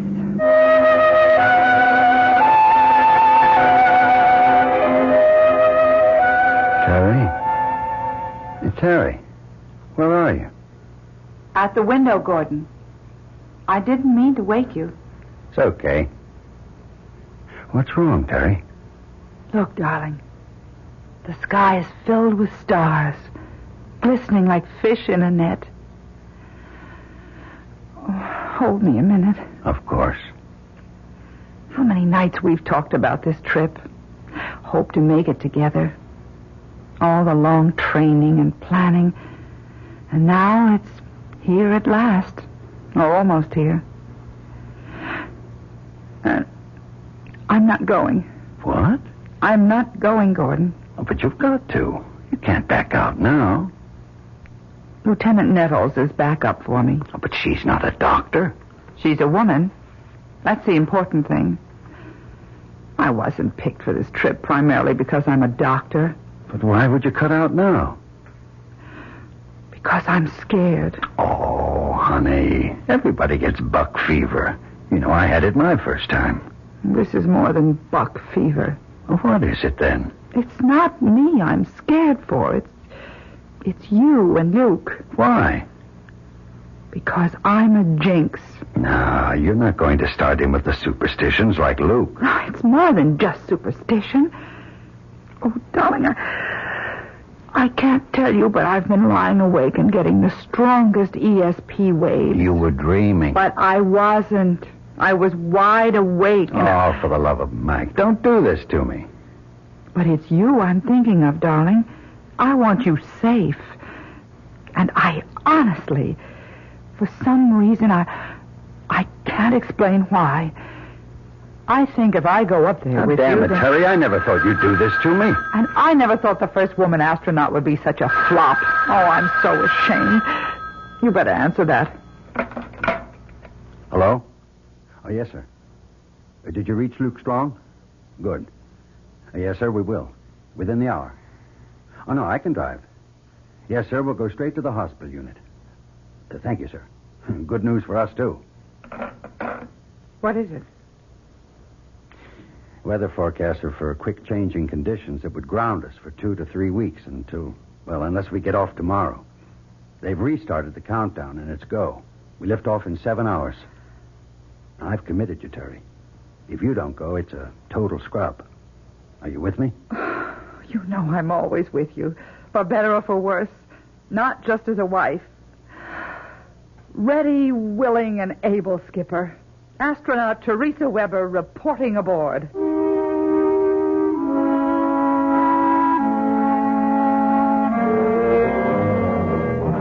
Pilot to Capcom. Do you read me? Yes, Commander, we read you. Are we still on countdown? Yeah, Gordy, T5 and counting.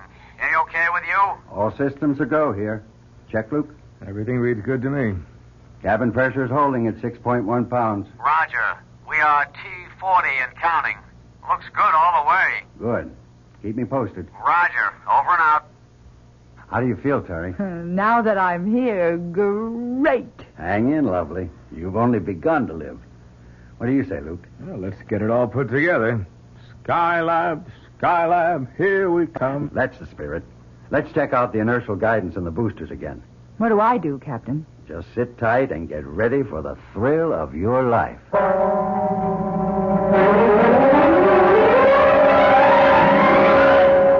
This is Diana Control. The D1 countdown is at T-minus 35 seconds and counting. All systems are reported in a go condition. Pilot, co-pilot, and Dr. Weber are ready. The Diana spacecraft umbilical is cut. We have transferred to internal power. We are counting down starting now. 13, 12, 11, 10, 9. Ignition sequence starting. 5, 4. We have ignition. All engines are running. We have a liftoff.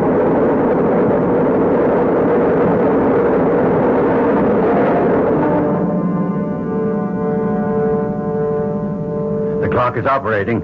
We are underway. Roger. Read you loud and clear. We're smoothing out some now. Roger, through Max Q. Through Max Q and smoothing out real fine. The sky looks very dark outside. Cabin pressure is holding at 6.1, okay. Coming up on 2 minutes. Roger, reading you loud and clear. Pitch 25 degrees. Your flight path looks very good.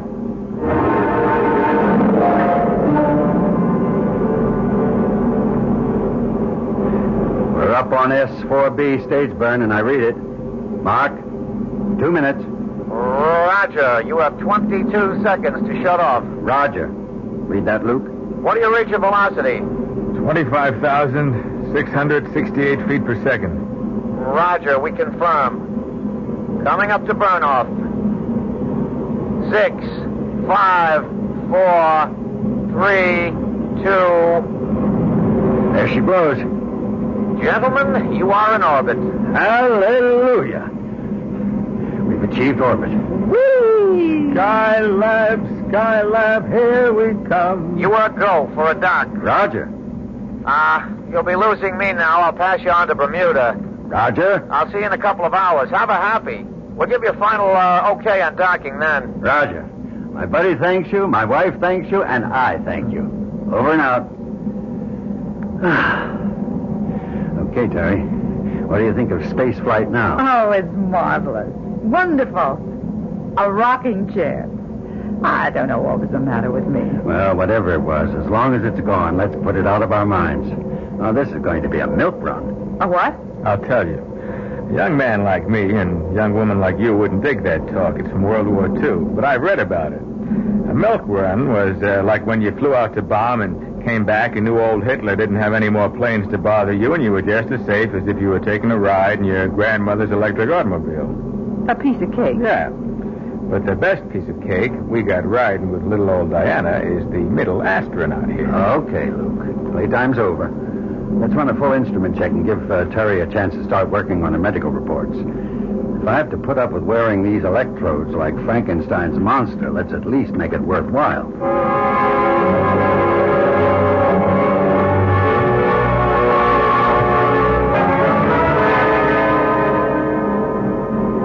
Can you boost your signal, Hawaii? Do you read me? Anything wrong, Gordon? No. We just passed out of range of Hawaii. We should be picking up on Houston and Mac any moment. It's always kind of scary, though, isn't it? What? Anytime the tracking stations don't overlap and you lose contact. Oh, you get used to it. It's only for a few moments at most. Wouldn't it be... Wouldn't it be what, Terry? Oh, that's just silly imagination. No, you got me going. I want to hear what. Well, I was just thinking, wouldn't it be awful if we did lose touch completely with Earth? Not possible. Too many backup systems. Different frequencies, emergency equipment. Yeah, but just supposing as long as Terry brought it up, we did lose contact, what would happen then? Well, we can still fly the ship. Well, with no arrangement for splashdown, where would we fly to? Well, we can always dock with Skylab and use their equipment. We don't need ground to make a dock. Yeah, but if Skylab's equipment goes out... Come on now. It's just not possible, so forget it. I'm going to call in... Diana 1, this is Skycom. Do you read me? Roger. I sure do. Loud and clear. Good. We'll have half an hour's clear contact. During that, we'll give you coordinates for the dock. Roger. Now, let's synchronize our time. I'm coming up on 10:32. That's 2232. Mark when I give you wow. Wow. Roger. I read you. Dead on the button. Hey, okay. Hear this, then. In order to achieve trend... Mac? Mac? You read me? Mac? What is it? Oh, hold it. Let me try another frequency. Mac? Mac? Capcom, this is Pilot Weber. Do you read me? Damn, try another. Diana 1 to Capcom. Capcom, do you read me?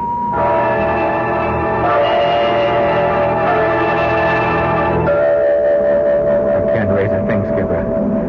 I've tracked over Bermuda, Africa. Everything's dead. Every frequency. I can't understand it. All other systems are go. Yet we've lost contact with ground. That means we're on our own? Unless we turn up Australia, Hawaii, or Mac back at Houston. And if we don't? We head for Skylab. Is that so terrible? Certainly its radio must be working. And if it isn't? Now, that isn't anything I want to start thinking about right now. Maybe we better, because... Because what, Terry? You don't know, Luke, about my dream. For God's sake, this is no time for dreams. Hello? This is Diana 1 calling. That isn't going to do any good, Gordon.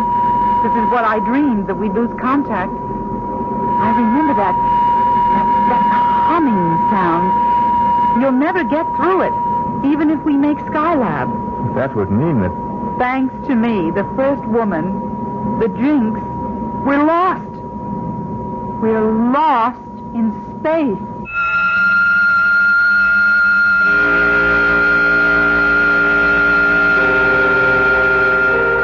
Can you imagine being condemned to wander in space till food and oxygen gave out? Or the orbiting vehicle you made your home plunged through the friction of the atmosphere to roast you to ashes in fire and flame? The very thought of it makes my blood run cold.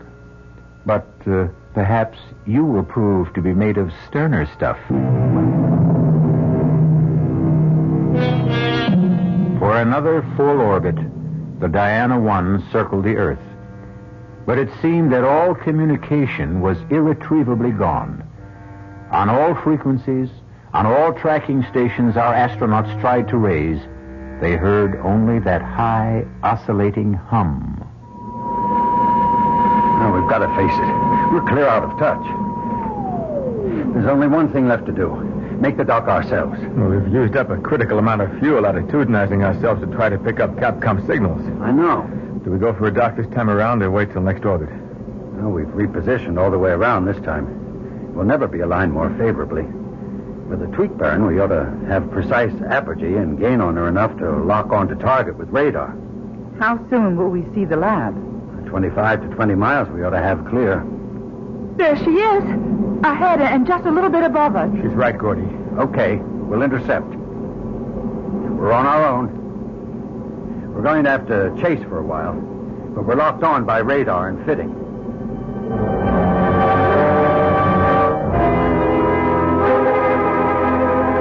Right on the money. Tight as an oyster. No thanks to me. What do you mean, Gordon? What is it, Skip? I don't know. You remember how we began to roll and swing over the Pacific? I thought you were maneuvering for the lock. I was trying to, but the ship just seemed to take over. We were rolling at 36 degrees a second. You pulled her out. It wasn't me. Now, don't you understand? I couldn't fly her at all. We were rolling so bad and yawing, I thought we were going to lose any control and go toppling end over end. But we didn't, thanks to you. Not me. It felt like, well, it was just like ground, or someone took over and was flying the ship. Someone else brought it into lock, not me. So what's the difference? We came home. Shall I open up the hatch so we can get into Skylab? Oh, we ought to secure everything here. We're airtight. We can get that later. We've got to reach ground. If we can't get in touch with Capcom... Oh, I'm afraid you can't. Huh? You see, we have jammed it. Oh. How do you do? I am Dracon. I have been waiting for you. Who's that? I have said Dracon is my name. Before I ask the other questions, where are you? I am here. Where's he hiding, Gordy? You know the setup here. But, my dear Earthling, I am not hiding. I ain't seen you yet. Nor will you. I am not made like you, nor are you civilized enough to be able to imagine me. Now, wait a minute. Now, hold it, Luke. Mr. Dracon, if I have your name right. The title is meaningless for me, and even the name is only an approximation in translation to your tongue.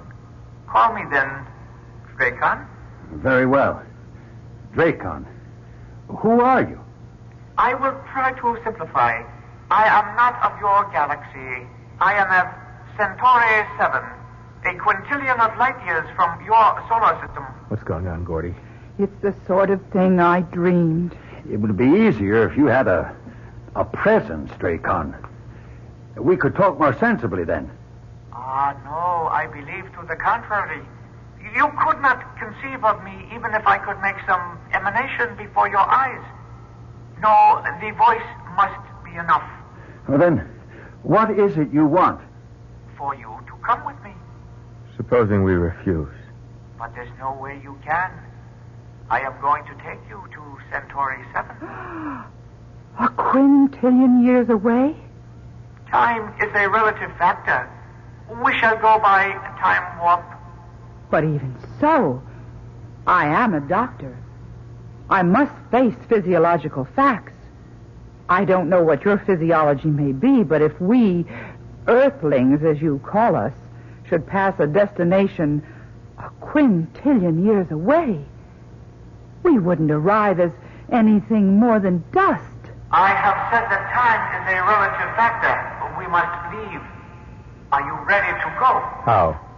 The trip will be short and not unpleasant. All those quintillions of miles? The advantage of the fifth dimension, the time warp I mentioned. But time is relative, as you said. Who's to say that your time won't destroy us? How long will it take us? In your time, you would indeed be infinitesimal dust, as the doctor maintains. In our time, a millimeter of a second, of which we have wasted quite enough. Shall we go? Here are your quarters. We have tried to construct them in appearance and solidity as those places you live on Earth. There are 2 bedrooms, one for the spouses and one for the drone. There will be food. You are welcome. We wish you to live as you live on your planet. For how long? We must control that. You are free to do as you will in these areas. 2 bedrooms, 2 baths, living room, dining area, fully equipped kitchen. That's upper class New York, maybe $600-700 a month. Furnished up to $1,000. Well, except for one thing. And that is? Not a window. And outside of closets and the rooms, only one door out of here. Which, unfortunately, we must keep locked. Why? We have our own security. I think occasionally you Earthlings must have caught a glimpse of our machines. We have been observing you for some time. Why? For reasons of our own. Our saucers have even landed on occasions, too, as you do in your flights to the moon, for example, to pick up informative material. We have even considered gathering some of you before this, but in the areas we landed, we did not consider the specimens quite satisfactory. We do very much consider you excellent representatives of your primitive culture. We have selected you as, what is a word you use? Guinea pigs. You mean we're going to be locked up here like in a laboratory cage? Yes, so we can study you. Now I leave you to get adapted to your new surroundings.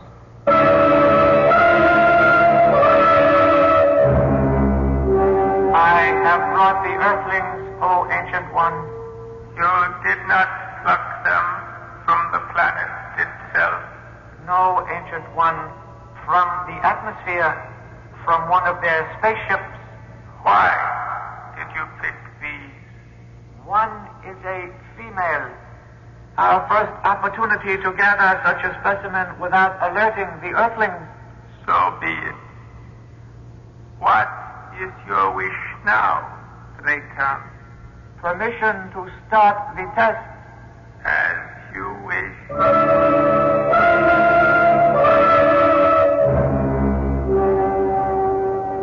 Gordon, there's nothing in the big bedroom. It's just a box with some furniture. No openings anywhere. Any luck here? The front door doesn't have a handle, let alone a lock. The only openings are that vent up there and one on the floor on the opposite side. Air vents, obviously. Otherwise, we wouldn't be able to breathe. You find anything, Luke? You think it's okay to talk? No, but we might as well. I'm sure we're bugged and they hear everything we say. What did you find? Nothing. You? Neither of us. Except 2 air vents in this room. If there was some way to... You hear a kind of hiss? Yes. And... Oh, it's getting stifling in here. They've turned on some kind of heat. Damn. What are they trying to do? I've got to get this suit off. I'm sorry, Terry. It's okay, Luke. Just forget I'm a woman. That'll be a day for the old prowler. Now, but let's strip down. Come on. Nobody needs to have any hang-ups. I can tell you, as a doctor, we can stay in our thermals. It's safer if they try to roast us alive. Where's that ever-loving heat coming from? Probably the vent at floor level. Yes. Hey, come on. Let's all stuff our suits against it. Maybe we can keep it out. Good thinking, Charlie Brown. Man, I tell you, this is no way to go. You rotten sons of guns. Come on. Fight fair and give us a chance. Stop it, Luke. I don't mind dying. But I want a chance to fight back. Luke, it isn't doing any good. Don't give them the satisfaction of... Gordon? Yes, Terry, you're right. I don't know if we're just blocking it or... Hey, wait a minute. What is it? He's testing to see if... Well, they've stopped it. They've stopped feeding the heat. Thank God. I never could stand heat. I am scared witless of smothering to death or burning up in a fire. Who isn't? You all right, Terry? I'm okay, darling, but we've got to get out of here. How? I don't know. I'll leave that up to you fellows, but we've got to get away. To where? Anywhere but here. This is only the beginning. The beginning of what? The tests. Don't you see it? We're guinea pigs. And as a laboratory animal, you know what all guinea pigs have in common. You're the doctor. You tell us what. They're expendable. It's getting cooler. We passed the first one, but... Oh, no. What is it, Gordon? The other vent. Can you hear it? We're starting the Turkish bath treatment again. It's just the opposite this time, I think. This is Operation Cold Freeze. How can we get up to block that vent? Luke, get on the other end of the table there and drag it over. Roger, Skip. Terry, bring the flight suits. That air is like dry ice. Oh, I can take this better than heat. Here, Terry, I'll help. Now what, Skip? Oh, this is my weak spot. I can't stand cold. Both, get on table. Terry?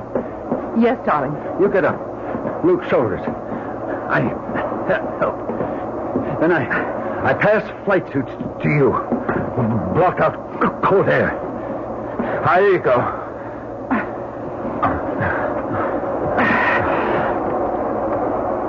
I'm okay. Hand me the suits. I'm braced against the wall. Okay, Gordy. It's all right. No need. They've shut off the freeze. Here are the suits. I got them. Come on down, baby. Well, you're something to have around. You imagine old Gordy or me getting on each other's shoulders? Huh. I'm glad I'm of some use. Now it's the men's turn. What do you mean? This is only the beginning. How much more of this can we go through? One exposure or another is going to be too much for one or all of us. Let's try to get out of here. How? Only one way. The door. What we need is a prize of some kind. Oh, wait a minute. The table. It has metal legs. Help me turn it over, Luke. Sure. Yeah. There's a flange at the top. And screws. Oh, no, if we just had something... Would you believe? I just happen to have a nail file. Oh, baby, you are the most. Come on, let's have at it.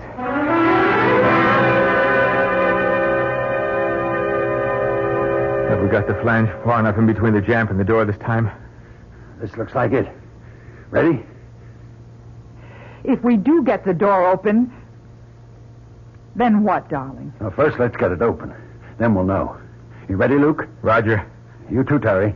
Give us all the weight you can. I'm ready. Then all together. Set?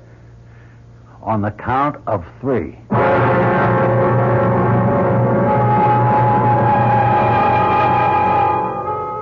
Three lost and desperate astronauts, far beyond the stars.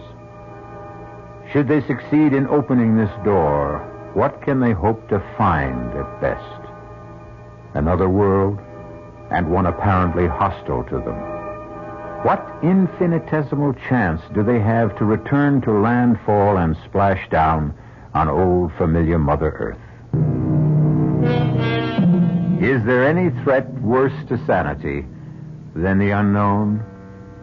And yet, faced with the prospect of death by any factor of the known, which of us would not gamble and reach for the unknown as an alternative? Our 3 lost astronauts are no different as they struggle to open a door on what? What kind of a world lies beyond it? She's open. But... Nothing. Well, there's nothing. Nothing outside, but... What? It may look like nothing, but it's solid. It might just as well be a wall. For you, it is. For us on Centauri 7, it is our world, but not yours. Are you now satisfied? But what do you intend to do with us? We must finish our tests before we tell you that. Now you are weary. First, you must rest.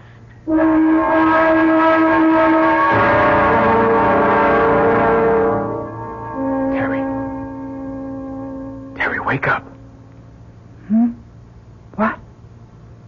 Why, Luke. Shh. Don't wake Gordy. I've got to talk to you. What on earth? Please. Come into my room. Okay. Just a second till I find my shoes. Come on. I'm coming. What is it? I've got to talk to you.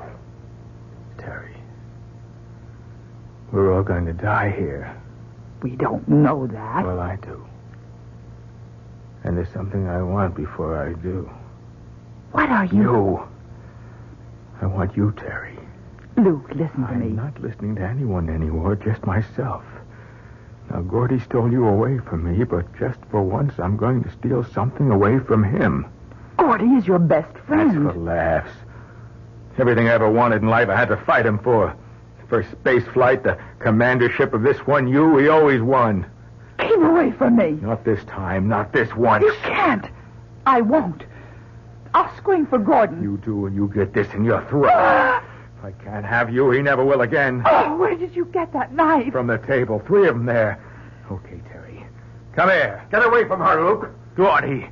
Look out, he has a knife. So have I. All right, Luke. You wanted to use the knife? Come on. Try it on me. That suits me just great. You bought yourself a real Donnybrook. Stop it.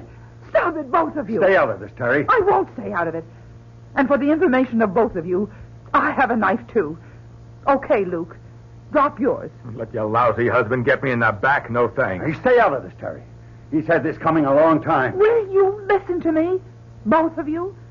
Don't you see this is just another test? What? Don't you remember? We're guinea pigs. They're testing every kind of reaction in us. Luke, please. I know how you feel about me. You love me. That's right, Terry. But not that way. As a friend, as you love Gordon. Love? Yes, love. You weren't made for hate or frustration or violence any more than Gordon is. It's them, Dracon or whoever they are. They're putting it all into your heads. They want to see how far they can provoke us, how much we can stand. They're the ones we have to fight. They're the ones we can't let win. What am I doing with a knife? Oh, God, Terry. Gordy, forgive me. I didn't know what I was doing. Neither did I. I woke up choking with this black hatred, and Where did I get this? They put them on the table. It's just as I said. Another of their tests. What's that smell? It's coming from this lower vent. It smells like... bitter almonds. That's cyanide. Get away from there. They've sealed up the door again. We've got to get out of here. The bed... No, they're louvered doors. It'll seep through. We've got to get away entirely. How? Even if we could get the door open again, I thought of it when the heat was coming in before. I think the cover on that vent up there is loose. It's big enough to crawl through. Get the other table, Luke. Drag it over. I've got the table leg that we used on the door. Maybe I can pry it open with that. Come on, Luke. The smell is getting heavier. I'm with you. Okay. Now give Terry a hand up. There you go. Now up on my shoulders.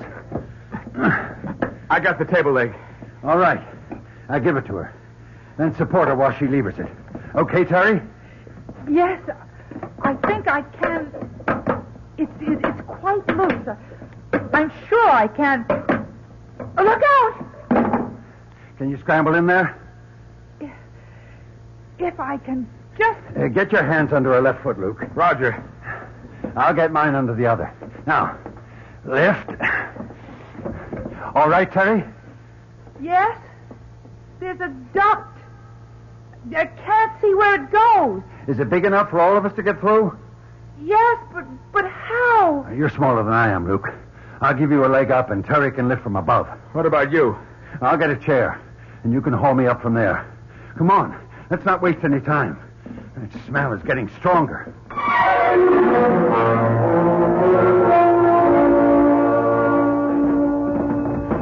Terry?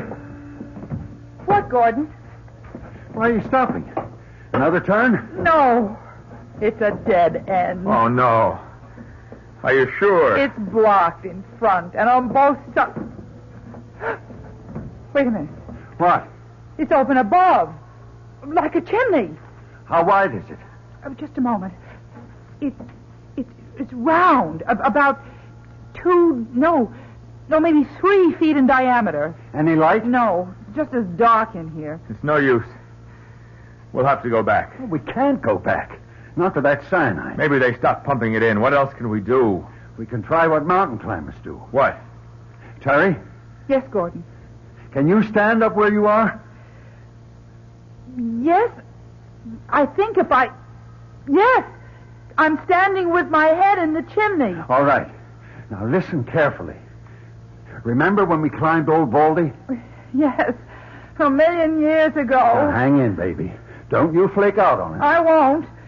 You mean that guide that showed us how to chimney climb? Yes.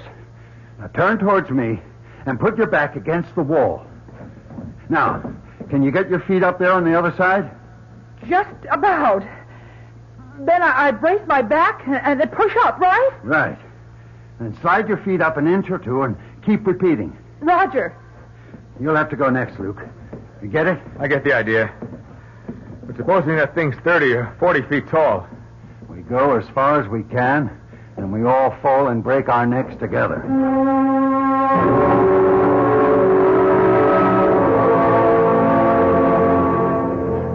Hold it! What now? It's getting wider, but I think it's another dead end. Oh, not another chimney. I couldn't make it. This one goes down. There's a draft, and... Oh, Lord. What? We only had a light. I have only one match left. I've been saving it. It's wider. You think you could come up here? I'll try. Watch it, darling. You're right at the edge. Where do you suppose this could go? There's fresh air. Maybe outside. Let's see. Maybe we've gotten a break at last. It's only about a 30-degree pitch. Ah! Well, there goes the match. But where goes the tunnel? I'll let you know any moment. If anything happens to me, you and Luke can try going back. Oh, no, sir. Anyone tries the roller coaster, old Luke gets to go first. No, Luke. Here I go. Feet first. Too bad I forgot my parachute. Geronimo! Luke. Luke, are you all right? I didn't break anything. Should we come ahead? Might as well. But you sure ain't gonna like it when you get here.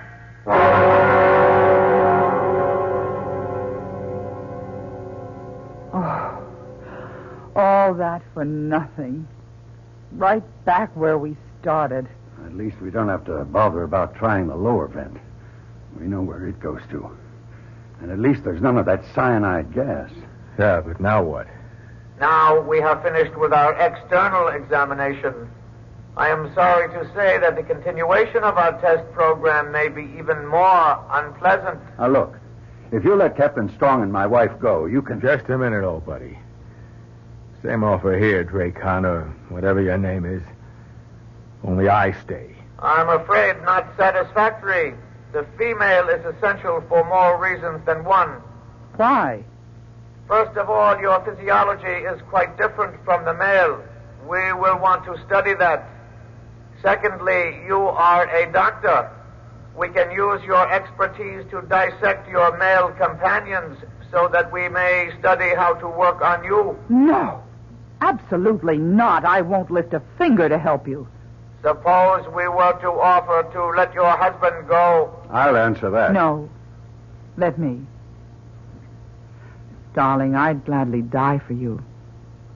But I couldn't kill for you. I wouldn't expect you to. I love you. I love you. And we both love you, Luke. One for all, and all for one. I guess we bought it for good this time. But wherever we go, we stick together. Very well, Earthlings. I will give you your wish. You'll have to execute a turnaround. Hey, Diana 1, do you read me? I read you loud and clear. Why? I don't know. Funny thing. I had a loco notion, we all did down here, that we lost you for a couple of seconds. Not as far as I know. You didn't notice a kind of a time lag? Now, hold it, Capcom. You hear him, Luke? Mac? Yeah. I don't know what he's talking about. You, Terry? Capcom to Diana 1, do you read me? I read you. We registered a sort of oscillator hum during that 2-second gap. How about you? I didn't hear it. Half a sec. You pick up anything on instruments, Luke? Or hear a sort of oscillator hum? I did. Just like in my dream. Or I think I did.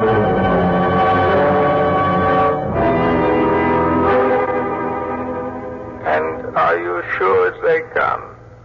The Earth people will know nothing of our interference.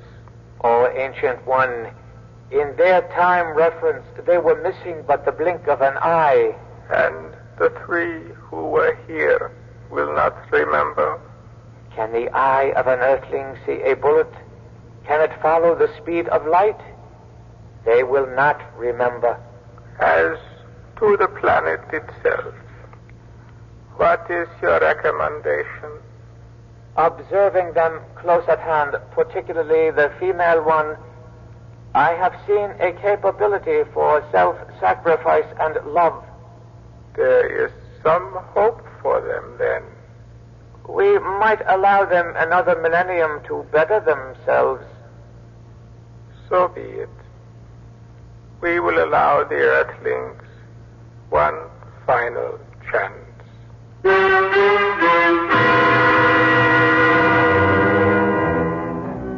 So there are no such things as flying saucers and strangers out of space.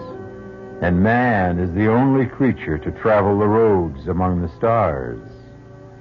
I wonder. Oh, well, it may not be too much longer before we find out for sure. Only a few thousand years.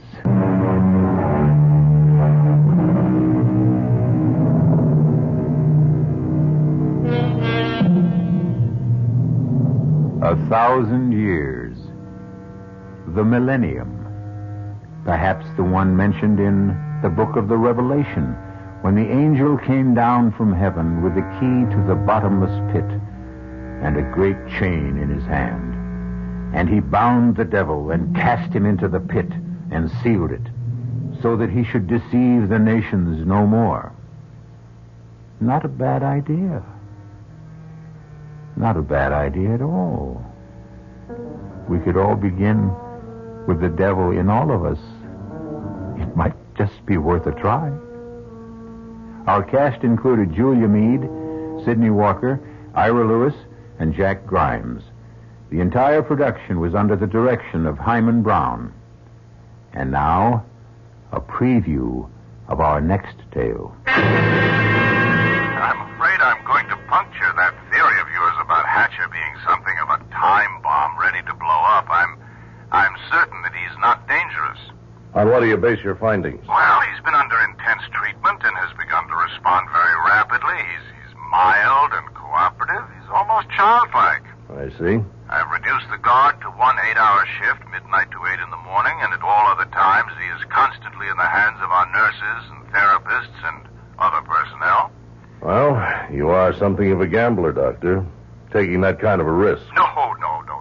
I don't think so. Doctor, has it occurred to you that this entire mild convalescence may have been programmed into the mind of this man to throw you off guard? Oh, nonsense. I know a harmless man when I see one. To leave him unguarded is taking chances with the lives of many people. Heaven only knows what has been fed into his receptive and willing mind. This is E.G. Marshall inviting you to return to our Mystery Theater for another adventure in the macabre. The preceding Mystery Theater program was furnished by the CBS Radio Network.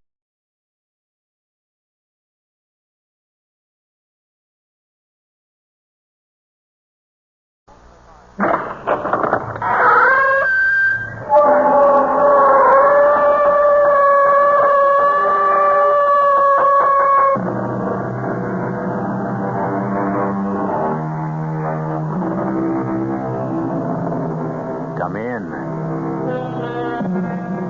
Welcome. I'm E.G. Marshall. Welcome to the terrifying world of your imagination.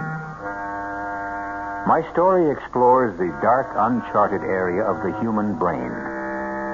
Despite medical research, scientists admit that there is much that is still unknown about the flesh and blood computer which guides our conscious and unconscious lives. Let us listen as Colonel Edmund Plant of the CMI warns Dr. Gentry what dangers exist when we attempt to control this complicated human mechanism. Let me explain, Doctor. Your patient, Kent Hatcher here, may be a time bomb. We have no idea what was done to him. But we do know, from other cases, what to expect. You mean, brainwash? Perhaps. It's very likely Kent may have been subjected to deep and continual hypnosis. His mind washed as clean as a sheet of white paper, then programmed to commit some terrible act against his own people.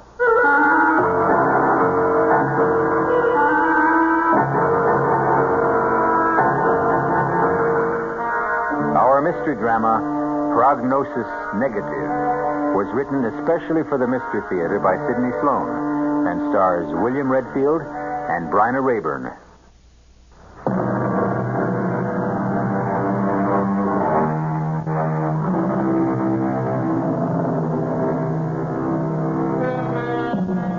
Colonel Edmund Plant was on an unpleasant errand.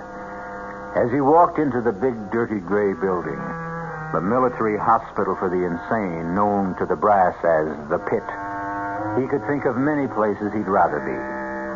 But this was a duty he had to perform, part of his job, and he wanted to get it over with as fast as possible. I hope this won't take too long, Dr. Gentry. No, not too long, Colonel Plant. All we need is your official identification. We've been able to identify him from his fingerprints, but the official rules call for your observation and signature. I know. Right this way. We've got him in a private room because of his condition.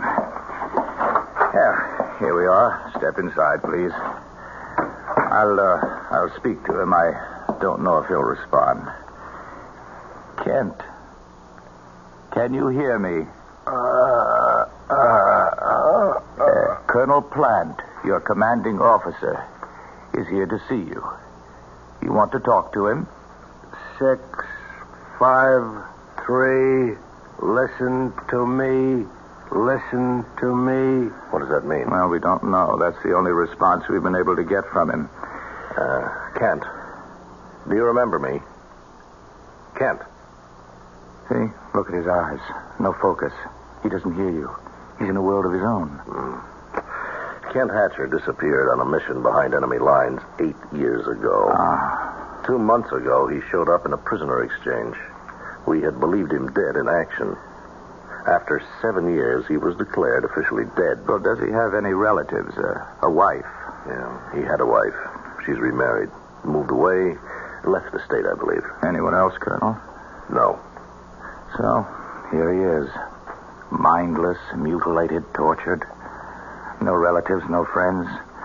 And his superiors embarrassed or annoyed that he's still alive. Now, I did not make the rules, nor did I persuade Kent Hatcher to take the mission. It was purely voluntary. I know. Well, what do we do now? Of course, we will do our best to bring him back. Mentally and physically? Both, if possible, but it is doubtful. He has an overstrained heart condition. It's quite serious. So permanent physical recovery is doubtful. Perhaps it's all for the good. But you would rather that he die? Let me explain. Kent Hatcher may be a time bomb. We have no idea what was done to him, but we do know from other cases what to expect. You mean brainwash? Perhaps. It's very likely Kent may have been subjected to deep and continual hypnosis. His mind washed as clean as a sheet of white paper, and then programmed to commit some terrible act against his own people. 6, 5, 3. Listen to me. Listen to me. Doctor, I want this man kept under surveillance day and night. We cannot take any chances.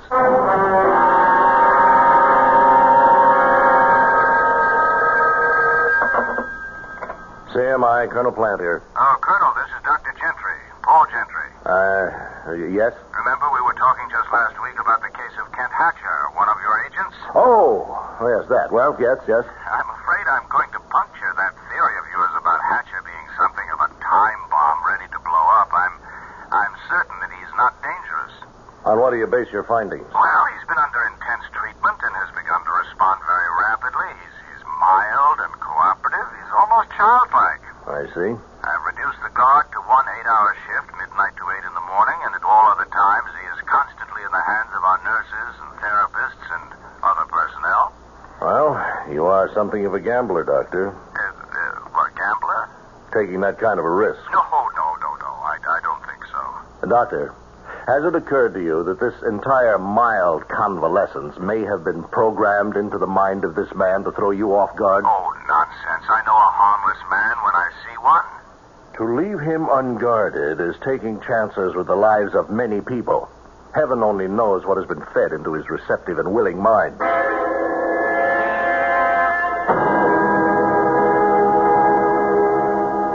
You know your name is Kent, don't you? Yes, Doctor. Do you know your full name? Can you remember? Yes. Kent Hatcher. Very good. Now, how do you know that is your name? You told me. You had a life before you were brought here. You were married. Can you remember that? No, Doctor. You had a daughter, Mary. She was very ill. I don't remember. You loved her very much. When she died, you were heartbroken. Heartbroken? You don't recall anything? No. Oh, Doctor, I just wanted to remind you, you have a lecture today at the university. Oh, yes, that's right. Thank you, Evelyn. Look, I'm working with Hatcher. You know the case? I should know it. I've been transcribing all your notes. Well, I'm in the midst of giving him a series of perception tests, all very simple, just a matter of timing them. Yes, I know them, Doctor. You think you could finish them while I'm at the university? Well, yes, I guess I could, but... What? I'm just a bit afraid of him. I was in the office the last time you spoke with Colonel Plant. Now, look, if you don't want the assignment, I'll just get... No, I want it. As long as you say he's... Well, okay. Good. I'll expect you in 10 minutes.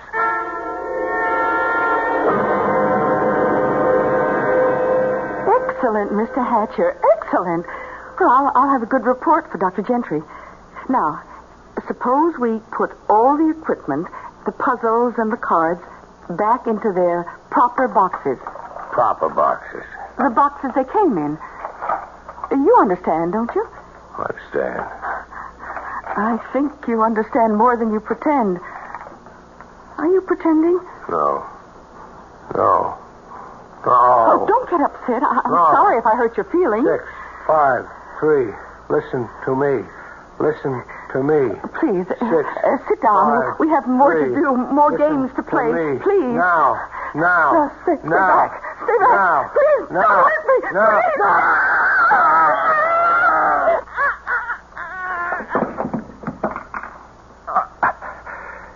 6, 5, 3.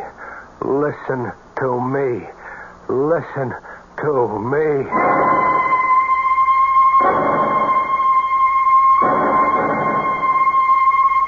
I'm grateful to the officials who have given me this airtime to explain a very serious matter. I am, or was, Ken Hatcher's doctor, and I must add my warning to the hundreds of others you have read in your newspapers and heard over the air. Ken Hatcher is dangerous, frighteningly dangerous. Do not, under any circumstances, attempt to apprehend him yourself. Call the special numbers that have been set up for this purpose. Do not let his mild manner deceive you. He is a killer who will act without even the slightest provocation. The police have orders to shoot on sight.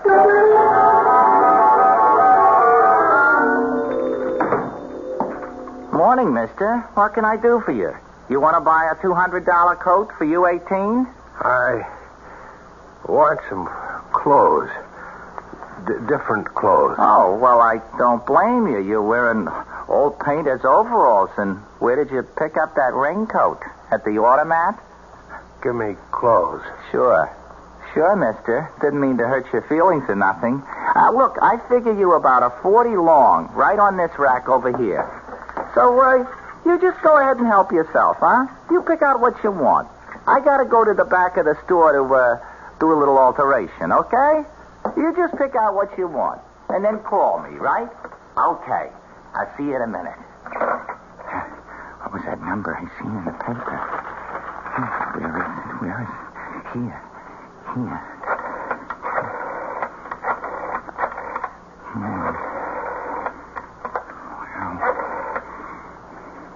Hello, listen.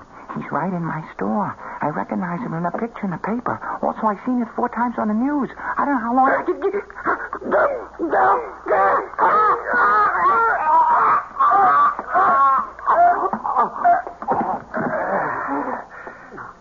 Six, 5, 3. Listen to me. Listen to me.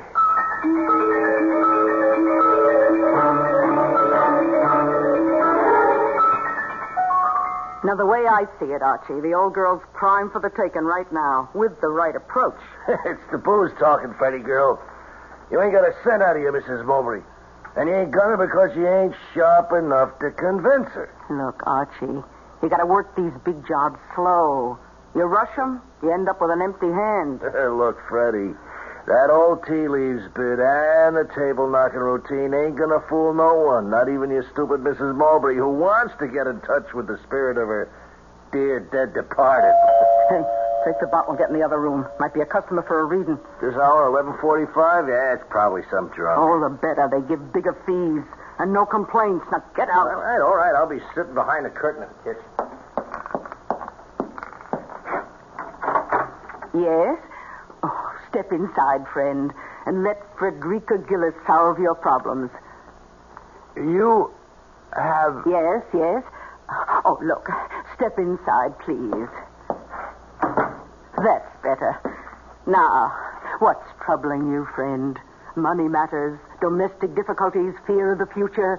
There is a sign in your window. Spiritual reader, forecaster of the future, palms red. No, not that. Not what? The sign, the sign, room to rent. Oh, that. Well, that's a mistake, mister.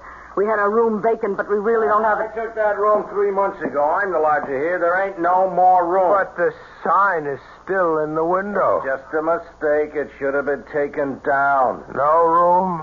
No room, chum. So, this way out. Wait. Maybe we have got a room for this gentleman. What? Freddie, have you got... Top floor, sort of an attic room, if you don't mind the climb. What? Wait a minute, you can't give him that room. Now, I've got all the photographic equipment in there. Well, you better clear it out, because I've just rented the room to this here nice gentleman. You want to take a look at it, sir? I'll take it. Without even looking at it? I think you'd better go up and then decide. I want to be fair about it. Right up them stairs, top floor, first door on the left. Well, I don't need to look. Now do as you're told. Go upstairs. Yes, I'll go. I'll do as you say. What is the crazy idea of that? Now, what do you want him around here for? For a very definite reason. I recognized him immediately. You did? Well, who is he? He's Kent Hatcher, the man the entire country is searching for. That one? And you let him in? Oh, put down that phone, you fool. Put it down. Now, this guy, Hatcher, is going to be the one thing we need to pull off that caper with Mrs. Mowbray. This is the biggest piece of luck we've had. Frederica Gillis, in her own canny way, recognized more than just the features of the hunted man. She knew intuitively that he was susceptible to hypnosis and made up her mind to use this susceptibility to further her own nefarious plans. I'll be back shortly with Act Two.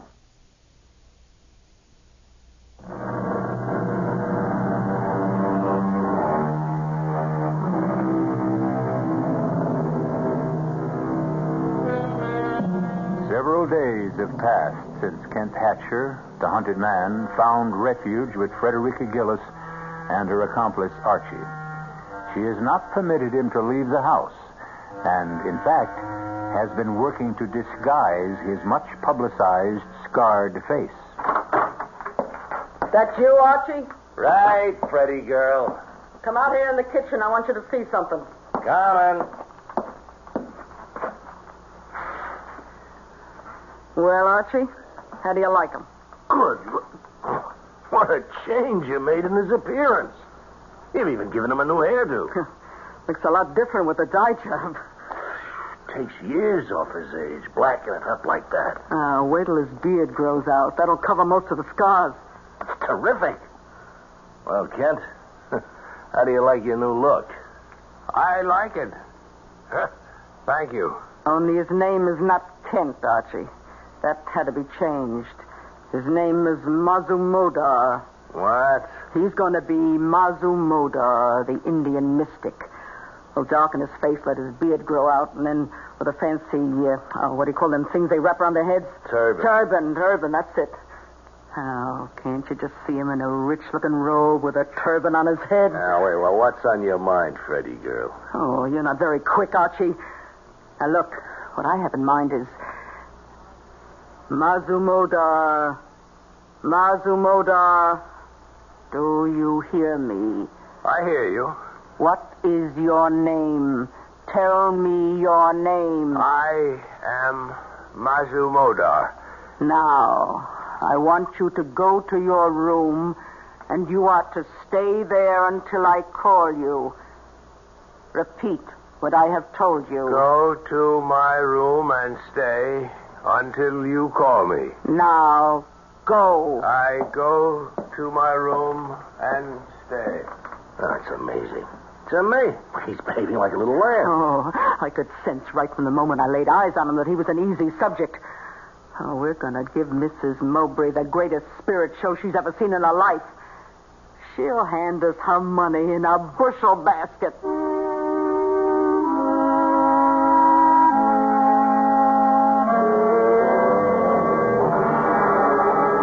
Everything ready, Archie? Yeah, I think so. Now, let's run over the list. Wind effect, whistling sound, eerie music. Okay, but not too much. When she does get in touch with her dear departed Kenneth, what's she going to ask him? And what's our phony medium Kent going to reply? Mazumodar. Remember that? Okay, Mazumodar. What's he going to say? Now, you can't guess what the old gal might ask when the seance starts. Look, I've been working with him all week. If the going gets too rough for him and he can't give a good answer, I'll just break things up, stop the seance, say that the contact with the spirit world is broken. Okay. What time's she coming? Oh, I told her 8 o'clock. Well, now, just to get things straight, now, I'll be in the kitchen. All the sound effects will be piped into here where the seance is taking place, right? Right. And when I want the sound out, I'll say, Mazumodar, Do you feel a presence in this room? Then I fade sound out and Mazamoda takes over. That's all there is to it. And Mrs. Mowbray will be here in 30 minutes.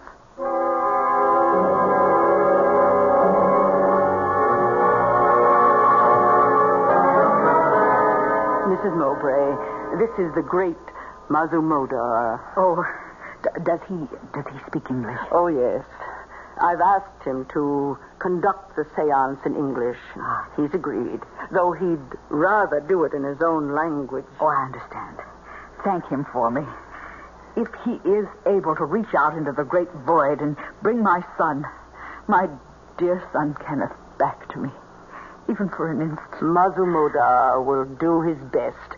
I told him of your great sorrow, and he was sympathetic.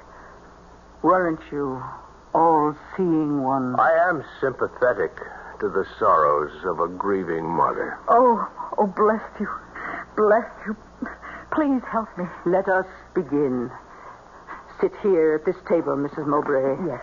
You there. I will sit opposite you. The great Mazamoda will sit between us. Let the seance begin. What is it? Silence. Mazamoda must reach out into the spirit world. He is entering his trance. I call to you. I order you to come. Spirits, obey the command of Mazamoda.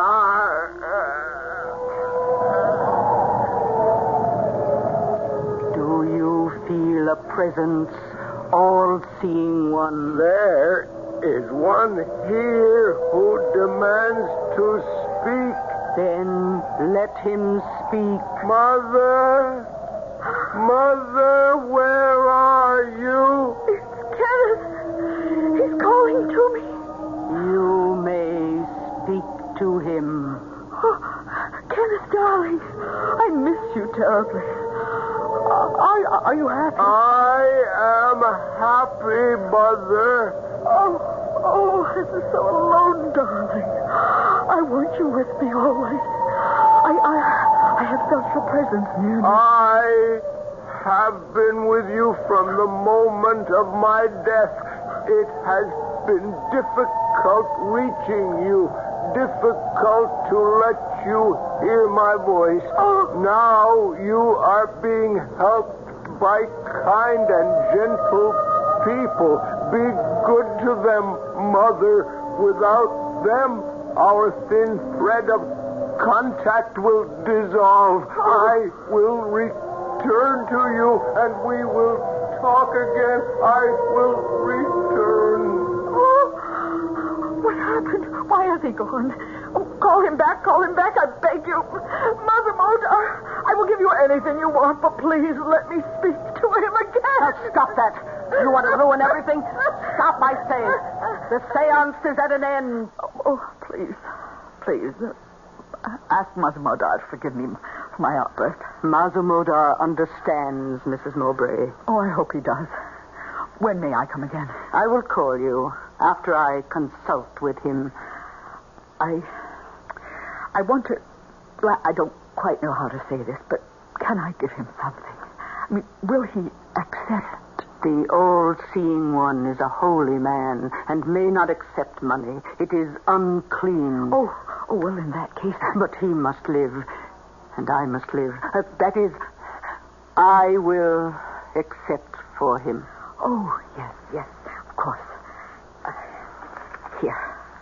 Oh, you are a good person, Mrs. Gillis. I'm so lucky to have found you. Goodbye. Thank you again, and please call me soon. Soon. Goodbye. Archie? She's gone finally, huh? Yeah, you didn't let the seance go too long, did you? Just long enough to make her want more. It was a complete success. Mazamoda was perfect. She loosened up the purse strings a wee bit, too, didn't she? I heard her say something about money. Yeah, 500. Take your cut. 500? Whew, it's better than I thought. Peanuts. That's just a down payment on what she's going to give us. Beg us to take. You got something big on your mind? Well, the next time, she's not going to be taken in quite so much by the atmosphere of the seance.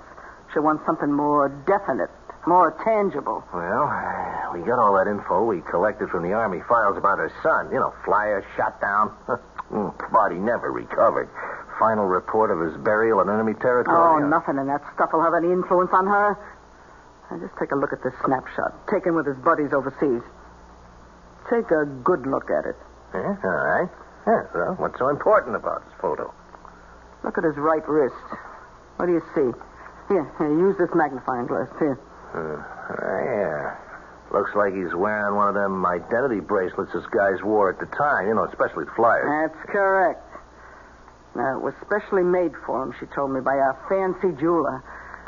Now, at the time of his death, it was destroyed or stolen. She never got it back. So what? We are going to reproduce that bracelet. And at the next seance, Mazumodar will ask the dear departed Kenneth for some proof that he is really Mrs. Mowbray's son. And then old Mazumi will drop the identity bracelet right into Mrs. Mowbray's sweating hands. Oh, that's great. That's really a great idea, Frederica, girl. Well, now, look, you take this photo and blow it up as large as you can. And then blow up the portion that takes in the right wrist. Yeah, then blow that up again. Yeah. Then get all the details. And then we find a jeweler who can reproduce the identification bracelet exactly. What do you think that'll be worth to the rich Mrs. Mowbray?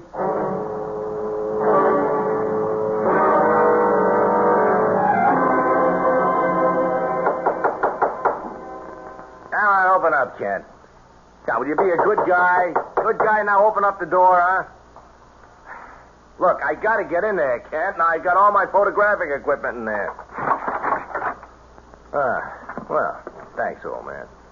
Hey, I'm sorry if I disturbed you. It will take me a minute. No, what? No. Wait a minute, Kent, or Macabre, whatever your name. Now, listen. No. Stop. Now, don't look at me like that. Frederica! No. Frederica, help! 6. No. 5. No. 3. Stop. Listen to me. Stop. Frederica. To me. No.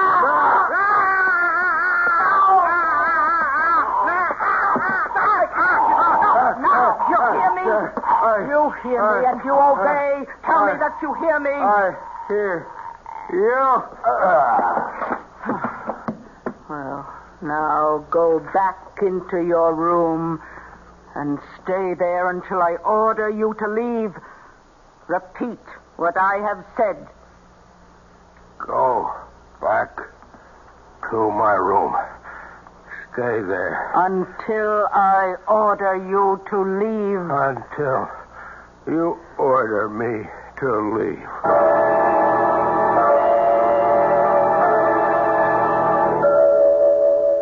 Feeling better, Archie? Well, my throat feels like a horse stepped out of something. For playing with dynamite.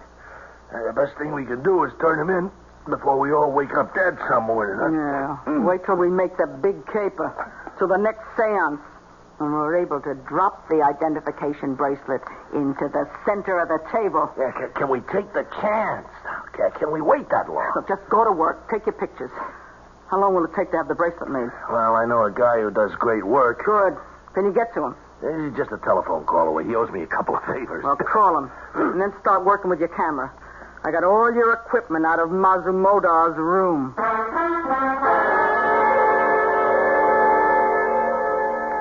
Here. Feast your eyes on that. Oh, the bracelet. You got it. Told you the jeweler was a friend, huh? Did it in 2 days. Now, ain't it beautiful? Let me see the photo. The blow-up you made. Here. Spitting image. Oh, perfect. Looks like the original. Yeah. Look how he made it look as though it had been in a fire, eh? Marbury went down in flames, you know. Yeah. Oh, good touch. Makes it look authentic. Look, I'll call Mrs. Mowbray and set up the seance as soon as possible. Listen, there's one little fly in the ointment, Freddie girl. What?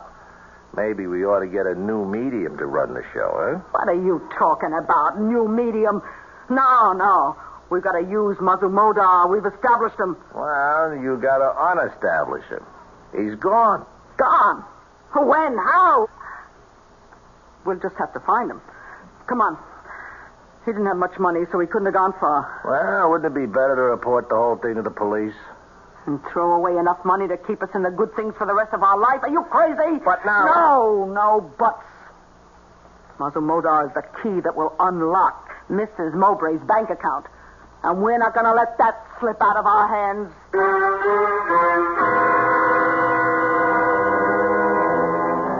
Kent Hatcher loose in the city again. No one to control his homicidal urges. His changed appearance would make it difficult for the police to recognize and to apprehend him. Will they? I'll be back shortly with Act 3.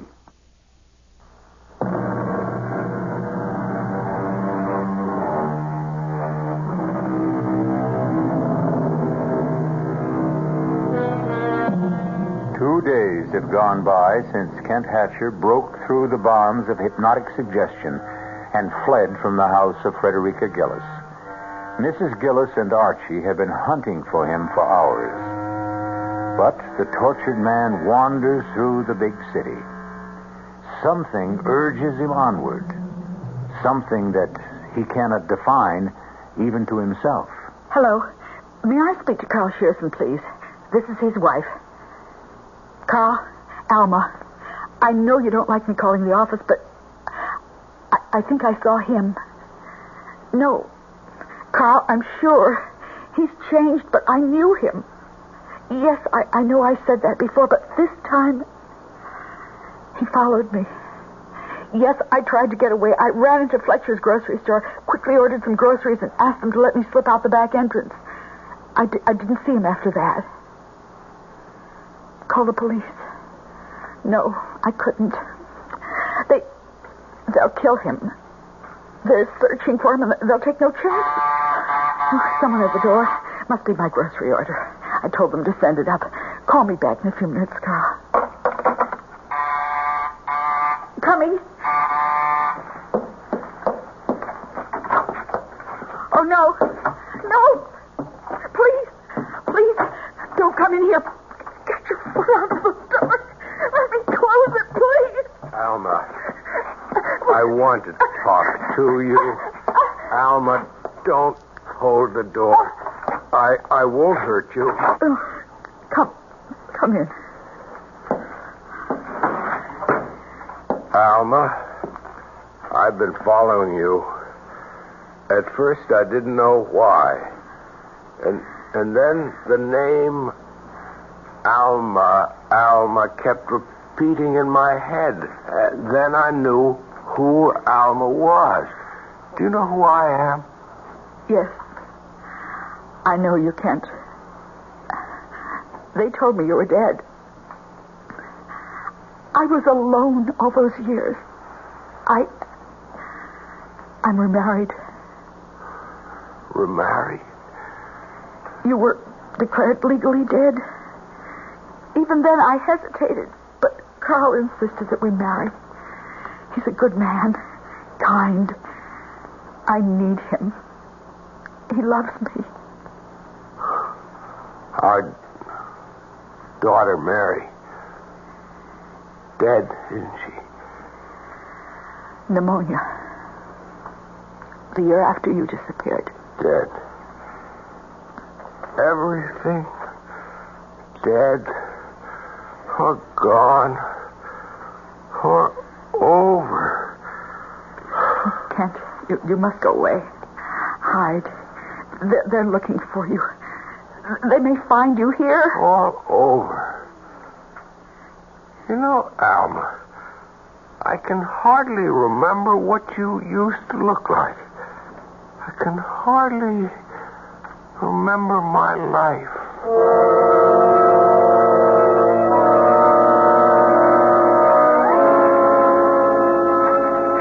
There's nothing here in the papers, nothing on the radio or TV. All it says is, fugitive killer still at large.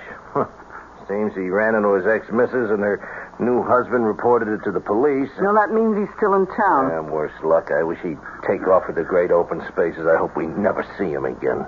What are you talking about, Archie? We need him. I'm hoping he'll come back here. Here. Yeah, where else can he go? He hasn't a cent. He knows he's safe here. Question is, Freddie, are we? I can control him, and we need him. I've stalled Mrs. Mowbray twice. I can't keep doing it without her losing interest. If he walked in that door today, we could schedule the seance for tonight, and Clear out of here, Archie. It's a client wants a reading. I'll go in the kitchen. All right. Call me if you want. Yeah. You, Mazumoda. Oh, come in. Archie, come here. What is it? What? Why, it's him. What? You was right. He did come back. Mazumoda, listen to me. Listen. You are to go to your room. Go to my room. You will change your street clothes to Mazumoda's robe and turban. Do you understand? I understand. Now, go to your room.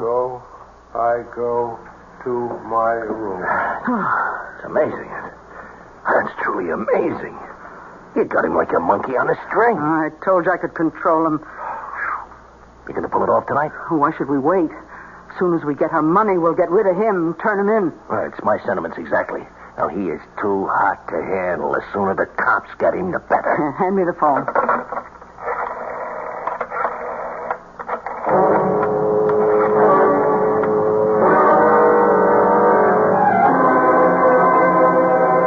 Mrs. Mowbray, right on time. Come in. Thank you for calling me. I began to think that all contact with my son Kenneth was broken. I thought perhaps I had disturbed Mazumoda by my outburst. Oh, no. Nothing like that. But I must tell you, his efforts on your behalf have taken their toll of his strength. I don't quite understand. Well, every night, Mazumoda has reached out into the darkness of death to touch the spirit of your son. Oh, has he really? The effort has drained his strength. He is not well.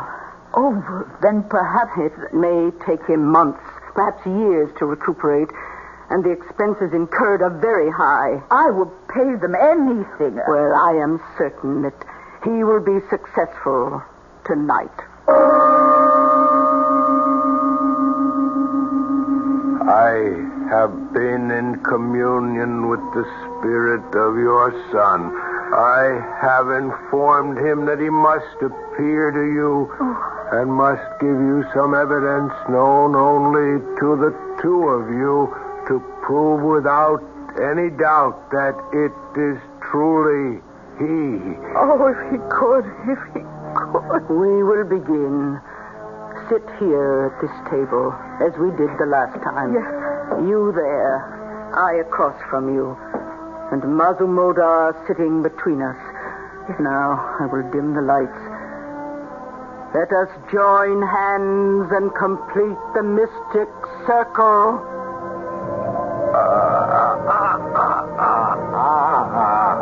Oh, Mazumoda, do you feel a presence? I feel there is one here who has traveled a long way.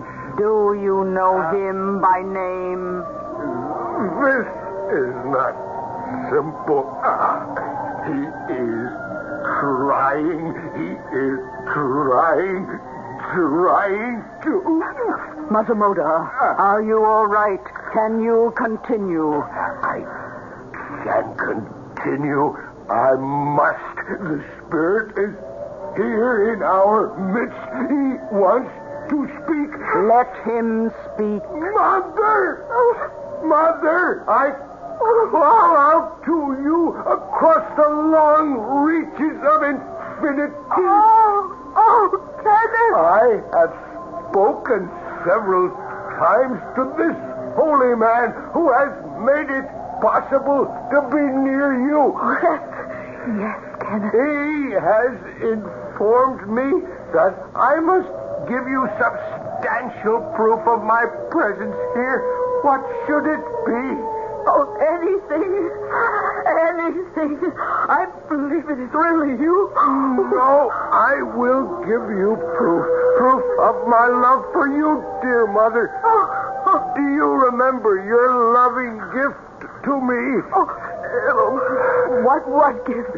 Shortly before I left to go overseas on my last furlough home. The bracelet. The identification bracelet. Yes.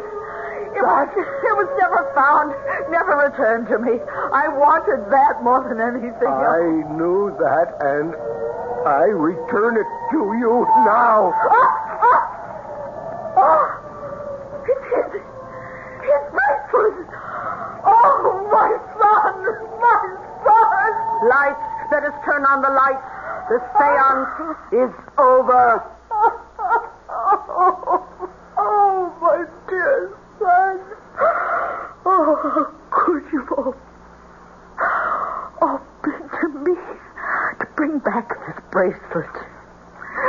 Oh, this is all I have left of him. Oh, thank you, Mother Modoc. How can I ever adequately thank you? I am sympathetic to the grief of a lonely mother. Mother Modoc, he's fallen. Quick, help me. Help me lift him. Archie, come in here quickly. What is it? Hey, what's happened? Mother Modoc has fainted. Collapsed. Here, help me. Here. I'll get him under the right arm now. Yes. And then you get him. Wait a minute. It's no use. Just leave him there. Leave him? He's dead.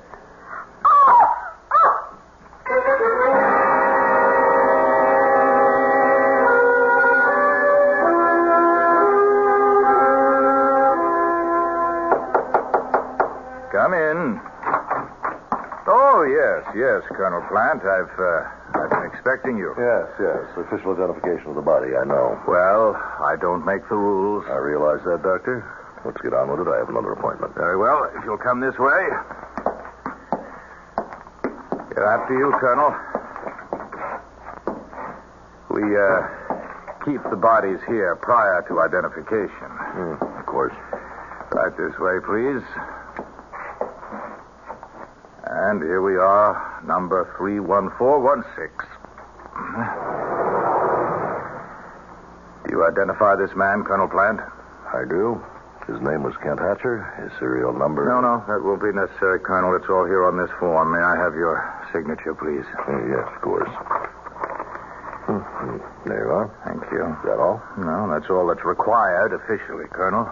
But do you mind if I ask you a question? Yes, go ahead. That business with the identification bracelet? Oh, it was a fake, a reproduction. Mrs. Gillis' accomplice, Archie, had it made from a photograph. We got all that in their confessions. They had made it look as though the dead son, Kenneth, had sent the bracelet to his mother from the great beyond? Mm-hmm. Yes, it's a common trick played by people of this type to bilk naive women. However, there was one aspect of the matter that has not been satisfactorily explained. You mean about the inscription on the inside of the identification band? To my son, forever and ever, Mother. Doctor, there was no way they could have known what that was, or whether there was even an inscription. In some mysterious way, that engraving appeared on the inner face of the silver bracelets. How? We shall never know.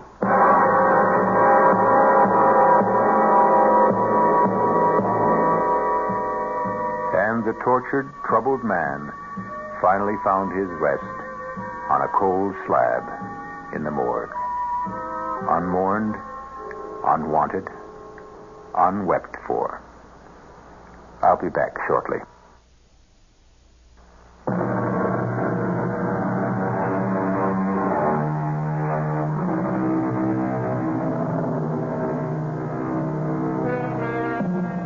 So we've had a look at the terrifying results of tampering with the human brain. All the experts agreed pretty much on the methods that had been used. But not one had an answer for Kent Hatcher's mysterious extrasensory knowledge of the inscription on the inside of the bracelet. That he took to his grave. Our cast included William Redfield, Bryna Rayburn, Mason Adams, Earl Hammond, and Martha Greenhouse. The entire production was under the direction of Hyman Brown. And now, a preview of our next tale. You see this writing? Yes. It is the runic alphabet. It represents an ancient death curse. And those figures on it? The date of your death. Oh, that's ridiculous. It has earned the reputation of being one of the most powerful of all the ancient spells. The drawback, of course, was the absolute necessity of having the man or woman casting the runes to pass the curse on directly and have it accepted. Oh, no, I won't believe that. This is the 20th century. Careful. Lose this paper and you lose your only chance. You mean there's something I can do? One thing. What is it? Pass the curse to someone else. This is E.G. Marshall inviting you to return to our Mystery Theater for another adventure in the macabre. Until next time, pleasant dreams.